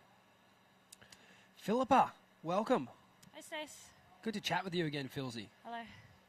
Looking a bit like Dixon Park out there. It was pretty tough. It looked difficult. Walk us through it. I think as the days gone on, kind of dropping the expectation, and kind of right before I went out, it changed a lot from when I first started watching it. I was like really excited, but it was pretty tricky just with the wind, I think, blowing into it. Like, you had to be really spot on for where you hit it to be able to come out and go into the next one. But probably like a windy Merriweather Rip Bowl. How do you reckon? Do you reckon that helped your performance out there? Plenty of practice in conditions like this over the years, I'm sure. Oh, yeah. I mean, as well, you go into everyone's in the same boat, but, from 1 foot grovel to, we had Haleiwa last year. I feel really comfortable in whatever. So I was kind of going in with that mentality, and, the boards feel good when it's kind of like this, and I just feel I can get a bit of flow as well. Yeah, definitely. And that Hayden Shapes there, is that an epoxy or is that a PU? What do you got there? No, just PU. It's actually an older one. Been riding my new one. And then this morning when it dropped a bit, I got back on the Old Faithful. So nice. They both go really good. Yeah, awesome. And working closely there with your coach, Michael Crisp. What was the breakdown there? You got any insights for us? There was probably one mistake. And we just talked on that because obviously we had a heat win and a high score and some pretty trying conditions. So, we had a lot of green ticks, but then, we just talked about the one thing, and it's always good to have him. He breaks down the whole heat. Like, even if you smash it, get 2.8s, there's probably something that you maybe could have done better to get 2.9. So it's really good. Yeah, it is awesome having that extra support in the corner. You guys have been doing fantastic work. Well done on another heat win here. You are through to the round of 16. This is where it all starts to ramp up from here. So enjoy your afternoon off, and we'll see you back down here tomorrow. Yeah, thank you. Thanks, guys. Hope you've had a good day in the booth. Yeah, it's been fun. Thanks, Philsy. Yeah, thank you. See ya. As we see, she's a lovely young lass. Keely Andrew getting a very dynamic finishing turn there. I'll be very keen to see the start of that ride, Bugs.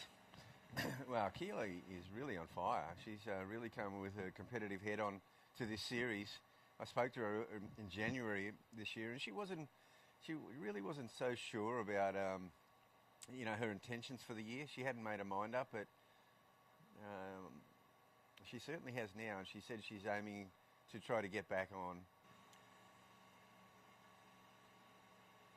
Obviously, could progress from here and graduate to the Challenger Series, and from there you got a real good crack at it. Definitely. I think Keely definitely belongs on the World Tour, and that first event of the Challenger Series at Snapper, she's had some great results there and plenty of experience out there on the World Tour. So I think if she can make a few more heats here and find herself on that Challenger Series, she would be an odds-on favourite to do very well at that first event of the season. As we see another shorter ride there from Willow Hardy, unfortunately was unable to get to the end of that ride on her feet. As we see Keely Andrew locking in a 4.77, so that won't go into her top two, but that turn had to feel good nonetheless. She will be sitting out the back now, and she'll be starting to take tabs on where the priority order's at, who's improving that situation, and if perhaps she needs to put herself right in the pack and close this one out.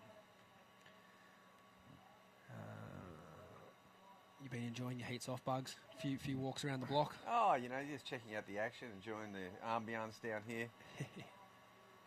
This is a nice looking ride from Keely. Gosh, she's just on fire. It's the first time she's fallen, but it's nearly a victory lap. She's just so far ahead. Yeah, she is at this point. There you go, a completion from Willow. That's better. Yeah, that's better. If she can get up in that 4-point range, she'll be back in the heat. Definitely.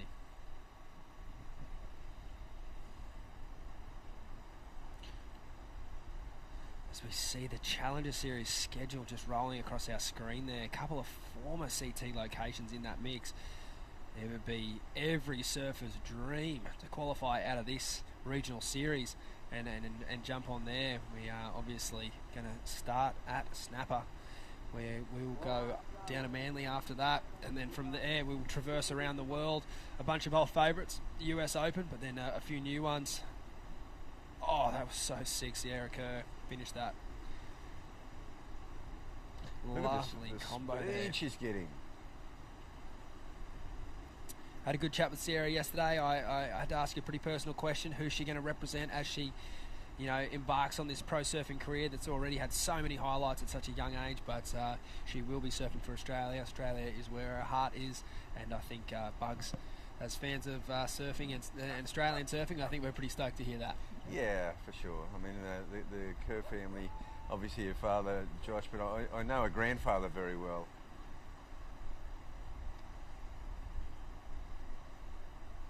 What'd you like about that combo, Bugs? Yeah, look, I thought it was really neat. I'll be just interested to see where it goes. A 5.83 required. It just depends what the judges think of that.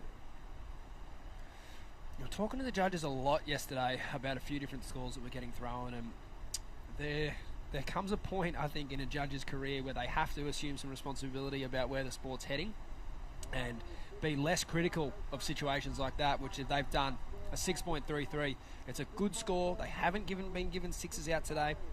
By all stretch of Sierra's ability, that air was well within her wheelhouse. But globally, in women's surfing competition, we are not seeing a lot of aerial manoeuvres. So the judges, they have a responsibility to push the progression. As a sport, as fans, we want to see more of it.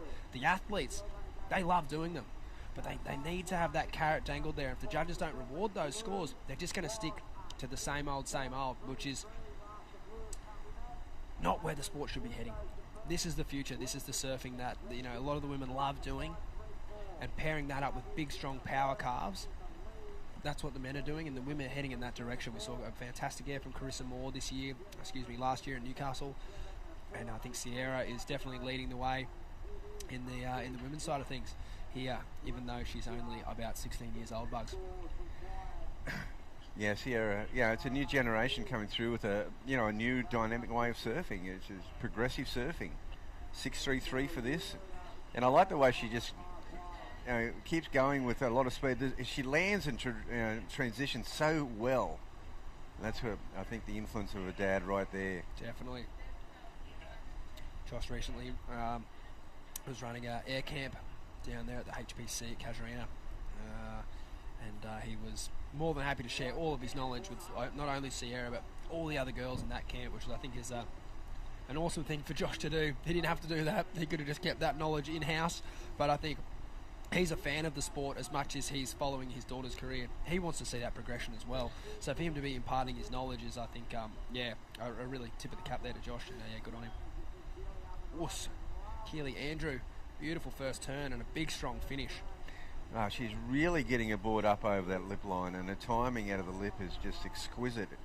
Again, she's just surfing, I think she's just added a bit of extra speed to her surfing.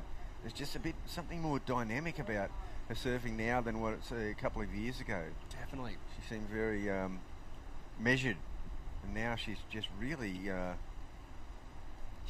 laying it over on rail, and the timing out of the lip, like she's throwing big buckets.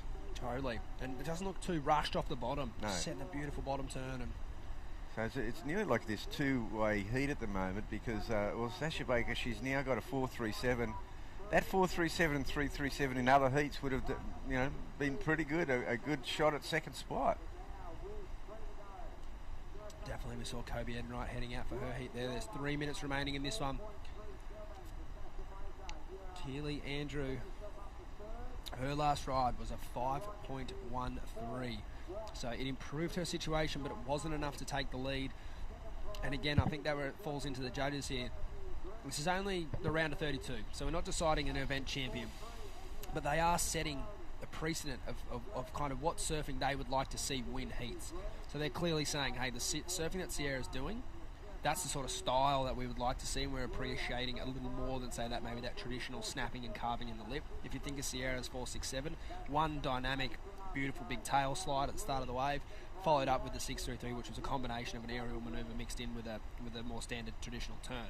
So the scores aren't huge, but the message they're sending here is pretty clear. They want to see the women getting as dynamic as possible in their surfing.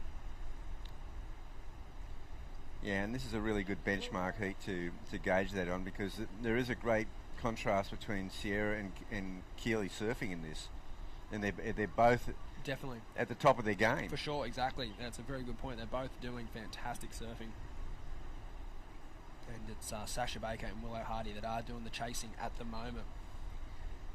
Sasha Baker did improve her situation. She's now only chasing a 6.43, and she's got a good opportunity here. That's a good turn in the lip. This wave's got a nice tempo. Oh, unfortunately, coming unstuck. Yeah, just a loss of confidence I felt there. Oh, Willow Hardy, a nice big turn under the lip there. Only the one move. But Sasha, she had a foundation move on that wave, exactly what I talked about. Two big moves on the back end, I think could get you a 5+. That was exactly the wave you were talking about, wasn't it? But it probably needed it 18 minutes ago. Unfortunately, with a minute to go, she might get back for one chance, but I feel like she could have chipped away at that requirement and then made it a lot less and then potentially snuck one off down the end. But unfortunately, with it still being up around that 6.5 range, it's going to need to be perfect surfing almost in today's That's scale. a great turn. She needs to give this everything she's got right here, everything she's got. And she sort of just slid off the rail, and that's a good one-off move. But yeah, they need to link that up with a combo next time.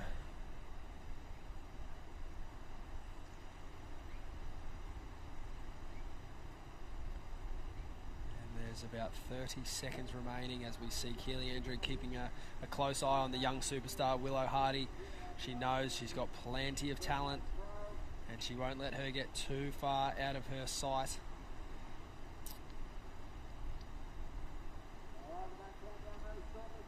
Looks like not too much opportunity on the horizon. Surfers just looking in there to see if they can get any signal for some sets coming around the corner. And that will be all she wrote there. Advancing through, Sierra Kerr and Keely Andrew. Oh. And good showing for this event so far. A couple of heats made by Sasha Baker and Willow Hardy, but unfortunately they will be eliminated from competition. We'll hopefully see them both down in Newcastle. There's the official results. We'll be back shortly. We'll take a little break here at the Oakberry Tweed Coast Pro in the Heat 6 of the round of 32 of the Women's QS 5000.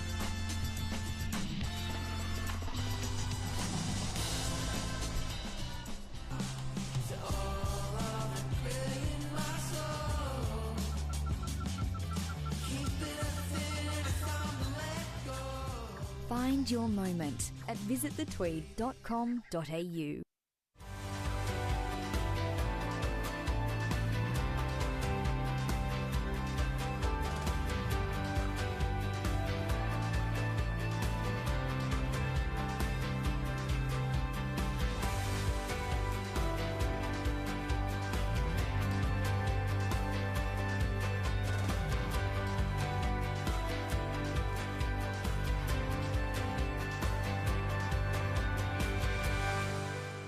Starting the day with freshness, giving us the energy to paddle out and live life to the fullest. All natural and organic, a superfood bursting with flavour and taking you to your own piece of paradise. Sharing moments with friends, sharing them with Oakberry.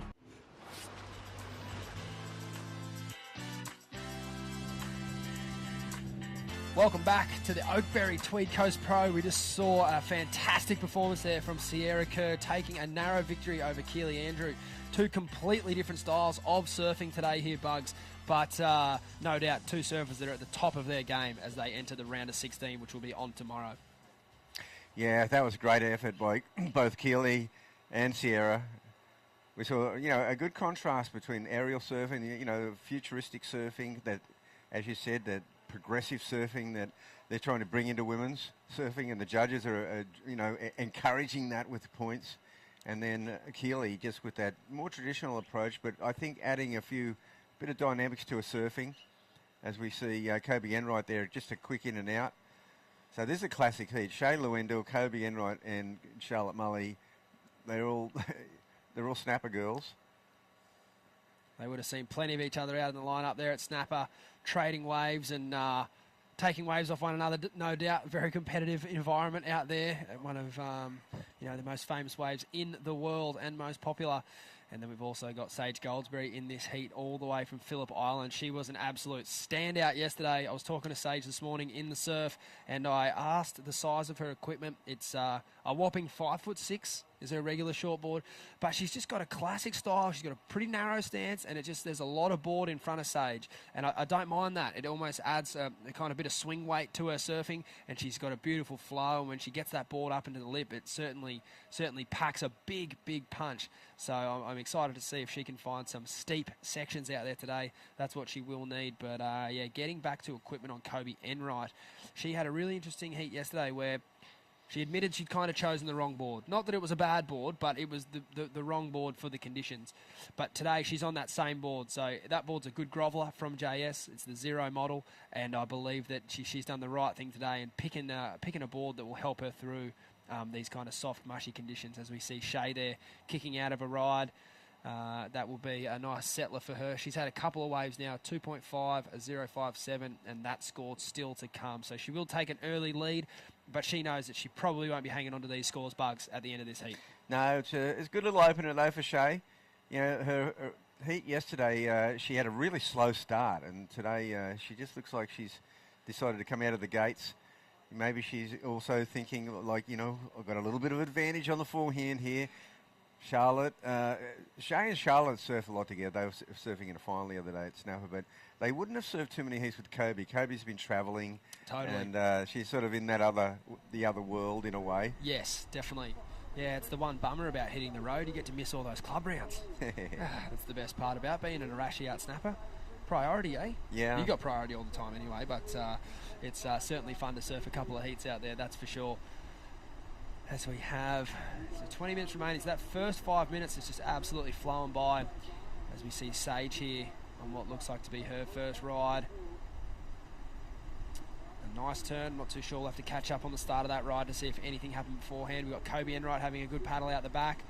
She's up into this wave nice and early. A nice carve out of the top there. She'll be looking for a big strong finish. There it is, plenty of spray out the back of the wave there. A fantastic combo from Kobe Enright.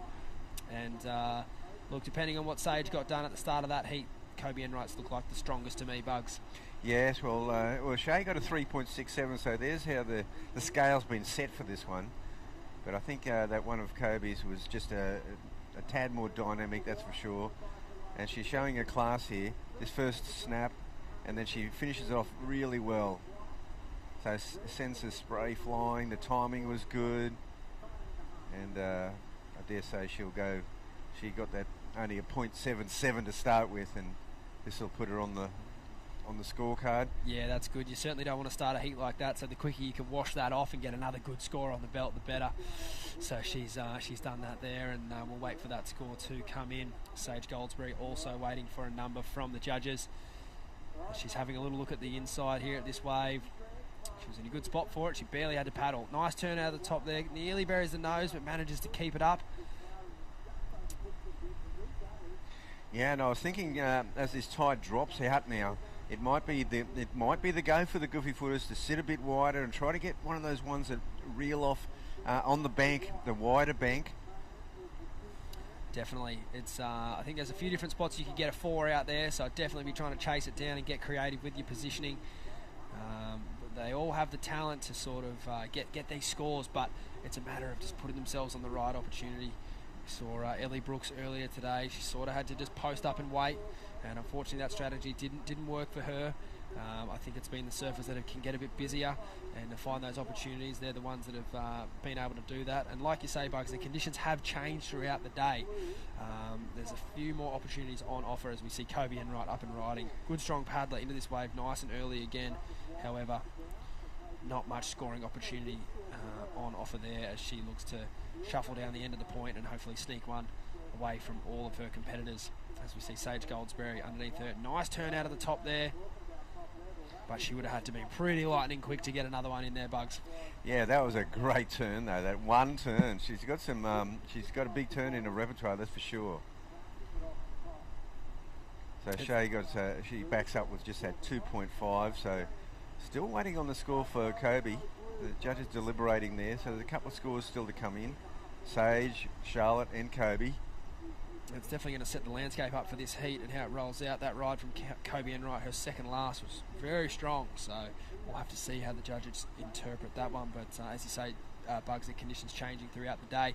I think this morning and yesterday you kind of had to be waiting for those better waves. But as the winds picked up this afternoon, there's a few more little wind chops and a few more different angles and opportunities you can hunt down. And I think you've almost got to flip the coin, right? You're back onto the other side now. It's a wave catching contest, not so much as a wave selection contest. Oh, most definitely is. You may as well just get busy out there. Sage, she got a 4.03 for that one turn. Classic. So, yeah, and that just goes to show what, the judges will reward one big turn.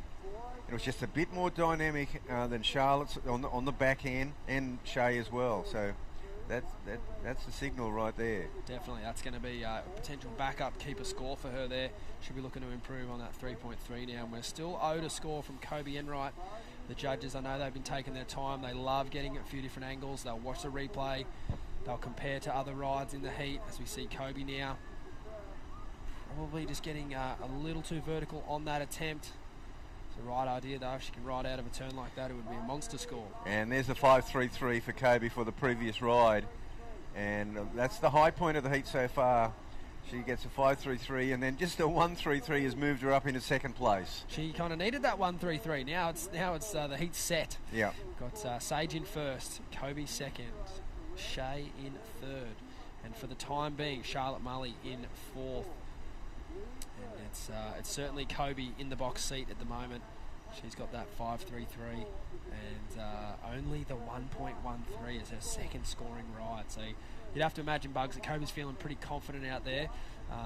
Did you get to watch much of Kobe overseas last year, or it was some pretty rough time zones, those European Challenger events? Or here's the replay, Bugs. Oh no, I was watching a few of them, and that's a good one. That's her 5.33. And I followed it, last year, the events. Shay trying to get something going here.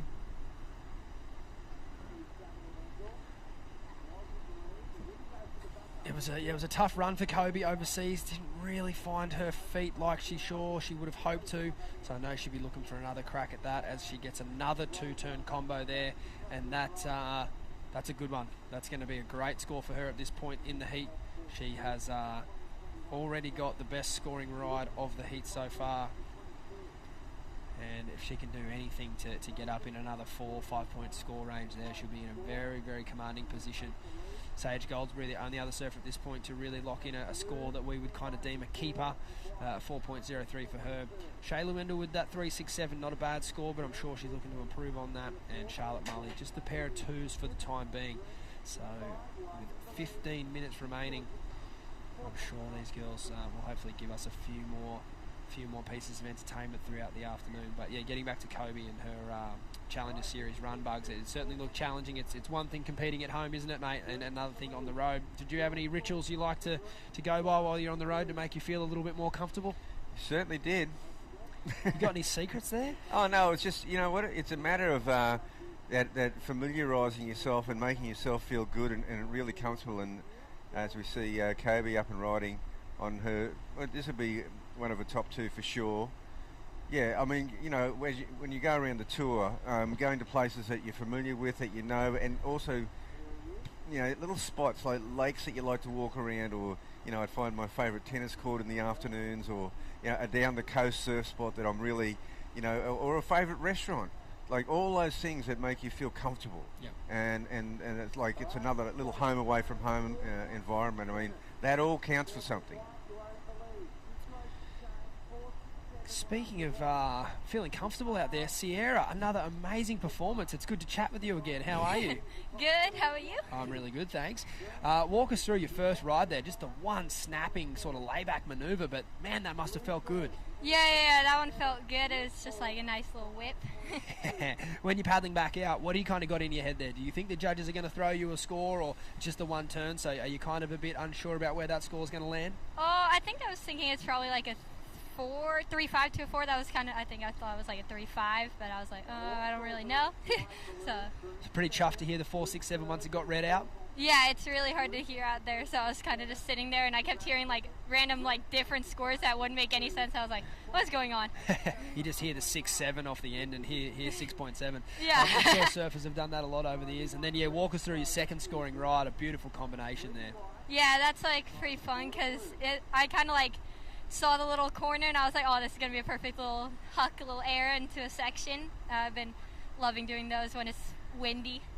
It certainly suited you, and you did an amazing job of bringing that one down. And talk to us about your transition speed. Bugs and I are watching your heat then, and just baffled at how fast you're going. What board you got under your feet there? Oh, I'm using the Disco Sharp Eye. It's been feeling really good. I've been using the HT2 lately, but today I actually paddled out around 15 minutes before my heat over by the corner, because I haven't been riding this board lately, and I was like, oh, I got to test it out, and it felt good, so I was like, oh yeah, I'll ride this. First time you've ridden that board? No, I rode it a few times, but not in the past few weeks, so I just got to feel it again. Yeah, cool. And I know you got a legion of fans across the world. Did you want to shout out to maybe your brother if he's watching in the States, or anyone else around the world? Yeah, I think my grandparents would be watching, and my Awesome. brother and his little hamster. My dog would probably be like, so, hi guys. Classic. Oh, you're certainly giving them a good reason to tune in. You're absolutely on fire. Enjoy the rest of the afternoon, and we'll see you down here tomorrow for the round of 16. Well done, Sierra. Thank you. What a classic Grom. So good. She's full of energy, and a few ominous warning signs there for her competitors. She's just starting to loosen up, I reckon. Couple of good scores on the board for a couple of single manoeuvres, so it's good signs. Yeah, well, I mean, you know, where she surfs in California, in the afternoon you get these onshores pretty regularly. You know, morning, glassy, beautiful. Afternoons, the onshore, perfect for, as she said, hucking the board and finding little sections to practice her aerial repertoire. Definitely. Yeah, it's almost custom built for her out there, isn't it? They've been doing, a lot of surfing around town. I mean, even onshore snapper, it's probably the best kept secret, right? No one surfs when the wind gets up out there, but for a surfer like Sierra, it's an absolute playground, little skate park. So yeah, good on her. And you know, the conditions, I know she's good in everything, but with this swell kind of dying, you'd have to think that you know, based up against some of maybe the more heavier CT style surfers like Macy Callahan and Dimity Stoyle, she's kind of got a point of difference there. Obviously being younger and very light on her feet, I'd say that these conditions are going to play right into her wheelhouse over the next couple of days, Bugs. They really will. I'd say she will be a super danger. Last year, when when we were on the beach break, I remember seeing her, like, it was kind of like a breakthrough result for her. Definitely. I think I'm pretty sure she made the quarterfinal. I think fifth, yeah. Before that, though, she was scoring 9s. Yes. In these really sketchy little conditions on the beach break. She loved it. Yeah. Yeah, so she will, what have we got there? She'll move on through to, she progressed in heat number 5 there today, so she'll move into heat number 3 tomorrow of the round of 16 as we see another ride there from Kobe Enright. She's had a couple of inconsequential scores, a kick out and a 3-5 on that previous ride, and then we're still waiting for this score now. So I think it's time, under 10 minutes now. I think Kobe will be trying her absolute hardest to try and drop another good quality score on the board and just put this one out of reach. Sage Goldsberry chasing a 5.97. Shayla Wendell in third to move into second place, only chasing a 3.67. And in fourth, Charlotte Mulley. She's improved on her situation, but only slightly. So she needs now a 4.56 to go into second position. The good news is, Bugs, for the surfers in third and fourth, they have first and second priority.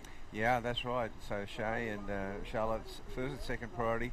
Sage Goldsberry, she's really done the damage on one big manoeuvre per wave, and it's been a good one. So, Shay and Charlotte both have to either pull out something huge or get these connectors. We've seen Kobe being able to get squeeze two pretty quality moves in per wave. Is how important is paddle fitness in a situation like this? Because I feel like Kobe Enright's up and riding on the waves when other surfers are kind of crashing and getting the wave in the back of the head. Yeah, she's also she's picking them up just a bit further out, and that is her ability to paddle onto them. She has those big swooping arms. And, she's a really good paddler. See Mia Huppert's there getting ready. Had a fantastic performance yesterday. Kobe again. Oof. Make that. Wow. Oh, that was a very dynamic manoeuvre. That is a layback. That is a layback. And that is exactly what the doctor ordered. She is now going to, no doubt, extend her lead as we have replay here, Bugs. Yeah, well, the first manoeuvre was pretty weak. And that's a dynamic manoeuvre. Yeah, we'll see how this goes, because she's been able to do 2 very good quality ones. That first one was bit of a setup manoeuvre.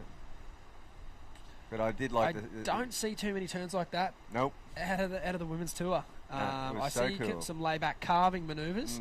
That being infinitely more difficult to lay back in the foam and then reappear and also push through the tail. I think surfers over the years, I can think of a few that kind of do that as like a cheat turn to kind of look dramatic when it's not, but that one was every bit of dramatic and a real turn. So I'll be interested to see where the judges land that score. As we have Green having a look off the end here. Sage, it's been a while since we've seen her up and riding. Nice setup carving manoeuvre. Unfortunately, that wave had the characteristics of a few other waves that she's ridden in this heat, just sort of bending out to sea.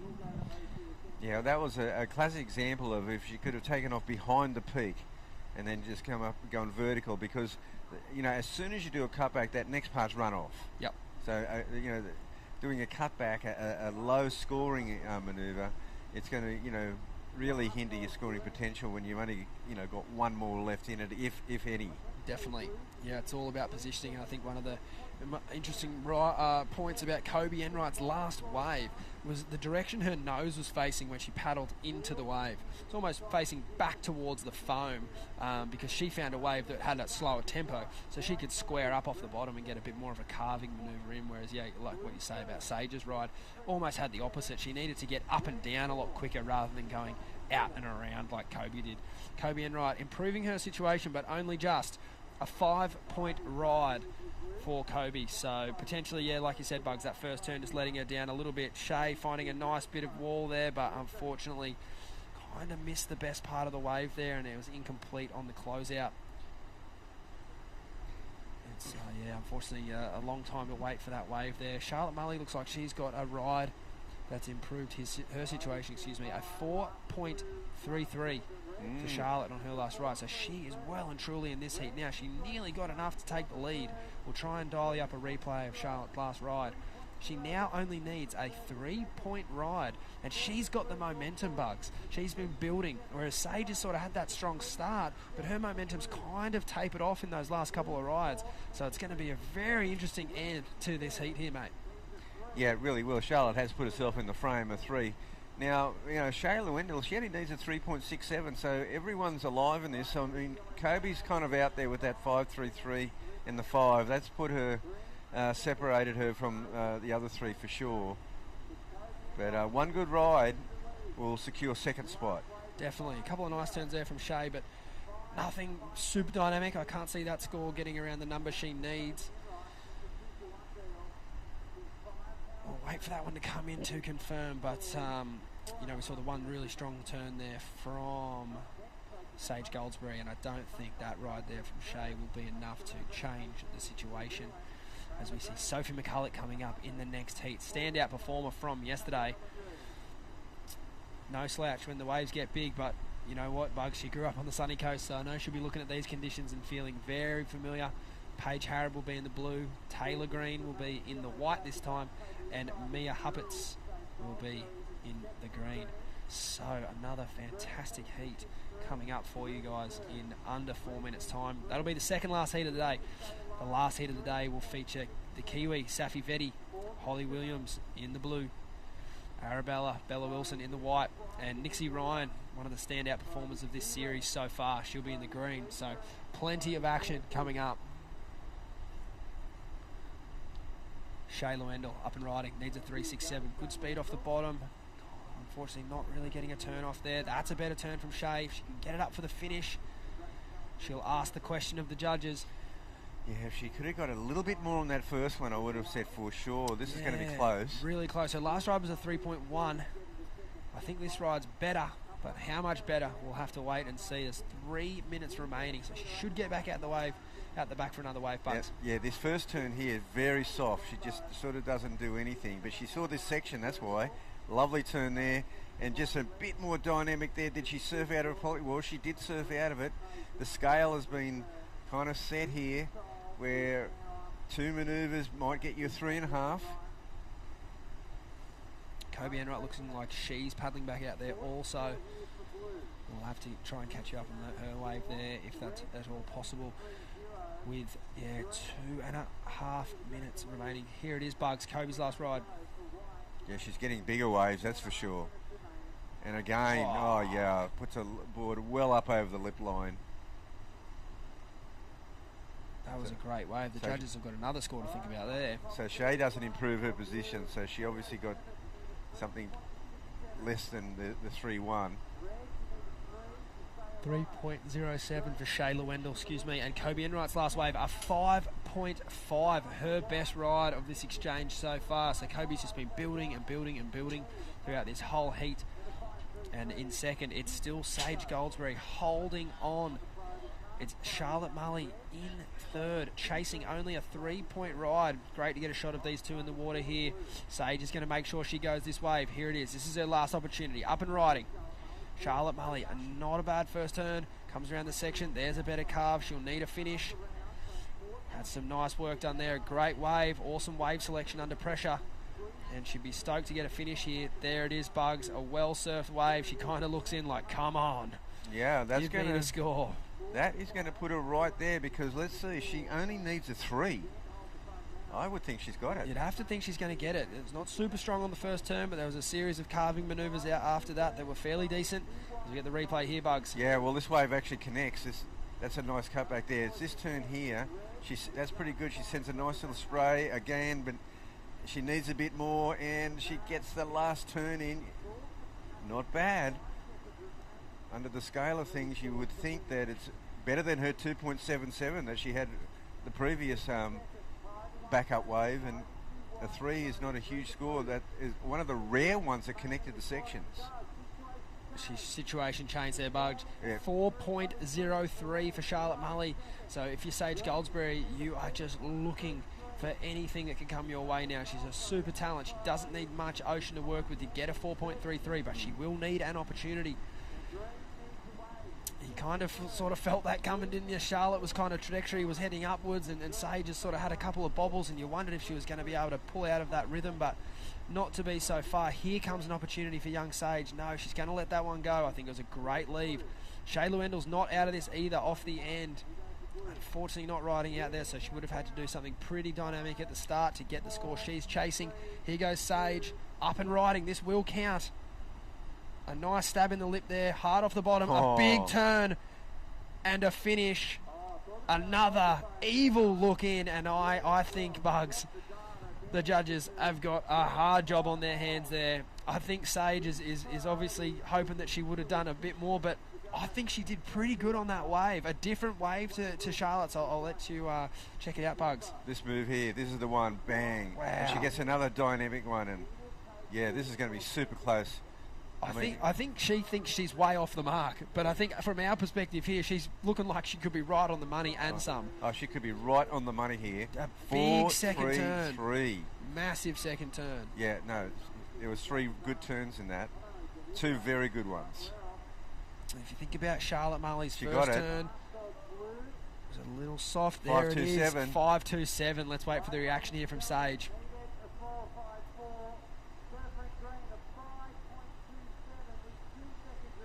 Stoked. Oh, that was an amazing. Heartbreak there for Charlotte. Valiant effort. You know, that was but somewhere between 1 and 2 seconds.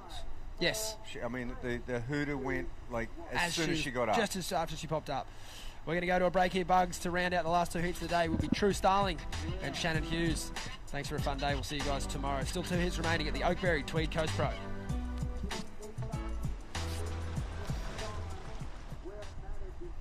I'm Sierra Kerr. Today we went around the Tweed and we got some good food, went surfing, went fishing, played some golf. Yeah, it was a super fun day. Some of my first memories of surfing Tweed are just exploring the beautiful back beaches, having some fun surfing around with my dad.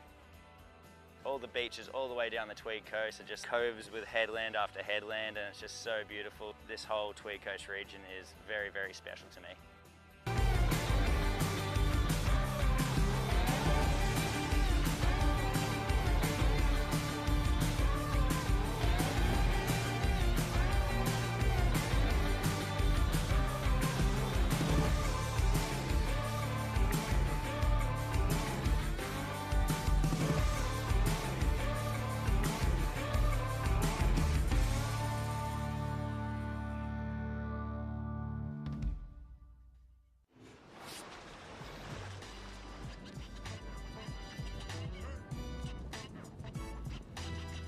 And welcome back to the action. The Oakberry Tweed Coast Pro is underway. Stace Galbraith, our co-commentator, has just literally stumbled out of the booth. Gave us a little bit of a giggle. Some coffee everywhere. And the women have been on fire this afternoon. Wow, we just saw Kobe Enright take the win, but Sage Goldsberry on the buzzer beater, True Starling, that was incredible. That was an amazing buzzer beater look. You can see the smile from a mile away. Sage is so happy that she's moved up into second spot and progressed through to the round of 16. Yeah, stoked to see it, like with a second or two to go, needed those hands to leave the rail, and she capitalized, and then she also surfed it well enough to get the score she required, and I feel like that's even a tougher ask. Yeah, definitely, especially with pretty much 1 second to go. The stress that puts you under is, indescribable. Well, out in the lineup now, Mia Hupatz, Taylor Green, Sophie McCulloch, and Paige Harab in the lineup.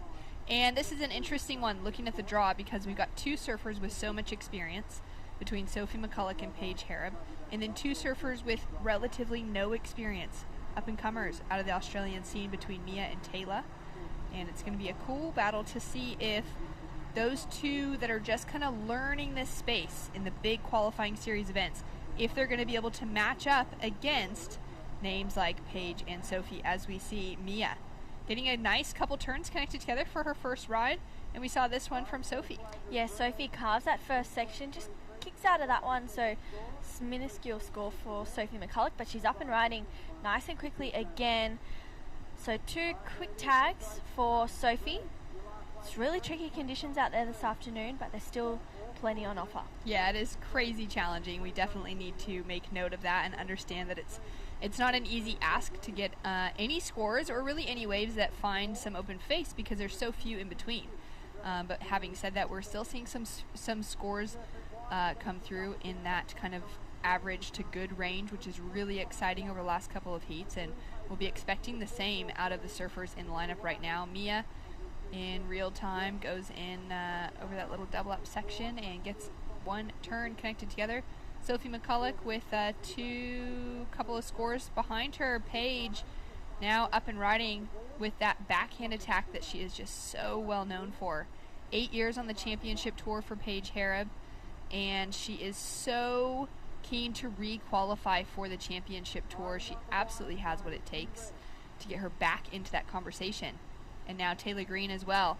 Nice flurry of action. Great slash to start things off with for Taylor. And just comes undone on the finishing turn, but real aggressive on the first one. Yeah, I love that first turn from Taylor Green. She was it looked really sharp. She just knew exactly what she wanted to do with that section. It was a bummer that she wasn't able to get a second connection on that one, though. Kobe Enright, congratulations on a huge win. Shannon and True here in the booth. You must be frothing. Yeah, I mean, it's always happy when you make it through a heat when the waves are pretty average. So, yeah, I'm stoked with that one. Definitely. Talk to me about that big layback. That was sick.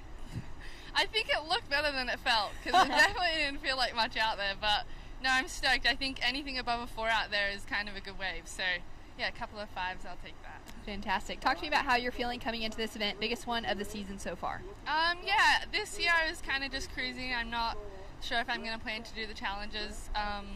So my goal is kind of just to surf the best I can in every heat and, yeah, just enjoy the process, because I think that it's pretty easy to lose that along the way in the Challenger Series and the QS, especially when the waves are pretty average. So, yeah, I'm stoked. And Kobe, it's true. You were talking yesterday about how you felt that you chose the wrong board. Do you feel more confident on your selection of equipment today? Definitely, yes. Yesterday, I had a bit of a melt, that's for sure, before my heat, but I'm glad I made it through that heat so that today I got to surf in those waves, I guess. But no, my board felt good, and yeah, hopefully there's some more waves coming for the end of the week. Yeah, hopefully we see it pick up a little bit better. Well, congratulations on the win. Thanks so much for being honest, too, just about your thoughts coming into the rest of the season and whether or not you do the Challenger Series. It's so interesting to hear the surfers that are kind of questioning it as well. Yeah, for sure. It's definitely a mentally challenging sport, like any sport, so you've definitely got to be in at 110%, otherwise, yeah, you won't be getting the results that you hope for, so just got to roll with the punches. Well done. You're into the round of 16. So proud of you, and we'll see you out there tomorrow. Thank you, guys. Thanks. Congrats, Cobes. Stoked. I was thinking about Kobe, just as I was looking at some of the, the names that have been standing out so far, and we got Nixie Ryan with those back-to-back QS wins in this season. And I remember a few years ago when Kobe had that same experience, where she went back-to-back in those 1000s, and that was such a sweet thing for her. Yeah, she was just on fire. That year was just her year to shine.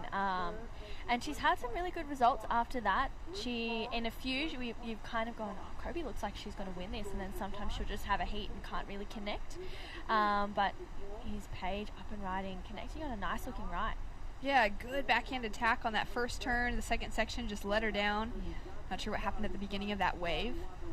And she opened up with just a 2.83 on the scoreboard at the moment.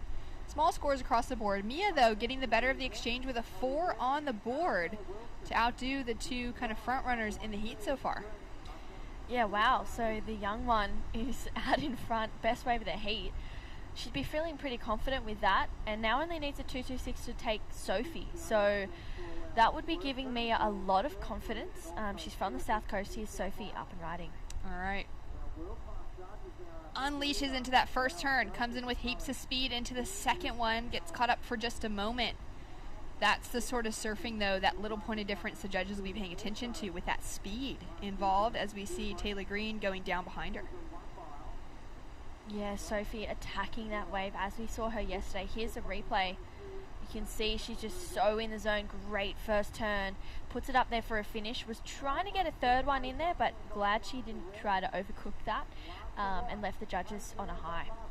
Scores to come through across the board aside from Paige Hareb, who is now sitting out the back with priority.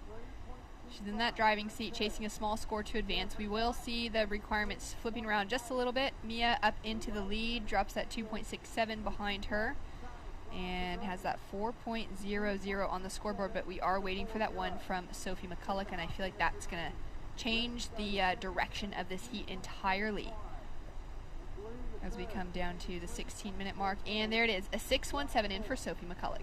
Yeah, great score for Sophie. You'd be feeling pretty confident with that. I think definitely that was the best wave of the heat. 2 points better for sure. Probably one of the better waves that we've seen of the day for the women as well. So I just love that aggressive attack that she had in that first turn, and backing it up with another one, it's a bonus. And she kicked off her round of 64 heat yesterday, found an 8.33 in the lineup, and it was just the fastest, smoothest two-turn combination with so much power, such a good section. And she'd be looking for something similar like that today, as we see Mia having a look at this one. One snap, she's looking for the inside section as well, kicks out, and she now has a big ask next to her name for that 6.11 to take the leading position. Yeah, as I said before, here's Sophie again up and riding. And she is just on it. She's a little wave magnet out there. Wow. As I was saying before, Mia is a younger competitor. I think she's around 16, 17. She's from the South Coast. And here we go, Paige up and riding from New Zealand. All right, nice backhand attack, just one hit.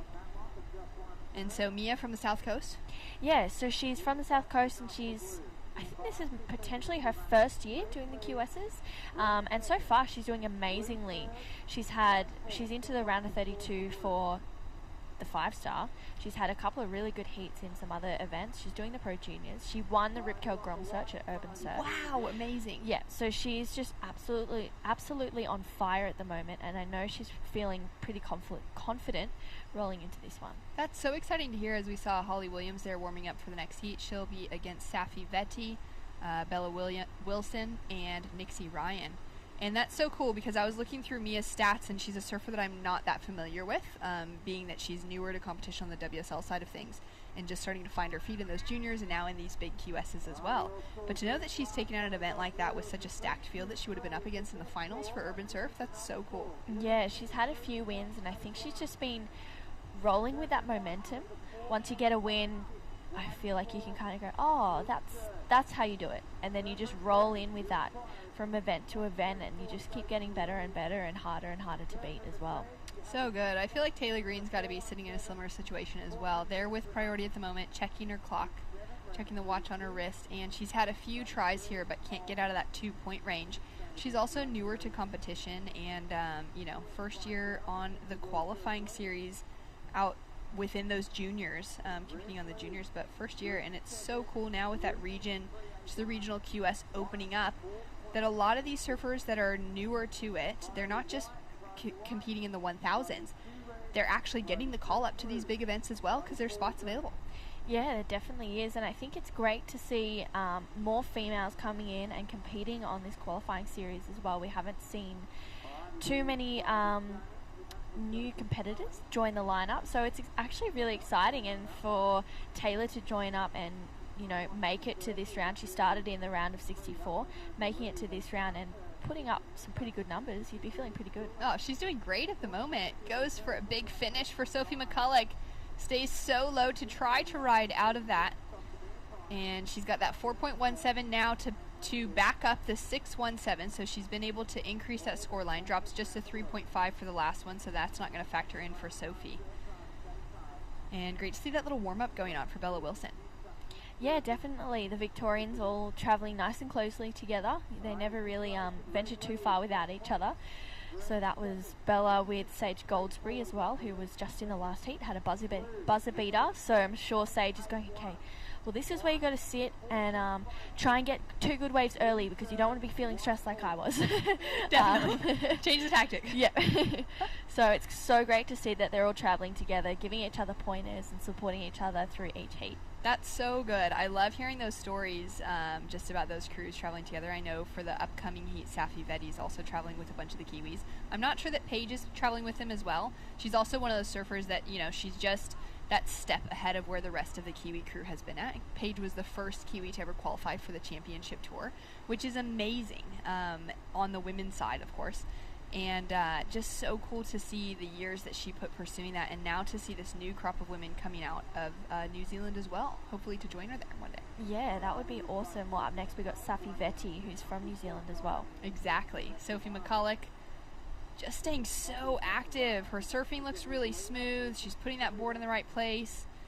She just looks like she's in control all the time, finding just so much speed and rhythm throughout. Yeah, she's just finding little nuggets of gold out there, or potentially that board is just flying through every section. Here's Paige up and riding. Big snap on her backhand to start things off. Foam climb for the second, and she's chasing that 3.81 to get the advancing position. And for Sophie, coming off of that first big QS win for her, we'll take a look at this one. Yeah, great first turn. Just kind of foam climbs it. I love this turn here. Drops that back knee. Brings it around again. Sophie just getting every single section that there is on offer, and I love the patience here. Finishes that one nicely. That's going to go into a top 2.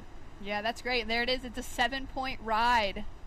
Sophie McCulloch taking one of the highest scores. Actually, I think that is the highest score of today, because we've had some 6s. I know Philippa Anderson, I had a chat with her after her heat. The 6.33 was the highest of the day for the women. Yeah. And she was just wondering with Sophie and Sierra Kerr coming up if they were going to better that. Yeah, well, Sophie definitely has done that. I think overall highest score of the day was Reef 7.5, but for the women, definitely Sophie 7 so far. You never know, we might be seeing some 8s and 9s in the next heat, but we'll have to wait and see. Big turn out the gates for Mia. Getting that first one, now linking it in with a second. And gaining some speed to go in for the finish.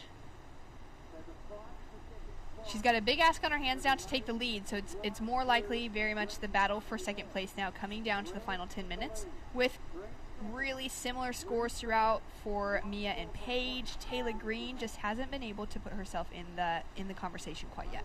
Yeah, that's unfortunate for Taylor. Here's Mia. Carves that first section. Brings it around again for a second, so a smaller wave for Mia, and she gets a finish on this one. So she read that wave really well. But it was a little bit of a small wave, so I don't think the score is going to be massive, but may increase her scoreline. Scores through for Mia, just a 3.13, which does move into her top 2 waves, puts a little bit more pressure onto Paige, now chasing that 3.84, and Taylor that 4.66. Paige there on screen. It was a weird year for the Kiwis the last couple of years because of border closures. They weren't able to travel over to Australia to compete in the events last year, as we see Sophie McCulloch driving in to it and throwing in a little bit of progression there. Really just pushing the limits. So Paige didn't actually compete at all last year. She did compete at the start of 2020 when we were able to get that QS kicked off. But because she wasn't able to compete in the events last year in 2021 because of travel restrictions, she missed on the Challenger Series. And that was a pretty big surprise because she's one of those names that we would have expected to be right there in the mix amongst the rest of those coming out of Australia, Oceania region, with New Zealand included, during the conversation over the last few months for who could be qualifying. Yeah, definitely, and I feel like Paige Harrop is a name that has been missed in female surfing, especially the last few years, and I think she's back and feeling better than ever to, continue on and qualify for the Challenger Series. Yeah, and she's got all the backing behind her. I mean, all the history there to show that she can match up against the world's best and take them down on a good day. And so it'll be great to see if well, there we go. She's back into the mix right now. She's just dropped in a score of 4.87, which has put her up into that advancing position. Now Mia down into third is chasing that 4.18. She is sitting with priority though, so that's a great situation to be in.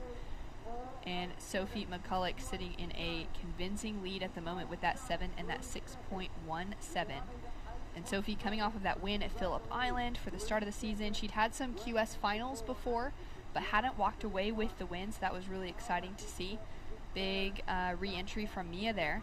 And then she backed it up with a third place finish at Avoca, the semifinals, and she's sitting in a good place heading into that conversation around who's going to qualify for the Challenger Series at number 3 on the rankings. Yeah, Sophie, it's been a while since we've seen her up the top. I think, winning Phillip Island would be giving you a lot of confidence coming into the next few events. We didn't see her at Port Stephens or Boomerang. So she rejoined the series at Avoca, which was, of course, the 3,000 last week, and I think she's feeling pretty good. That's pretty good then. The only 2 events she's entered, she won, and she made the semis in. Yeah, so sitting at third off the back of 2 events is pretty nice. So solid. Well done, Sophie. She had a run on the Challenger Series as well, just couldn't find the rhythm in the heats, and her first time really going hard at competing at that level as well, with so many points on the line and just such a massive international field of competitors. but I really believe that she's one of those surfers coming out of Australia that's just right there knocking on the door, similar to a Molly Picklum, where if she just finds her rhythm in the right heats, she's just going to walk straight through it. Yeah, and she's just got such a progressive approach as well to the waves and to how she surfs heats. She's not afraid to, as we saw before, do something a little different, something that we're not used to seeing from Sophie. And we all know she can get a 7 and a 617 nice and easily.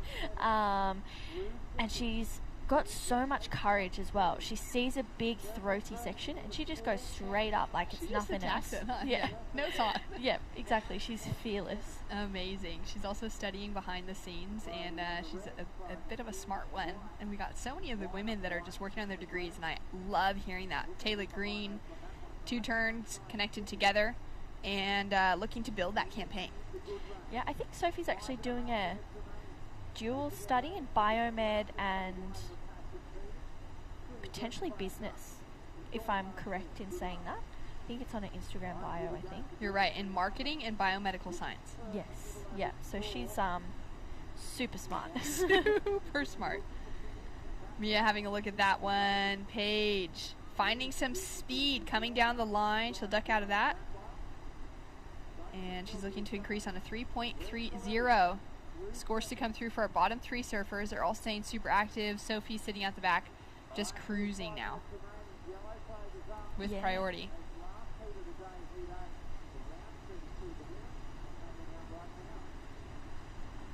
Sophie can almost just cruise. Oh, yep, up and out. Up and out, up and out.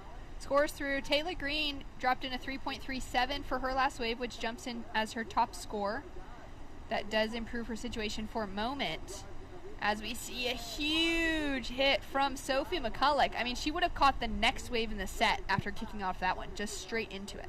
Yeah, perfect positioning for Sophie and a massive turn. We've seen her do countless of those, and we all know the judges like it. So Sophie just having fun out there. She almost doesn't even really need to catch waves, but probably is just to stay a little bit warmer. That wind is a little fresh. Here's a replay. Just takes off so nicely in one huge turn. I love the attack. I love the fin throw, and she's just surfing so crisp and clean at the moment. I love that she didn't even have to do like any kind of pump or bottom turn to create her own speed in any way. Yep. From takeoff, she was right into that line that she just drove up into the lip. Yeah, exactly. Just straight up into it so fast. Yeah, she's definitely, even though we're in the round 2, she's definitely in my top picks. Judges just dropped it in a 7.43. They're loving it. Seamless surfing from Sophie McCulloch. Absolutely getting rewarded. Love seeing it. A 14.43, highest heat total of the women's division for the day. Maybe even the highest heat total of the day. I'm going to check it out right now. I'm literally on the app. I'm clicking to the men's division because this is an important one. Given the conditions today, how tricky it all was. Highest heat total of the men's round of 64, a 13.77. Go the girls. Smashed it. Go the girls. In super tricky conditions. Yeah. The boys had it made this morning. Yeah, it was so nice. Clean out there. Granted, it was definitely trickier. Oh, it was still. so slow as well. Yeah, huh? really slow. At least there's more waves coming through now, but windy and, yeah, really tricky. But Sophie loving it out there. For sure. Oh, so good. She may have had the highest heat total of yesterday as well. I mean, she really, there was a couple really good heats, but in yesterday's round, yeah, for the women, she had the highest heat total with a 14.00 because she got the 8.33 and she backed it up really well, where Sierra had the 8.5 but just didn't have as big of a backup score. Wow, well, Sophie is banking 14-point combinations already. So incredible. I love that. I love it in back-to-back heats. It's only your second heat for all of the women for the division if they've made it through from yesterday. So to do that 2 times in a row, it's not peaking too early. There's so much of that conversation as well, as far as like either with just finding that momentum, you know, getting it all out of your system too quick in the early rounds and not being able to back it up in the rounds that really matter. For Sophie, that's great consistency at the moment. Yeah, for sure. We also saw a bit of an upset, I think, in one of the first heats as well. Ellie Harrison got knocked out, who was sitting higher up. I was so surprised. Yeah, me too. Yeah, that was a huge loss for Ellie. She was on such a roll. She's got another opportunity at Newcastle, which will be exciting to see next week. And really, a win out of either of these events would do it, I think, for qualifying for the Challenger Series. And then if you can back up, a couple semis or quarterfinals, then they'd be right in that conversation as well. Mia digging the rail, and that first turn goes down. Paige Harrop she's been sitting in that advancing position for a while now. She's also got priority. Mm-hmm. And I'm curious to know where she is sitting in the lineup in relation to Taylor Green. She's obviously not near Mia. Yeah, this is, I feel, where Paige's experience comes in. She's a 8-year CT veteran. She's been on the QS for a really long time. She hasn't yet surfed on the Challenger Series, but I dare say she will be. So this is really where her experience comes in, and she goes, you know what, I'll sit next to the people who I feel like I need to. Mia has just snuck away from her, but she's sitting out there, I think, feeling okay, not too threatened for her position at the moment. Yeah, because even just getting into that 4-point range, it's been a big ask. And we've got Mia sitting with a 4 on the board, but Taylor hasn't been able to even reach into that range at the moment. So for Paige, and there it is as the clock counts down. Well done to Sophie McCulloch for just putting on a bit of a clinic for us all. It's so enjoyable to watch. Increasing those scores. She's dropping a 6.17 from her score line. She's dropping a 4.17, scores that would have made it through for anyone else in the heat. And she's got a couple of 7s there, so she's definitely going to be the one to beat out here at the Tweed Coast Pro. And Paige Harrop flying the Kiwi flag, keeping it into the round of 16. Fantastic surfing. We'll be back with more for the final heat of the day. Safi Vetti, Holly Williams, Bella Wilson, and Nixie Ryan right after this.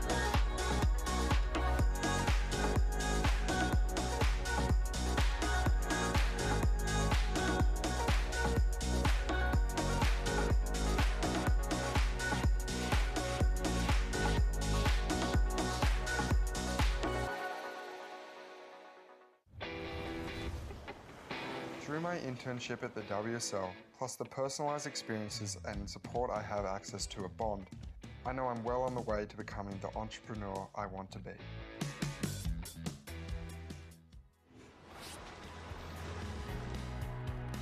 Final heat of the day, and it's going to be a good one. Bella Wilson, Holly Williams, Nixie Ryan, Safi Vetti in the lineup. And Taylor Green, unfortunately, knocked out of competition in that last one alongside of Mia Hupaz.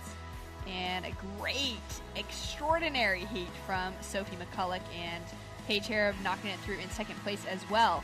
We're going to catch up with Sophie McCulloch shortly, and it'll be an exciting one to have a chat with. Shannon Hughes and True Starling in the booth to call through the action for the final heat of the day.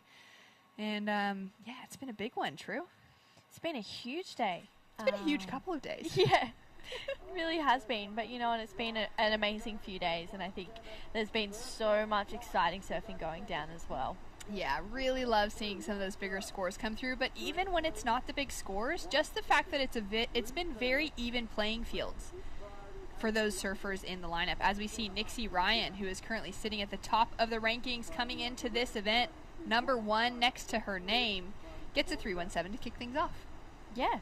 And we've seen today that's a good score to start off with. Looks like red up and riding. Safi, the Kiwi. Nice snap to start off. Great trim line. And she'll have to kick out without another little lip. I was hoping she could make it over that section and hit something hard. Yeah. Almost should have gone the low road instead of the high. It looked like there was a little bit of a section going there where she could have tagged it 1 or 2 more times. But not to worry. Still plenty of time to go. Yeah, it's been an interesting one, kind of seeing the surfers negotiate if they should go that low road instead, and a lot of them opting not to, but I feel like that's where the scoring potential is lying. Yeah, definitely. although it's easier said than done. Yes. Looking at it, you can kind of see it and go, yep, cool, high road, there's a section there, but then you actually, it turns into dead water and you go, okay, maybe I should rethink that. It's just like some sort of weird gutter there, and there's nothing. Nixie Ryan finding another one, slides that tail around, pushes hard into the finishing turn. Will be unable to ride out of that. Bella Wilson now sitting in the lead with 2 small scores on the board. Safi drops in a 2.17 for her first wave, and Holly Williams, great snap to start off, finds that connection and gets another cutback. She's going to kick out as well. So similar waves across the board at the moment. Yeah, I think we've seen a couple of surfers do turns like that, like Holly's second turn, where it's maybe put them behind the section and there was a better section offering a more critical turn in front of them.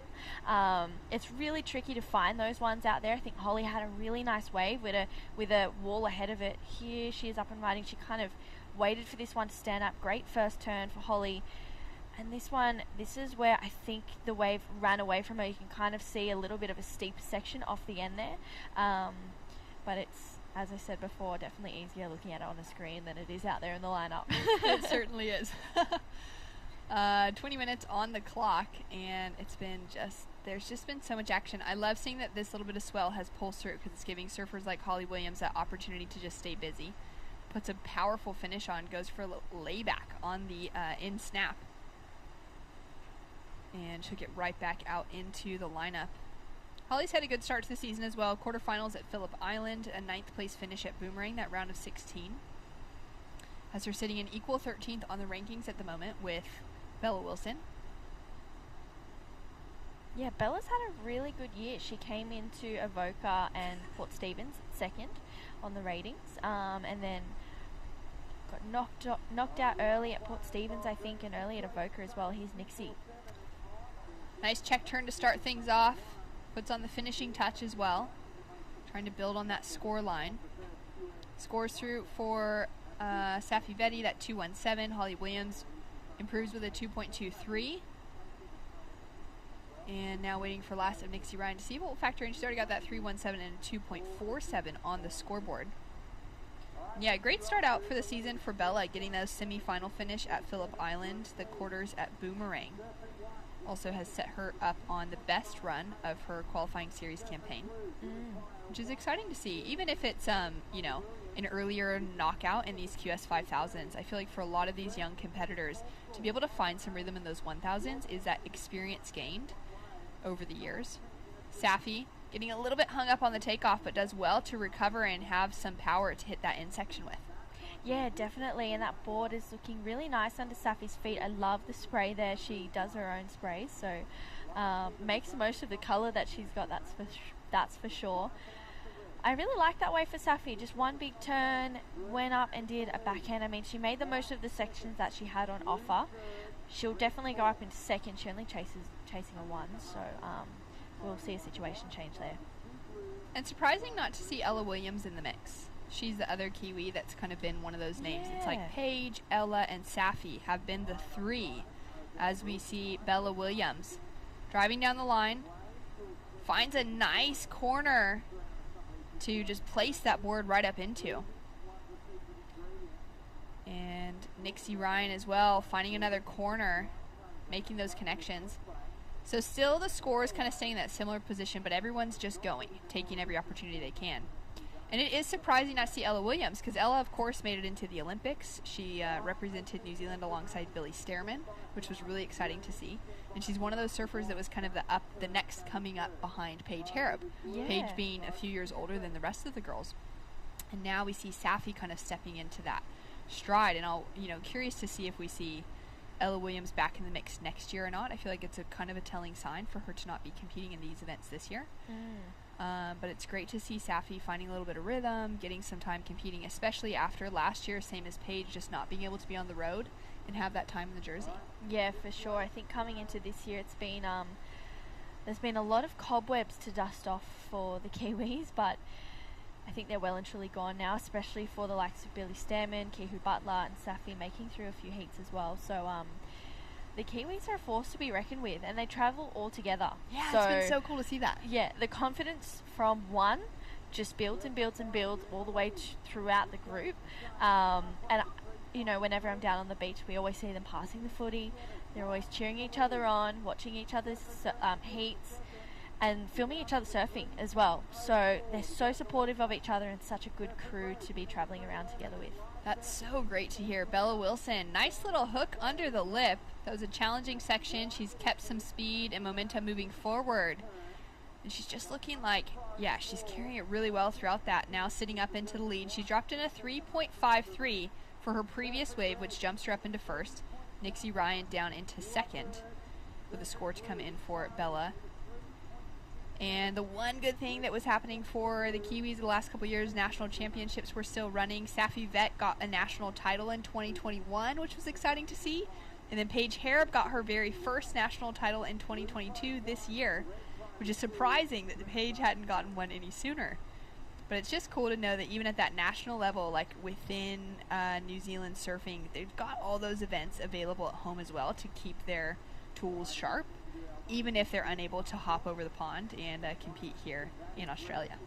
Yeah, definitely. And every other week I'm seeing shots of Safi Vetti winning, or Finn, her brother, winning a comp. So they're just feeding off each other's energy, and I think it's really cool that there's so many events down there or over there. I don't even know where it is from Australia. I've never been. Somehow across and down from us.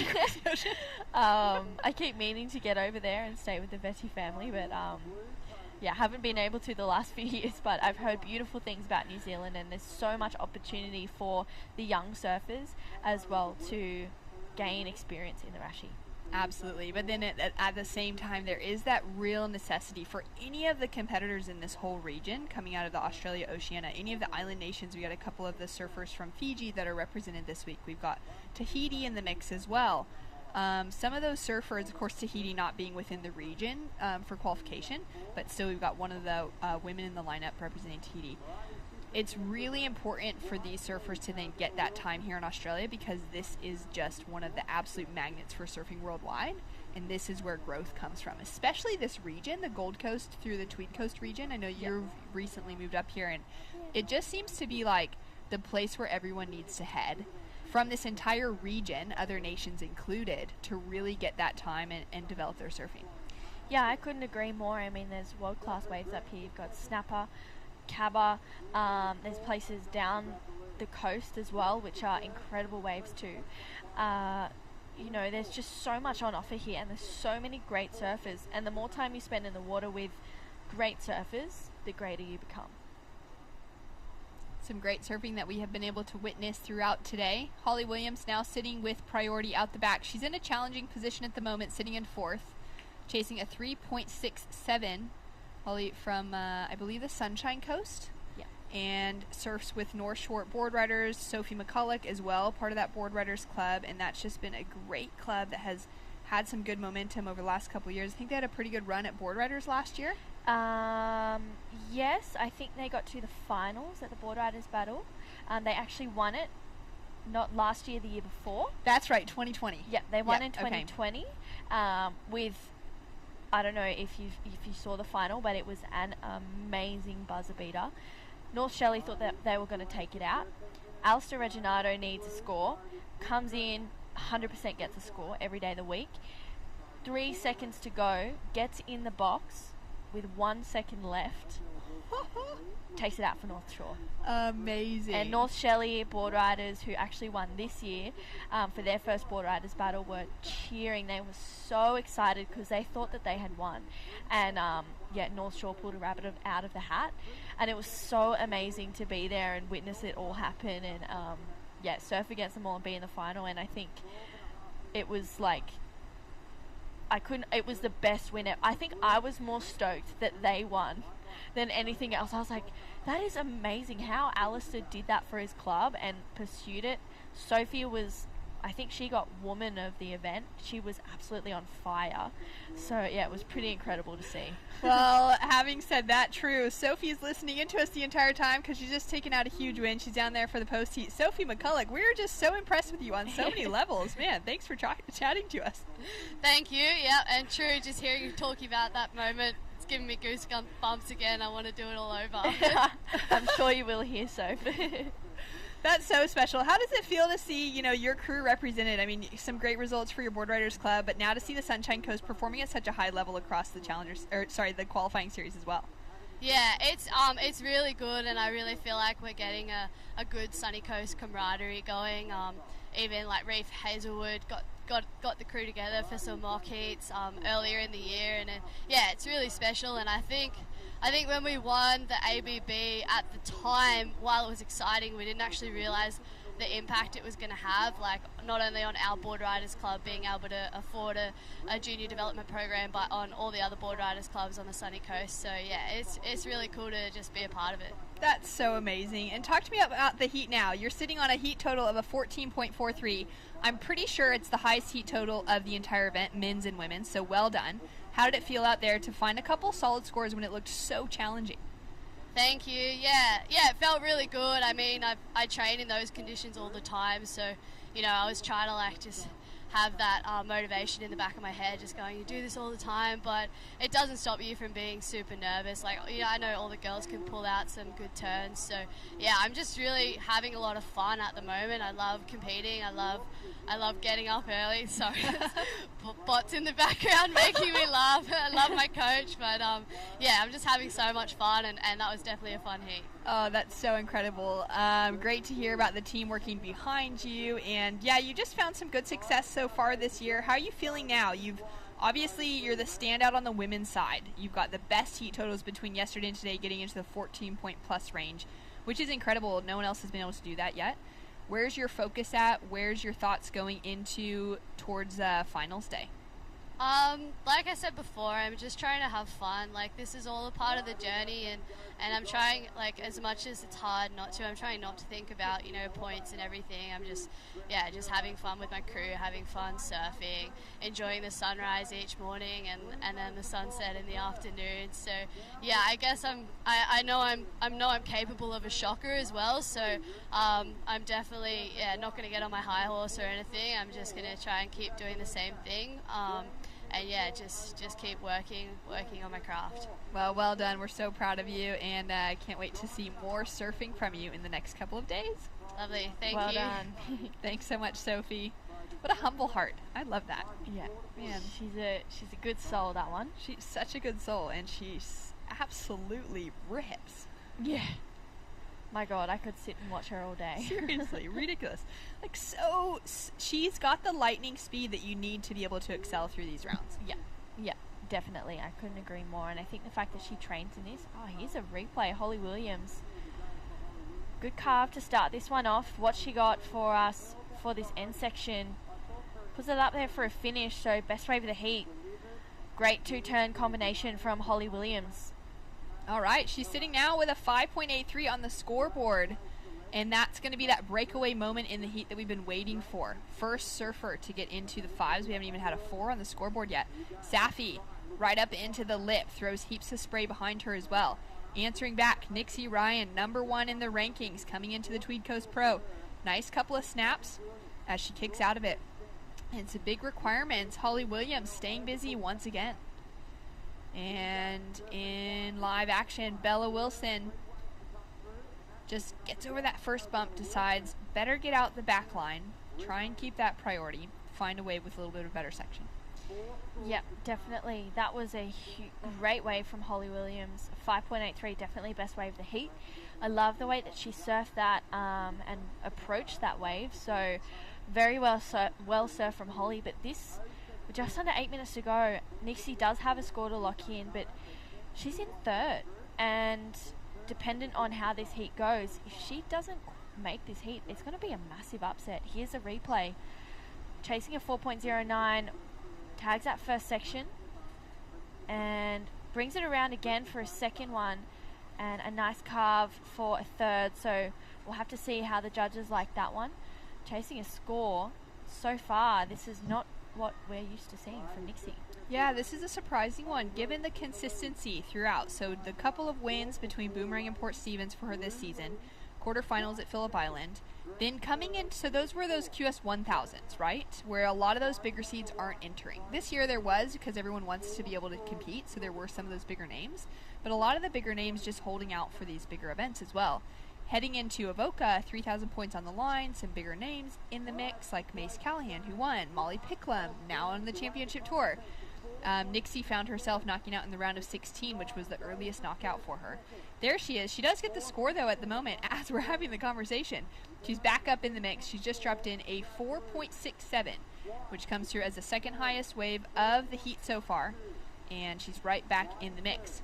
But it is an interesting one to kind of look at results like that, and someone like Kobe Enright, we were talking about before, getting those back-to-back QS wins a few years ago, really finding that really fun, exciting time for them to shine. But then there's that question on being able to carry that through when it comes to the bigger events, and that being a challenge. You know, what will it take for those surfers in those positions finding success in the 1000s to then find success in these big events? Yeah, I think, you know, I've heard a lot of stories. Davey Cathles from Narrabeen qualified for the CT, and it was like, cool, you qualified, you have to work twice as hard to stay on. So I think introducing this Challenger Series, you have to work twice as hard to be on the Challenger Series, A, and B, qualify, and then you have to work twice as hard as that to stay on the CT, especially with this mid-year cutoff. Yeah, that's such a good answer, True. I love that callback to Davey Cathles with that, because there's just a lot in front of you. There's a big ask, there's more pressure, there's stress involved, there's tougher heats because you got someone like Sophie dropping 7s when it's difficult for anyone else to get a 3 or a 4 out here. There's just a lot more to ask for. And it's exciting to see when those surfers can rise to the occasion, but it's also good to know that there are those learning opportunities for the ones who fall short. Yeah, definitely. I feel even when you win a heat, there's learning. There's always a lesson to take out. I learned that from Leilani McGonigal from Costa Rica. She's like, okay, well, even though you won, what lesson did you learn? So everyone, I think all the females just pushing each other to be better, to adapt, to figure out where they went wrong, where they did well, and how they can improve, which I think is amazing, and Sophie definitely setting the benchmark for that. Holly Williams up into the lead with a 5.83, under 5 minutes on the clock now, and this is where things are going to get tricky for the bottom field. Bella Wilson chasing a 4.12 to advance. Safi Vetti chasing a 5.04 to advance. And probably the two, I mean, we are talking about seeding, so we do see that Safi Vet is, or I guess seedings-wise, Nixie Ryan's number 1, so we're definitely expecting her to advance through. Holly Williams has also just been on such a tear, so it was kind of like maybe an expectation that those two would do good. But Bella also has had a great start to the season, so I'm surprised to see that she hasn't been able to find something to click her into that 4-point range, chasing not a huge requirement of that 4.12 to take the advancing position.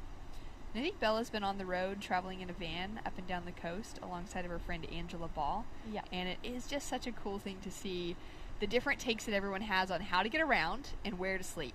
And just to be able to make ends meet while being on the road for so long. Yeah, you don't realize how expensive it is to be on the road. Here's Bella up and riding. Quick kick in and out. Yeah, she must have heard us talking about it. She must have, huh? It's so expensive to be on the road. Yeah, it's crazy. And I think sometimes we all take that for granted. We go, oh, that's right, accommodation is expensive and food is expensive, and at the moment petrol is expensive. So getting from A to B is definitely pretty hard, meeting ends meet. But you know what, as we roll through and are able to, you know, adapt to that and figure out what we need to do, and you know, making prize money as well in events. It's a beautiful thing about these events. You can make prize money. You can potentially help get from B to C if you need to. And also relying on your friends too. You go, hey, if you get this dinner, can I fix you up a little bit later because I can't afford this one right now. So true. Big finish for Holly Williams on that one. And she's looking to secure herself a place in the lead, improve on that 2.23. Down to 2 minutes, 40 seconds on the clock, and it's always good to pay it back when you have the opportunity to, because you never know when you're the one that's like, hey, do you have any extra lunch for me today? Yeah. Do you have a couch I can sleep on? Yeah, please. please. Nah, it is. I think it's just such a great thing about professional surfing as well, and even like going through the grind on the QS is like It's a big ask. It's a huge financial burden for a lot of people, especially if you can't find the right sponsorship and everything. And it's a lot of sacrifice, but it's also just that taste and that hunger of being surfers and wanting to travel and surf new spots and be with your friends and be in the ocean. It's such a healthy environment to be surrounded in, and such a healthy sport for that. And so there's always just that little extra, like, well, actually the waves are looking really good, so I'd really like to go on that trip. So yeah, I'm in. Yeah, definitely. I'll eat rice for a week if I have to. Yeah. Or a month. Yeah. I remember there was a 5,000 in China in 2020. 2020? Yeah. Yep. Yep. And all I ate that whole time was rice crackers, peanut butter, and banana. That was all I ate because I was just like, I actually cannot afford anything else, and I hate owing people money. So I was like, I'm just gonna survive on this and hope I don't go starving. Well, it's some power food, that's for sure. Get the little protein in there with the peanut butter, get some potassium with those bananas, and you're looking, good to go out in the lineup. Holly Williams is staying really active, so we're still waiting for her previous score to come through. Looking to try to put more pressure on the field, improving on a 2.23, down to just over a minute on the clock. Safi Vetti is sitting with priority, the Kiwi. She's got a big ask on her, that 5.04, but she is so much more than capable of getting that score to get the requirement. Bella Wilson, sitting with a couple of threes on the scoreboard, is chasing that 4.12. And we've seen Holly Williams unable to increase her scoreline with those last couple of waves, so the situation remains the same there as we are ticking down to the last few seconds. And you can just see there, Nixie Ryan has priority over Bella Wilson. Safi Vetti unfortunately goes down on that finishing section. Not sure what happened before, but I've got to believe Nixie Ryan is not going to let that one go. And here we go, up and riding. Great snap to start things off with, driving into some power with that second turn, takes the low road and finds a little nugget of a wall opening up in front of her. Great decision there. True, you like the look of that one. Yeah, I really like that wave. I think that will go up into one of the best waves of the heat, in my opinion. I loved her attack on that wave. Yeah, Nixie just showing exactly why she's ranked number 1 at the moment.